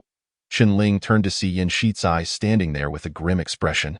Beckoning him over, Yes, I'm talking to you, come here. Upon being called by Yin Shizai, it was not Chen Ling who felt the most anxious, but rather the numerous infiltrators nearby, who suddenly felt an ominous premonition. Witnessing this scene, a barely perceptible smile flickered in Chen Ling's eyes. The fish had taken the bait. Chapter 60. Chen Ling's plan. The biting cold wind swept across the deck from the frozen sea, chilling the hearts of the infiltrators. Since boarding, the enforcers had naturally divided into small groups, scattering across the deck. Number 8 had initially planned to avoid the enforcers from Aurora City to prevent any unforeseen complications. Yet it seemed the latter had still set their sights on them. Meanwhile, Lu Ximing and Pu Wen also turned their attention to this side. Under the watchful eyes of the crowd, Chen Ling finally took a step forward, slowly making his way toward Yin Shizai, who was surrounded by numerous enforcers from Aurora City. What is it? He asked coolly. What is your name? The enforcer from District 3, Chen Ling. Yin Shizai scrutinized him from head to toe, stating, That coat of yours is quite nice. Take it off and give it to me. Why should I? Chen Ling retorted. The moment those words left his lips, a palpable tension filled the air, unmistakably indicating that the third young master was irate and seeking to reclaim his dignity at Chen Ling's expense. Yet Chen Ling was clearly not someone to be trifled with. Give him the coat. Give him the coat. Don't cause trouble. We're about to enter the ancient repository. We must not stir up trouble. The infiltrators collectively held their breath, internally praying for a peaceful resolution.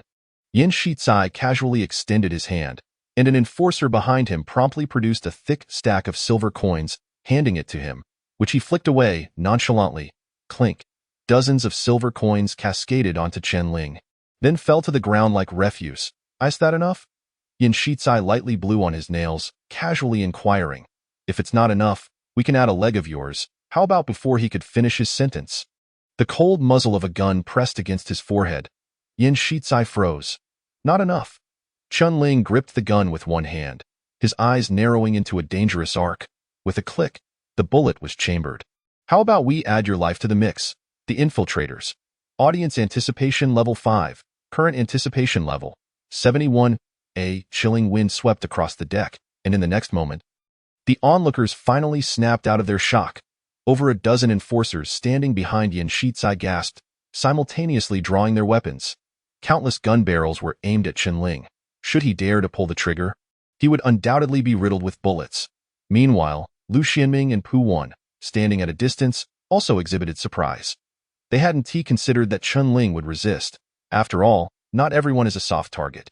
However, they never anticipated that merely 2 sentences from Yin Shizai would prompt such an unhesitating draw of a gun. In the midst of so many enforcers from Aurora City, threatening the life of the third young master of the Starry Commerce? Was he mad? At that moment, Number 8 felt as though his heart might cease. He rushed forward without hesitation, pressing down on Chen Ling's gun and shooting him a fierce glare. Chen Ling remained expressionless. You dare to toy with me? Yin Shizai's back was drenched in cold sweat as he regained his composure, his anger boiling over.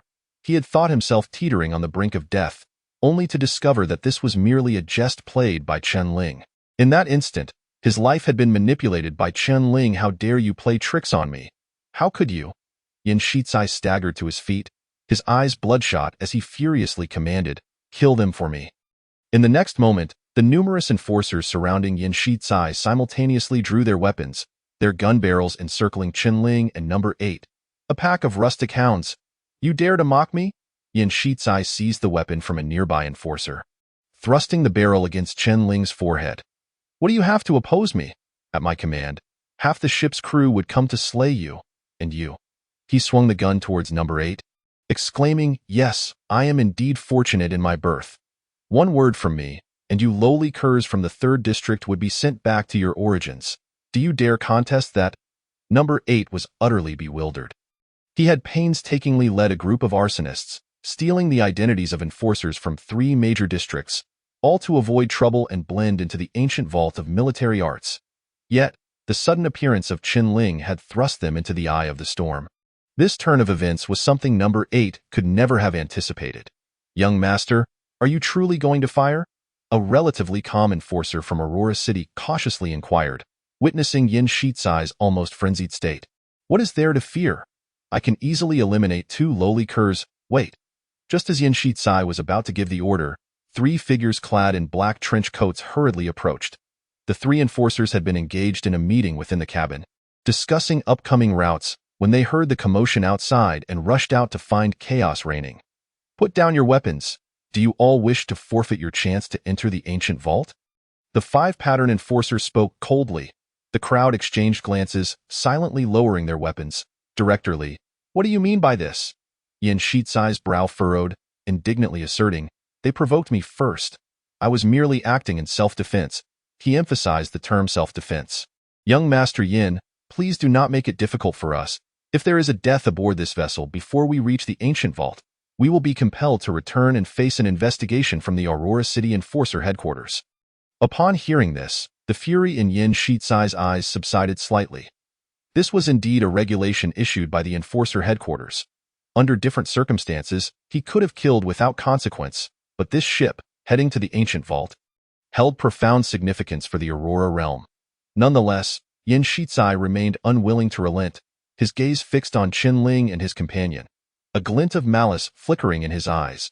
An enforcer of 4 patterns leaned in close, whispering, "Young Master Yin, perhaps it would be wise to bide your time and wait until we reach the vault before taking action. It is common for a couple of individuals to perish within the ancient vault each year. Causing a death aboard this ship is a burden none of us can bear." Yin Shizai regarded him, his anger dissipating somewhat. He glanced at Chen Ling and his companion, conceding, "Fine, I shall deal with them once we enter the vault." With Yin Shizai refraining from further escalation, the arsonists finally breathed a sigh of relief, although they sensed that their plans might not unfold as smoothly once they entered the ancient vault.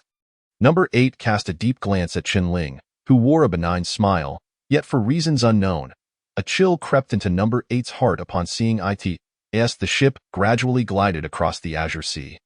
Massive ice formations began to emerge around them, the biting cold seeming to seep into their very bones. Despite donning heavy clothing, it was a futile defense against the frigid air. Simultaneously, at the horizon's edge, a black sky began to materialize. Even though it was still afternoon, the sunlight above the frozen sea started to dim, the murky waters swirling with thick ice drifting past the vessel. This realm was visibly descending into darkness. The gathered individuals stood on the deck, gazing up at the heavens, most of them having never witnessed such a spectacle, and Chen Ling was no exception. A black sky above the frozen sea? This was the second time since arriving in this era that Chen Ling had encountered a large-scale supernatural phenomenon, the first being the auroras. However, even the omnipresent auroras within the Aurora realm could not penetrate this black sky. As if an invisible barrier existed, isolating all light from this realm. This is the domain of the divine warrior's path. The young enforcers exchanged bewildered glances. The 4-patterned enforcer slowly began to speak, stating that humanity has existed for tens of thousands of years since its inception. From the moment we began to dwell in groups, human civilization was born. From the earliest activities of gathering firewood, igniting flames, and hunting, to the intricate divisions of labor that emerged with the flourishing of civilization. The concept of profession has permeated the entirety of human civilization. Scholars, healers, warriors, artisans, and thieves. The 14 paths to divinity represent a manifestation of certain divine professions within the vast river of human civilization. While the ancient repository of warfare corresponds to the personification of divinity in the mortal realm, encapsulating the accumulated knowledge of humanity along a particular path over millennia. The ancient repository of warfare serves as the vessel for all acts of violence and warfare since the dawn of humanity. Do you see that sword? As everyone followed his pointing finger, they beheld a colossal black sword piercing the heavens and the earth, standing majestically like a mountain amidst the black firmament. The sword appeared to descend from the celestial vault, penetrating the mortal realm and pointing towards the core of the earth. Even as they stood on the deck gazing upward, they could only see half of the sword's body. The other half had vanished into the pitch-black sky above. Beyond the reach of the naked eye, beneath that sword lies the ancient repository of warfare. Are we to venture beneath that sword? Indeed, but only to the outermost region. The scope of the ancient repository of warfare is vast, and only a minuscule portion will be accessible to you. The enforcer paused for a moment, continuing, the path of martial deity is validated through acts of violence, in the realm of the Aurora. You will have no opportunity to kill, but within the ancient battlefield manifested by the repository, you may engage in unrestrained slaughter. When you find resonance amidst blood and fire, gathering sufficient murderous intent through carnage, you may attract the foundation of the path of martial deity, granting you the qualification to tread upon the divine path. The crowd stared in awe at the approaching colossal sword, their hearts shaken to their core. The ship's engines roared, and the cold wind howled, lifting the hems of their garments in a wild dance. Chapter 62. In the name of the Silver King. Seeking resonance, gathering murderous intent, is this the key to attracting the foundation of the path of martial deity? Chen Ling etched these 8 words into his memory. Suddenly, he recalled the moment he felt the gaze of the martial deity upon him in his courtyard. He had been in a similar state. A fierce hatred consumed him as he stood before the bone knife. Though he had never taken a life before, he used a dagger to cut open the body of his opponent. The murderous intent he harbored at that moment had slaughtered the entire courtyard before it subsided. Yet the distinction lay in the fact that he had been directly bestowed the divine path by the celestial star representing the martial deity. While this time, those entering the repository would derive their divine path from its foundational essence, which, in terms of effect, should be inferior to the former. Before entering the repository, there are 2 rules you must remember. First, you may freely slay any beings manifested by the ancient repository of warfare, as they are merely projections of ancient murderous intent. However, you must not harm one another. The manifested beings can be reborn upon death. But if you die.it is true death.at this, he glanced at Yin Shizai and added, of course, if you perish at the hands of a manifested being during the conflict, it will be considered an accident. Regardless, you must prioritize your own life. Second, once you enter, the repository will automatically close and will not reopen for another 24 hours. During this time, you cannot exit temporarily. As I have said, if you encounter any unexpected circumstances, prioritize your own life. Each year, enforcers are sent into the ancient repository of warfare, but less than 1 in 10 will tread the path of the martial deity. It matters not if you do not reach the path of the martial deity, but if you die here, everything will be lost.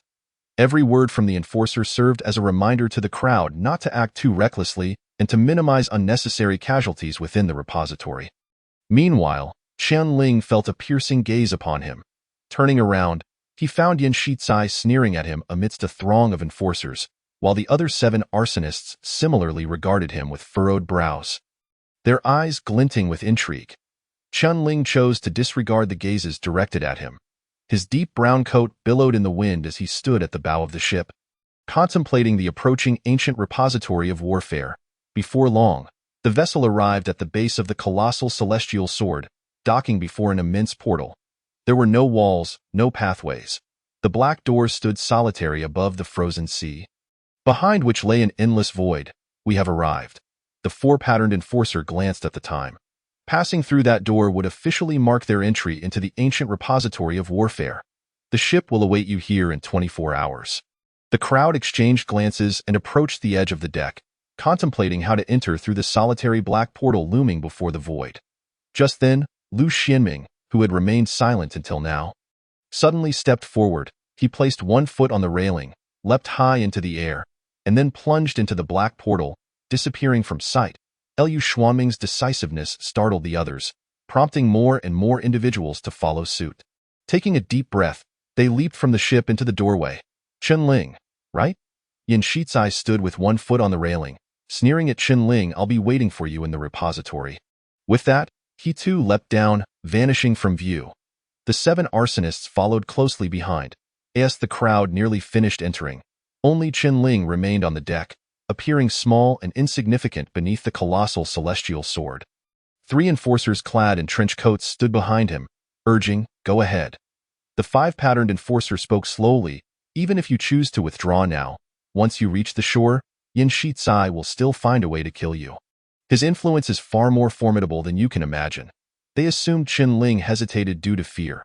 After all, anyone with common sense would know that once he entered the repository, Yin Shizai would unleash all his power to hunt him down.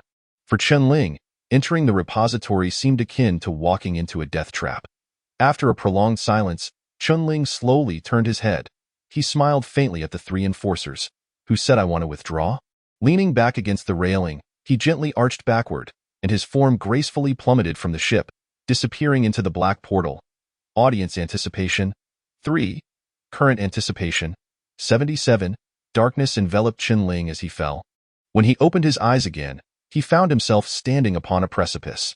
The numerous enforcers who had entered the repository before him were now gathered in a semicircle before him, seemingly awaiting his arrival.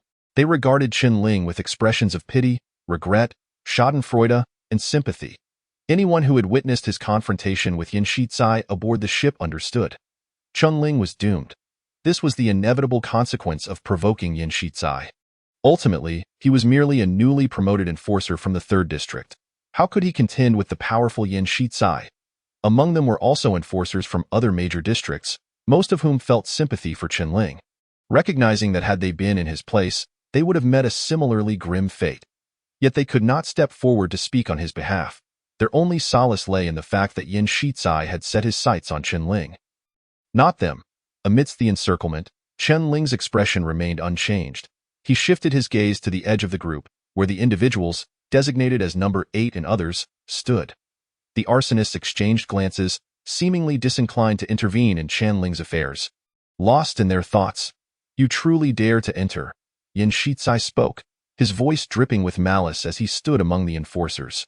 His gaze upon Chen Ling was chillingly fierce, as he raised his right hand. The dozen enforcers from Aurora City simultaneously drew their weapons. Over 10 dark muzzles aimed directly at Chen Ling, leaving no room for evasion. Yin Shizai was resolute in his intent to kill Chen Ling here. The bullets were primed, and before Chen Ling lay a web of lethal fire, while behind him loomed an endless abyss. He had nowhere left to retreat. Chen Ling's hand reached for his waist. The moment he drew his gun, everyone's nerves tightened, and Yin Shizai instinctively grasped the artifact in his pocket. Hu Wen stepped protectively to his side, the aura of the Book of Divine Path quietly emanating. Meanwhile, all the armed enforcers instinctively prepared to pull the trigger. Yet in the tense atmosphere, Chen Ling slowly pressed the gun's muzzle against his own mouth. Chen Ling smiled. His lips curled into a manic grin, and his eyes gleamed with madness. "You think that if I die, everything will end?"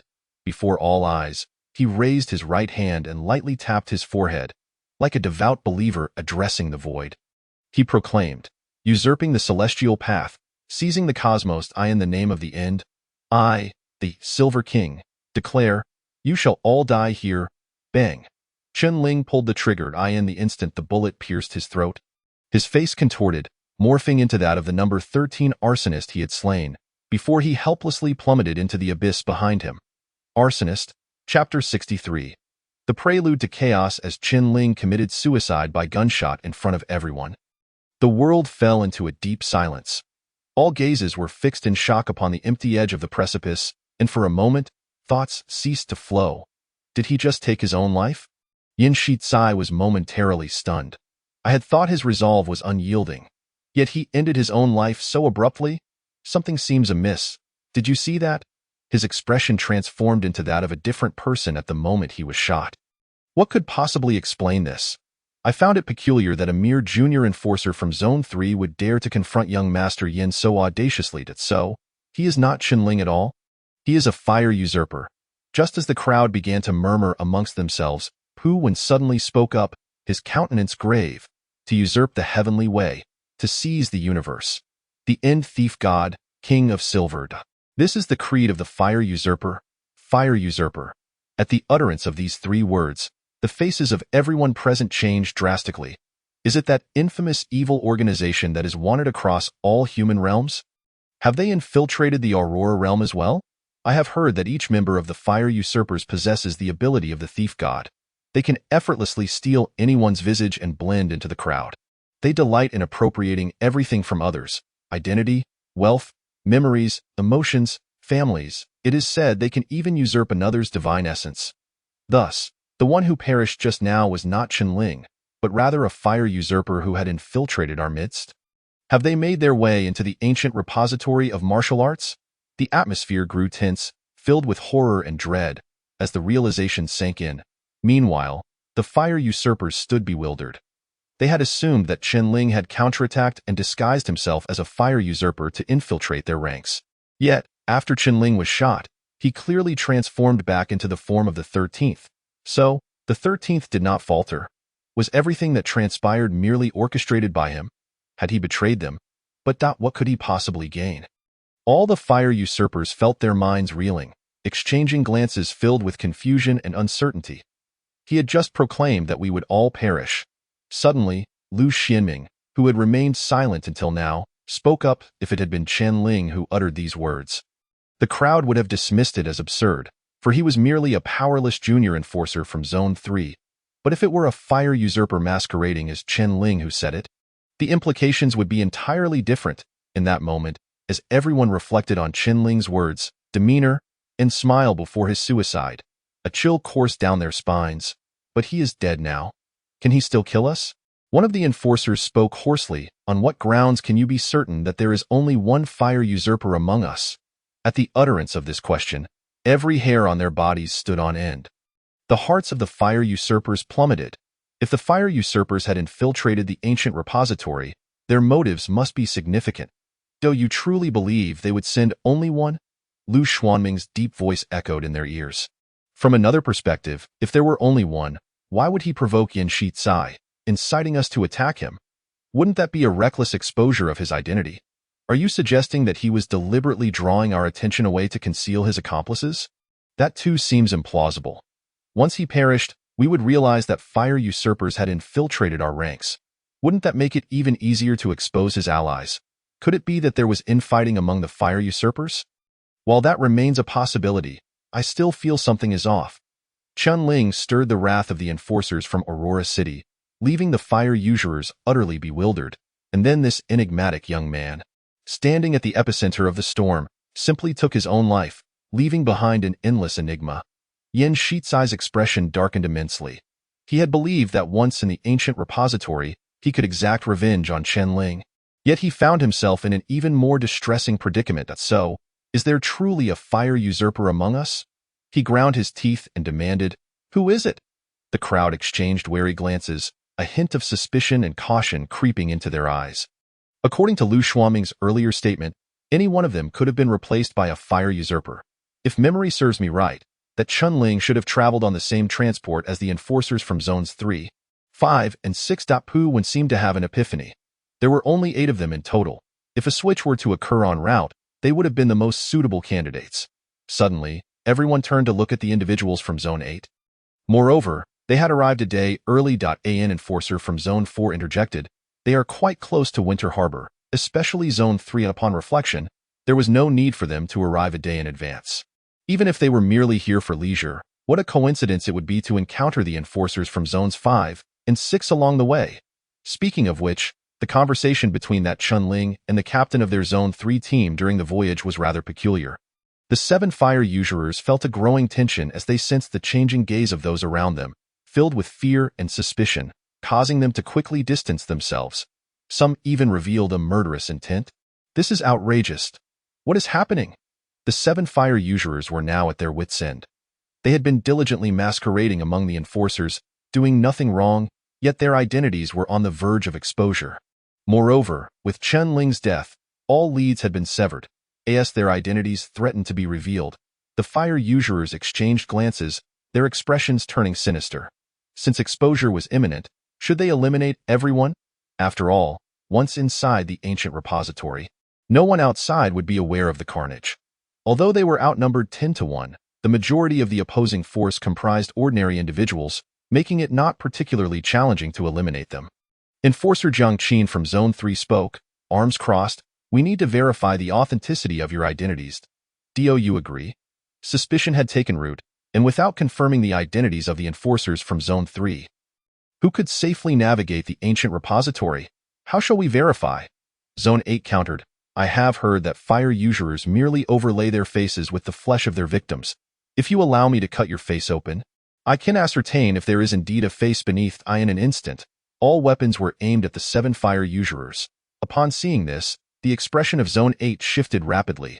He remained silent for a long moment, took a deep breath, and growled, "Attack." At this point, even if they refused verification, it would be meaningless.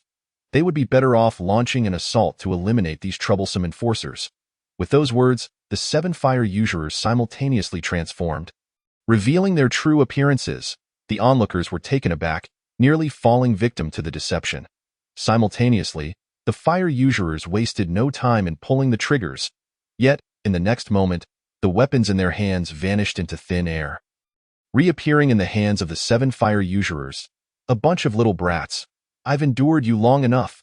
Zone 8 spat, and the flash of gunfire illuminated the edge of the cliff. A violent skirmish commenced. Chapter 64. The performance begins. This act of weapon theft left most of the enforcers utterly bewildered. Many of them were novices, having never encountered divine arts, and were unfamiliar with the thief-god path that originated outside the Aurora realm. In the instant they lost their weapons, they stood frozen in shock. The sound of gunfire erupted, and the first line of enforcers fell like straw before the wind. The initial volley resulted in the loss of over 10 enforcers. Leaving Yan Shizai aghast, he grabbed one enforcer and used him as a shield while simultaneously activating the silver needle from the side of his ring, stabbing it into the body of the enforcer riddled with bullets. As the enforcer's flesh was ravenously devoured, the red jewels on the ring glowed, releasing a mysterious power that radiated from Yan Shizai's grasp. With a flick of his wrist, Yan Shizai casually discarded the drained enforcer aside, his right hand reaching towards the barrage of gunfire, and in the next moment, the weapons stolen by the 7 fire usurers were twisted and contorted as if gripped by an unseen force. The barrels curling into knots, bullets exploding from their chambers, injuring their own hands in the process. A sacrificial artifact? Zone 8's eyes gleamed with a flicker of light as he raised his hand to grasp Yan Shizai. Just as he was about to seize Yan Shizai's sacrificial artifact, Pu Wen stepped forward, producing a sheet of rice paper from his sleeve, pointing it at the 7 individuals in midair. The surface of the paper bore a powerful black character, "Seal." As the character faded into the paper, the 7 fire usurers froze momentarily, as if their bodies had been turned to stone, briefly immobilized in place. The sacred art of writing, first tier, Seal character. Witnessing this scene, Zone 8's heart sank. He had not anticipated that Pu Wen had truly mastered the sacred art of writing. How had he obtained a spot to enter the ancient repository of martial arts? Having Yan Shizai accompany him was nothing short of blatant cheating. In a flash, a blade of light sliced through the shadows, crescent-like, severing the neck of one of the immobilized fire usurers. Clad in black, Lu Xinming halted, his straight blade drenched in blood, and simultaneously, a massive head rolled from the shoulders of the fire usurer behind him. One less fire usurer. Run. Lu Xinming, having slain one, did not pursue further but instead decisively charged deeper into the ancient repository. "We are not their match. Split up." This proclamation jolted the other enforcers awake, and without hesitation, they turned to flee in different directions. Although they numbered over 70, in a mere encounter, several usurpers had slaughtered more than 10 of them. Despite the formidable ritual implements of Yan Shizai, the divine writings of Pu Wen, and the unexpected intervention of Lu Xinming, they barely managed to exchange one usurper for their own. However, once the other usurpers broke free from the binding spell, they could effortlessly retaliate against all of them. A moment later, the 8th figure was the first to break free from the binding spell. With a chilling gaze, he surveyed the fleeing individuals scattering in various directions into the ancient repository. After a prolonged moment of hesitation, he chose not to pursue. Damn it. Number 14 has been beheaded. The remaining usurpers, regaining their composure, gazed at the dismembered corpse of their fallen companion, their expressions darkening. We have been too complacent. The eighth figure spoke slowly, Yin Shizai, Lu Xinming, and Pu Wan. These three are among the most influential young elites in Aurora City. How could they enter the ancient repository without means for self-defense? The primary threat is that Pu Wan. Zhong Yaoguang gritted his teeth and said, had it not been for his divine writings, we could have swiftly stolen Yin Shizai's ritual implements and Lu Xuanming's blade. The next time we meet, we must eliminate them. Eighth, shall we not pursue? Let us not forget our objective. Our priority is to seize the foundation of the divine path of arms. The eighth figure looked towards the direction in which they escaped.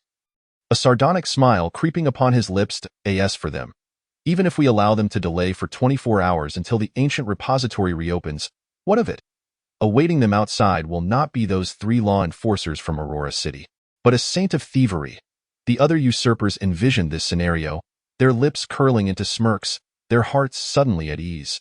With a saint of thievery supporting them from outside, what is there to fear?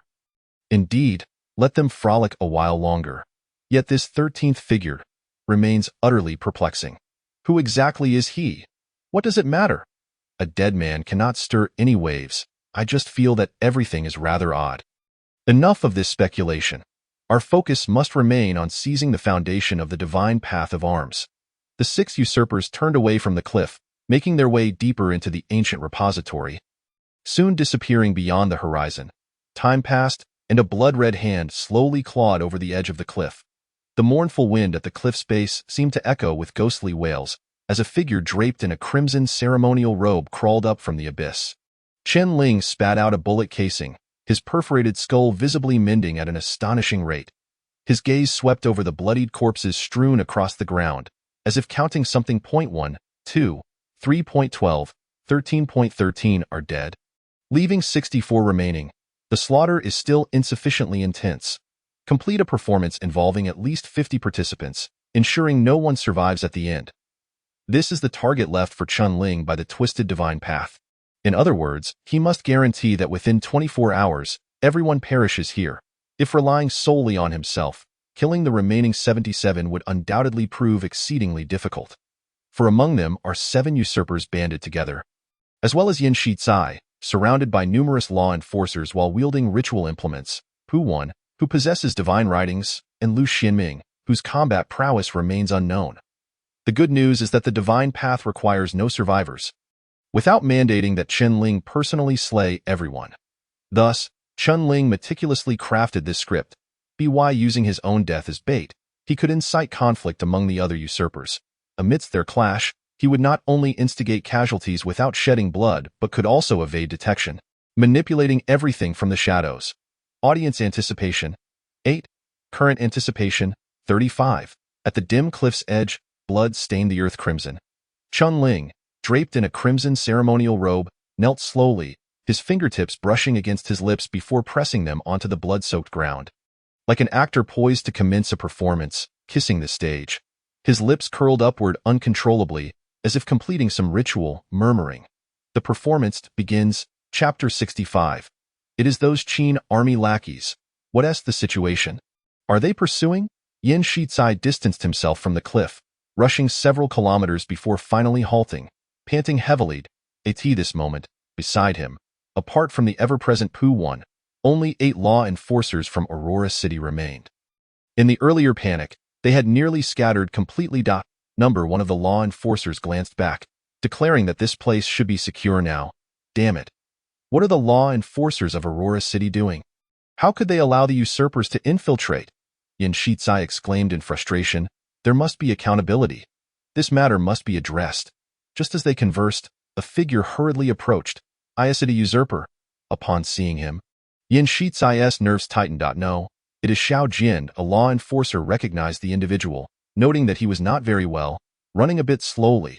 He had been lagging behind the group. Could he have been swapped out by a usurper? A murmured voice echoed from the crowd. Upon hearing this, the expressions of the others shifted, their gazes warily fixed on the sweat-drenched Xiao Jin, as if wary of something. Young Master Yin, wait for me. Xiao Jin limped, stumbling towards them, his face pale. Yet before he could approach, Yin Shizai coldly commanded, Halt! Xiao Jin froze in place. Who are you? I am Xiao Jin. Stammering, he replied. My father is Jin Chonglin, your family's gardener. I served you tea this morning. You don't remember me? Yin Shizai narrowed his eyes, signaling to the law enforcer beside him, who immediately understood. He drew a short blade from his waist, advancing slowly towards Xiao Jian. Young master, what are you? To verify your identity, Yin Shizai replied nonchalantly, you are moving too slowly. The possibility of being swapped by a usurper cannot be ruled out. I haven tea, young master. I truly haven tea. Xiao Jian panicked, asserting that his slow pace was due to his limp, insisting he had not been swapped. If you haven't been swapped, we'll know once we cut your face. The law enforcer approached Xiao Jian, the gleam of the blade reflecting on his face, causing Xiao Jian's legs to buckle as he crumpled to the ground. Young master, please don't cut my face, I beg you. I am already a cripple. If you cut my face, how will I survive? The law enforcer hesitated at this sight, glancing back at Yin Shizai, who merely waved his hand in annoyance, asking, why are you looking at me? Cut, I am sorry. Brother. The law enforcer seized Xiao Jian by the collar, the sharp tip of the blade piercing his cheek, and gradually pressed downward. A heart-wrenching scream erupted from Xiao Jian's throat, his face contorting in agony. Crimson blood seeping through the skin as a gruesome gash sliced across his cheek, revealing the flesh beneath. Beneath the flesh, there was no other face. The law enforcer sheathed the short blade, standing up and nodding slightly to Yin Shizai and the others. Confirming it was indeed him, the group finally exhaled in relief. Enough, the crisis is averted. Pu Wen glanced toward the cliff, observing that the usurpers had not pursued. They must have other objectives, as long as they do not provoke us. Their intentions matter not. Yin Shizai stated solemnly, as soon as 24 hours pass, they are certain to die. Before that, we have more pressing matters to attend to in order to bring you into the ancient repository. I have exhausted all my connections and goodwill. If I cannot step onto the divine path of arms, I shall never hold sway over the Starry Merchant Association in my lifetime. Let it be known, I can only assist you in seizing the killing intent through divine writings. Whether you can step onto the divine path of arms is beyond my concern. Pu Wen cast him a glance. No need for your reminders. Yin Shizai's eyes glinted with ruthlessness as he waved his hand. Let us move quickly. The group followed closely behind Yin Shizai, making their way into the depths of the ancient repository, leaving behind a bloodied figure lying motionless on the ground. Xiao Jian struggled to rise, a horrifying knife wound crossing his cheek. He stared blankly at the retreating figures, his eyes filled with despair. After a moment, he finally regained his senses, gritting his teeth and slowly following in their footsteps. Is this the interior of the ancient repository of arms? Under the dim sky, Chun Ling stood alone in the desolation. Mumbling to himself, he did not pursue any faction, as there was still ample time before the ancient repository reopened. During this interval, it would be better to let the tension simmer. He believed that this chaotic slaughter was far from over. Merely taking a temporary pause, in other words, let the bullets fly a while longer. Chun Ling also required some time to devise a method for seizing the foundation. He distinctly remembered the law enforcer leading them had mentioned before entering the repository, that when resonating through blood and fire, gathering sufficient killing intent amidst the slaughter would provide a chance to attract the foundation of the divine path of arms. How exactly should this be accomplished? Chen Ling pondered while traversing a small hill. Shortly, he spotted a narrow chasm embedded in the earth not far from the hill, where 10 armored figures stood together, seemingly engaged in conversation. Judging by their attire and weaponry, they did not appear to be from this this what the law enforcer referred to as the projection of ancient killing intent. Chen Ling hesitated for a moment, then descended the hill directly towards the ravine. As he stepped into the confines of the ravine, the 10 armored figures seemed to sense something, abruptly turning around. They fixated their gaze on the crimson-clad Chen Ling, as if he were their sworn enemy. Bellowing in unison, "It is that dog of the Qin army, kill!" In the next instant, the 10 men brandished their spears, charging fiercely at Chen Ling. Startled, he instinctively took a step back, his foot leaving the ground he had just occupied. Immediately, the 10 armored figures halted, as if they had lost their target, turning back and retreating. They lowered their weapons and huddled together, seemingly engaged in discussion. Chen Ling thought he pondered and stepped back into the ravine, prompting the 10 men to instantly glare at him with fury, raising their weapons and charging once more. "It is that dog of the Qin army, kill!" Chen Ling withdrew his foot, and they fell silent. Turning away again, Chen Ling stepped forward once more. "It is that dog of the Qin army. Kill. It is that dog of the Qin army. Kill."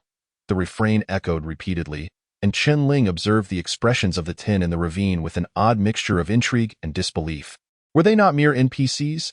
Chapter 66. The repository. Chen Ling began to grasp the nature of this ancient military repository.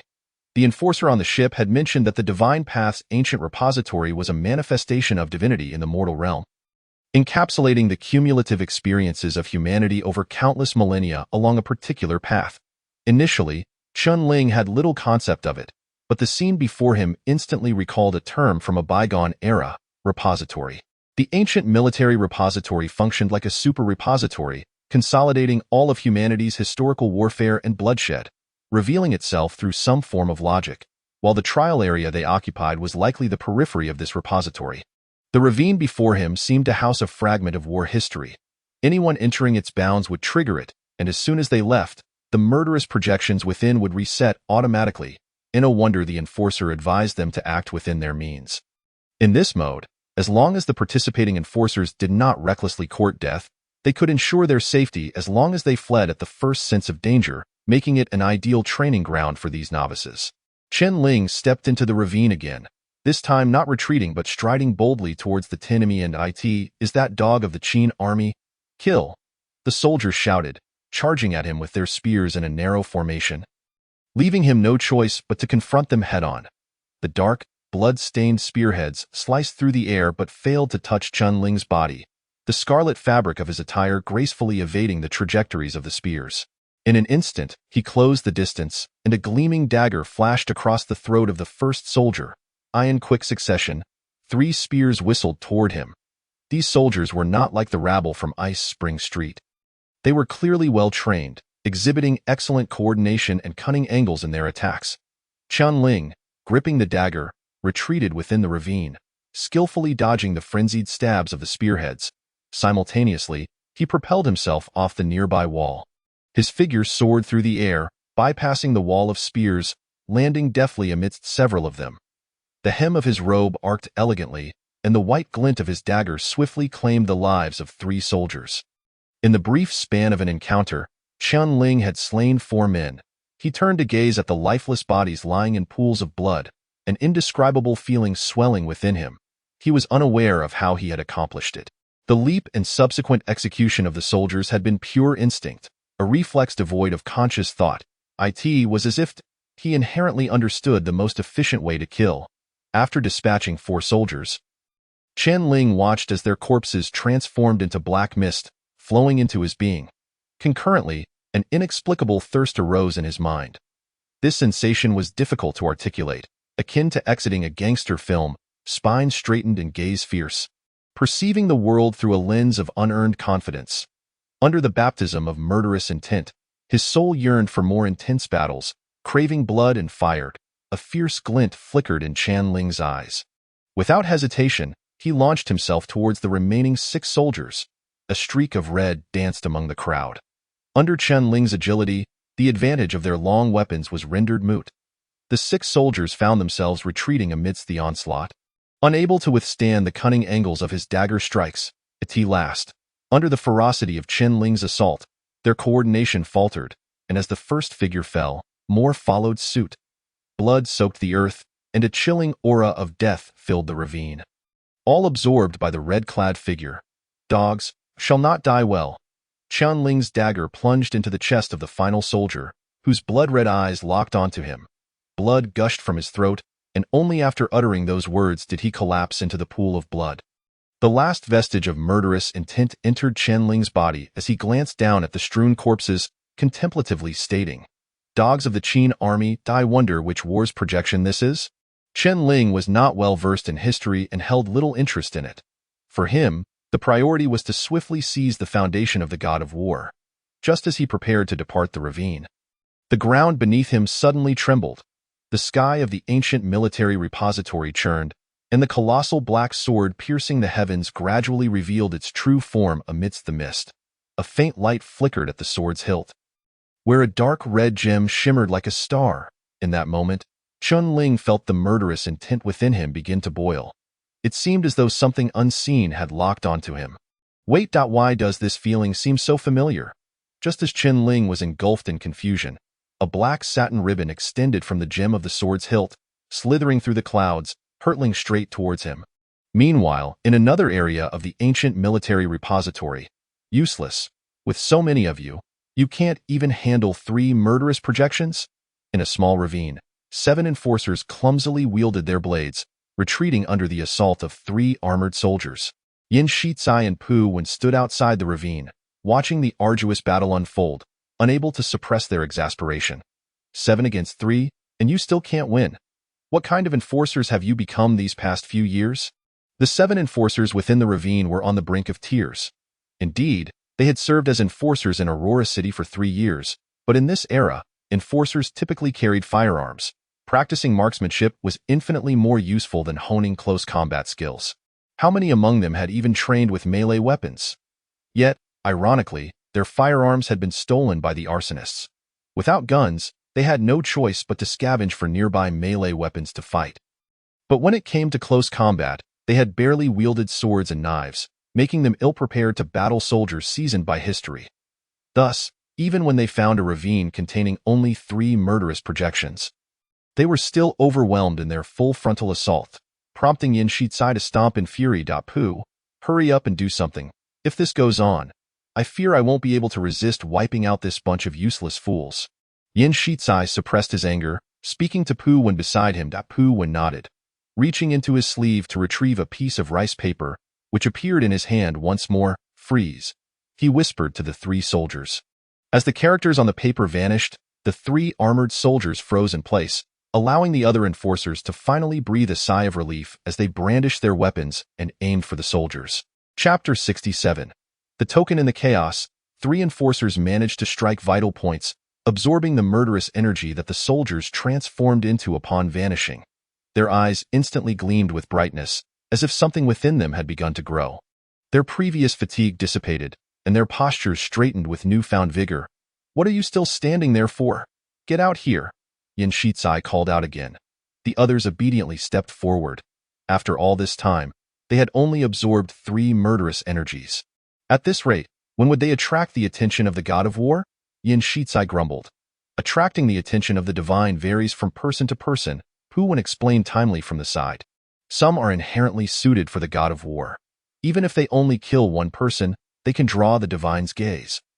Others are not suited, and even if they gather dozens of murderous energies, they may not attract attention. I know, Yin Shizai waved his hand. That's why I asked you to come. If dozens aren't enough, then let's gather 100 or 200. I refuse to believe that Yin Shizai, am destined to be disconnected from the god of war.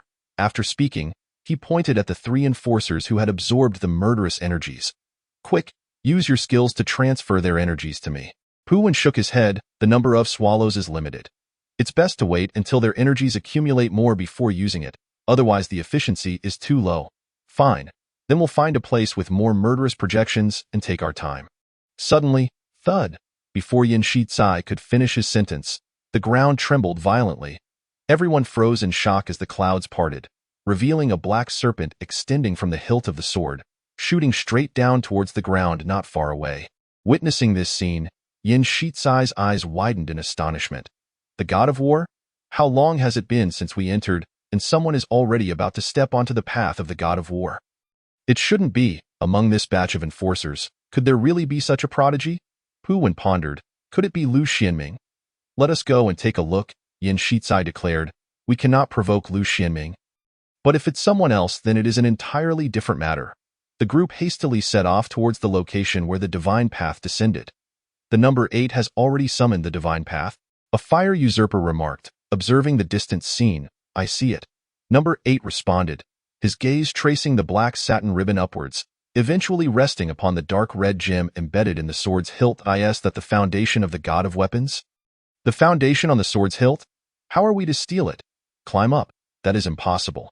Number 8 shook his head, explaining that they were positioned in the outermost and least significant area of the ancient weapon repository. Its simplicity and harmlessness made it a chosen trial ground within the Aurora realm. However, the closer one approached the sword, The greater the danger became. It was said that deep within the ancient weapon repository resided several exceedingly ancient and powerful beings. Let alone us, even the Saint of Thieves would be unable to breach the vicinity of that sword. Then how are we to obtain the foundation? We cannot touch the foundation, but we can wait for it to come to us. Number 8 raised his hand, pointing to the black satin ribbon extending from the foundation. That is our medium for contact, and the only opportunity we have to steal the foundation. We must first draw the god of weapons to us. Thus, we must gather killing intent, just like those enforcers, to attract the foundation's attention. That is indeed the most prudent approach, as they spoke. The group arrived before a larger chasm. In the center of the chasm, over 50 armored soldiers were gathered, forming a formidable front line, exuding a chilling aura of menace. The 7 fire usurpers stood before the chasm, exchanging glances and nodding slightly. The next moment, they charged simultaneously into the chasm. The black satin ribbon stretched straight towards the sky, and a sudden oppressive aura descended. The god of weapons? Chen Ling recalled that when he had attracted the gaze of the god of weapons back in the courtyard, a similar phenomenon had occurred. The difference was that the ribbon then had been thicker and more substantial, resembling a staircase descending from the heavens, yet the one before him now extended from the gem of that massive black sword as hilt. Is this how the god of weapons is summoned? Chen Ling exclaimed in astonishment. Is it really that simple? Wasn't it said that even entering the ancient weapon repository and gaining the god of weapons recognition is exceedingly difficult? Wasn't it said that less than 1 in 10 would ever tread upon the god of weapons path? Chen Ling felt bewildered, having merely chosen a chasm at random, and now it seemed he had effortlessly drawn the god of weapons. It had been less than an hour since he entered the repository. The god of weapons, was it truly so indiscriminate? Did it come rushing forth every time he merely provoked it? So that is the foundation of the god of weapons? Chen Ling's gaze fixed on the source of the black satin ribbon, the gem embedded in the hilt of the sword. He attempted to reach out, wanting to touch the gem through the god of weapons itself. However, before his fingertips could brush against the black satin ribbon, it suddenly trembled violently. Then, as if sensing something terrifying, it retreated swiftly. Chen Ling extended his hand, but grasped only emptiness. He turned to look at the void behind him, where a pair of crimson eyes gradually faded, the oppressive gaze of the audience causing the god of weapons to retreat, leaving him no opportunity to make contact. Indeed, even after entering the ancient weapon repository, the outcome remained unchanged. The divine path fled upon seeing him. This was troublesome. Chen Ling furrowed his brow. If he could not even touch the divine path, how could he steal the foundation? At this rate, perhaps he could only resort to robbing those fire usurpers. It was unrealistic for him to single-handedly slay 6 fire usurpers. He would have to use others to do the dirty work. Yet now, the enforcers and fire usurpers were at an impasse. How could he expedite matters and reignite their conflict? As Chen Ling pondered, a shadow suddenly fell from the retreating god of weapons, descending through the dim expanse and landing precisely before him. Thud. Chen Ling's attention was drawn by the dull sound, revealing a blood-stained token lying quietly on the ground. He curiously observed the retreating divine path and stepped forward to pick up the token. Examining it closely in his hand, it was a token of considerable antiquity, cool to the touch, seemingly made of some metallic material. Through the thick, dark bloodstains, he could barely discern 2 characters beneath. They were not the simplified characters Chen Ling was familiar with, but rather resembled small seal script. Chen Ling could not comprehend the small seal script, yet the first character appeared to resemble Bai. Chen Ling immediately recalled the Saint of Thieves, Bai mentioned by number 8 on the train. However, the second character did not resemble Yi at all, and furthermore, this token bore a significant historical weight, surely not a modern creation. Chen Ling scrutinized the mysterious second character, sketching it in the dirt for a long while, before hesitantly drawing another character that closely resembled it in simplified form. On the gray-white earth, the 2 characters came together to form a name that sent a shiver through Chen Ling's heart. Bai Qi. Chapter 68. Has it chosen me? The god of killing, Bai Qi? Chen Ling had certainly heard of Bai Qi. This name resonated profoundly throughout the annals of human warfare history. But why had this token inscribed with the name Bai Qi fallen from the god of weapons? Moreover, both the timing and location of its descent seemed almost as if someone had deliberately placed it in his hands. Gazing at the massive black sword that pierced the heavens, a thought suddenly flashed through Chen Ling's mind. If the ancient weapon repository served as a repository of human warfare, might it also contain data on certain renowned generals? For instance, Bai Qi. Chen Ling meticulously examined the token, seeking additional clues. Just then, a voice echoed from a distance. How strange! Why has the god of weapons vanished again? Controlled by someone, of course, it has disappeared, but judging by the position, that person should not have gone far. There is a chasm here. Inside are 10 projections of killing intent. That person must have gathered the killing intent here to summon the god of weapons. Within the chasm, Chen Ling heard Yan Shizi's voice. Clutching the Bai Qi token, his eyes narrowed, and a thought swiftly emerged in his mind. Without hesitation, he tucked the token into his clothing, tearing off his own face with his right hand, transforming into an identical Bai Qi token that lay quietly in the depths of the chasm. After Chen Ling had breached the 10-person chasm, the 10 projections of killing intent seemed to refresh, firmly occupying the entrance of the chasm, while Yan Shizi and the others were kept at bay. Tiptoeing to glimpse what lay within, is there anyone inside? Yan Shizi inquired. Uncertain, those projections of killing intent are obstructing our view, came the reply. Then we shall eliminate them first and foremost. Yan Xiao, but there are 10 projections of killing intent. We cannot win. Useless fools, with Pu Laudi here. What are you afraid of? Charge! Yan Shizi bellowed in anger, kicking one enforcer into the 10-person chasm. Ideas those Qin soldiers. Kill! The 10 armored soldiers charged forth without hesitation, brandishing their long spears with ferocity. Pu Wan, seeing this, reluctantly produced a binding talisman, momentarily immobilizing the 10 soldiers. The other enforcers followed suit, wielding swords and knives to join the fray, swiftly slaying 6 of them. Mere seconds later, the remaining 3 soldiers broke free from the binding and engaged in fierce combat with several enforcers. Faced with 3 living and mobile soldiers, the crowd was thrown into disarray. Retreating in a panic, suddenly caught in a stalemate. Don't look at me. The binding talisman can only be effective on the same target once within a short time. I cannot assist you now. Pu Wan shrugged in response to Yan Shizi's glare. A pack of useless fools. Yan Shizi scolded. Today, whoever accumulates the most killing intent upon returning will have their pick of several squads from the enforcer headquarters in the Aurora realm. But whoever accumulates the least, I shall dismiss them from their position. With this declaration, all the enforcers surged forward as if invigorated, recklessly attacking the 3 armored soldiers. The sharp spears sliced through their bodies, leaving behind gruesome wounds. Yet, despite the reckless assault and numerical advantage, the 3 soldiers were ultimately overwhelmed, perishing at the hands of the most aggressive enforcers. The 10 projections of killing intent were absorbed by the group, their gazes growing increasingly bright. Even the enforcer named Xiao Jian, who limped, experienced a noticeable improvement in his aura after slaying 1 armored soldier amidst the chaos. The grayness in his eyes gradually faded, replaced by an unprecedented sense of confidence and strength. Is this what killing intent feels like? Xiao Jian mused, looking at his hands with curiosity, beginning to relish this sensation. Observing this scene, Yan Shizi's demeanor finally softened, and he hurriedly stepped into the chasm, peering deeper within. So, is there anyone? It seems there is an enforcer ventured a few steps forward but saw no figures. The one who first gained the god of weapons recognition must have already left. Crack, a blood-red token slid from a stone, landing right in front of Yan Shizi. What is this? Yan Shizi discovered the blood-stained token, bending down to pick it up, his eyes filled with confusion. Pu Wan stepped closer, and upon seeing the small seal script on the token, his expression changed in shock. Bai Qi? Bai Qi? Who is he? He is a legendary general from ancient times, shrouded in rumors. Pu Wan's gaze was fixated on the token, his eyes brimming with astonishment. Most records about him were obliterated during the Great Catastrophe. Yet it is said that he was once bestowed with the title of God of Killing. God of Killing?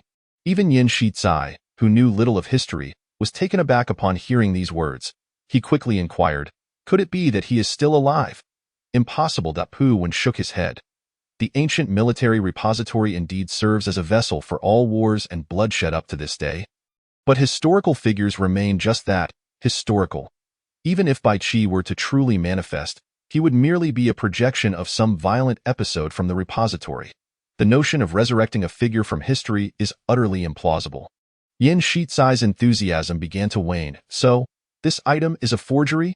No, the aura of the god of war emanating from this token is palpable. It should not be counterfeit, Pu Wen replied, somewhat uncertain. Even as a projection of bloodshed. Given by Qi's stature, he would undoubtedly be among the most elite within this ancient repository. His token's appearance here might signify that the god of war is attempting to convey some message to you? The god of war, conveying a message to me? Yin Shizai, clutching the token, was momentarily dumbfounded. Are you saying Dai Ti has chosen me? As he uttered those final words, his voice trembled with excitement, an unprecedented fervor igniting within his gaze. In that moment, all of Yin Shizai's previous discontent dissipated. It is well known that each year countless individuals enter the ancient military repository, embarking on the path of the god of war. Yet how many are actually chosen and bestowed with a token? If what Pu Wen claims is true, the value of this Bai Qi token could overshadow any other item possessed by those who undertake the trial. Even if he never steps foot on the path of the god of war, upon returning home, this token alone would astonish all his elders, to be chosen by the god of war. Those words alone could eclipse the aspirations of all competitors vying for the inheritance of the Starry Commerce Guild. Upon hearing Yin Shizai's final statement, Pu Wen was momentarily stunned. He sensed that Yin Shizai may have misconstrued his meaning. Yet, observing the ecstatic expression on the other's face, Pu Wen hesitated before opting not to elaborate further. I knew it. After all the misfortune I, Yin Shizai, have endured, a day of reversal must surely come. That usurper even claimed I was merely a fortunate fool. What does he know? Yin Shizai laughed heartily. The Bai Qi token, the Bai Qi token. With this item in hand, who in Aurora City would dare to look down upon me? A miscalculation in timing for the release. 2 more chapters will be published tonight at 7. Dog emoji. Chapter 69. Serious. Thud. Just as Yin Shizai was reveling in his joy, the ground beneath everyone's feet trembled once more. The dim clouds parted, and the radiant foundation of the god of war at the sword's hilt illuminated, revealing a gossamer staircase that cascaded like a silk ribbon, extending into the heavens. Has another stepped onto the path of the god of war? Pu Wen remarked in surprise. There are indeed many individuals of high aptitude among this batch of enforcers. Yin Shizai, witnessing the birth of a second possessor of the god of war's path, felt a significant portion of his elation dissipate. Gritting his teeth, he spoke, let us proceed. We shall wait right here at the 10-person ravine. Whenever the projection of killing intent converges, we will strike. I refuse to believe that with so many of us, we cannot manifest a path of the god of war. Yin Shizai led the others back to the ravine's edge, and after a brief wait, the 10 armored soldiers reappeared. Charge! Yin Shizai commanded with a grand gesture, and the remaining enforcers surged forth, the familiar sounds of battle echoing as they executed the plan devised by Pu Wen. It was not that Yin Shizai wished to seek out a ravine with more projections of killing intent. Rather, managing 10 projections was already their limit. Should they attempt to tackle a 20-person ravine, they would likely be overwhelmed, leaving him as the sole commander. Cradling the Bai Qi token like a treasured possession, Yin Shizai observed as the enforcers repeatedly penetrated the 10-person ravine. In the interim, 2 more paths of the god of war extended from the foundation. The path of the god of war, the Sirius pathway, Liu Xianming, clad in black, stood within an empty 15-person ravine, a glimmer of light flashing in his eyes as the path of the god of war gradually receded. Congratulations, Lu Xiao, on stepping onto the path of the god of war. His 3 accompanying enforcers immediately congratulated him. It is merely Sirius pathway. What is there to celebrate? Lu Xianming shook his head. While this Sirius path possesses no weaknesses, it also lacks any distinct advantages, placing it in the upper middle tier among all paths of the god of war. Years ago, I declined the divine favor of the Sirius path, intending to pursue a more formidable path, such as Azura or Judgment. I never anticipated that even upon entering the ancient repository, the outcome would remain unchanged. Liu Xiao, please do not be modest. Divine favor is something many covet but cannot attain. You not only received divine favor but also rejected it once. If Yin Shizai were to learn of this, he would surely be consumed by jealousy. Indeed, Lu Xiao, the Sirius path is quite commendable. Your perception of its lack of strength stems from the fact that no absolute powerhouse has emerged from this path thus far. Therefore, why not become that powerhouse yourself? If I could tread the path of the god of war, Regardless of which path it is, it would be a monumental stroke of luck. The enforcers trailing Lu Ximing gazed at him with envy. All right, do not follow me. There remains ample time until the trial concludes. You should find your own place to gather killing intent. If you manage to step onto the path of the god of war and ascend to the rank of enforcer, come work under my command. Thank you, Lu Xiao. Are you not going to continue accumulating killing intent? I feel that this endeavor is quite effective. I too sense that absorbing this killing intent instills a sense of confidence. Flooding my body with strength, Liu Ximing shook his head. Gathering killing intent serves merely to attract the attention of the god of war. In essence, this is but a remnant of an ancient battlefield's aura. Excessive absorption may affect one's mentality. Only a fool like Yin Shizai would believe that more is better. I see. Where are you headed? To confront those usurpers of fire and test my serious. Lu Ximing squinted slightly, a flicker of murderous intent dancing in his eyes. Usurpers of fire? The others were taken aback, but they at least possessed 2 skills, both of the 2nd tier, while you have only just been promoted. Below the 4th tier, aside from the number of skills mastered, there is little difference. Within this ancient repository, no 4th tier or higher powerhouses can emerge. Furthermore, they are merely a group of thieves. Whether they steal objects or steal faces, they pose no threat to me. As long as I find a solitary usurper of fire, I am confident I can eliminate them. Liu Ximing, wielding a black blade, strode into the distance, gradually fading from view. It is that traitorous Qin soldier. Kill? Chen Ling had lost count of how many times he had heard this phrase. His ears were nearly calloused, though he currently had no ears, even in his transformed state as a token. Chen Ling could still perceive everything around him. It was evident that Yin Shizai cherished it greatly, as if he were searching for a place to enshrine it. It had been 5 or 6 hours since Yin Shizai had ordered the repeated clearing of this 10-person ravine. Reminiscent of scenes from a bygone era spent farming for items in online games. Under the tireless efforts of these enforcers, they had cleared it 9 times, amassing a total of 90 units of killing intent. Among them, the enforcer with the highest accumulation possessed around 17 or 18, while the least had 6 or 7. Although it appeared they had gathered much, on average, it equated to Chen Ling's own results from just a few minutes of effort. I can't go on. Really can't go on.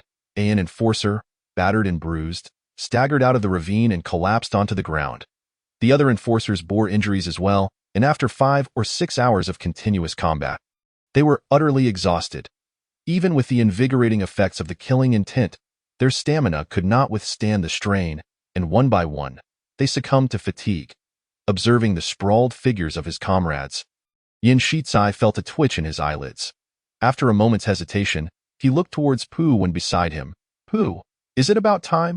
About right, Pu Wen nodded slightly. If they prolonged this any further, there was a chance that someone among them, gifted with extraordinary talent, might attract the god of war's attention, rendering the gathered killing intent useless. All right. Also, we must ensure that each individual willingly offers their killing intent. Otherwise, the Devour command will be ineffective. Rest assured, I have made all necessary arrangements. Yin Shizai finally awaited this moment. He first placed the Bai Qi token reverently aside, then addressed the enforcers. Everyone, stand up. Upon hearing this, the weary individuals could only drag their exhausted bodies to their feet, forming a line before Yin Shizai. Pu Wen produced 8 sheets of rice paper from his sleeve, handing them to Yin Shizai. Each sheet bore the same black characters, Devour. Place the paper on your palm. When I tell you to act, press your hand against their chest.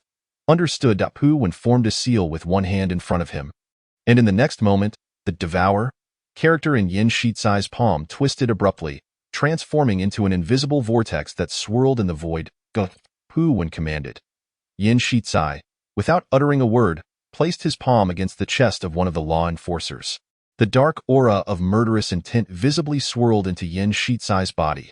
Within a mere 10 seconds, the law enforcer's complexion turned ashen, as if his very spine had been extracted, rendering him utterly weakened. And he collapsed to the ground. Chapter 70. Provocation. Chen Ling, observing from the side, watched in awe as Yin Shizai siphoned the murderous intent from the law enforcer, his gaze igniting like a beacon. Is it truly possible to do this? Chen Ling was astounded. It was his first encounter with the skills of the Book of Divine Path. With a single character, one could immobilize a human body and even plunder murderous intent. While he was uncertain whether the character, Swallow, could seize other things, the displayed effects were already disturbingly formidable, rivaling that of Formless. Yet, what tier could this Pu Wen possibly be?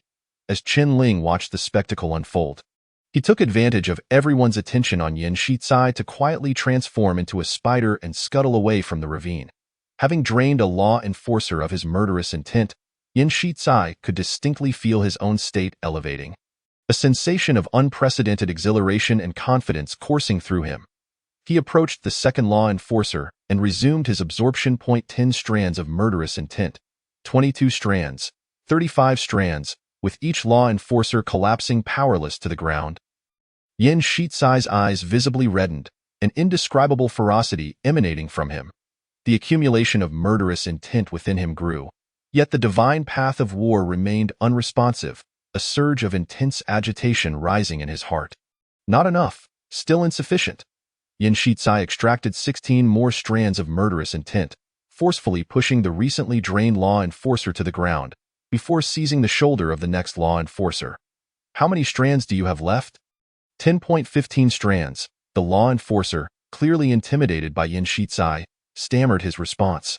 Without hesitation, Yin Shicai pressed his palm against the enforcer's chest, and the murderous intent surged into him through the whirlpool of his palm. The bloodied Xiao Jian, possessing the least murderous intent, found himself at the very end of the line, witnessing Yin Shicai's gradual approach, his heart racing with trepidation. Still not enough. Only one left, the final one. After consuming the seventh law enforcer's murderous intent, the divine path of war remained unresponsive. Yin Shicai, head bowed and eyes crimson, charged toward Xiao Jian. How many strands do you possess? 7, just 7, only 7. Yin Shicai's menacing visage loomed close to Xiao Jian's face. You worthless fool! He kicked fiercely, toppling Xiao Jian to the ground, who felt a hand suddenly press against his chest, a powerful suction emanating from it. It cannot absorb. Pu Wen's voice echoed suddenly, refusing to release his mind from the command of swallowed. Yin Shicai's pupils constricted slightly as he stomped heavily on Xiao Jian's chest, roaring, What are you doing? Spit out the murderous intent. Xiao Jian, dazed from Yin Shicai's relentless stomps, found his mind blank.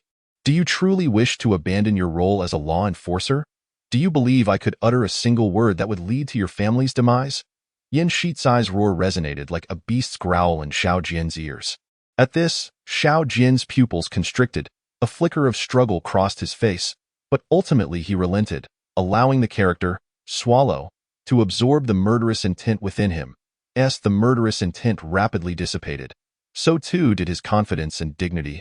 An unprecedented emptiness flooding his mind, rendering him too weak to even lift a finger, collapsing lifelessly to the ground. After draining the last of the murderous intent, Yin Shicai's eyes glowed crimson, resembling a butcher emerging from a sanguine sea. Capable of silencing a babe's cries with a mere glance, he spat contemptuously at the corpse-like Xiao Jian, his gaze rife with violence and resentment. Having employed the character, Swallow, so many times, Pu Wen appeared visibly weary, observing the transformed Yin Shicai with furrowed brows.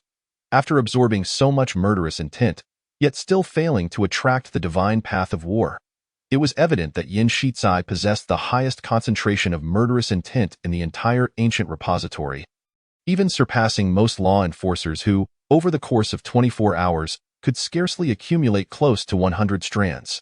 Yet still, the divine path of war showed no reaction. It hung high above the clouds. Akin to a proud and discerning monarch of slaughter, while Yin Shicai had never caught its eye. Yin Shicai, do you feel well? Pu Wen inquired. Me? I feel splendid. Yin Shicai's eyes glinted blood-red as he inhaled deeply, gazing at the dark red gem suspended amidst the clouds. Yet I have accumulated nearly 100 strands of murderous intent. Why has it not invoked the divine path of war? Perhaps the quantity of murderous intent is still insufficient. Pu Wen paused momentarily, or perhaps you are simply ill-suited for the path of the divine path of war. You speak nonsense. Yin Shicai's eyes widened. I am the chosen one of the divine path of war. How could I possibly be unfit? It must be that the divine path of war has set its standards too high. Thus, it has yet to descend. His voice abruptly ceased. He stared blankly at the empty ground. lingering in a stupor for several seconds before regaining his senses. Wait, where is my Bai Qi token? Yin Shizai distinctly remembered placing the token carefully on the ground before he began absorbing the murderous intent. How could it have vanished in the blink of an eye? Someone is there, a voice called out, and all heads turned upward. Not far away on a hill, a familiar figure clutched the Bai Qi token, glancing back at Yin Shizai with a smirk of disdain. The arsonist, number 8, died in an instant. His figure vanished from sight, and no one noticed the nearly insubstantial visage that silently drifted to the ground behind him. Audience anticipation level 5. Yin Shizai's breath quickened. The arsonist? He ground his teeth and roared, "You seek death." Yin Shizai, having consumed nearly 100 strands of murderous intent, yet still failing to attract the attention of the divine path of war, was already exceedingly displeased. However, he still possessed a Bai Qi token. Even if he could not ascend to the divine path of war this time, he could reclaim everything in Extreme Light City by virtue of being chosen by the divine path of war. But now, his sole opportunity to turn the tide lay before him, stolen by the arsonist. Was there truly any difference between that and having his life snatched away? This is bad. When did they set their sights on us? Pu Wen pondered. Could their target be the Bai Qi token? To hell with the arsonist. Yin Shizai erupted like a powder keg, raging furiously. Do they truly think I fear them? Let us pursue. Calm down. We are not their match that we weren't before, but that may not be the case now. With so many law enforcers stepping onto the divine path of war, can I not command them? Yin Shizai declared vehemently. Money can make the devil push the mill. The arsonist dares covet my Bai Qi token. I shall demand their lives. Chapter 71. Gathering of law enforcers, do not feign death. Rise, all of you. Yin Shizai kicked each feeble law enforcer, forcing them to their feet. Just as they were about to flee, a pair of hands suddenly gripped Yin Shizai's thigh. He turned to see the bloodied Xiao Jian. Yin Xiao, I apologize. I truly did not mean to. You would not truly revoke my identity as a law enforcer, would you, law enforcer? Yin Shizai scoffed, wrenching Xiao Jian's hands away with a kick. I stated from the start that whoever accumulates the least murderous intent shall be dismissed. What makes you think you deserve to remain a law enforcer? You cannot even run. You cannot even kill. You are just like your worthless father. A life destined to serve others. Yin Shizai did not even spare him a glance. Turning away toward the hill, the other law enforcers stumbled to their feet, casting sympathetic glances at Xiao Jian before following Yin Shizai away. They were all law enforcers who had been elevated by Yin Shizai in Extreme Light City. Without him, they would not be where they were today, as long as they assisted Yin Shizai in ascending to the divine path of war within the ancient repository, even if they themselves could not become law enforcers. Yin Shizai could, through his power, grant them a bright future. As for Xiao Jian, he had evidently been cast aside. Xiao Jian clenched his bloodied palm unconsciously, watching Yin Shizai's retreating figure, despair flickering in his eyes. He had limped since childhood. Had it not been for his father toiling for years in the Yin family, he would never have become a law enforcer. Yet now, this journey to the ancient repository had not only marred his appearance, but also cost him his position as a law enforcer. Even if he returned, he would be nothing but a useless being. Yin Shizai, he murmured the name, and the despair in his eyes gradually transformed into deep-seated resentment. Lowering his head slightly, his scarred visage, grotesque and fearsome, resembled a demon. Yin Xiao, that Xiao Jian is following us again, one law enforcer remarked, noticing the staggering figure behind them. Ignore him. Yin Shizai's gaze swept the surroundings, and in the distance, he spotted 8 or 9 law enforcers gathering together. Heading toward them. Go. Summon them here. With a gesture, someone stepped forward to relay a message to the group, hastily urging them to approach. I am the team leader of the law enforcers from District 1. Wang Tao. The leading law enforcer respectfully extended his hand, inquiring what instructions Yin Xiao had. Yin Shizai had no intention of shaking hands with him. He spoke coldly, among the law enforcers in Area 1. Has anyone embarked on the path of the war god? Yes, there is one. A law enforcer in Area 1 raised his hand. Do you wish to enter Aurora City? Yin Shizai stated his proposition directly. Aurora City. The law enforcer who had stepped onto the path of the war god was momentarily taken aback, then filled with joy. Of course, I do. What instructions do you have, young Master Yin? The arsonists are the common enemy of the 9 realms of humanity. Today, Accompany me to eradicate them, and I will ensure your entry into Aurora City as a law enforcer, Yin Shizai declared, casting an irresistible temptation that no law enforcer from the 7 districts could refuse. The other law enforcers in Area 1, who had not yet attained the divine path, were left in awe. Aurora City was a dreamlike existence for all inhabitants of the 7 districts. 99% of them would never lay eyes on its interior before their deaths, only hearing vague descriptions from others. Being a law enforcer in Aurora City was an entirely different realm compared to being a law enforcer in the 7 districts. Upon hearing the call to slay the arsonists, the law enforcer felt conflicted. After all, he harbored some doubts about his own strength, yet the opportunity to enter Aurora City spurred him on, and he gritted his teeth. All right, I will accompany you. Those who had not ascended to the divine path could join as well. Although they would not gain entry into Aurora City, I will offer you ample resources, Yin Shizai continued, enticing every law enforcer present to follow him. After all, they lacked the divine path and need not confront the arsonists directly. They could simply linger outside and reap the unexpected fortune, gaining the favor of the Stellar Merchant Guild, which was undeniably advantageous. Quickly gathering a contingent, Yin Shizai inquired, have you encountered any other law enforcers? I saw the law enforcers from Area 4. They just passed by over there. Let us go. A group of 7 or more law enforcers is inconsequential, but for those fewer than 7, remember to verify their identities. Pu Wen reminded at an opportune moment, at this juncture, more than half of the time since the group entered the ancient repository of weaponry had elapsed. Those who could access the path of the war god had essentially done so, while the remaining law enforcers lacked talent. Under Yin Shizai's persuasion, nearly everyone chose to join the expedition, and of course, there were those who were hesitant to take risks, but as they observed the growing number of followers behind Yin Shizai, they hesitated for a moment before deciding to join as well. Humans are inherently inclined to follow the crowd. When everyone is engaged in the same endeavor, those who abstain appear as outliers. If Yin Shizai and his cohort successfully eradicated the arsonists and subsequently published a list of names, those who did not join would find their future paths fraught with difficulty.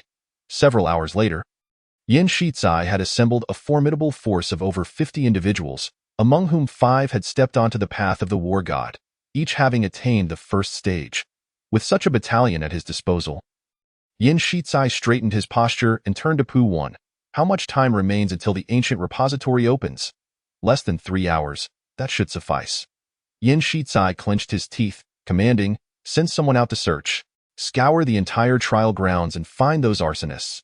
As several law enforcers set out to search, Pu Wen's eyes glimmered with a faint light as he addressed the group. The enemy's ability to steal is quite troublesome. Do not act recklessly. Listen to my orders. We achoo. Number 8 suddenly sneezed. What's wrong? Nothing. Just felt a sudden chill at the nape of my neck.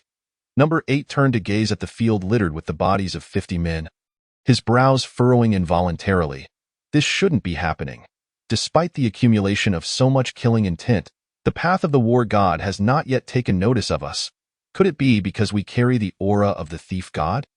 No, the triggering of attention is unrelated to whether one possesses a divine path. Only when the divine path approaches can we sense the thief god's aura on us. The lack of attention may simply be due to our inadequacy. One of the arsonists explained. What should we do? The time for the ancient repository is approaching, right? Number 8 was about to voice his concerns when his brow suddenly furrowed. He turned to look at a nearby cliff, noticing a law enforcer glancing in their direction before turning to flee. Have we been discovered? An arsonist felt a surge of alarm. What if we have? They see us. They won't even have time to run. True, wait. Number 8's eyes narrowed slightly. Something seems amiss. Chapter 72. The chaos begins. I found them. A law enforcer hurriedly traversed the wilderness, shouting to the gathered Yin Shizai and others. Upon hearing this, Yin Shizai's eyes brightened, and he immediately inquired, where? To the southwest, in front of a ravine with 50 bodies. How many are there? 6 individuals altogether. Let us go. Without a moment's hesitation, Yin Shizai led the 50 or so law enforcers straight towards that direction. The 5 who had stepped onto the path of the war god surged ahead like generals, their eyes ignited with an unprecedented battle fervor, eager to test their newfound skills against an adversary. The arsonists were the perfect targets. A cloud of dust swirled around them as the group sped away. The law enforcer who had just alerted them stood in place, a slight smile creeping onto his lips. He tore at his chin with his right hand, and a layer of skin fluttered away in the wind. Let the slaughter commence. Chun Ling, clad in red, murmured amidst the swirling dust, "It is time for this performance to reach its conclusion." Audience anticipation level 3. At that moment, the 6 arsonists noticed numerous figures clad in black and red uniforms emerging from the nearby hills, their expressions visibly darkening. They really came? 1, 2, 3, 4, 5. There are 5 more law enforcers who have stepped onto the path of the war god. No wonder they have the audacity. Initially fleeing was merely to allow more to ascend the divine path and then encircle us. This shouldn't be. When did these law enforcers become so united? What now? What are we afraid of? Just kill them. Don't be fooled by their numbers. The majority are merely living targets without divine paths or firearms. Do you really believe they can harm us? One arsonist sneered, dismissing the threat posed by the 5 on the divine path, who were merely at the first stage. Do not underestimate them. Number 8 spoke solemnly. Before reaching the 4th stage, the thief god is at a disadvantage in combat. We must be cautious not to let the war god close in. Focus on using ranged weaponry to wear them down. On the opposite hillside, Yin Shizai, flanked by the 5 first-stage war god enforcers, slowly advanced, his blood-red eyes fixed intently on number 8, brimming with a desire to rend him asunder. "You bunch of thieves! Hand over my token." "Token? What token?" One arsonist was taken aback, quietly asking the others. "Did anyone steal something from him?" "Not me." "Stop pretending." Yin Shizai roared in fury, pointing at number 8 in the entire ancient repository of weaponry. "Who else could possibly steal from afar besides you? I witnessed it with my own eyes. If you refuse to surrender, then I will take it myself. Charge." With a single command from Yin Shizai, the 5 first-stage war god enforcers darted forth like arrows, diving down the slope, creating a series of piercing sounds as they broke through the air. The other law enforcers exchanged glances and followed closely behind, creating a rushing tide of black and red. Something feels off. Number 8 observed Yin Shizai's furious expression, his brow furrowing tightly. "What feels off?" an arsonist inquired. "Everything feels off. I have a nagging feeling that someone is targeting us." Since entering the ancient repository, the 6 of them had continuously amassed killing intent, preparing to seize the foundation of the war god, without any interaction with the law enforcers. Yet Yin Shizai claimed that he had seen them steal his possessions. "Since we entered the ancient repository no. Ever since we assumed the identities of the law enforcers from District 3, 5, and 6, it seems we have been led by the nose, with everything unfolding beyond our control." He felt as though there were unseen hands manipulating their every action. At this point, it matters not what feels off. An arsonist's face hardened. Just slay them, and everything will return to normal. Though number 8 could not comprehend the situation, it was too late for further contemplation. His eyes grew colder, and he commanded, "Then let us kill."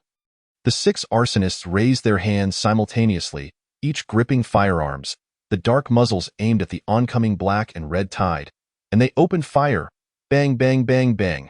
Upon entering the ancient repository, they had stolen the weapons of all the law enforcers, possessing an almost endless supply of ammunition. In contrast, the law enforcers found themselves empty-handed, forced to charge through a hail of bullets with sheer determination.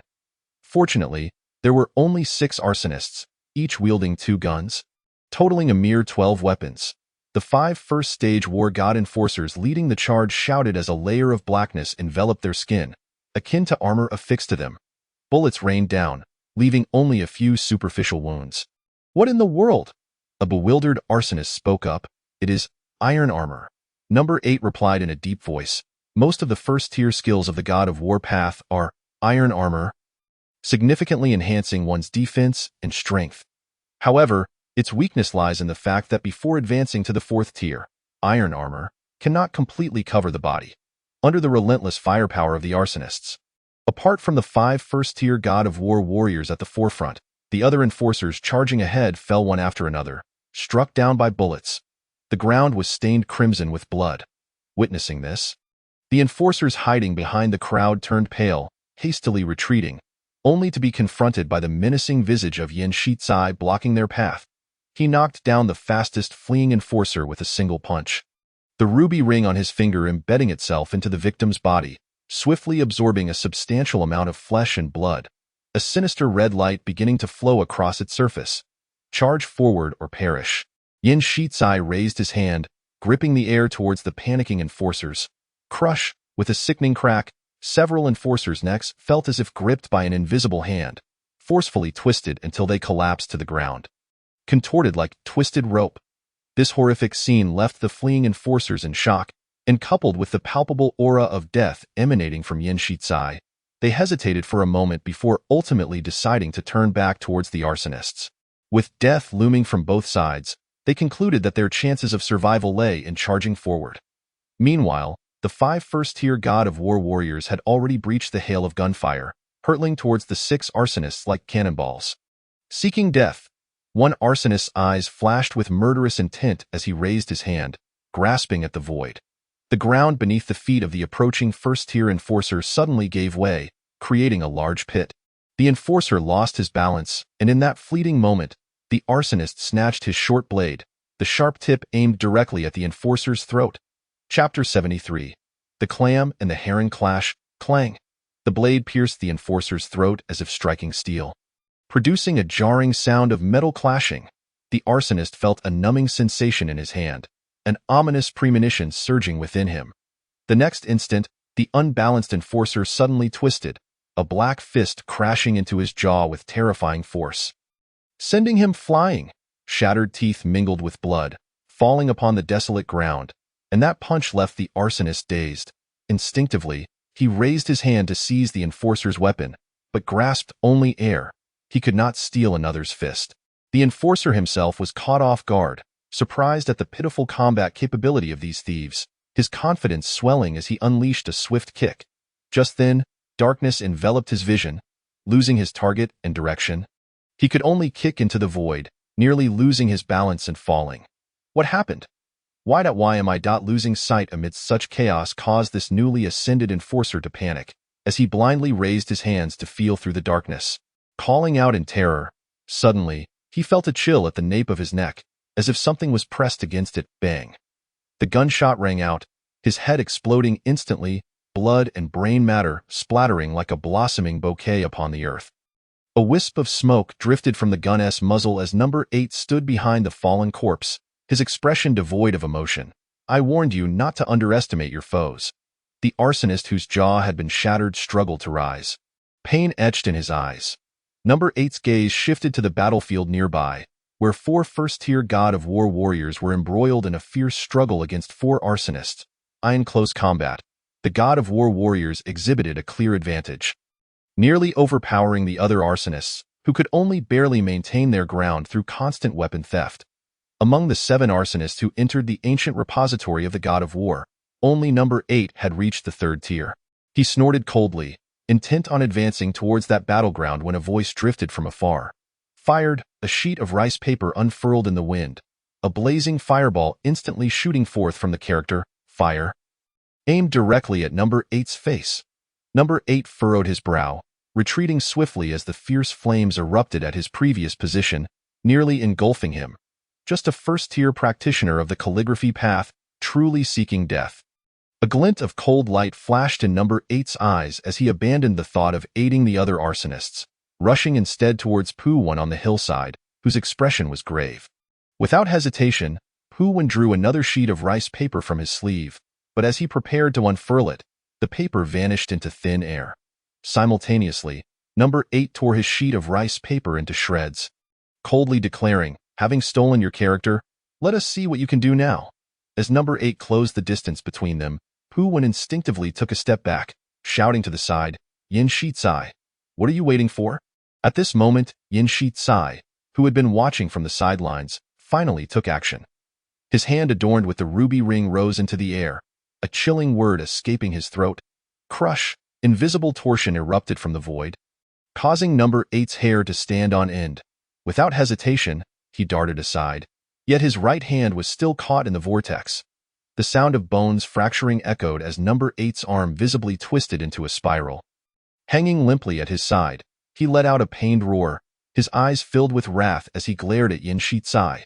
At that moment of eye contact, Yin Shizai turned and fled without a second thought. Indeed. Pu Wen's eyes glimmered with intelligence. Your theft has distance limitations. You can currently steal my rice paper, but you cannot steal his ring. That critical distance should be less than 50 meters? A jolt of realization surged through number 8's heart as he regarded Pu Wen with unprecedented seriousness. He had underestimated these young men. This fellow had long since devised a plan specifically targeting him. Number 8 cast a knowing glance at a nearby arsonist, who immediately understood and hastily snatched several weapons before pursuing the fleeing Yin Shizai. The path ahead was still blocked by many enforcers who had yet to ascend the God path, yet upon seeing number 10 charging forth with murderous intent, they gasped and scrambled to the sides, clearing a path for him. You are clever, but what of it? Number 8 turned back, speaking ominously. Your allies do not seem so reliable. He has fled. How will you survive? Pu Wen remained silent, refraining from producing more rice paper. Instead, he formed a seal with one hand before him, softly intoning, "Wind." Simultaneously, beneath his clothing, a life-saving sheet of rice paper began to vanish, a whirlwind erupting from the void, causing his garments to billow. He staggered, propelled by the wind, fleeing at astonishing speed. He still has rice paper. Number 8 gritted his teeth and pursued rapidly, realizing that this young practitioner of the calligraphy path was Yin Shizai's strategist and the most troublesome one. Number 10 had already set off to hunt down Yin Shizai. As long as he could steal the latter's ritual tool and eliminate him, it should not be difficult. Once Pu Wen and Yin Shizai were dealt with, the ragtag group of enforcers would pose no significant threat. Meanwhile, Yin Shizai sprinted furiously along with 2 enforcers. Young Master Yin, are you not going to assist young Master Pu as planned? One enforcer asked, bewildered. How can I help? If I don't run now, they'll soon steal my ring, and then how will I defend myself? Yin Shizai clutched the precious ring tightly, knowing full well its immense value. It absolutely must not fall into another's hands. The trio ran for several hundred meters before finally halting to catch their breath. Just as Yin Shizai was about to speak, he suddenly felt a lightness in his hand. Startled, he looked down. The red ring had vanished without a trace. At last, I've caught up, a voice emerged from not far away. Yin Shizai turned to see the arsonist designated as number 10 toying with the red ring. Sneering at the trio, why aren't you running now? Yin Shizai's face drained of color. Without a moment's hesitation, he shoved the 2 enforcers toward number 10, turning to flee down the hillside. The 2 enforcers had not anticipated Yin Shizai's ruthlessness. Taken by surprise, they collided directly into number 10's face. Number 10 scoffed, a short sword slipping into his grasp. Stepping aside, he swiftly slashed one enforcer's throat. The other, realizing too late, screamed and attempted to escape, but was swiftly dispatched by number 10's blade. The 2 corpses fell to the ground, and the bloodied number 10 glared in the direction Yin Shizai had fled, his gaze icy and relentless. Chapter 74. The Slaughter. Damn it. What are those enforcers doing? So many of them cannot even hold back a few arsonists, and they still let them chase after me? Pu Wen's plan is utterly unworkable. He's nothing but a fool who can only talk big. Damn it. The white flag is gone. The ring is gone. I'm truly doomed this time. Yin Shizai poured every ounce of his strength into his escape down the hillside. Cursing as he ran, unwilling to look back for fear that a glance would cost him his head like the others, he did not wish for such an end. His head was far too valuable. In his haste, Yin Shizai misstepped, tumbling down the hill like a bouncing ball. Mud and debris clung to his body as he spun in confusion, and when he finally regained his senses, he found himself crashing heavily onto the ground. Pain radiated from all parts of his body, and he groaned, opening his eyes to the unchanging gray sky that loomed over him like a leaden weight. Yin Shizai attempted to sit up, but failed. He bore numerous fractures, and not only was he unable to rise, but even the slightest movement sent agonizing waves of pain coursing through him. Yin Shizai had never endured such torment. He could only lie on the ground like a lifeless corpse, his chest heaving with labored breaths. A thin mist of white vapor wafted through the air, his heart heavy with despair. He was truly terrified. He feared that he might perish in this ancient tomb, leaving behind everything: his plans for revenge, his family's wealth, all of which he had painstakingly cultivated. Who could predict what wretched fate awaited him in his next life? A rustling sound emerged from nearby. Yin Shizai's heart leapt into his throat as he widened his eyes, Fixated on the sky not far away, he dreaded the sight of the devilish countenance of No. 10, for that would herald his doom. To his surprise, it was not number 10 who approached, but a face he somewhat recognized. "I sit you?" Yin Shizai exclaimed. His eyes widening with joyit was a young man with a scarred face. Limping as he walked, it was Xiao Jian. "Quick, take me away from here." Yin Shizai's heart surged with elation as he spoke. "Carry me on your back. As long as I can survive and escape, I guarantee you will continue as an enforcer. Moreover, your future will be free of worries." Although Yin Shizai could no longer move, he believed Xiao Jian could carry him, if only he could leave this place and find a hiding spot until the ancient tomb reopened. He could survive. Xiao Jian glanced at Yin Shizai's massive form, and after a moment, he slowly shook his head. "I'm sorry, Yin Xiao, I am a cripple." The moment those words left his lips, Yin Shizai's voice was abruptly silenced. Yes, Xiao Jian was indeed a cripple, someone who struggled to walk. How could he possibly carry Yin Shizai away from the pursuers of the usurper? In that instant, the flicker of hope that had just ignited within Yin Shizai was extinguished. He gazed at the emaciated and despicable figure of Xiao Jian, and a surge of resentment and fury erupted from within him. With bloodshot eyes, he cursed vehemently, "Damn it, how can you still be such a worthless piece of trash at this point? A useless fool. My life hangs in your hands, and so does your wealth and glory. You can't even handle that? Why did I have to bring along such a burden? Can you do one thing right?" "I've truly fallen into misfortune." Yin Shizai was utterly unhinged. He had never imagined that his promising life would come to an end at the hands of a cripple. Now, he was filled with regret, wondering why he had ever brought this useless individual into the enforcers, contemplating how he should have beaten both him and his father to death back then. Xiao Jian lowered his head, enduring Yin Shizai's tirade. Beneath the gloomy sky, a glimmer of cold light began to flicker in his eyes. The humiliations he had endured and the indignities his father had suffered flooded back to him, and he glared at Yin Shizai's grotesque and twisted face, his fists clenching involuntarily. "You and your father are the same, just a pair of worthless fools. If it weren't for my father giving him a meal, he would have long—" "Shut up!" Xiao Jian roared, suddenly mounting Yin Shizai, and delivered a punch to his cheek. Yin Shizai's voice was abruptly cut off as he stared incredulously at Xiao Jian's fierce expression. After a moment, he spoke in disbelief. "You dare hit me? You actually dare to strike me? I've hit you. So what?"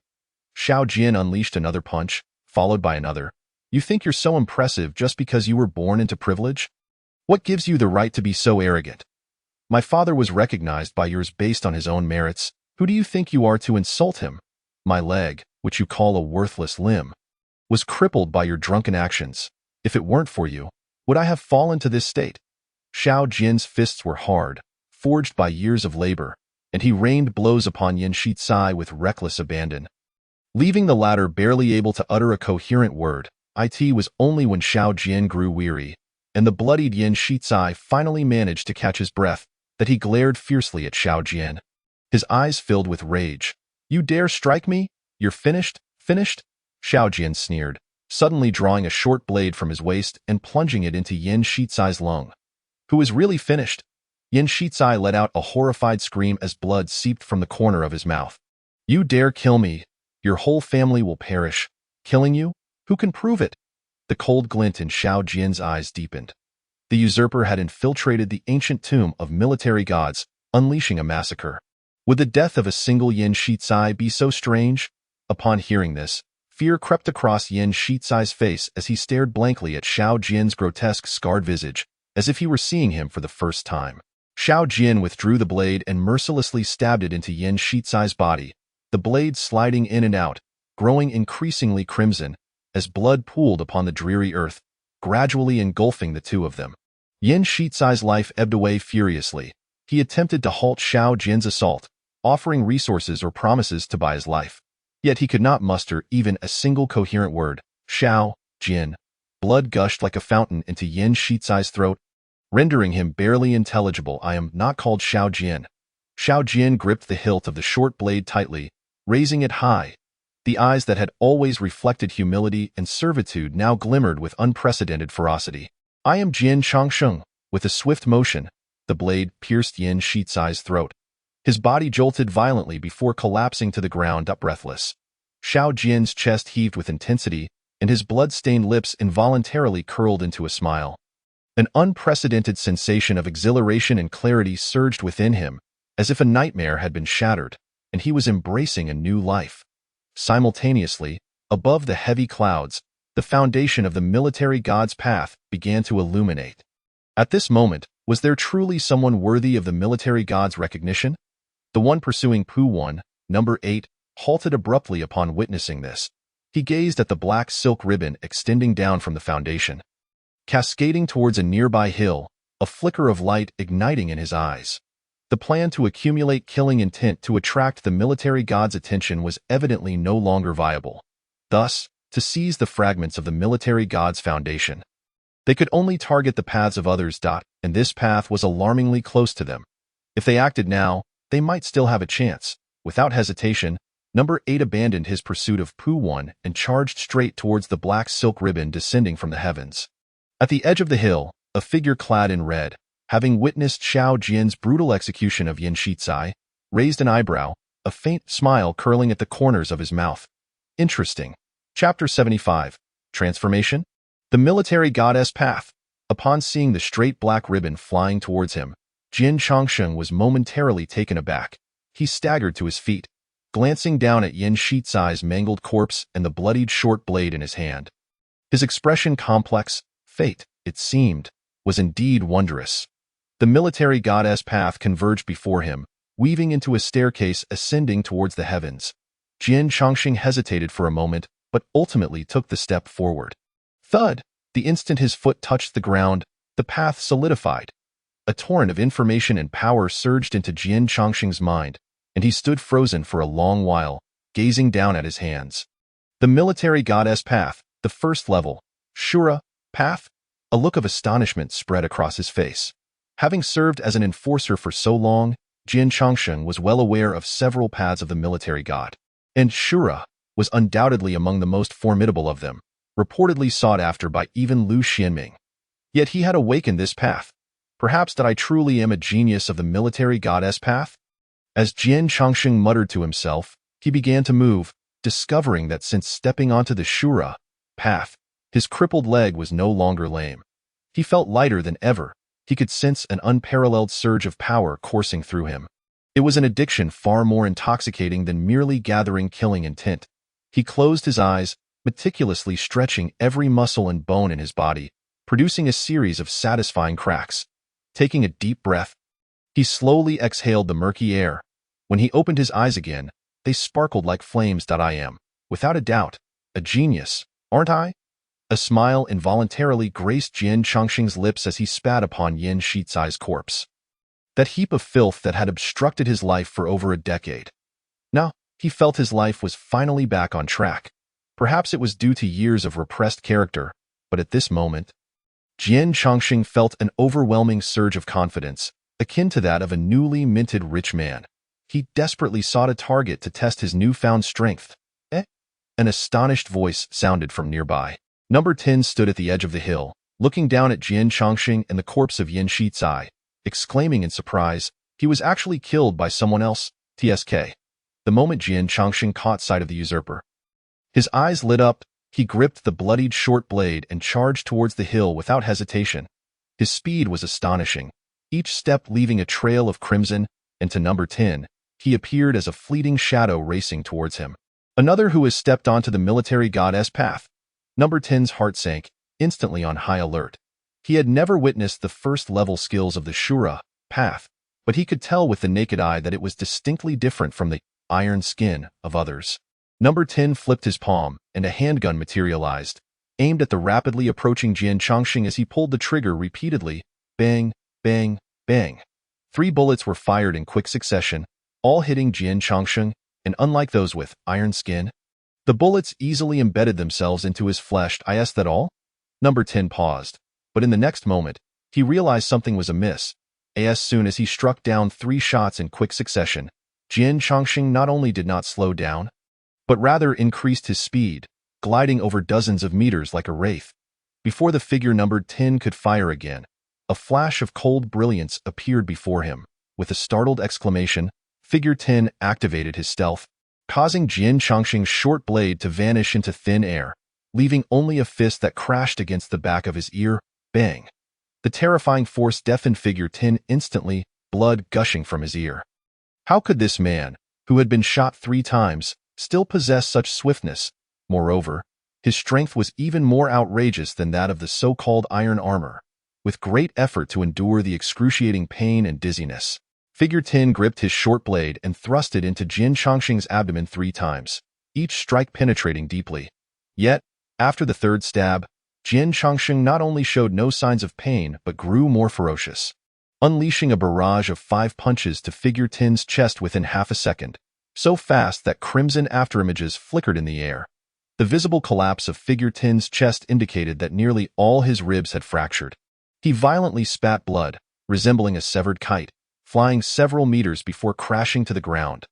Blood gushed uncontrollably from Jian Chongqing's wounds, yet he appeared utterly unfazed, leaving a trail of crimson footprints as he slowly approached the fallen Figure 10. In his blood-red eyes gleamed a sense of exhilaration and arrogance. Is this the path of the Azura? How potent! It is entirely different from any other path. Jian Chongqing could not help but laugh heartily. Indeed, I, Jian Chongqing, am a genius. As Figure 10 gazed upon the approaching figure, reminiscent of a bloodthirsty demon, terror flickered in his eyes.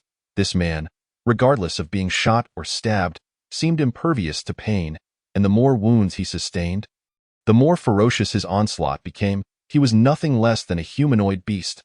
Lying in a pool of blood, Figure 10 desperately attempted to retreat, but Jian Chongqing stepped on his chest, the excruciating pain eliciting a scream. The more horrific his cries became, the more pronounced the smile on Jian Chongqing's lips grew. A usurper of flames? Hardly remarkable. With a single stomp, he shattered Figure 10's ribs, the jagged bones piercing his heart. As Figure 10's pupils dilated in shock, he collapsed lifelessly to the ground. The chilling wind swept across the blood-soaked earth as Jian Chongqing stood solitary, the sole victor on this battlefield. His gaze slowly shifted from the corpse beneath him to the distant chaos of battle. In his eyes, the glint of murderous intent flickered once more. Allow me to bring an end to all of this. With a cold chuckle, he traversed the hills, his blood-stained footprints gradually vanishing into the wilderness. After a considerable time, a figure clad in red emerged from the shadows. Chen-Ling, deep in thought, watched Jian Chongqing's departing silhouette and murmured, "The path of the Azura. That skill seems quite impressive." The transformation of Jian Chongqing was unexpected for Chen-Ling. He had long observed the limping figure trailing behind Yan Shizai's group, witnessing how he was humiliated and abused by Yan Shizai. Yet, Chen-Ling had thought he would continue to endure in silence. Little did he know that beneath that seemingly feeble frame lay a soul of such ferocity. It was no wonder he had caught the eye of the war god Path. Had he participated in the ancient military trials of previous years, Jian Chongqing would undoubtedly have been the dark horse, having endured a life of hardship only to unleash everything here, turning the tables on the mountain that loomed over him, gaining a formidable path. One could imagine how smooth his journey would be from now on. In a novel, he would be the quintessential protagonist. But alas, this dark horse is destined to meet an untimely end here. Just as Chen-Ling was about to approach the battlefield nearing its conclusion, a rustling sound suddenly caught his attention from the side. He let out a soft gasp and turned to look, only to see the mangled corpse of Yan Shizai emanating a faint blue glow to his chest. A petal-like artifact was releasing a breath of life. Chapter 76. The garment as the petal gradually withered. An overwhelming surge of life energy flooded into Yan Shizai's body. Thump, thump, thump. The life energy gathered in his chest, rhythmically hammering against his heart, which had long been silent, began to beat once more. The fatal wound on his neck healed at a visible rate, restoring much of its former state in mere seconds. Yan Shizai abruptly opened his eyes, as if awakening from a nightmare. "Do not kill me," he cried out in a daze, but the only response was the howling wind and the distant roars of battle. Yan Shizai remained stunned in the pool of blood for a long moment before finally regaining his senses. He searched his chest with both hands, eventually finding only a withered petal. This thing truly has its uses. Seeing himself revived by the petal, a look of ecstatic relief spread across Yan Shizai's face. It seemed his father indeed cared for him. "The heavens have not forsaken me. I, Yan Shizai, have returned, ha ha ha. This petal was a treasure obtained by Yin Shizai's father, the president of the Starry Merchants Association, from an unknown source. When he handed it to Yin Shizai, he did not specify its purpose, merely instructing him to keep it close and never remove it. Now, Yin Shizai finally understood the petal's efficacy. Recollecting everything that had transpired, the joy in his eyes quickly faded, replaced by boundless resentment and fury. Jin Changsheng. Heed, a despicable waste dares to kill me once I escape. If I do not wipe out your entire family, I shall no longer bear the name Yin. Yin Shizai cursed as he staggered back to his feet from the pool of blood, glancing at the distant battlefield before turning to head towards the ancient vault's entrance. After all, with little time left until the vault opened, if he could find a place to hide until the end, he could await the arrival of the enforcers to that point. Who could harm him? Just as Yin Shizai took a step forward, as if recalling something, he rushed back to the corpse of the usurper of flames, earnestly searching where's the ring. After rummaging for a long time, he could not find it, his brow furrowing in confusion. Are you looking for this? A voice drifted from behind him. Yin Shizai trembled, turning to see a figure clad in a bright red costume, casually toying with a ring while looking at him with a half-smile. The instant he saw that face, Yin Shizai's eyes widened in shock as if he had seen a ghost. You. How could I be here? Am I not dead? Am I a human or a ghost? Before Yin Shizai could finish his sentence, Chunling leisurely completed his line for him, then slowly approached Yin Shizai, who stood frozen in place. The smile on Chunling's lips gradually faded as he looked down at Yin Shizai, then coldly uttered two words.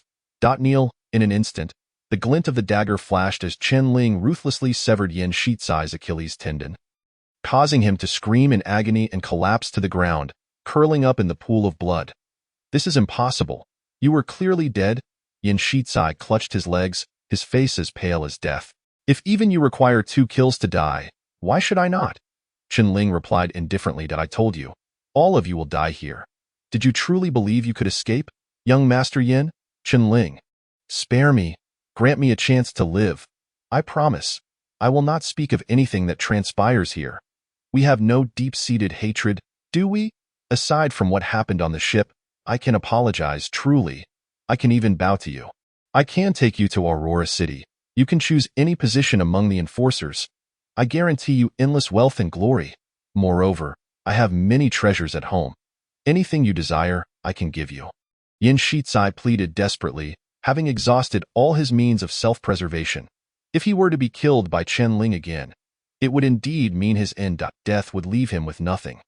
Chunling leisurely slid the ruby ring onto his finger. Seemingly ignoring Yin Shizai's pleas, he scrutinized the ring for a moment before suddenly interrupting Yin Shizai. How does one use this? Yin Shizai was taken aback. Did you not say you would give me all your treasures? Chunling asked again. How does one use this? Hearing this, a flicker of hope ignited in Yin Shizai's eyes. Chunling's interest in the ring indicated he might have a chance to buy his life with it. This is a ceremonial artifact with a significant lineage. It is said to have been obtained from the Grey Realm during a 7th-tier catastrophe. As long as it absorbs mental energy, one can control space within a limited range. If the user's mental energy is below 4th tier and insufficient for absorption, one can substitute fresh blood and flesh. Only 4th tier can use it without cost. Yes, only a 4th tier can master the domain.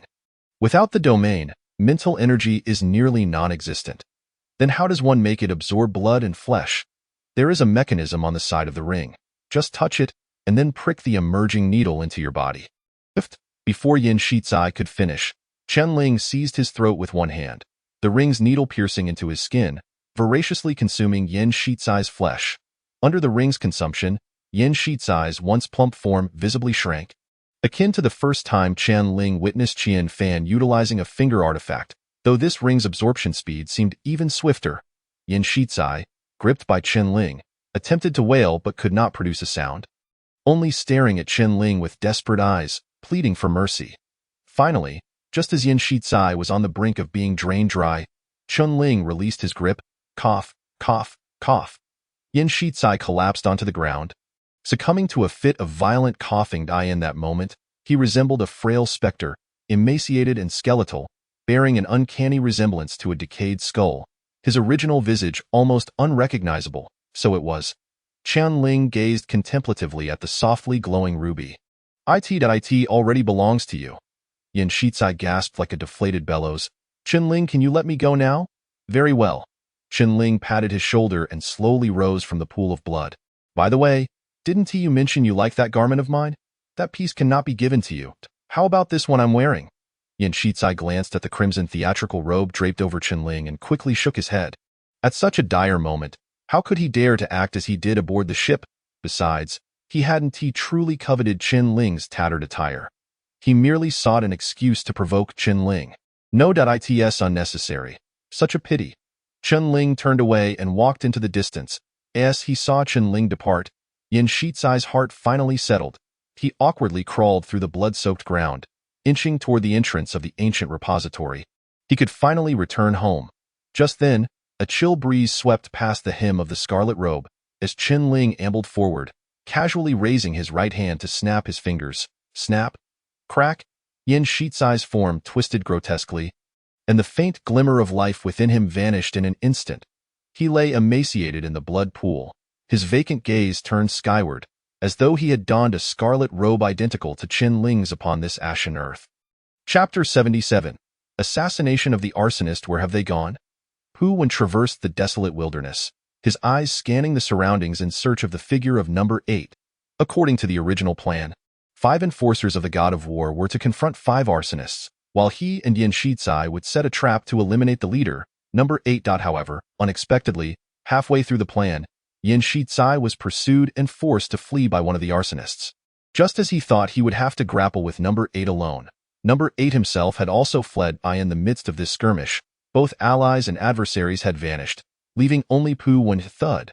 Just as Pu Wen was in doubt, a light tremor emanated from the sky above. He looked up, astonished.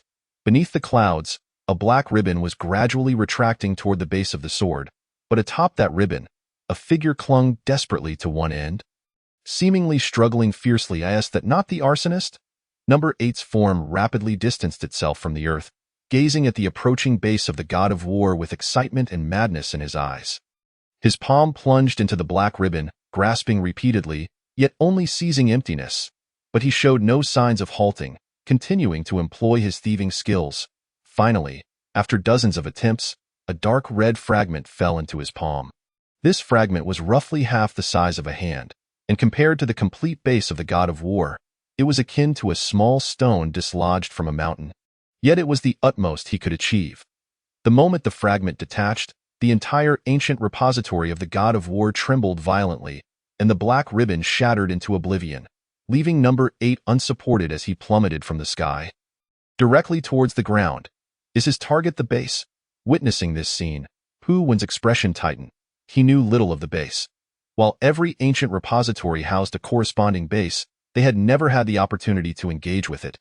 Only aware that it seemed to hold great significance for the repository, the arsonists dared to steal the base of the God of War, which would undoubtedly trigger a series of repercussions. Pu Wen did not believe that the entities dwelling deep within the ancient repository would allow them to leave this maritime domain unchallenged. The arsonist who pilfered the base fragment was of the 3rd tier.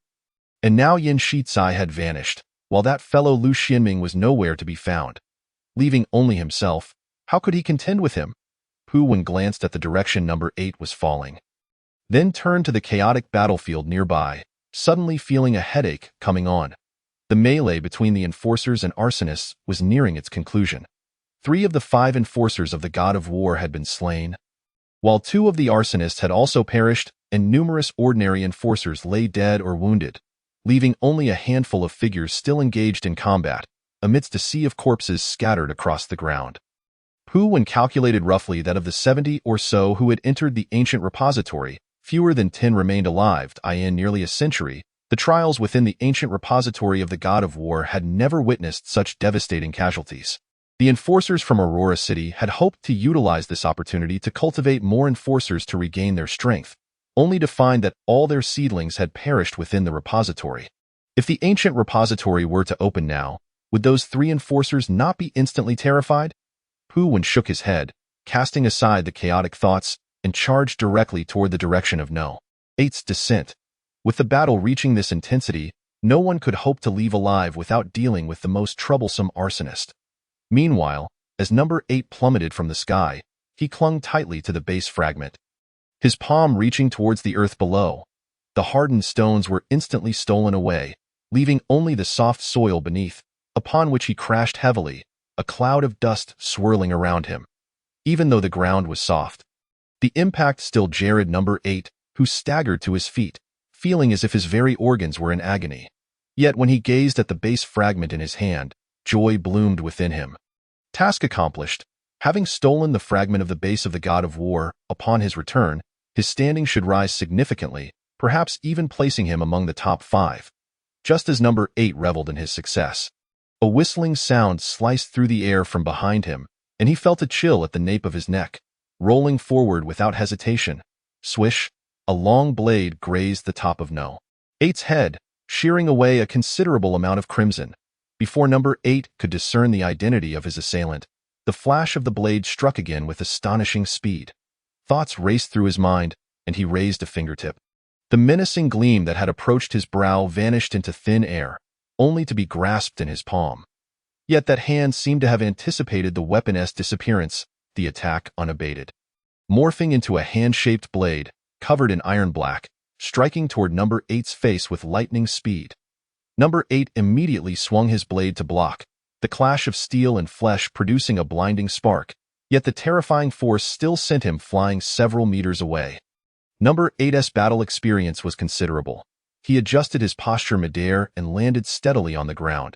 He looked up to see a young man clad in black standing before him, coldly flicking the bloodied palm that had just been struck.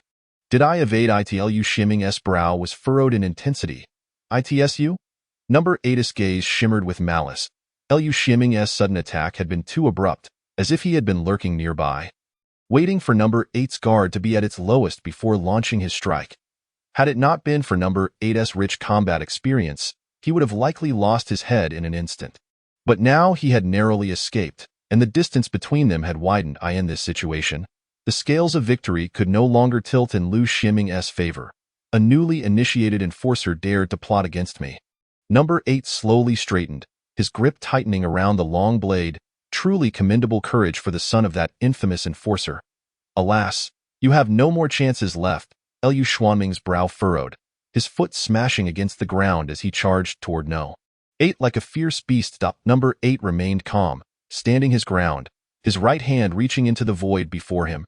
Steel light. Instantly, darkness enveloped Liu Ximing's vision. Targets vanished, surroundings disappeared. This sudden transformation caused Liu Ximing to falter. And at that moment, a swift blade flashed toward his neck. It was his own knife. Without a moment's thought, Liu Ximing activated Iron Garb, feeling a sharpness pierce through the hardened iron covering his skin. As he was forced to lean to one side by the blow, preparing to roll and dissipate the force, when a clear sound of a bullet being chambered rang out. Click. Oh no. A thought flashed through Liu Ximing's mind. In the next moment, a blood-red flower erupted from his thigh. Chapter 78. The final victor?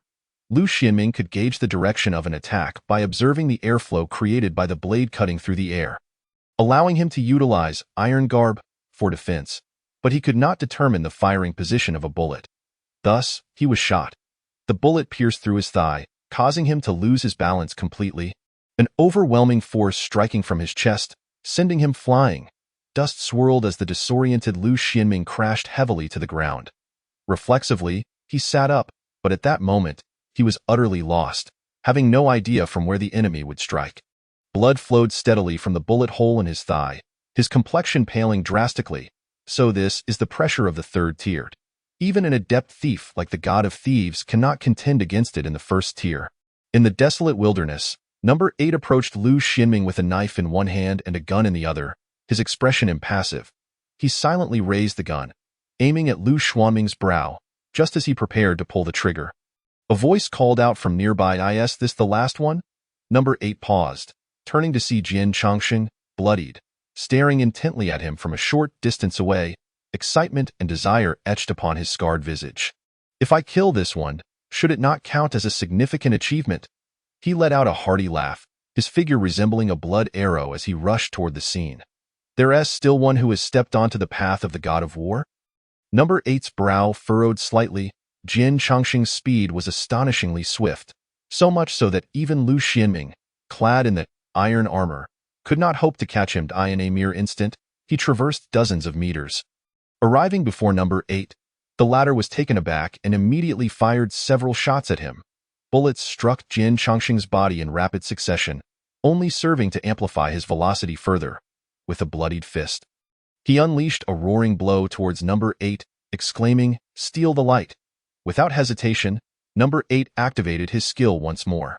Suddenly deprived of sight, Jian Chongqing found himself akin to a headless fly, darting aimlessly in his surroundings.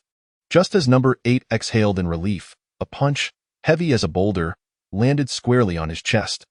This blow shattered 2 of number 8's ribs, forcing him to spit out a mouthful of blood as he collapsed to the ground. Lu Xianming, with eyes closed, had unknowingly found his way beside him, a pitch-black fist poised in the air, coldly directed towards number 8. "Your voice has betrayed your position," he stated calmly. Number 8, gritting through the pain, rose from the ground, a vicious glint flashing in his eyes. At that moment, a sheet of rice paper drifted silently overhead. Freeze. The characters, hastily sketched in blood, gradually faded away, as Pu Wen stood by, empty-handed, forming a seal with one hand. Instantly, number 8's form became statue-like, immobilized in place. 2 vision-deprived enforcers and one bound usurper found themselves enveloped in an eerie stillness on the battlefield.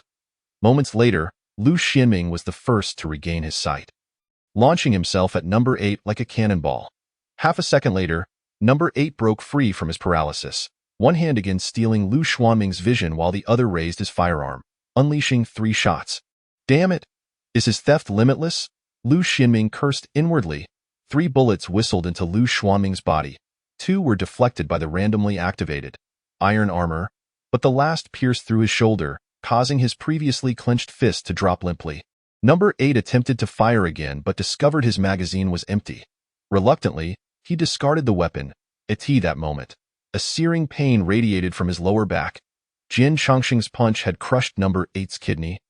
And then he wrapped his arms around number 8's waist, slamming him violently to the ground. "Now, how will you escape?" he taunted with a cold smile. Jian Chongqing's vision was still stolen, and he had yet to recover. But he followed the sound of gunfire to locate number 8, delivering a devastating blow to his insides and pinning him down. Ultimately, even though number 8 had severely injured Lu Xianming, he found himself unable to fend off Jian Chongqing, who had circled behind him. With a fierce glare directed at the tightly shut eyes of Jian Chongqing, he gritted his teeth and snatched a dagger from Jian Chongqing's grasp, stabbing frantically at his opponent's body. Jian Chongqing, unfazed by number 8's assault, let out a hearty laugh, relentlessly pummeling number 8 with his bloodied fists, clearly intent on trading injury for injury. Initially, number 8 managed to land a few critical stabs. But as Jian Chongqing continued his barrage, his consciousness began to blur. In the end, he lay on the ground like a rag doll, helpless against the relentless rainfall of fists. Each blow landed with bone-crushing force. Pu Wen, having exhausted all his rice paper, stared in shock at the gruesome scene before him, his brow furrowing involuntarily. He recognized Jian Chongqing, but he could not fathom what had transpired to transform him from a timid lackey into such a reckless fiend. "Enough!" Pu Wen exclaimed. Jian Chongqing, as if deaf to the plea, continued to rain down punches, blood and flesh flying. "Enough!" Pu Wen stepped forward, shouting once more. Only then did Jian Chongqing relent, glancing at the mangled form of number 8 beneath him before slowly rising. "It is over," he declared. "This usurper was slain by my hand. The credit is mine." He regarded Pu Wen, as though proclaiming a certain dominion. "No one will claim your credit." Pu Wen surveyed the surroundings, then asked, "By the way, have you seen Yin Shizai?" "Yes, he was slaughtered by a usurper." Upon hearing this news, Pu Wen's brow furrowed deeply as his gaze bore into Jian Chongqing's eyes, as if attempting to see through him. The latter, undeterred, met his stare, his scarred face betraying no discernible emotion. Meanwhile, Lu Xianming exhaled a sigh of relief, shakily rising to his feet. Once his vision restored, he walked to a nearby hilltop, gazing into the distance. "They're all dead." "What? All dead?" Lu Xianming surveyed the field strewn with corpses, noting that only the 3 of them had survived. Pu Wen and Jian Chongqing were momentarily stunned, then they ascended the hill. only to be met with a panorama of blood and bodies. Neither the usurpers nor the enforcers remained standing in the end. The enforcers had triumphed, albeit at a harrowing cost. The three bloodied figures stood shoulder to shoulder atop the hill, the wind rustling their garments. One, Azura, one, Heavenly Wolf, and one scholar. They were the final victors in this realm. The expression on Pu Wen's face darkened. Although he loathed Yen Shizai, he had been employed by him. Yen Shizai's demise in the ancient battlefield would surely incite chaos upon the news reaching Aurora City, and he himself could very well be held accountable. Liu Xinming displayed no visible emotion. Perhaps due to the blood loss from his wounds, his complexion pale as a ghost. As for Jian Chongsheng, he gazed upon the multitude of corpses, and after a brief silence, he began to laugh. The ultimate victor.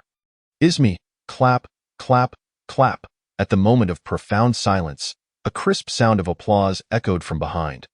The three men froze simultaneously, turning to look at a figure clad in a bright red theatrical robe had, unbeknownst to them, taken a seat atop a blood-stained boulder, gazing down at them with a smile. His hands adorned with ruby rings clapped gently, resembling an audience sincerely offering praise. Marvelous, he remarked. I believe I can appreciate the joys of being an audience now. Chapter 79. 1 against 3. The appearance of the figure in red nearly caused their hearts to halt. They stared in disbelief at the familiar face before them, their eyes wide with shock and confusion. Even the usually composed Liu Xinming appeared somewhat pale at this moment. Qinling? That usurper? Didn't he die long ago? A flurry of questions raced through their minds, leaving them feeling mentally overwhelmed. Only Pu Wen was quick to react. His gaze fixed intensely on Qinling as he rasped, I thought something fell off. Were you the one orchestrating all of this from behind the scenes? To be honest, I am rather reluctant to explain myself to you. Qinling paused momentarily, for villains often meet their demise through excessive dialogue. The three exchanged glances, perplexed. Qinling slowly rose, his eyes surveying the trio below, the crimson robe billowing in the wind like a blood demon. A manic smile curled at the corners of his mouth. You three, come at me together. The trio atop the hill exchanged uneasy glances, their expressions grim, but Jian Chongsheng was the first to charge forward. Lunging at Qinling like a rabid dog, Liu Xinming swiftly drew his long knife from the ground, trailing closely behind Pu Wen remained stationary, hastily biting his finger to begin inscribing on the ground. He had exhausted all his pre-prepared paper for the seal character. The one used to immobilize number 8 had been hastily written, and now he had no choice but to act again. Qinling stood atop the towering boulder, unfazed, extending his finger towards his cheek and gently tearing it away. A layer of skin fluttered away with the wind. Simultaneously, the Qinling standing there seemed to vanish into thin air. Jian Chongsheng and Liu Xinming exchanged bewildered glances as a black shadow zipped past them. It was a black falcon. What skill is this? Liu Xinming had never seen anyone transform into an animal. Even the fickle deity of performance could only change faces. Could it be a technique from the shamans? The falcon zipped between the two, and in midair, morphed back into Qinling, hurtling downward like a crimson meteor towards the earth. Just as Pu Wen was about to finalize seal character, he sensed something flash before him, and amidst the flying debris, his wrist was suddenly seized. Staring in shock at the face so close to him, Pu Wen saw that Qinling had already pressed the gun's muzzle against his forehead, offering a faint smile. Nice skill, but your casting time is too slow. Bang. One shot, and Pu Wen was dead. Having observed from the shadows for so long, Qinling had thoroughly analyzed everyone's abilities. Pu Wen's book god path was indeed formidable, versatile in every aspect, but each use required him to draw paper. If he had no paper, he could only write on the spot, at the beginning of their entry into the ancient battlefield. Qinling would never have dared to challenge all three at once. But now that Pu Wen had exhausted all his rice paper, and Liu Xinming was gravely injured, with one hand and one leg incapacitated, their combat effectiveness had plummeted. Eliminating Pu Wen first was crucial to Qinling's strategy. Otherwise, if he were to unleash a sealing character later, he could very well be instantly countered and killed. This was the most pivotal aspect of Qinling's plan. As Pu Wen fell to Qinling's precise strike, Liu Xinming and Jian Chongsheng's pupils constricted. They exchanged glances and, in silent agreement, turned to charge at Qinling from opposite sides. Jian Chongsheng was the fastest, a fleeting crimson shadow that reached Qinling in the blink of an eye. However, Chen Ling plunged the red ring into Pu Wen's body, then slowly rose, casually waving his hand. Crush. Smack. Jian Chongsheng, with lightning reflexes, dodged to the side as the space distorted, yet even so, his shoulder was crushed into a mist of blood. He let out a muffled grunt, the ferocity in his eyes intensifying, but losing an arm severely disrupted his balance, especially during high-speed movement, causing him to instinctively tilt to one side, nearly toppling to the ground. In that fleeting moment, the resplendent crimson robe had already engaged in battle with the dark-clad Lu Xianming. The clash of daggers and broadswords sparked brilliant flashes in the AI, Lu Xuanming's gaze fell upon the ring worn by Chen Ling. And he coldly inquired, "You killed Yan Shitai? What now?" Chen Ling felt a tremendous force emanating from the tip of the blade, and deftly retreated to dissipate the impact, moving as gracefully as a fluttering butterfly.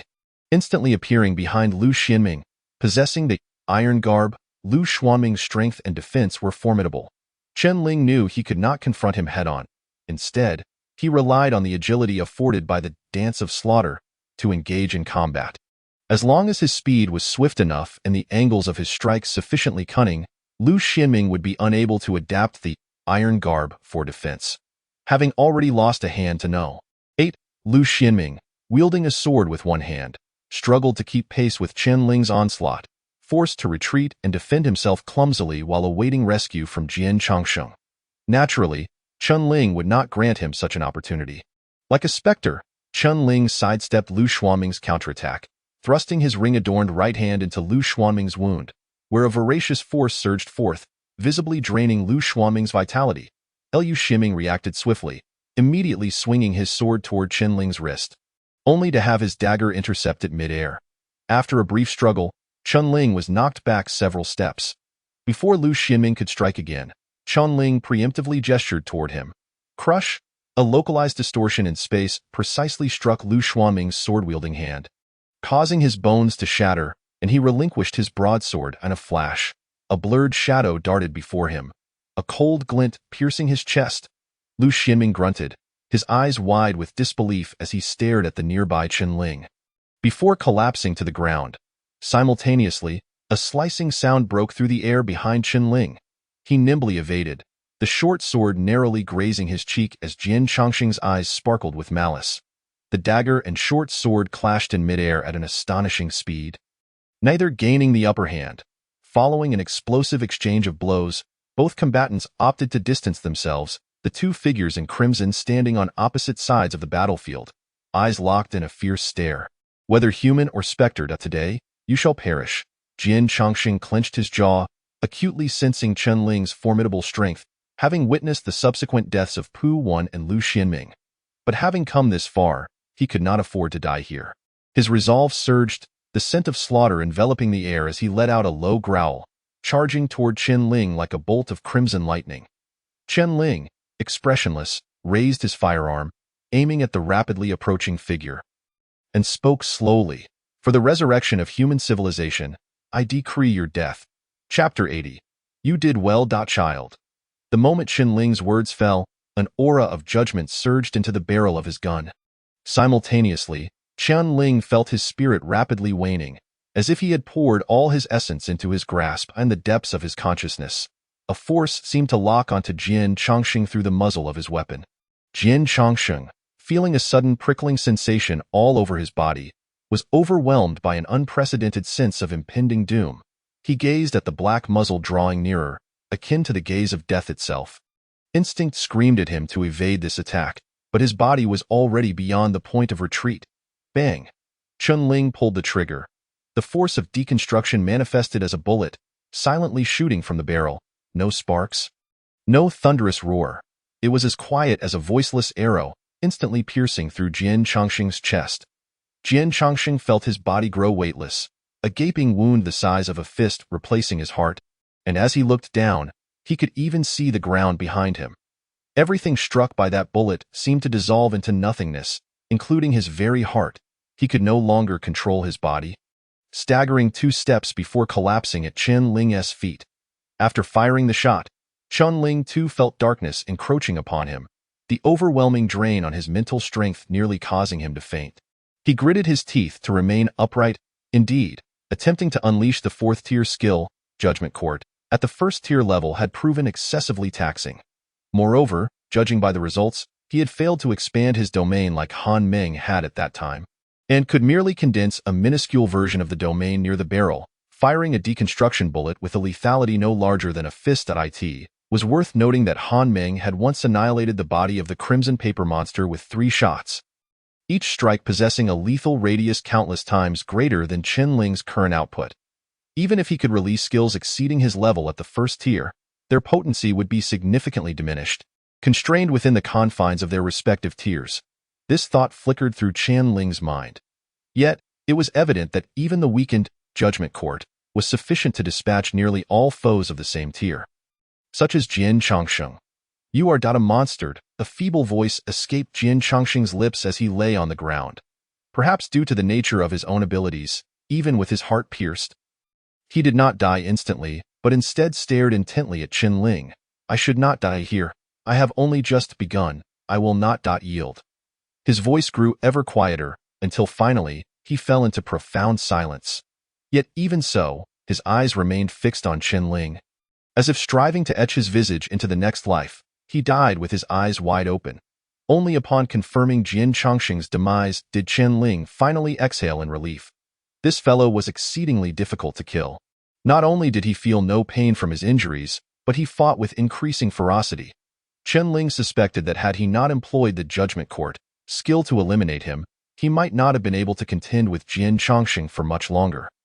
Chen Ling lingered for a moment, gradually recovering from the brink of unconsciousness. His gaze swept across the surroundings, inching his way toward Number 8, who lay in a pool of blood. Number 8 had been so thoroughly battered by Jian Changsheng that he bore no semblance of humanity. After some searching amidst the carnage, Chen Ling finally located the fragment of the Divine Soldier Dao that Number 8 had clutched in his hand. Just as he was about to seize it, he realized that Number 8 was still gripping the shard tightly, unwilling to relinquish it. "You're still alive?" Chen Ling exclaimed in astonishment. Although Number 8's body had been shattered, a flicker of life still remained. The only eye that remained intact stared at Chen Ling through a haze of blood, his palm clenching the fragment with unwavering determination. The 8 of them, the fire usurpers, had traversed great distances from another realm for this fragment of the Divine Soldier Dao, risking their lives to obtain it. How could they allow Chen Ling to benefit from their hard-won prize? "Let go." Chen Ling sighed. "Everyone is dead. Do you really think you can turn the tide?" A glimmer of despair flickered in Number 8's lone eye, yet he still refused to loosen his grip. Rather than wrest the shard from Number 8's hand, Chen Ling gently placed his palm upon No. 8's bloodied face, while drawing out a gun with the other hand, pressing it against Number 8's temple. Chen Ling could sense that Number 8 was trembling, though whether it stemmed from fear, fury, or defiance, he could not discern. All right. Dressed in his grand crimson robe, Chen Ling squatted beside the mangled remains, offering a tender consolation as if to a child. "You did well, child." Bang! The bullet pierced through Number 8's skull, extinguishing the last vestiges of his life. Chen Ling withdrew his hand, forcing Number 8's eyelids shut, as if he had departed this world in peace. Chen Ling used his dagger to pry open Number 8's rigid fingers, retrieving the blood-stained fragment of the Divine Soldier Dao, and slowly rose to his feet. The wind caressed the hem of his blood-soaked robe, swaying gently in the dead silence of the wasteland, reminiscent of a flicker of crimson fire from the underworld. The performance had not yet concluded. After a moment of contemplation, Chen Ling suddenly realized, I am still alive. He was the final victor, the sole survivor on this stage. And the ultimate condition of the performance was, no one survives. Chen Ling glanced at the blood-soaked ground, where words were traced in crimson. Current anticipation level, 65.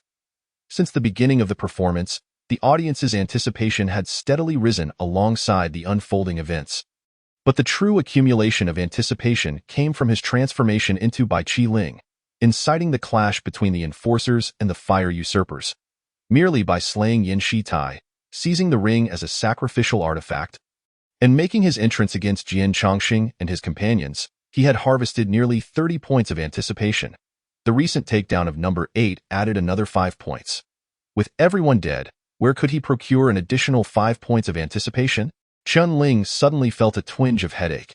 Had he known, He should have crafted more scenarios to allow this group of corpses to contribute more anticipation. His gaze swept across the field of bodies, ultimately landing on the depths of the ancient soldier Dao repository, within that unknown and mysterious darkness. Only this path remained. Chun-Ling checked the time. There was still a brief interval before the ancient repository would open. So he took a step forward, heading deeper into the ancient vault. 5-man pits, 10-man pits, 15-man pits, 20-man pits, 50-man pits. As Chun-Ling ventured further, the soldier spawn points around him grew increasingly vast. Upon crossing the threshold of the 50-man pit, he beheld a conspicuous stone tablet standing tall upon the gray-white earth. Trial boundary, entry prohibited. Crossing this tablet would mean departing from the trial area designated by Aurora City, entering the depths of the ancient vault. And the area ahead was clearly not intended for newcomers like them. Chun-Ling paused briefly before the tablet, then continued onward. The instant his foot crossed out of the trial area, a faint warmth flowed from his chest. Taken aback, Chun-Ling reached into his bosom to retrieve the source of the warmth, which was none other than the Bai Chi Ling Chapter 81. Tombs and audiences. Is the Bai Chi Ling reacting? A flicker of curiosity coursed through Chun-Ling's mind as he gripped the Bai Chi Ling firmly in his hand, continuing forward. The emergence of the Bai Chi Ling is indeed exceedingly peculiar. As if it were transmitted to him from the depths of the ancient tomb through the path of the god of war. Now that Chun-Ling has ventured into the depths of the ancient tomb, the Bai Chi Ling reacts once more. Perhaps it is guiding him towards something? As Chun-Ling delves deeper into the ancient tomb, the colossal sword that pierces the heavens draws nearer, an inexplicable chill enveloping him, as if it could freeze him to the core. This chill is not of a physical nature, but rather an indescribable sensation, akin to wandering into a mass grave at midnight, feeling the unsettling gaze of unseen eyes upon him. Suddenly, Chun-Ling realizes that, in a certain sense, he too is traversing a grand sepulchre, a war grave that has existed since the dawn of humanity. His gaze sweeps across the surroundings, where vast chasms are scattered across the land. No, these can hardly be termed chasms. They are pits, each containing hundreds, if not thousands, of figures, motionless like sculptures, reminiscent of the terracotta warriors Chun-Ling has encountered before. In the trial area, the largest chasm he witnessed could barely accommodate 50 individuals. Yet here, a mere glance reveals pits starting from hundreds, with thousands scattered throughout. As he ventures further in, the cold intensifies. Chun-Ling furrows his brow. Just as the surrounding chill becomes unbearable, the Bai Chi Ling in his hand grows increasingly warm. As if he clutches a miniature sun, its heat driving away all coldness within half a meter's radius.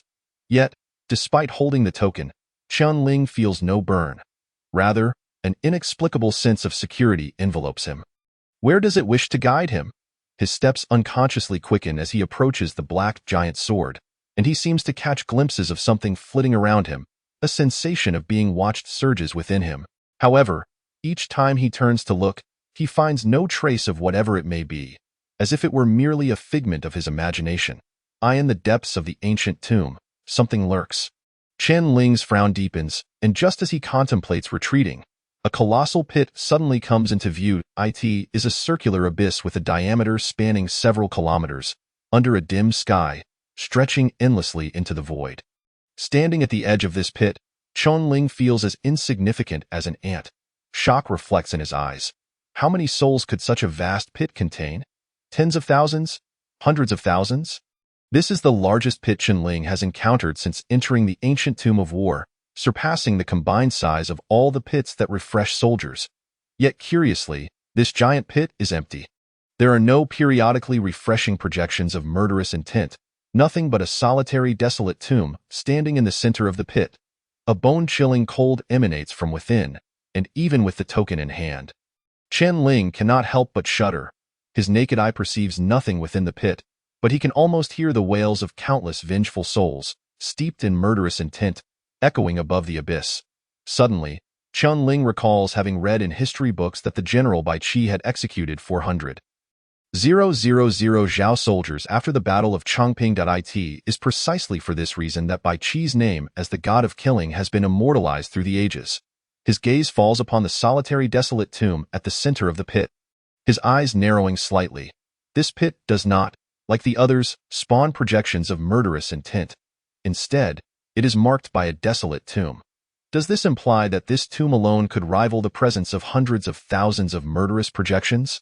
Could it be? Chan Ling glances at the searing token in his grasp, hesitating momentarily before stepping into the giant pit. Making his way directly towards the tomb, as he draws closer, he gradually discerns the full shape of the tomb. Rather than a tomb, it resembles a mound half the height of a person. There is nothing before the mound, comparable to the mass grave he previously encountered. How could the illustrious god of killing Bai Qi be interred in such a place? Chen Ling is filled with confusion as he halts before the desolate tomb, the warmth of the token gradually dissipating, as if guiding him to this very spot is the purpose of its existence.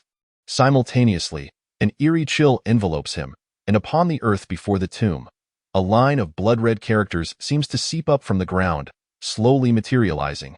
3 bows and 9 prostrations, I convey to you divine powers. The moment he lays eyes on this inscription, Chen Ling cannot help but furrow his brow.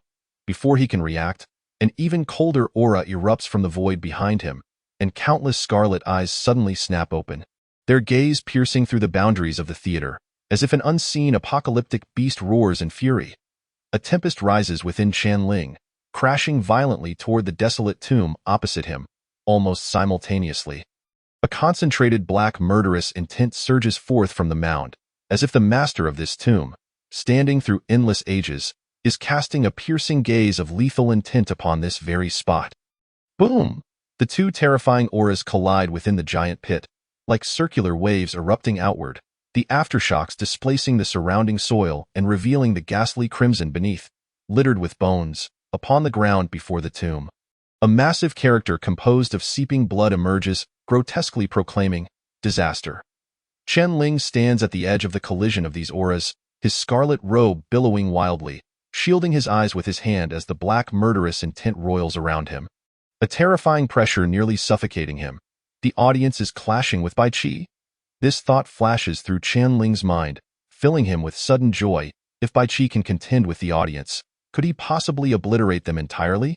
If the audience perishes here, he too shall regain his freedom. Once this thought takes root, it proves difficult to dispel. Alas, matters do not unfold as Chen Ling had hoped, through the gaps between his fingers. He can see the desolate tomb trembling, seemingly on the verge of shattering.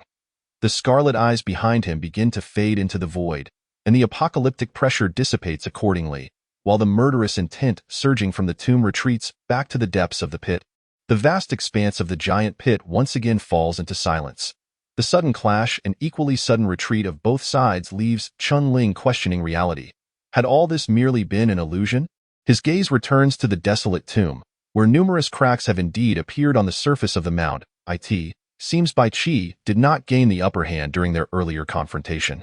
Just as Chen Ling laments this, another line of blood seeps forth from the earth. Assist me in resurrection. Fulfill your heart's wish. Chapter 82. There is another survivor. Upon seeing this line, Chen Ling is momentarily stunned. Before he can gather his thoughts, a beam of blood light bursts forth from the ground, surging into the token in his palm. The surface of the Bai Qi Ling becomes stained with layers of blood, only to quickly fade. Chen Ling distinctly senses a sharp intent of slaughter emanating from it. Audience expectation level 7. Chen Ling is unaware of what has transpired, nor does he comprehend why the audience's expectation level would rise with the infusion of that blood light. There is no time to ponder, for just as the blood light vanishes into the token, the entire giant pit begins to tremble violently. The distant edges of the pit rapidly disappear, the earth disintegrating into countless grains of sand.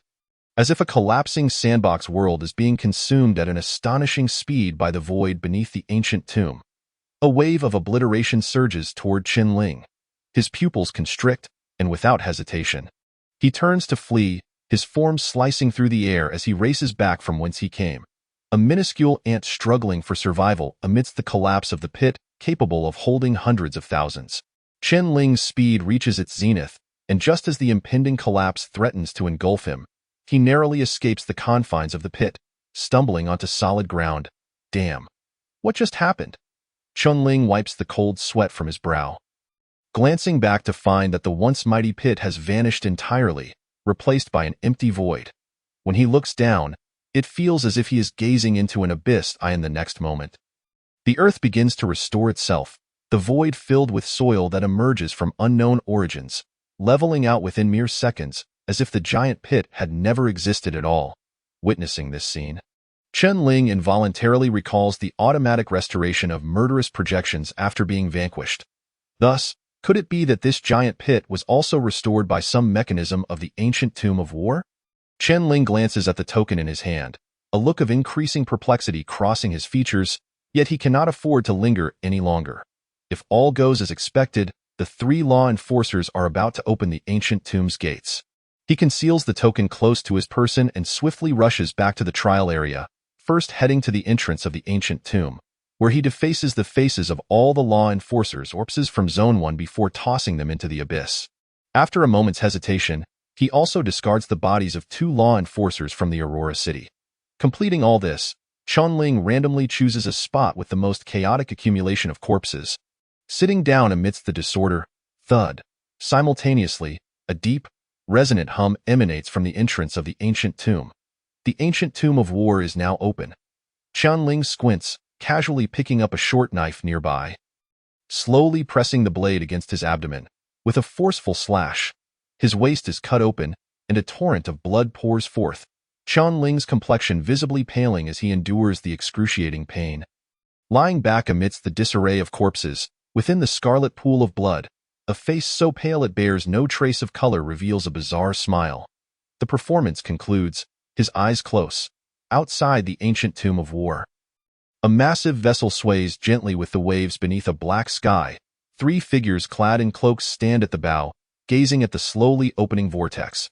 The time has come. A 4-striped law enforcer stands with arms crossed behind his back, pondering how many will embark upon the path of the god of war this year. Based on previous years, 7 or 8 would be a commendable outcome. This time, it is likely to be somewhat less. Do not forget, Yin Shizai is the one who brought that little rascal of the book God Path in. He seeks to seize the murderous intent of others, and naturally, the opportunities for others to advance are diminished. Is the higher authority truly indifferent to Yin Shizai's brazen cheating? Mind your own business. The 5-pattern law enforcer spoke coldly, stating that we need only obey orders. The 2 4-pattern law enforcers promptly fell silent. As the whirlpool expanded, half a minute later, it returned to the size it was when the crowd first entered. They stood at the bow of the ship, awaiting the return of the enforcers who had completed the trial from within. 1 minute, 2 minutes, 3 minutes. After 3 minutes, the whirlpool remained eerily silent, showing no signs of anyone emerging. What is happening? Have they misremembered the time? The 4-pattern law enforcer expressed his confusion. It shouldn't be. Could something have gone awry inside? With such an outer trial, what could possibly happen? Losing 1 or 2 individuals at most. The other law enforcer shrugged, suggesting that there might still be those who are unwilling to accept defeat and wish to try again. Just wait a moment longer. The trio waited for another 10 minutes, yet the whirlpool remained unresponsive. Something feels amiss.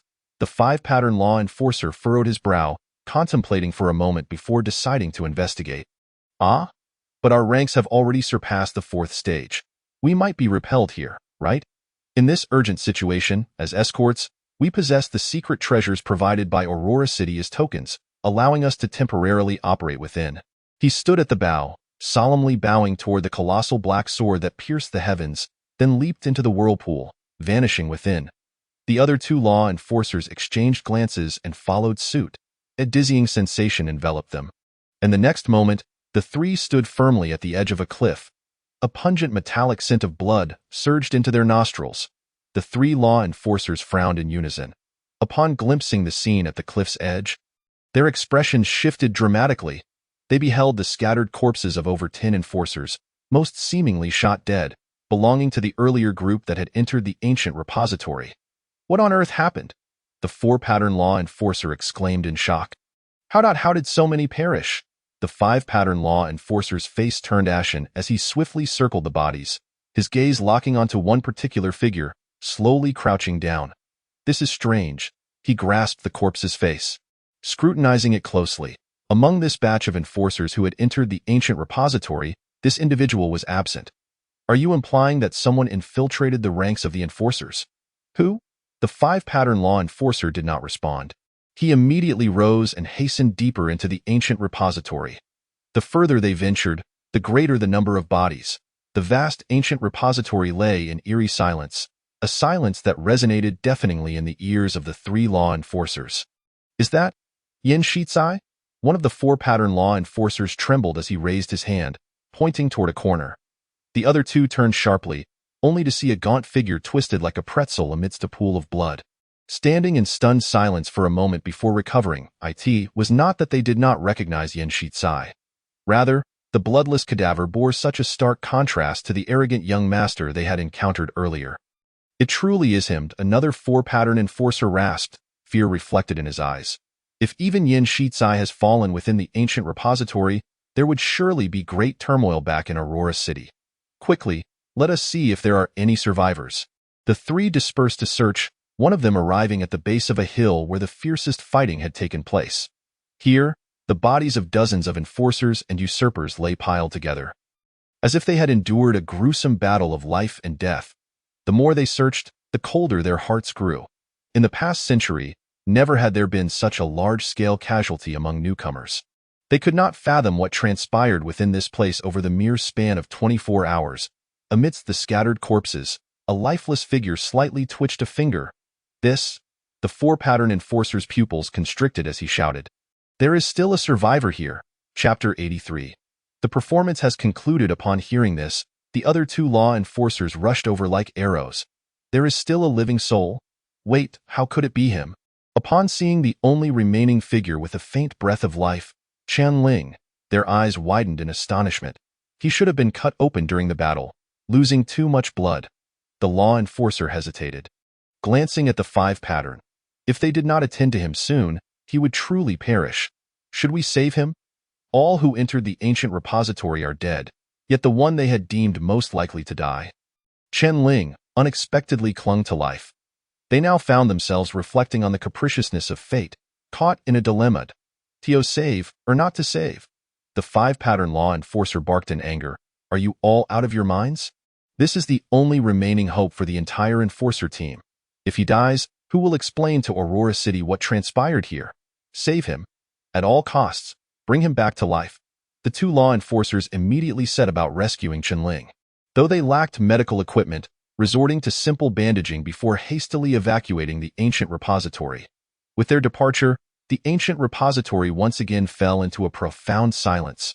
Upon the corpse-strewn wasteland, tendrils of murderous intent emanated from the deepest recesses of the colossal black sword, coiling around one of the corpses like a serpentine shadow, surging wildly within. Mere seconds later, Jin Chongqing's dark red eyes abruptly opened. In the dimly lit center of the stage, Qianling, draped in a crimson theatrical robe, slowly opened his eyes. Exhaling, he instinctively touched his abdomen, seemingly relieved. Letting out a sigh, though deceive the three law enforcers, Qianling had no choice but to resort to the slowest and most torturous method of self-harm. Had he shot himself in the head, his revival would have been swift, and perhaps the enforcers would not have found him before he healed. Only by bleeding to death could he maximize the prolongation of the dying process. And even upon revival, it would not raise alarm. Yet the downside was this method of dying was excruciatingly painful. A swift death would have been far more preferable. Qianling slowly rose from the stage, his gaze falling upon the audience. Although the earlier confrontation with the arid tomb had been somewhat unexpected, it appeared that nothing had changed. Those countless scarlet eyes continued to fixate upon him in unison. Having grown accustomed to such eerie scrutiny, he approached the screen, lowering his head to observe. After his self-inflicted demise, the audience's anticipation had predictably diminished by 50, plummeting from 72 to 22, teetering on the brink of chaos. The good news was that in the bottom right corner of the screen, an emblem of a treasure chest flickered once more. Qianling reached out to tap the treasure chest. Ding ding ding. Accompanied by stirring music, a table materialized in the center of the stage, on which a sheet of white paper bore a few lines of small text that quickly emerged. "Congratulations on completing the performance." And then there were none. The highest audience anticipation for this performance. 72, you have earned one designated lottery draw. Upon use, you may select a character from all those who appeared in this performance to randomly draw a skill from them. The probability of acquiring a rare ability is correlated with the overall audience anticipation for this performance. Indeed, completing the performance task on the stone steps grants one entry into the next act. Chen Ling mused to himself. Before him, sheets of paper began to materialize out of thin air. You have awakened? As Chen Ling opened his eyes, Chu Mu Yun's voice floated in from the side. Where were you when they colluded with the enforcers, driving one ordinary person after another to their doom? Where is your investigative authority? Where is your enforcement power? His lips curled upward uncontrollably. As if completing a certain ritual, he murmured, "The performance begins." Words continued to materialize on the script, depicting all of Chen Ling's experiences during this time. Upon witnessing his life being transcribed into a script, Chen Ling's heart felt little turbulence, or rather, he had grown numb to it. When he finished reading the final line of the script, he slowly closed it, only to find his vision suddenly hazy. It was as if he had returned to that dream, the spotlight above dimming rapidly, an endless night enveloping the world, a distant star hanging overhead, and only a twisted, blood-red path exuding an eerie aura winding upward into the sky. At this moment, Chen Ling stood upon the first step of this path. Complete a performance involving at least 50 participants and ensure that, upon conclusion, none remain alive. As the radiance of the script in Chen Ling's hand flickered, the second step before him trembled slightly, the text upon its surface vanishing without a trace, followed by a surge of pure mental energy flooding into his mind. To be honest, Chen Ling was not entirely certain what mental energy was and had scarcely felt it before. But at this moment, it felt as though a spring of vitality had burst forth beneath his feet, flooding his body from that twisted divine path. He felt as though he were being cleansed. His previously exhausted spirit rapidly rejuvenated. Completing the performance task above was indeed the prerequisite for advancing to the next stage. Chen Ling contemplated the restored step before him. Deep in thought, he tentatively lifted his foot.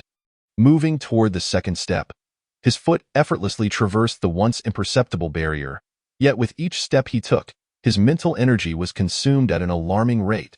By the time he expended all his mental force, his toes merely grazed the first step. It had only been a few days since he had taken his first step, and it was still too soon to aspire to ascend the second. Fortunately, the barrier to the second stage had now been lifted. Stepping onto it was merely a matter of time. Chen Ling retracted his foot in the next moment, his surroundings shattered in an instant, and he found himself back at the center of the stage. Grasping the script in his hands, Chen Ling surveyed the area, where countless cards danced in midair before settling neatly on the table. The minuscule characters that had adorned the paper vanished, replaced by a succinct line of text. Please write down the name of the character you wish to draw. Without hesitation, Chen Ling picked up a pen and inscribed a name on the paper, Jian Changsheng. Of course, Chen Ling had other options, such as the arsonist. Although their face-stealing abilities seemed rather futile to him, their skills in thievery and the light-stealing ability of number 8 were commendable, along with the sealing technique of the book God Path. The crux of the matter was that, after he managed to learn these skills, he hardly had any opportunity to use them. In order to masquerade effectively as an enforcer, he needed a credible first-stage skill from the War God Path. And currently, only 2 first-stage skills had manifested, Jian Changsheng and another. Chen Ling had witnessed the terror of the Azura path firsthand. A first-stage skill could transform the life-loser Jian Changsheng into a super genius, capable of exchanging blows with him. Overall, Jian Changsheng's Azura first stage was his best choice. As Chen Ling inscribed Jian Changsheng's name, all other cards on the table disappeared, leaving behind a solitary blue card positioned before him. Chapter 84, Bloodgarb. Chen Ling reached for this card. Skill, Bloodgarb, Affiliation, War God Path, Azura, Path, First Stage. Character, Jian Changsheng. Chen Ling absorbed the card, closing his eyes momentarily before murmuring, Bloodgarb. No wonder. Unlike the Iron Garb of other paths, the Bloodgarb skill did not possess extraordinary defense or strength. Its sole characteristic was that the more one was injured, the greater their combat prowess became, particularly in terms of power and speed. Moreover, the life force of the skill's possessor would be significantly enhanced, making it exceedingly difficult to kill them unless they suffered a fatal headshot. This explained why Jian Changsheng resembled an indomitable cockroach, growing stronger the more he fought. This skill also rectified Chen Ling's current shortcoming. His physical attributes were rather mediocre, making it challenging to unleash his full power even with Slaughter Dance. Next time he thought he should stab himself 3 times first. After acquiring the skill, the intermission came to a close, and he felt a dizzying sensation as his consciousness began to return to his body. How is it? Can he survive? Uncertain. After such a long time, there was still no response. The 4-pattern enforcer shook his head, speaking bitterly, suggesting that there was little hope left. Upon hearing this, the 5-pattern enforcer's expression darkened to the point where it seemed water could drip from it. He gritted his teeth and growled, "Continue the rescue. Bring out the last of the hormones. He can't be saved. We will all perish." The 2 enforcers exchanged a glance and immediately went to prepare hormone injections. Just then, a faint voice, almost like a whisper, rasped through the air. The 3 enforcers froze in unison, then joy illuminated their faces. "He is still alive. Chen-Ling, can you hear me? How do you feel?" Under the expectant gazes of the 3 enforcers, Chen-Ling struggled to open his eyes, his dazed pupils gradually focusing.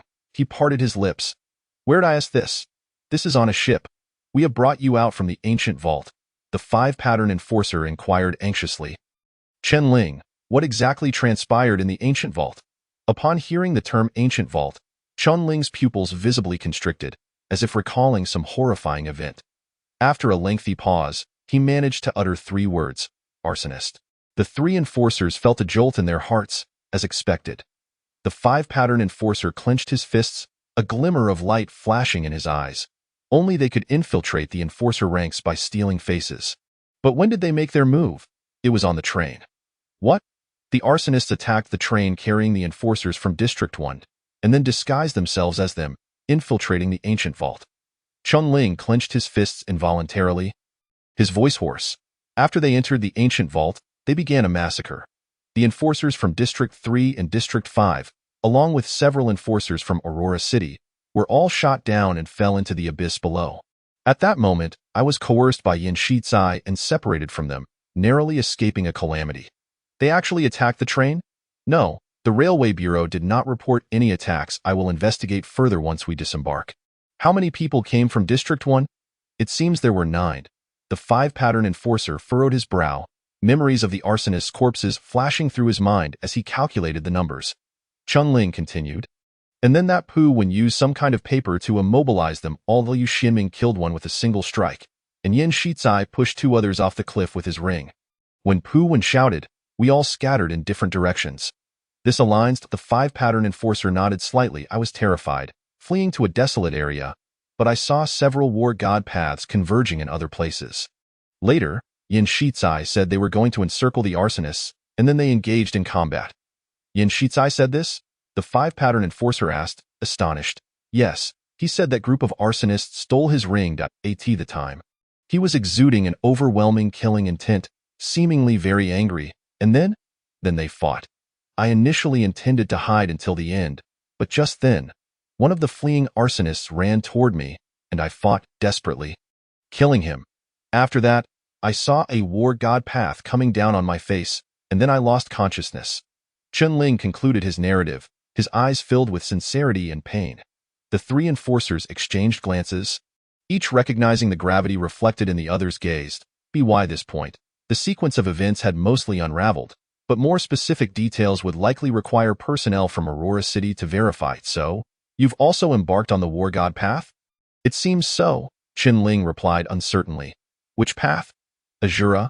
Upon hearing these 2 words, astonishment flickered in the eyes of the 3 enforcers, who stared at Chen-Ling in disbelief, seemingly taken aback by the terrifying nature of his talent. Very well, you should rest now. The 5-pattern enforcer inhaled deeply. Once we disembark, we will conduct a more thorough investigation. This incident is extremely serious. You must be prepared to face questioning from Aurora City at any time. Chen-Ling murmured in agreement, fatigue overtaking him as he closed his eyes. The 3 enforcers exited the room. As the ship gradually distanced itself from the domain of the ancient vault, the fragment of the war god path hidden within Chen-Ling suddenly quivered. The 3 enforcers stood on the deck, glancing back at the pitch-black night sky above the ancient vault. What do you think? This incident is too heinous. Once we disembark, we must immediately notify Aurora City. Speaking of which, haven't the arsonists always operated in the southern territories? Why have they suddenly come to the Aurora domain? I don't know. Just as their words fell, the colossal black sword piercing the heavens emitted a low rumble. A chilling killing intent locking onto the ship that was about to depart the domain. The killing intent of the war god path. The faces of the three enforcers paled in an instant. What is happening? What has disturbed those entities deep within the ancient vault? Almost simultaneously, Chunling opened his eyes, sensing a warm current coursing over the surface of his Baiqi Ling after this warm flow passed. The killing intent released from the ancient vault swiftly dissipated, as if everything that had just transpired was merely an illusion. Am I seeing things? The four-pattern enforcer gazed at the tranquil frozen sea. Confusion filling his eyes, the ancient vault indeed reacted. The five-pattern enforcer immediately interjected. But why? Something is amiss. What is amiss? That Chunling who emerged from the ancient vault is not right. Chapter 85 by Yi. The five-pattern enforcer's expression hardened, and he abruptly turned to look at the cabin. Just as the three were about to take action, a barely perceptible white light flashed across the sky. The three stood frozen in place for an extended moment. They resembled statues, and after a while, they spoke again. Am I seeing things? The ancient vault indeed reacted. But why? The five-pattern enforcer pondered seriously, seemingly on the verge of a revelation, yet unable to grasp it. It appears that something aboard this vessel has summoned forth the malevolent intent of the ancient vault of martial arts. What could it be? Emerging from the vault, it seems that only, before the thought could fully take shape. A flash of white light streaked across the sky. The pupils of the three individuals once again dulled, staring vacantly into the void as if they had lost something profound. This time, they remained in this stupor for a full 10 seconds before regaining their senses. What are your thoughts? This incident has been utterly atrocious. Upon disembarking, we must immediately notify Aurora City. Speaking of which, isn't the usurper typically active in the southern domains? Why has he suddenly ventured into the Aurora domain? On the deck, their initial conversation eerily repeated, as if they had completely forgotten the recent anomaly involving the ancient vault of martial arts, and their suspicions regarding Chunling it was as if an invisible hand had stealthily plucked that half-minute of memory from their minds. The steam from the ship billowed as it finally sailed beyond the black dome of the ancient vault, the dim yellow sun piercing through the clouds to cast its light upon the frozen sea. Upon the vast, pristine ice floes, a hand slowly lifted the brim of a white cap, revealing half a face, with silver serpent-shaped earrings glinting like gold in the twilight. The imposing vessel, akin to a mountain, barreled towards the ice, a faint smile curling at the corner of his mouth. In the next instant, he vanished from sight. Has Baiqi Ling reacted? Within the cabin, Chunling furrowed his brow as he gazed at the token in his hand.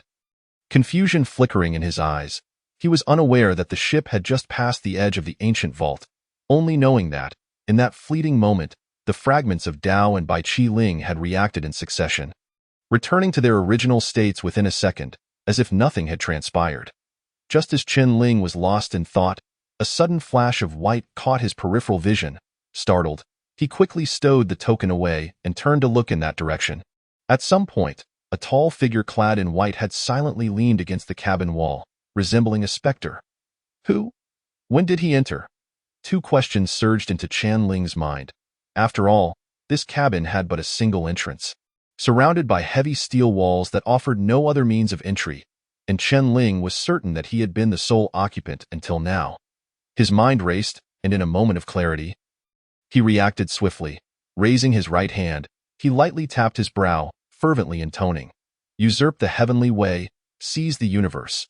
Usurper number 13, I humbly welcome the thief saint." Cold sweat poured down Chunling's back. The man before him was not clad in the black coat of an enforcer, indicating that he was certainly not a member of Aurora City, and his stealthy entrance had caused no disturbance whatsoever. Either he had dispatched the three enforcers outside, or his prowess was such that he could brazenly infiltrate the cabin without detection. Regardless of the scenario, it signified that this man's strength far surpassed that of the three enforcers.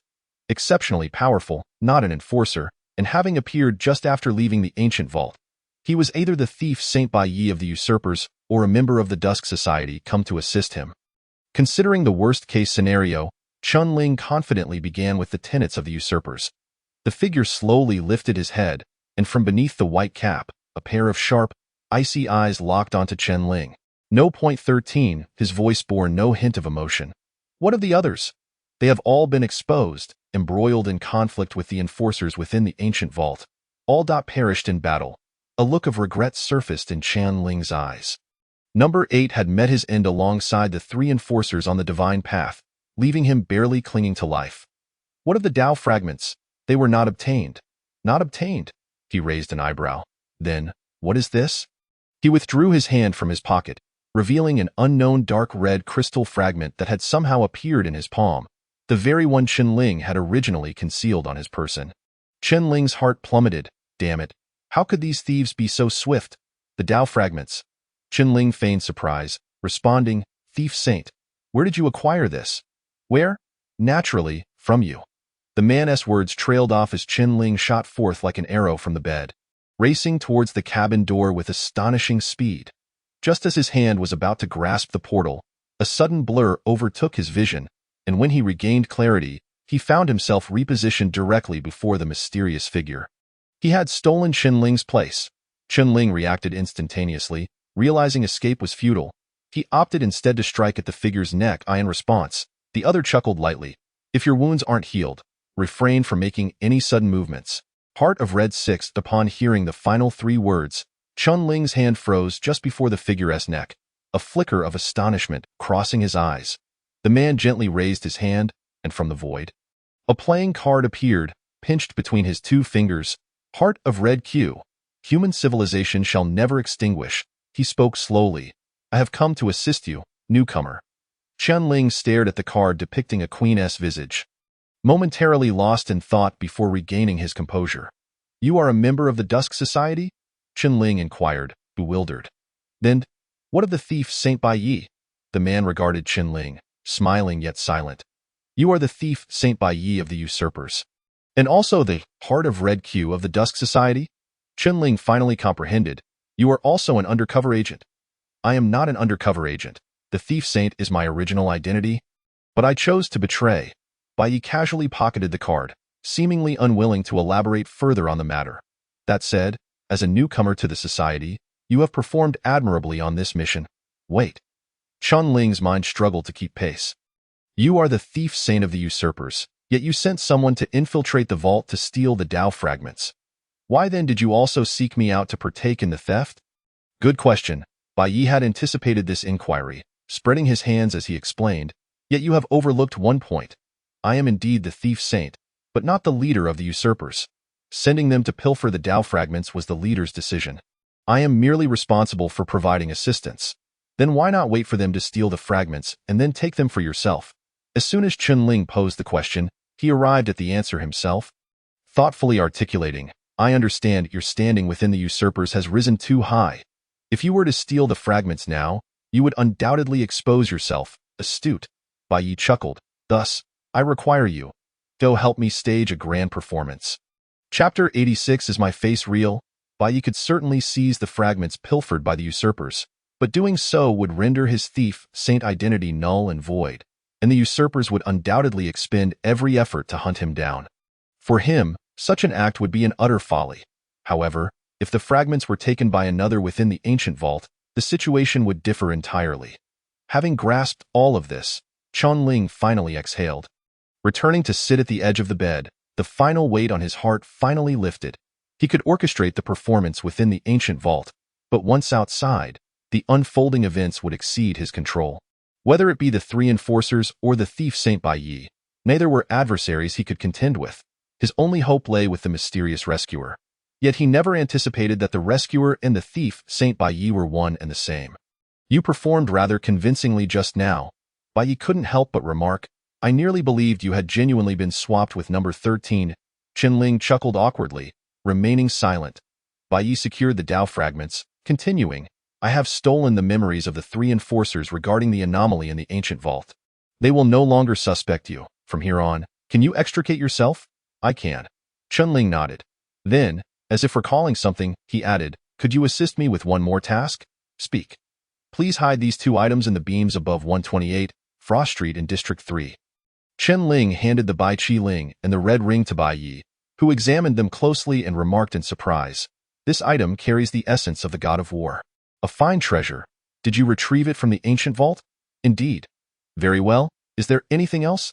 Qianling shook his head. Just as Bai Yi was about to leave, he suddenly halted, an odd expression crossing his face as he pulled a piece of paper from his pocket. One more matter I wish to inquire about. What does this information you sent me signify? Qianling, perplexed, accepted the note and glanced at the two blood-red characters scrawled upon it, momentarily frozen in place. Die! Qianling distinctly remembered that what he had written at the vendor's stall was not this. Was this yet another mischief of the audience? This, was an accident, Qianling awkwardly explained. Bai Yi regarded him with a peculiar look before returning his gaze elsewhere. Casually waving his hand, departing, see you in Aurora City. The next moment, his figure vanished into thin air. See you in Aurora City? A flicker of confusion crossed Qianling's mind. Why are all these members of the Dusk Society flocking to Aurora City? Chu Muyun was one, and so was Bai Yi. Without the Dao fragments and the Bai Qiling, Qianling felt unburdened, and he lay down on the bed to rest his eyes.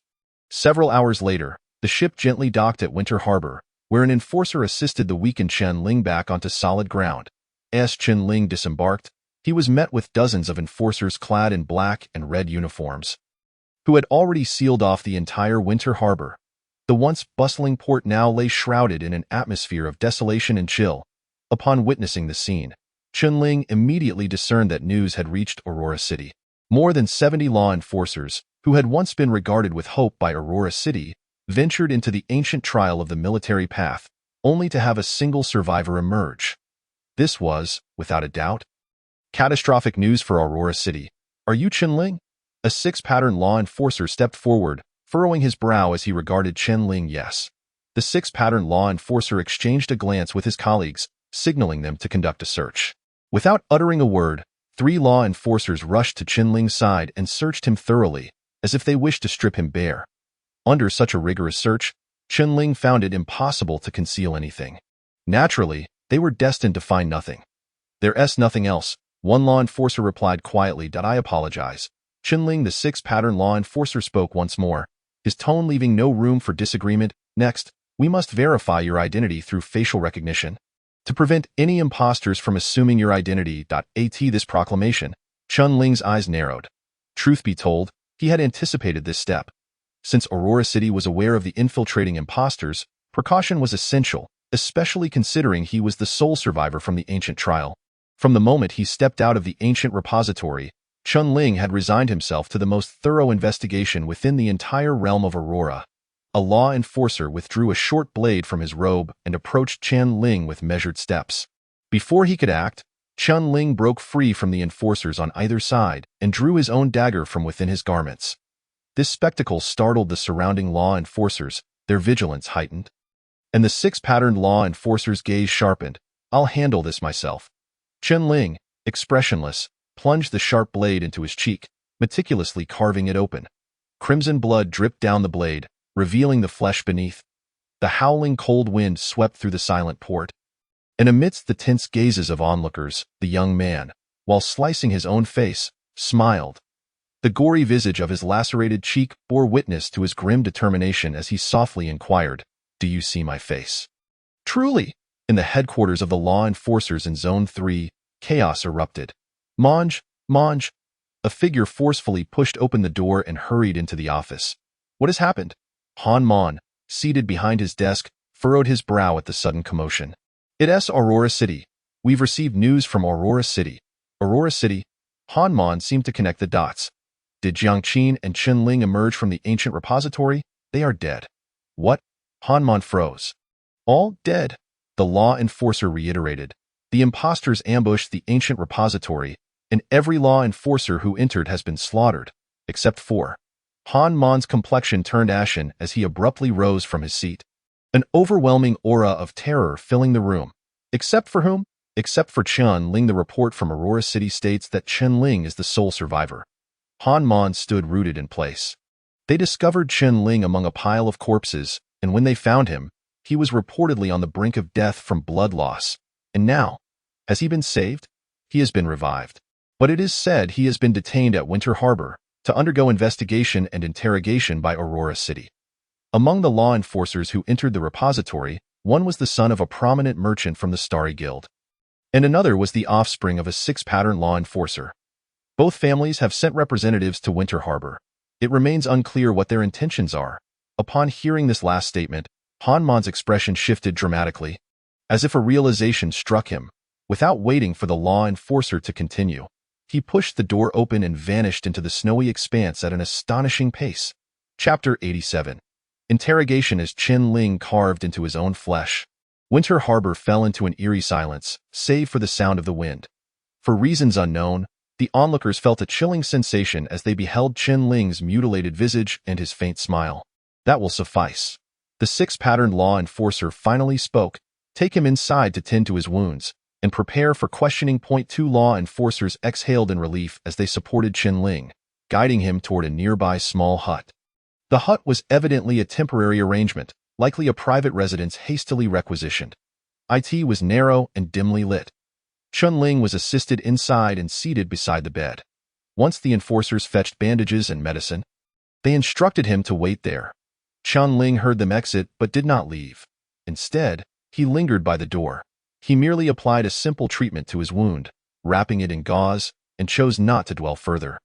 After all, for one who possessed the formless ability, his face was merely a disposable FA-80. As long as he peeled away the skin, he remained a flawless visage beneath in the subsequent half-hour. Several groups arrived in succession. Some were law enforcers, others were politicians from Aurora City, and there were others whose origins even Chen Ling could not ascertain, but they were undoubtedly significant figures within Aurora City. They repeatedly inquired about the events and details surrounding the incident, particularly the deaths of Yin Shichai and Lu Xianming. Chen Ling deftly attributed Yin Shichai's demise to Jian Changsheng, while Lu Xuanming's death was laid at the feet of number 8. Technically speaking, Chen Ling did not lie. He simply omitted certain details and misrepresented the actions of several individuals. Even if these people combed through the ancient repository, meticulously examining the crime scene, they would scarcely find a flaw, unless they ventured to the depths of the abyss at the cliff's base, where they might discover the body of a law enforcer from Zone 1 that he had discarded. However, even if they found it, the face would have been marred by Chen Ling, rendering identification nearly impossible given the state of the body. Soon, the law enforcers received further updates. They had discovered an abandoned K-18 train in a warehouse near Winter Harbor, suspected to have been infused with some sort of sacrificial artifact.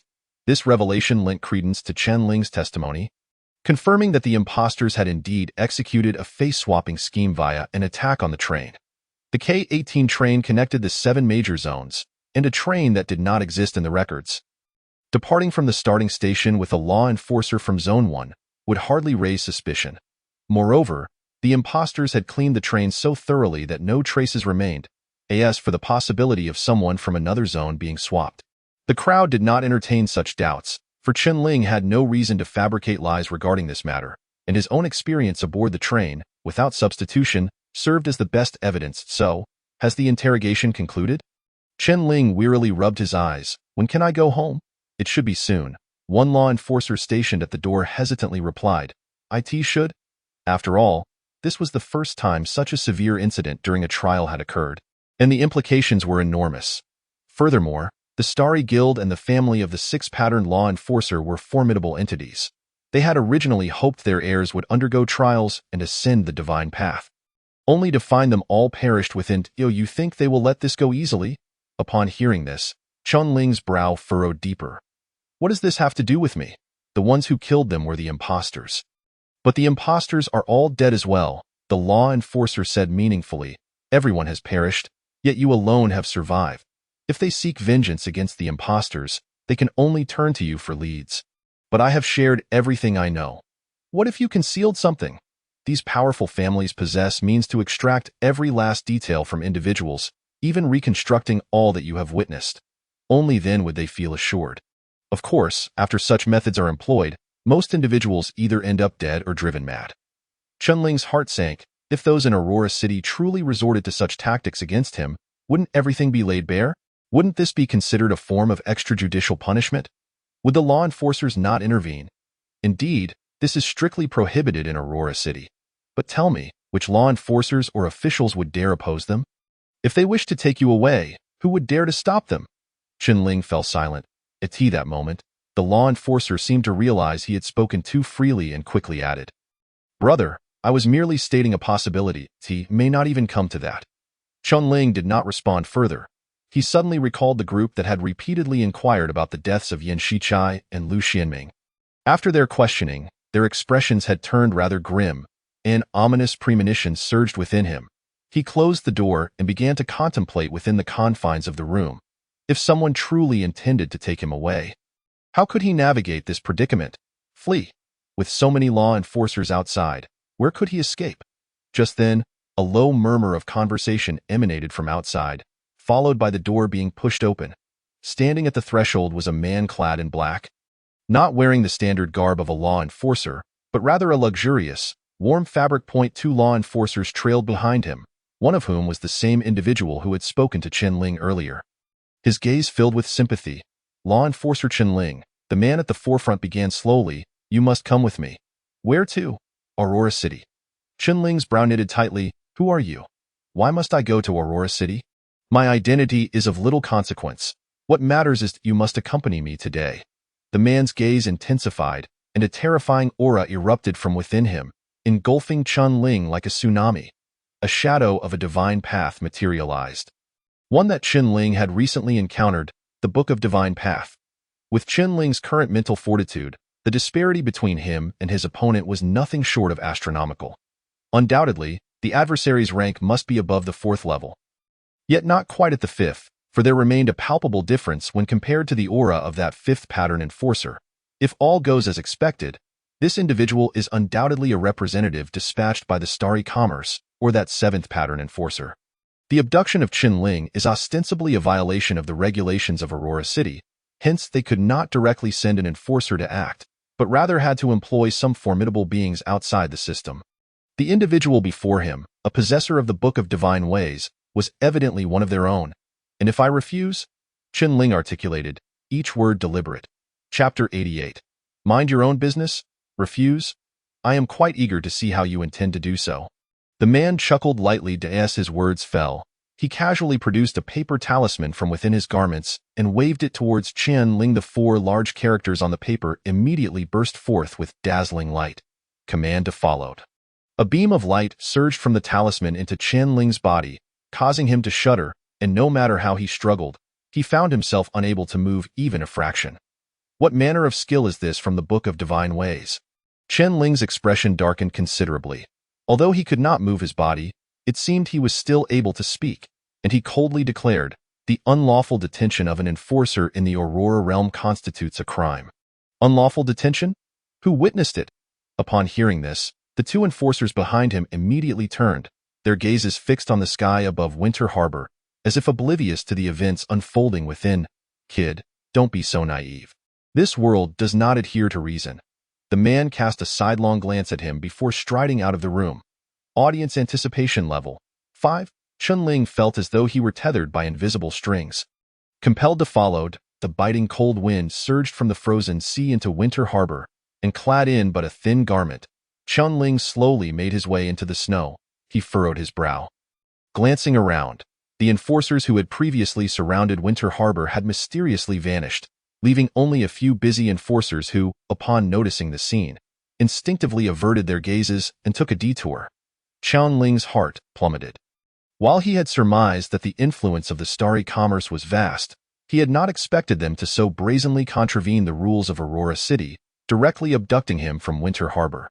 The order and regulations of the Aurora realm were far more chaotic than he had imagined. Like a puppet, he trailed behind the man, his mind racing in search of a way out of this predicament. Yet alas, he could not even move a finger. He followed the man through the bustling streets of Winter Harbor, arriving at a modest train platform. 2K 15 tickets to Aurora City. "Please," the man courteously inquired at the ticket booth. The ticket seller glanced at him and then at Chunling. "Purchasing tickets is fine, but entering the city requires qualifications. Otherwise, you will be forcibly sent back. I trust you are aware of this?" "We are," the man replied calmly with a nod, prompting the ticket seller to refrain from further comment, and 2 tickets were handed over. He led Chunling onto the platform to await their train. Although other passengers were present, they merely cast a casual glance at the pair before returning their focus elsewhere. Both Chunling and the man were dressed inconspicuously, appearing as just 2 ordinary travelers. Indistinguishable from the rest, as Chunling surveyed the surrounding passengers, He was about to utter something when the man spoke slowly. I advise you not to attempt to call for help. Otherwise, I would not hesitate to eliminate everyone here. Chen Ling's gaze sharpened. Just moments ago, he had indeed contemplated seeking assistance. For now, he was immobile, relying solely on words to find an escape. If the enforcers were unwilling to confront the man, having more witnesses present would complicate his abduction. However, regrettably, the man before him had a threshold for violence that was utterly appalling. Are all the people in Aurora City but butchers like you? Chen Ling coldly retorted. Certainly not, the man replied calmly. However, if one is to serve as a dog, one must be prepared to get blood on their hands. Just then, a steam train thundered toward them, accompanied by the shrill sound of brakes, as the iron beast slowly crawled to a halt before them. K-15 to Aurora City, all aboard, called the conductor. The man brushed off the dust from his coat and stepped onto the train, with Chen Ling stiffly following behind. This train to Aurora City only ran once a day. As it was rare for anyone to travel, the vast carriage was nearly empty, save for the two of them, with no other passengers in sight. The man casually selected a window seat and retrieved a copy of the latest newspaper. Lowering his head to read, "Sit," he instructed without lifting his gaze. The journey to Aurora City will take approximately 4 hours. Cherish your remaining time. At that moment, Chen Ling felt as though two great mountains were pressing down upon him. Forcing him into the seat opposite the man, "I need to use the restroom." After much deliberation, this was the only line he could muster from countless cinematic cliches. "No, you do not," the man replied. "Yes, I do. Do you truly believe I cannot manipulate your body to facilitate a trip to the restroom, merely guiding you to the lavatory, unfastening your trousers, and then, forget it, I no longer wish to pursue that feeble escape plan." The train's whistle echoed through the air as the iron beast began to move, the low clattering sounds resuming. Chen Ling's heart was in turmoil. Relying solely on his own strength, escape from this fourth-level individual was nearly impossible. He could only wait until they reached Aurora City and devise a way to summon help from the Dusk Society. But how could he implement such a plan? Just as Chen Ling was engulfed in his desperate thoughts, a thunderous gunshot rang out from outside the carriage. Bang! Instantly, the driving wheels beneath the train exploded, and Chen Ling felt the carriage jolt violently before it tilted to one side. The newspaper rack beside the man toppled over. A scalding teacup shattered on the floor, and the conductor's startled cries emanated from outside the carriage. As the entire train shuddered violently to an abrupt stop, the man's expression shifted. He grasped the table to steady himself and turned to gaze out the window. Blinding sparks erupted against the white snow, and a figure slowly approached. "Sir." The conductor on the platform rushed over. "What is happening?" Silence. Bang. The carriage door was kicked open. A chilling wind mixed with snowflakes surged into the carriage, and a figure clad in a black trench coat stepped onto the floor. In his right hand, he held a gun, the dark barrel still emitting wisps of smoke. Upon seeing that familiar face, Chen Ling was momentarily stunned. Then his pupils constricted violently. Third District Enforcer Chen Ling. The man stood amidst the shards of shattered glass, speaking leisurely. "Having emerged from the Dao of Arms, you did not report to the 3rd District immediately. Where are you headed, Han Meng?" Chen Ling's eyes were filled with incredulity. He never expected to encounter Han Meng here. It must be noted that this was not Han Meng's jurisdiction, but Winter Harbor. Several hours away from the 3rd District, the man's brow furrowed deeply as he slowly rose, positioning himself on opposite sides of the carriage from Han Meng, confronting each other from a distance. "Wherever I go is none of your concern." The man tilted his head slightly. "Which district's enforcer are you? Do you dare to seize what Chairman Yin desires?" Han Meng said nothing, simply raising the still smoking barrel of his gun. Aiming it squarely at the man's forehead, "I am taking my subordinate back. Mind your own business." Chapter 89. As long as you survive, the atmosphere within the carriage thickened with murderous intent. The temperature plummeting, Chen Ling was trapped in his seat, staring blankly at the menacing Han Meng, his mind momentarily blank. Han Meng had left the 3rd District, suddenly appearing here and blasting apart the train's drive wheels. This was no coincidence. The only explanation was that he had come for Chen Ling, but how did he know the Starry Commerce intended to make a move against him? The man was locked in Han Meng's crosshairs.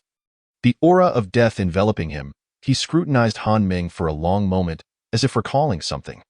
"Han Meng, I believe I have heard that name before." A flicker of surprise crossed his eyes.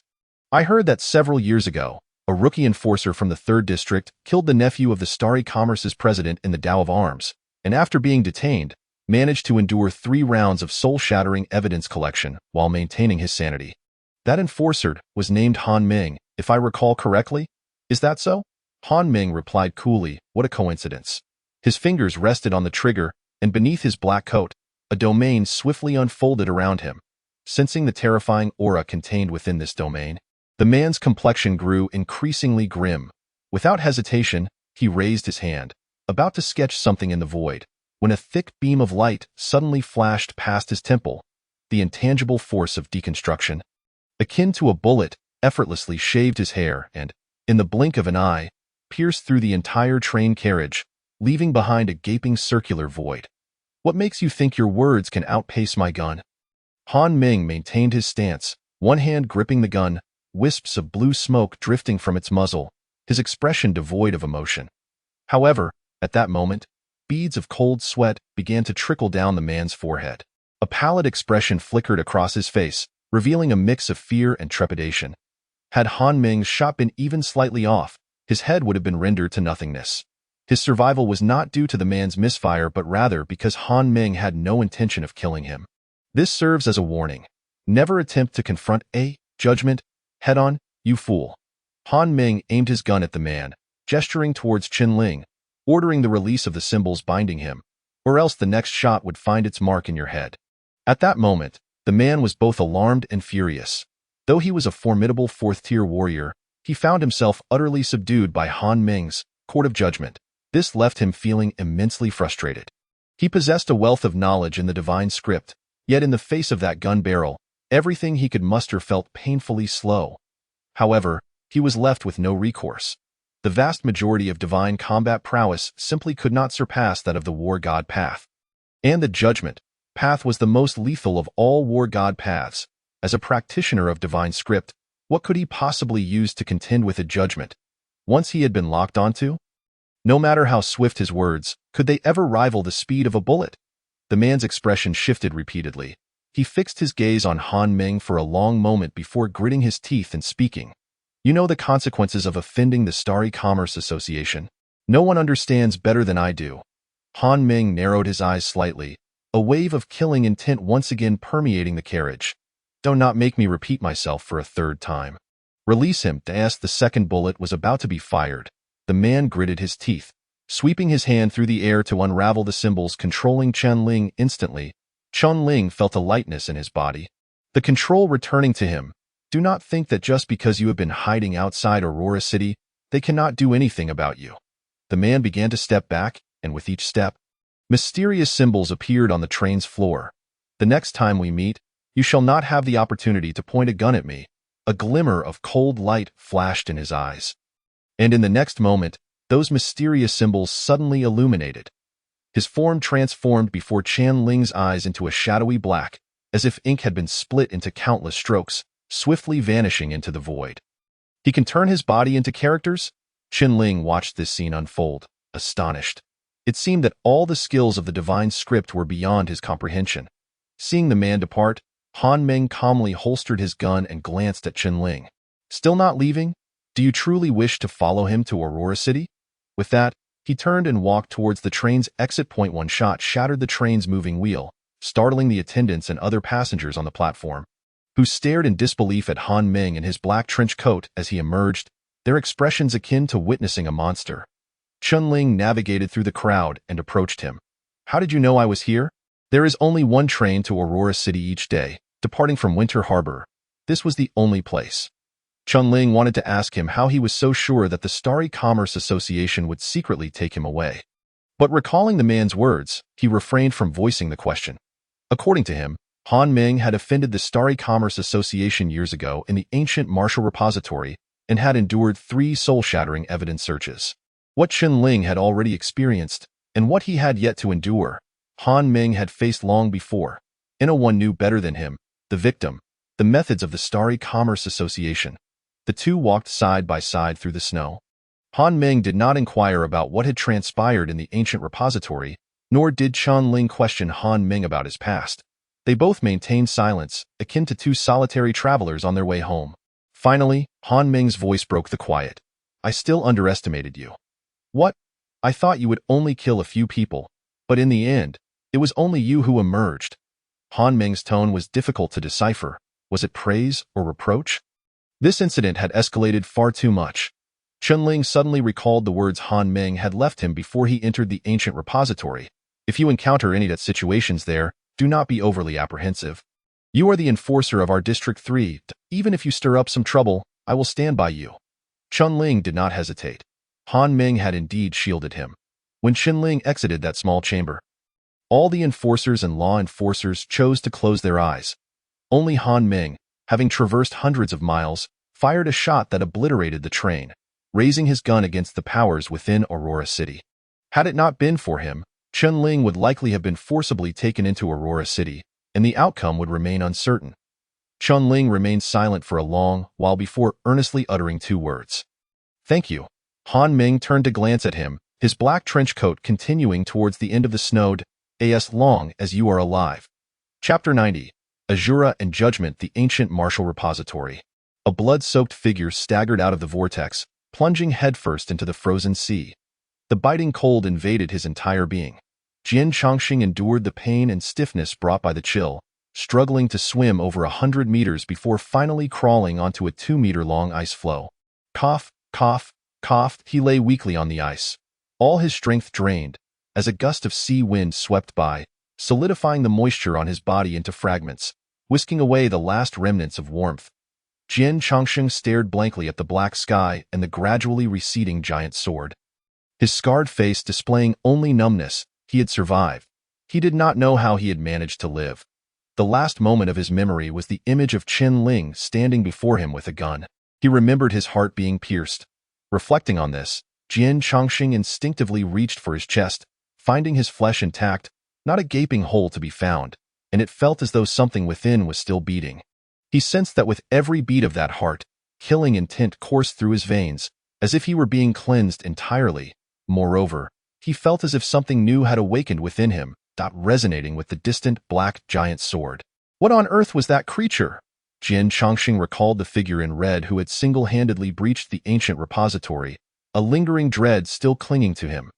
Ever since he had turned the tables on Yin Shitai and engaged in relentless slaughter, his confidence had surged to a razor-sharp peak, yet he had not anticipated that Chunling would emerge and shatter his pride into dust in mere moments. The most crucial detail was that even now, he still did not know the man's true identity. A fire usurper, an enforcer, or perhaps another conspiratorial organization. Jian Chongqing rested for a moment, then sat up on the ice, his gaze sweeping across the boundless frozen sea. When a terrifying thought suddenly struck him.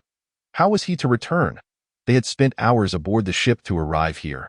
Now, with nothing at his disposal, was he to scrape his way back on an ice floe? Jian Chongqing's expression grew increasingly grim as he realized that aside from this option, he truly had no other means. Gritting his teeth, he began to crawl along the ice, plunging his hands into the frigid water. Using his remarkable speed and strength to inch toward Winter Harbor, Jian Chongqing would never have imagined that the once proud Azura was now reduced to a mere human engine. He needed to accelerate. Before he starved or froze to death, on the journey back to District 3, Chunling recounted everything that had transpired within the ancient repository to Han Ming. Of course, it was a processed version. Han Ming listened in silence until Chunling had finished speaking long ago, then hoarsely posed his first question. How did Jiang Qin die? He was killed by that fire usurper ranked 8th. Chunling paused for a moment. I avenged him. Han Ming looked at Chunling, who donned the coat that originally belonged to the 8th, his eyes betraying a flicker of pain.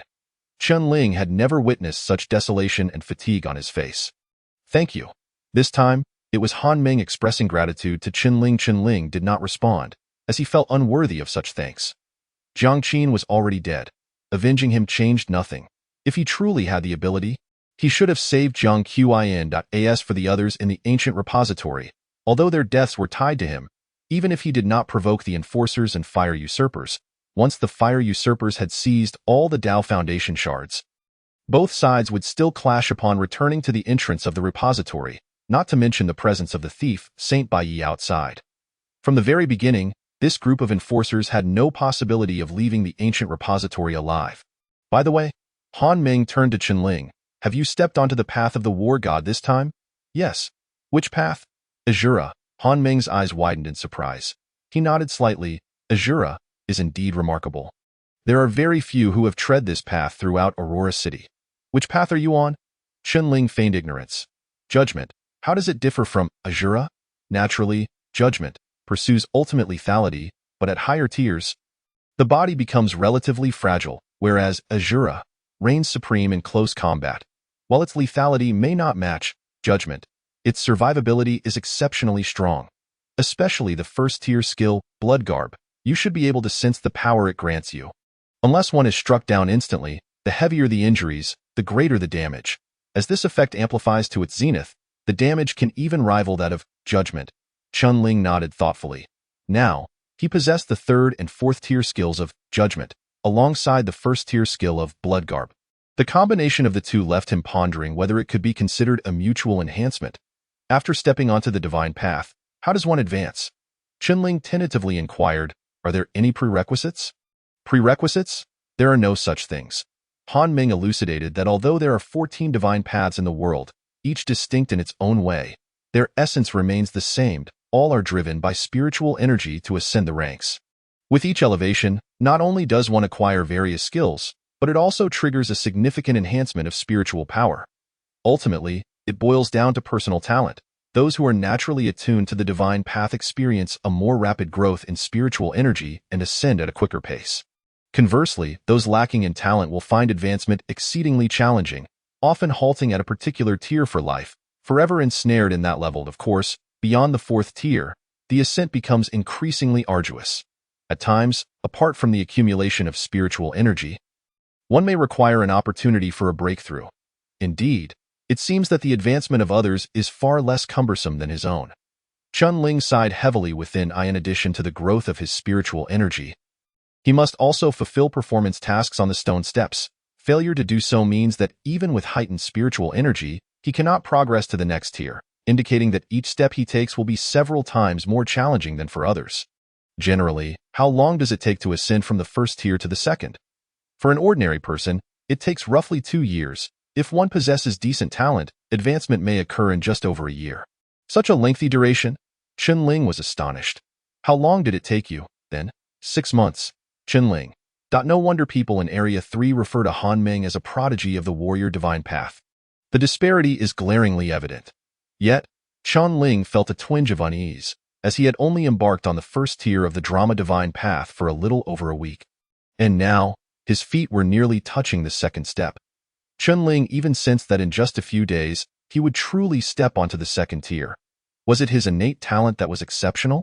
Or perhaps that the rewards after completing performances had allowed him to save a considerable amount of time? Chapter 91. Whose funeral?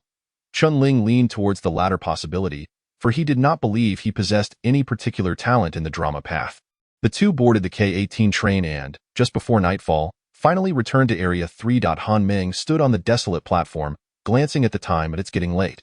Let us head back and rest it1 long before your appointment documents should arrive. Appointment documents? As an enforcer, Han Meng replied calmly.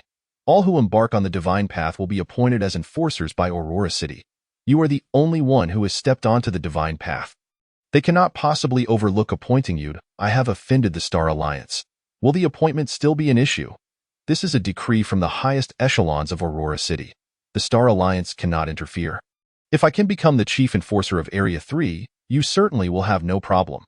Han Meng paused for a moment, adding, moreover, given the current unique circumstances in the Aurora realm that they require personnel.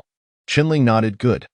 Chen-Ling's original goal was to become an enforcer, and after the Star Alliance's intervention, he thought it would be difficult to achieve this. Now it seems that, in certain aspects, the headquarters of the enforcers remains quite resolute. Chen-Ling bid farewell to Han Meng, parting ways at the platform. Under the shimmering night sky of Aurora, Chen-Ling walked, pondering as he gazed at the approaching outlines of the streets. This journey to the warrior ancient repository had been prolonged. He wondered how things were on Frost Street. At the very least, his peaches should be in place, right? Frost Street. Hey, have you heard? What? A group of enforcers went to the ancient repository for trials. and a friend from Winter Harbor came to stock up this afternoon. He told me that all of those enforcers perished. Ah? On the streets of Frost Street, a few residents perked up their ears and immediately gathered with small stools. Is that true? Impossible. How could the ancient repository be so dangerous? I heard that in previous years, only one or two died at most. I heard that this time, a fire manipulator infiltrated and stole something, then killed everyone. A large group from Aurora City arrived this afternoon, surrounding the entire port. I know about the port being sealed off. I heard about it too, so that was the reason? Did Qianling go too? It seems so. Speaking of which, we haven't seen him in the past couple of days. Does that mean he? As the conversation unfolded, the crowd's eyes widened in astonishment, exchanging glances filled with disbelief. Qianling is dead? Mr. Su, the owner of the tailor shop, was the first to stand up, his voice booming with shock, nearly audible across half the street. More and more people stepped out of their homes, chattering excitedly, their faces painted with confusion, shock, and relief. Several shopkeepers huddled together, hurriedly confirming something, and the gloom on their faces dissipated. The weight in their hearts finally lifted. He is dead? That heart-eating monster enforcer is dead? I Haven T slept soundly these past couple of days. Every time I close my eyes, I see him offering me human hearts. It's truly terrifying. It seems he won't be returning. Thank goodness, we won't have to live in fear anymore. Relief washed over the crowd as they began to pat each other on the shoulders, offering mutual comfort. Only Uncle Zhao, who rushed in, bewildered by the commotion, turned pale upon hearing the news. Dead? Uncle Zhao murmured. How could such a good child just die? Although Qianling consumed human hearts, he was nonetheless a child raised in Frost Street. Why don't we give him a proper burial? Indeed, that way, after he rests in peace. He come back as a ghost to trouble us. Can a person really become a ghost after death? Generally, no one knows, but he is a heart-eating monster. Who knows if he will return after death? But we don't even have a body. How can we hold a funeral? Just grab any coffin, make a paper figure, and it'll Su. Isn't that your line of work? This should be easy for you. Right? Hey, as long as I don't have to deal with human hearts, this is no problem at all. Mr. Su waved his hand, leading the group back to his shop, selecting a large red coffin that had few customers, and quickly fashioned a paper figure that bore a rough resemblance to Qianling without a body or any clothes. They decided to make do. Mr. Su then grabbed a few bundles of paper money, along with paper-made houses and furniture, and stuffed them all into a bag. He then called over 2 strong young men to carry the coffin towards Qianling's residence. The other onlookers, curious to see a group carrying a coffin out, trailed behind. Mr. Su halted in front of Qianling's house, one hand holding the paper figure while the other gestured towards the dwelling, murmuring something, likely words of guiding the soul, entering the earth, and resting in peace. Witnessing this scene, the crowd behind felt as though Mr. Su was conducting a ritual, yet in such a scenario without a body or clothing. They truly didn't know what to do. After a while of mumbling, Mr. Su placed the paper figure into the coffin and closed it. That moment, he seemed to recall something and spoke a few words to the nearby butcher, who soon hurried over, carrying several large bags filled with chicken hearts and pig hearts that were originally meant for Qianling offerings. Since they would no longer be needed, it was better to bury them as accompanying offerings. Mr. Su waved his hand, prompting the 2 young men to carry the coffin directly towards the mountains behind, with the crowd following closely. To be honest, Mr. Su had been in the funeral business for many years, but never had he conducted a burial like today's, using a paper figure as a substitute for a body, calling the soul in front of a house. These were merely improvised procedures he came up with, as situations like Qianling's were exceedingly rare. But what did it matter? Ultimately, the crowd was merely afraid that Qianling would return to seek revenge, and all these actions were simply for peace of mind. So Mr. Su merely needed to go through the motions. Had he followed the normal burial procedures, it would likely take until dawn to complete. With the night growing darker, the crowd held oil lamps, gradually making their way up the mountain. Behind the large red coffin, the throng moved along, resembling countless shifting shadows. As the crowd gradually distanced themselves, a solitary figure emerged from around the street corner. Observing the departing group with a furrowed brow, in the dead of night, who could they possibly be burying? Qianling gazed at the receding coffin, murmuring to himself. Chapter 92. Persona. Qianling pondered for a moment before deciding to follow. As the enforcer responsible for Frost Street, he needed to account for the residents. Even natural deaths required documentation, let alone if a malignant incident had occurred. Moreover, he was curious to know who from Frost Street had died to warrant such a significant commotion.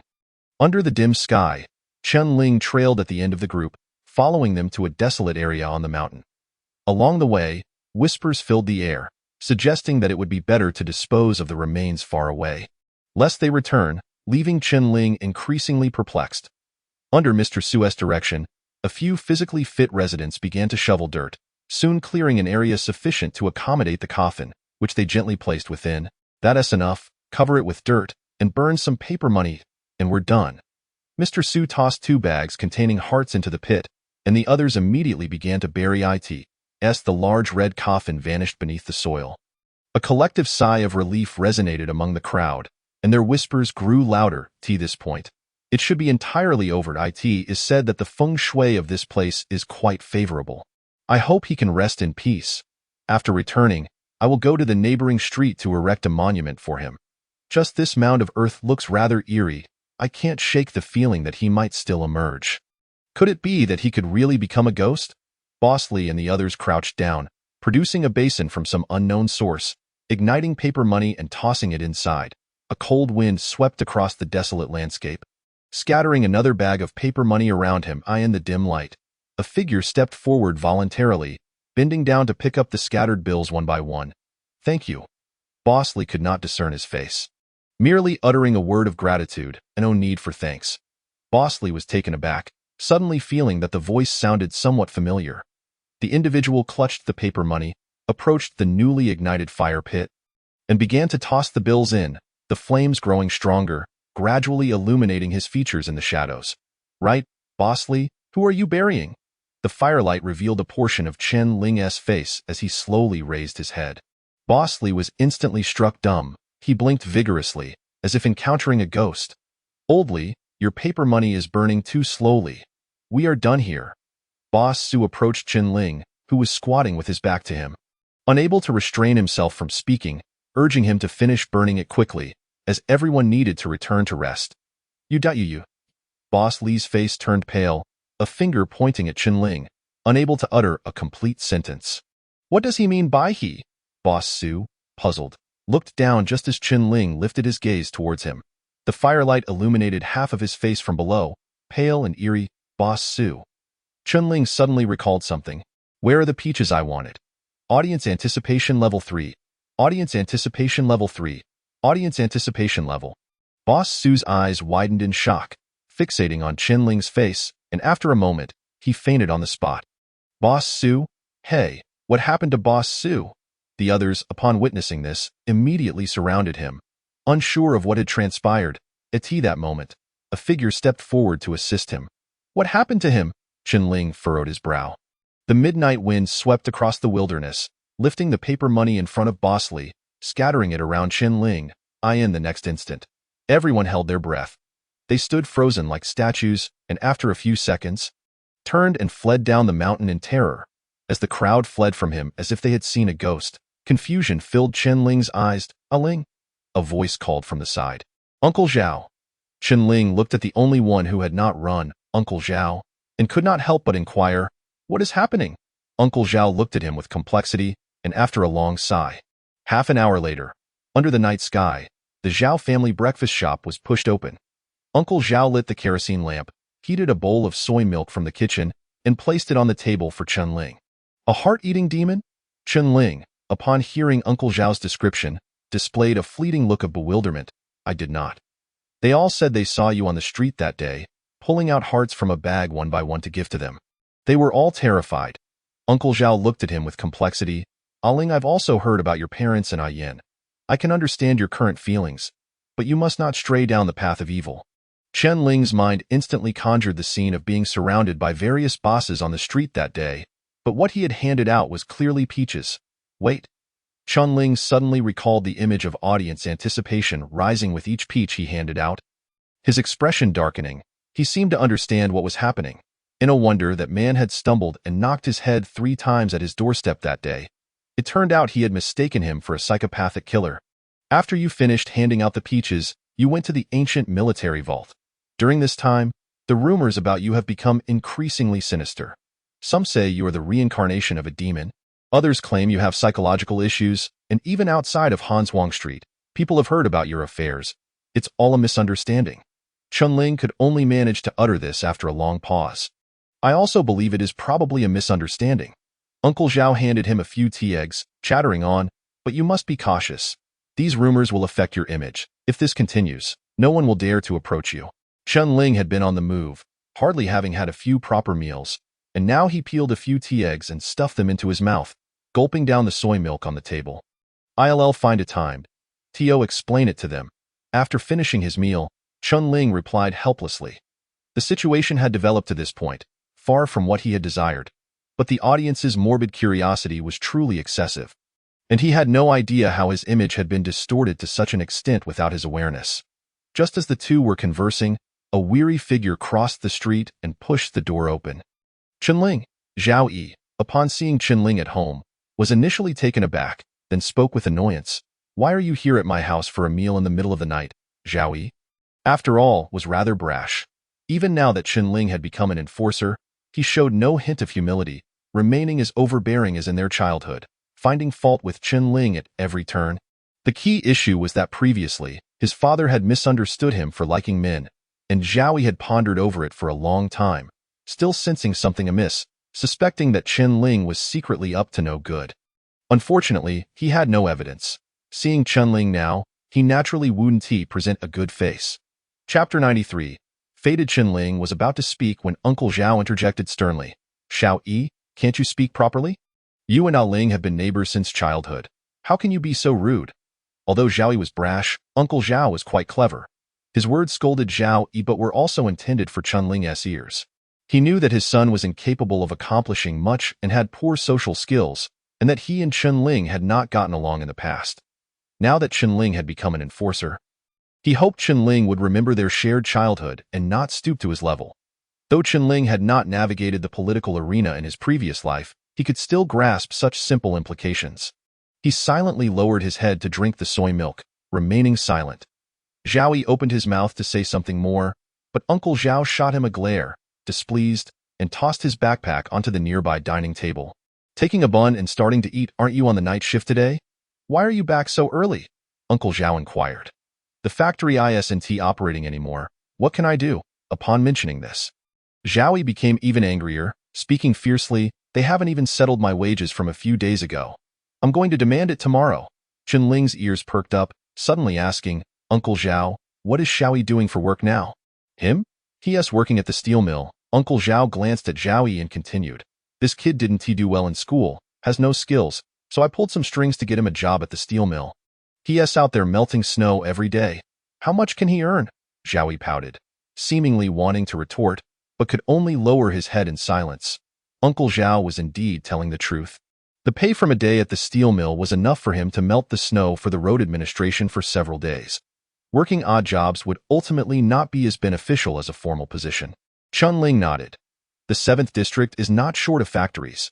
Aside from the few streets they live on, further out are numerous factories that account for 70% of employment in the 7th district. If Chunling had not become an enforcer, his ultimate fate would likely have been one of those factories. Can the steel mill also stop production? Chunling asked, puzzled. How would I know? All the raw materials in the factory have been transported away. There's nothing left. As soon as we arrive, they tell us to scram without paying. What the hell are those factory heads thinking? The more Zhao Yi thought, the angrier he became. He had finally found a stable job, and now it was all gone. Was he going to have to go back to melting snow? The raw materials have been transported away. Where to? Where else to Aurora City? There aren't any factories in Aurora City. What do they need the raw materials for? Uncle Zhao also wore a puzzled expression. I don't know. Chunling pondered for a while, unable to comprehend what principle this was.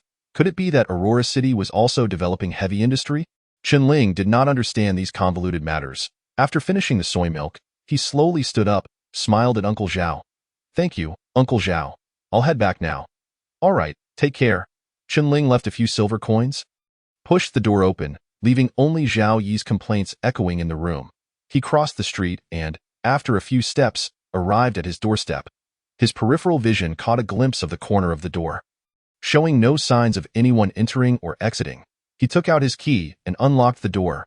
With a flicker, Chun Ling lit the kerosene lamp on the table, locked the door behind him, and stood on the table, his hands beginning to search the overhead beams. Moments later, a token and a ring appeared in his palm. There were no signs of anyone entering or exiting at the door. Yet items had been placed inside. Is this the level of a master thief? Chun Ling murmured to himself.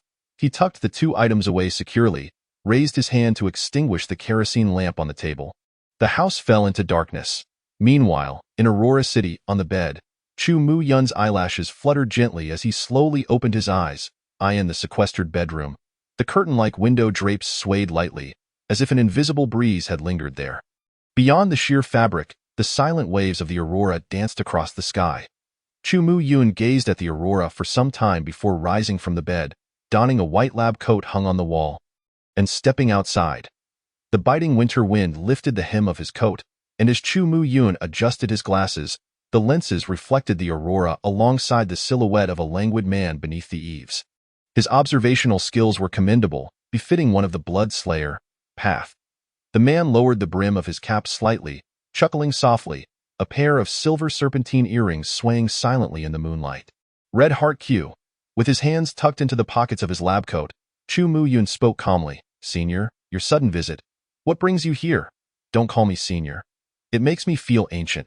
I just happened to finish the task above, and feeling a bit bored, I thought I'd come and have a chat with you. Bai Yi yawned. After all, you are the earliest member to infiltrate Aurora City. Senior Bai Yi, your lack of sleep doesn't mean others can forego rest. Chu Mu Yun replied earnestly. Insufficient sleep can lead to depression and obesity, and may also result in heart disease, diabetes, and the premise of human illness is that one must be human. Are you subtly mocking me? Indeed, Bai Yi, observing Chu Mu Yun's pained expression, laughed heartily, seemingly in much better spirits. By the way, the newcomer you recommended is quite intriguing. Red Heart 6? Chu Mu Yun raised an eyebrow. He is not merely intriguing. If you provoke him, the entire world will become interesting. I've heard whispers of the disaster cloaked in human skin. Bai Yi pondered, suddenly intrigued. Tell me, what would happen if I were to steal his sanity? Upon hearing this, Chu Mu Yun's expression changed, his brows furrowing as he scrutinized Bai Yi, seemingly trying to discern whether he was jesting or truly harbored such a mad thought. Don't look at me like that. I was merely speaking offhandedly, Bai Yi shrugged, seemingly unnerved by the intensity of Chu Mu Yun's gaze. You know I can keep my hands to myself, at least for now. You'd best maintain that restraint. Otherwise, keep your distance from him. Understood, understood. Bai Yi leisurely leaned against the eaves, gazing up at the ceaseless sea of auroras, the courtyard falling into silence. After an indeterminate time, he slowly spoke. Spade 7, have you noticed? Noticed what? Bai Yi raised his hand, pointing at the aurora stretching infinitely to the horizon. The auroras have dimmed compared to before. Chapter 94. In honor of death, Chu Mu Yun narrowed his eyes slightly. Is it about to commence? Aurora City, prepare yourselves. Bai Yi gently pulled down the brim of his cap, concealing half of his face in shadow. Though most remained unaware, the undercurrents had begun to stir. Chu Mu Yun glanced at the seemingly slumbering city, falling silent for a moment. It arrived sooner than expected. Should we bring Red Heart 6 in? No need, it will be perilous outside. His strength is still too feeble. Rank does not signify everything. That lad is quite the character. He won't perish so easily. Bai Yi's lips curled into a slight smile. I am rather curious how he will enter Aurora City without our assistance. Chu Mu Yun cast a sidelong glance at Bai Yi, who clearly seemed eager for a spectacle. Your attitude makes us appear cold-blooded and disunited. Bai Yi contemplated for a moment. When have we ever been united? Rest assured, that lad is exceptionally clever. He may very well bring a touch of Twilight Shock to Aurora City. I have high hopes for him. Then do as you wish. Chu Mu Yun calmly turned to re-enter the room. After all, when the Red King lays blame, you shall bear the consequences, Bai Yi. Observing Chu Mu Yun's indifferent retreat, leaving him solitary beneath the eaves, Bai Yi sighed helplessly. With a casual gesture towards the void, a bottle of red wine, pilfered from who knows where, along with a goblet, materialized in his grasp. The rosy liquor poured into the glass, emitting a faint fragrance under the moonlight. Bai Yi held the goblet in one hand and clinked it against the endless auroras. To death, he tilted his head back, downing the rosy drink in one go. The following morning, Chen Ling donned his black and red enforcer uniform, tidied his attire, and stepped outside. Until his appointment as an enforcer was confirmed. He remained an enforcer of Zone 3, and daily patrols were indispensable, as for the terror residents of Frost Street held towards him. Chen Ling pondered throughout the night and concluded that it wasn't such a bad situation after all. Truth be told, Chen Ling did not care how others perceived him. After all, he sought to be an enforcer merely to conceal his identity, and there was no need to exert too much effort in displaying friendliness to the residents. Now that everyone in Frost Street feared him, it saved him considerable trouble. Just as Han Meng had said, an enforcer needed to exude authority. As Chen Ling stepped onto the street, a few residents returning from the market turned pale upon seeing his black and red figure. Dropping their groceries and fleeing in haste, in the blink of an eye, the vast Frost Street was left desolate, with only Chen Ling standing alone. Chen Ling. Well, this seems to have transcended mere authority. Pretending not to notice, Chen Ling continued his patrol along Frost Street. Wherever he went, not only did pedestrians steer clear, but shopkeepers who had been watching eagerly from afar quickly bolted their doors in sheer terror at the sight of his black and red figure. Some shopkeepers even trembled as they extended their hands through the gaps of their shuttered doors, cautiously placing a red plastic bag at the entrance. A gust of cold wind swept through the deserted street, and Chen Ling gazed at the tightly shut shop doors and the scattered red plastic bags, lost in thought. He approached one of the shops, bent down to open the red plastic bag, and was met with a pungent odor. Inside were bloody chicken hearts, pig hearts, and beef hearts. This was the tribute the shopkeepers of Frost Street offered to Chen Ling. The corners of Chen Ling's mouth twitched slightly, and after a moment's hesitation, he began to pick up the plastic bags one by one and continued on his way. Chen Ling felt that if he did not collect them, the shopkeepers would only panic further. It would be a minor issue if they fled Frost Street in fear. What if someone were truly driven to extract hearts for him? That would be troublesome. As Chen Ling departed with both hands full of plastic bags. Dozens of seconds later, the shop's shutter finally opened a crack. He left, yes, and took the hearts with him. Phew. It's good he collected them. He shouldn't make things difficult for us anymore. Damn it. Who said he was dead last night? I was nearly scared to death. I went to confirm again today. They said everyone who entered the ancient hideout of the soldiers is dead, and he is the only one who came out alive. What? He killed everyone else? I don't know. What did I say? He's a demon. Do you think he might be promoted to enforcer? He is already an enforcer and has thrown the entire Frost Street into chaos. If he becomes an enforcer, what will happen in Zone 3? What if he grows discontent with mere hearts?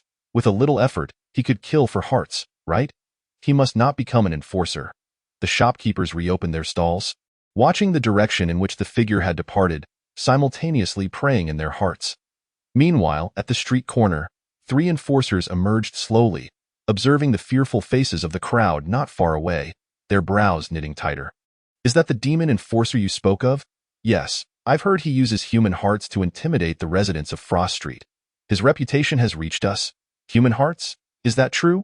It must be false. They say he dispatched over a dozen people. How could he have killed that many? And he's just a newcomer, probably employing tricks to make money. What's in those bags? Probably protection fees he collected. TSK, TSK, TSK, such a large bag. There must be a fortune inside. TSK, TSK, TSK, a newcomer making far more than we ever did. Humph, just putting on a show. The 3 stared intently at the direction Chen Ling had vanished, feeling an unsettling itch in their hearts. Brother Gua, what should we do next? One enforcer's eyes glinted with malice. How about we teach him a lesson? The man known as Brother Gua narrowed his eyes. After a moment, he smirked. Just teaching him a lesson would be too lenient. Xiao Zhua, you go to headquarters and tell them. Brother Gua issued a series of instructions, and Xiao Zhua's eyes lit up. Unable to contain his applause, what a brilliant plan, Brother Gua. But will this work? Every enforcer in Zone 3 has their hands in the pie. Going after him so brazenly might not be wise. Another enforcer hesitantly interjected, this merely dipping into the pie. Look at those bags. What we've all collected combined doesn't even compare. Guagu appeared to have had an epiphany, sneering as he remarked, Chief Law Officer Han Meng is the epitome of integrity. If he were to witness the profits this scoundrel is reaping, I refuse to believe this fool can continue to serve as an enforcer. Chapter 95. I love to eat. Chun Ling meticulously patrolled the entirety of Han Shuang Street, his hands laden with dozens of plastic bags, resembling a man burdened by two enormous weights. With a deep sigh, he lamented, with this abundance of chicken hearts and pig hearts, even if I stir-fry them for every meal, it would take months to consume them all, and indulging in such fare daily, who wouldn't suffer from indigestion? Unable to finish them and reluctant to discard them, I have no choice but to carry them all home. Perhaps this weather will allow for a longer preservation. Just as he prepared to turn homeward, a cacophony erupted from the street ahead. It was a bustling market at the junction of Han Shuang Street and its neighboring thoroughfare, a place Chun Ling frequented often, making him a regular. After a moment's hesitation, he resolutely made his way to the market. Strictly speaking, this market also fell within his jurisdiction, and he felt compelled to investigate any disturbances. Besides, having amassed a plethora of hearts, he ought to procure some vegetables to accompany his dishes. Since he was here, he might as well buy additional items. Upon entering the market, he spotted two figures clad in enforcer attire standing before a stall. The once lively market now enveloped in an eerie silence. Beside the stall, a middle-aged woman lay crumpled amidst a pile of potatoes and cabbages, a footprint marring her chest, as if she had been violently thrust to the ground. "Officers, haven't I already paid this month's dues?" she stammered, her face a mask of confusion. "Who did you pay?" Guogu inquired languidly. "I gave it to that officer Zhua." "You gave it to him? What concern is that of mine?" Guogu retorted, kicking aside a nearby basket of produce before squatting slowly before her, speaking in a deliberate tone. "This market is now within my jurisdiction. Don't you understand?" As she met Guoji's cold, ruthless gaze, the woman trembled. I truly have no money left in my shop. Officer, could you possibly grant me a few more days?" Upon hearing her plea, Guogu stood abruptly, dismissing her with a glance, and waved to his companion. "I suspect this establishment is harboring drugs. Search it." "Yes, sir." The other enforcer immediately entered the shop, rummaging through cabinets, boxes, and even overturning baskets, leaving a trail of chaos in his wake. Officer, I swear there's nothing here," the woman cried out, staggering to her feet, her heart aching at the sight of the disarray. "This is under Officer Chin's jurisdiction. What you're doing is rather inappropriate, isn't it?" The other patrons and vendors, sensing the tension, cowered at a distance, while an elderly man stepped forward, attempting to intervene. "Officer Chin? Which Officer Chin?" Guogu drawled with feigned ignorance. Chun Ling, a voice suddenly interrupted. And Chun Ling approached calmly, plastic bags in hand. As he arrived, the crowd parted to create a path, and he walked directly towards Guogu. The latter narrowed his eyes, sneering, "What, Officer Chen? You're merely a newly appointed enforcer." Bang! Before Guogu could finish his sentence, a blur appeared before him, followed by a tremendous force crashing into his chest, sending him hurtling backward like a marionette with severed strings. The onlookers stood frozen in shock, unable to comprehend the sudden turn of events as Chun Ling took Guoji's place. "Guogu!" exclaimed the other enforcer. Guogu collided with two stalls before finally coming to a stop, sprawled on the ground, groaning in agony. Without uttering a word, Chun Ling set down the plastic bags and unsheathed a sharp, boning knife from a nearby butcher's stand.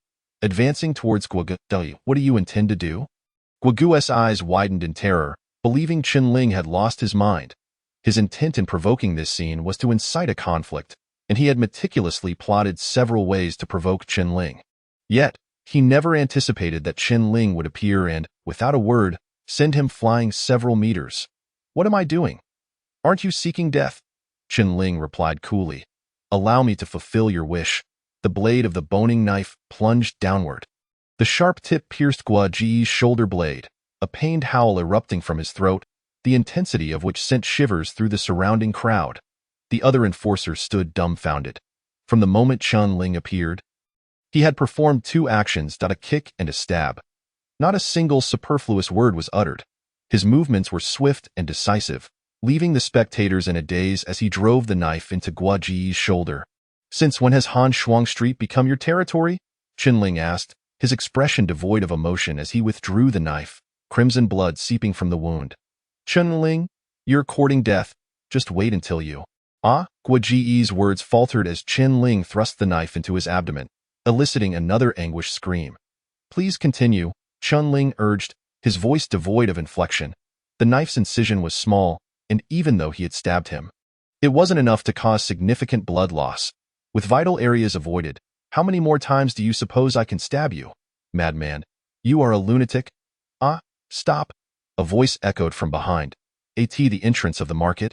Han Ming, clad in a trench coat, approached with a stern countenance, flanked by several enforcers, including the previously departed officer Zhua.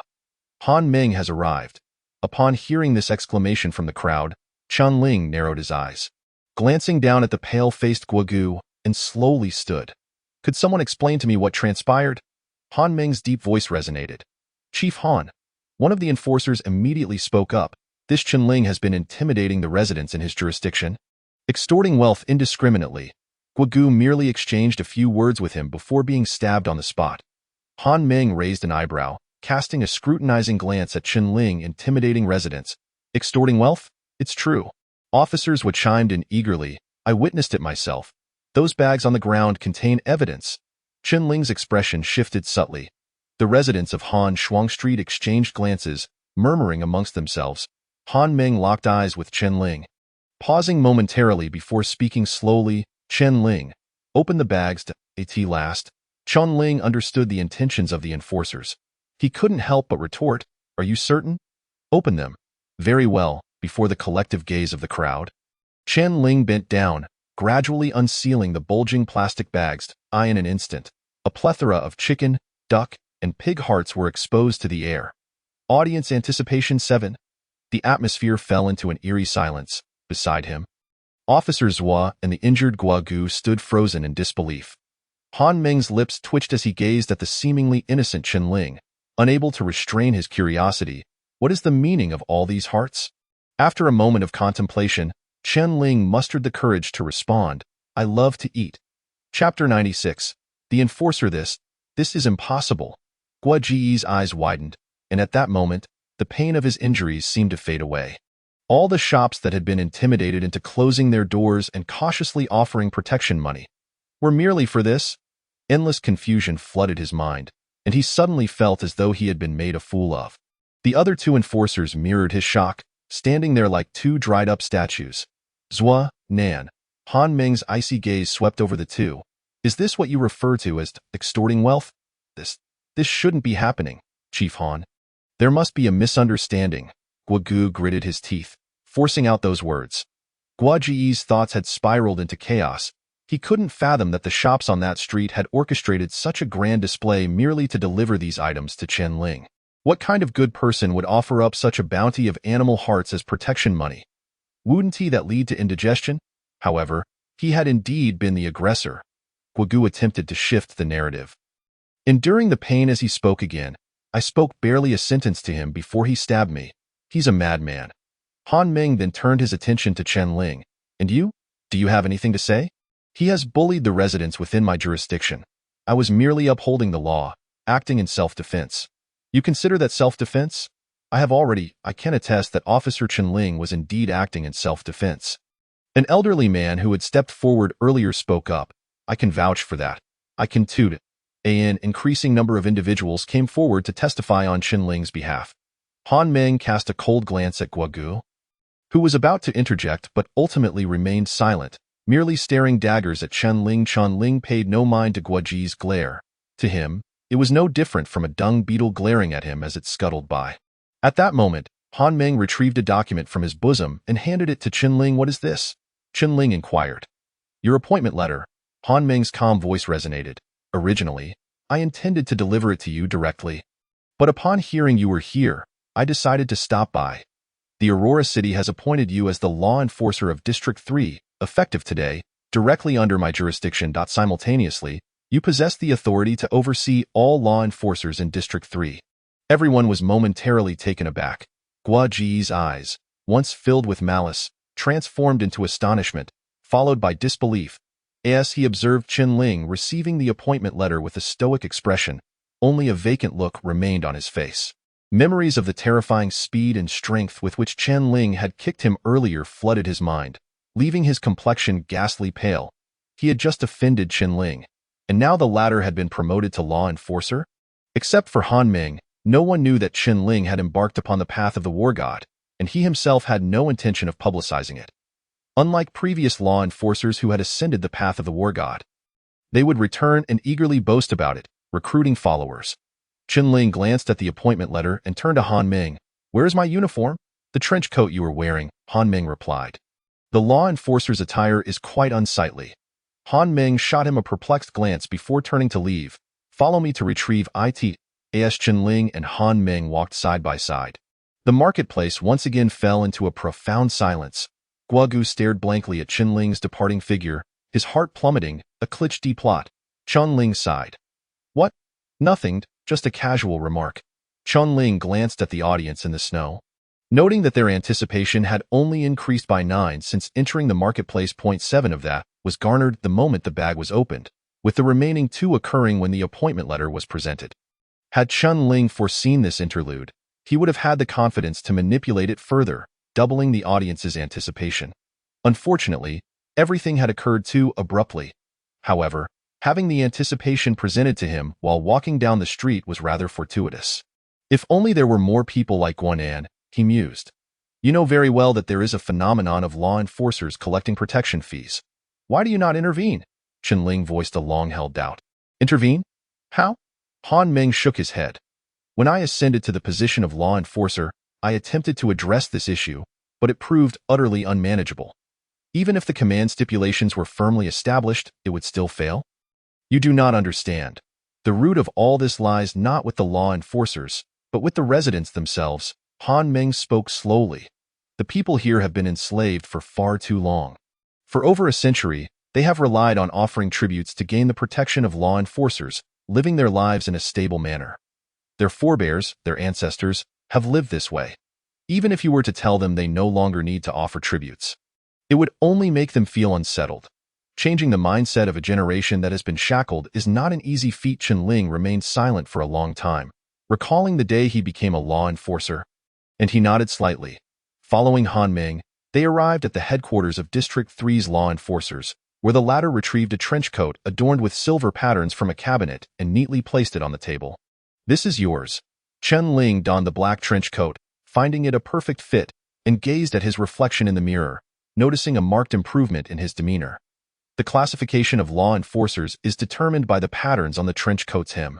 The number of patterns indicates the level of one's strength. Each ascension must be reported to Aurora City, which will promptly send the corresponding trench coat with the appropriate patterns. "What is the highest rank of law enforcer currently in the Aurora domain?" Chen Ling inquired. 8 patterns, and there are only 2 individuals who hold that rank to so few.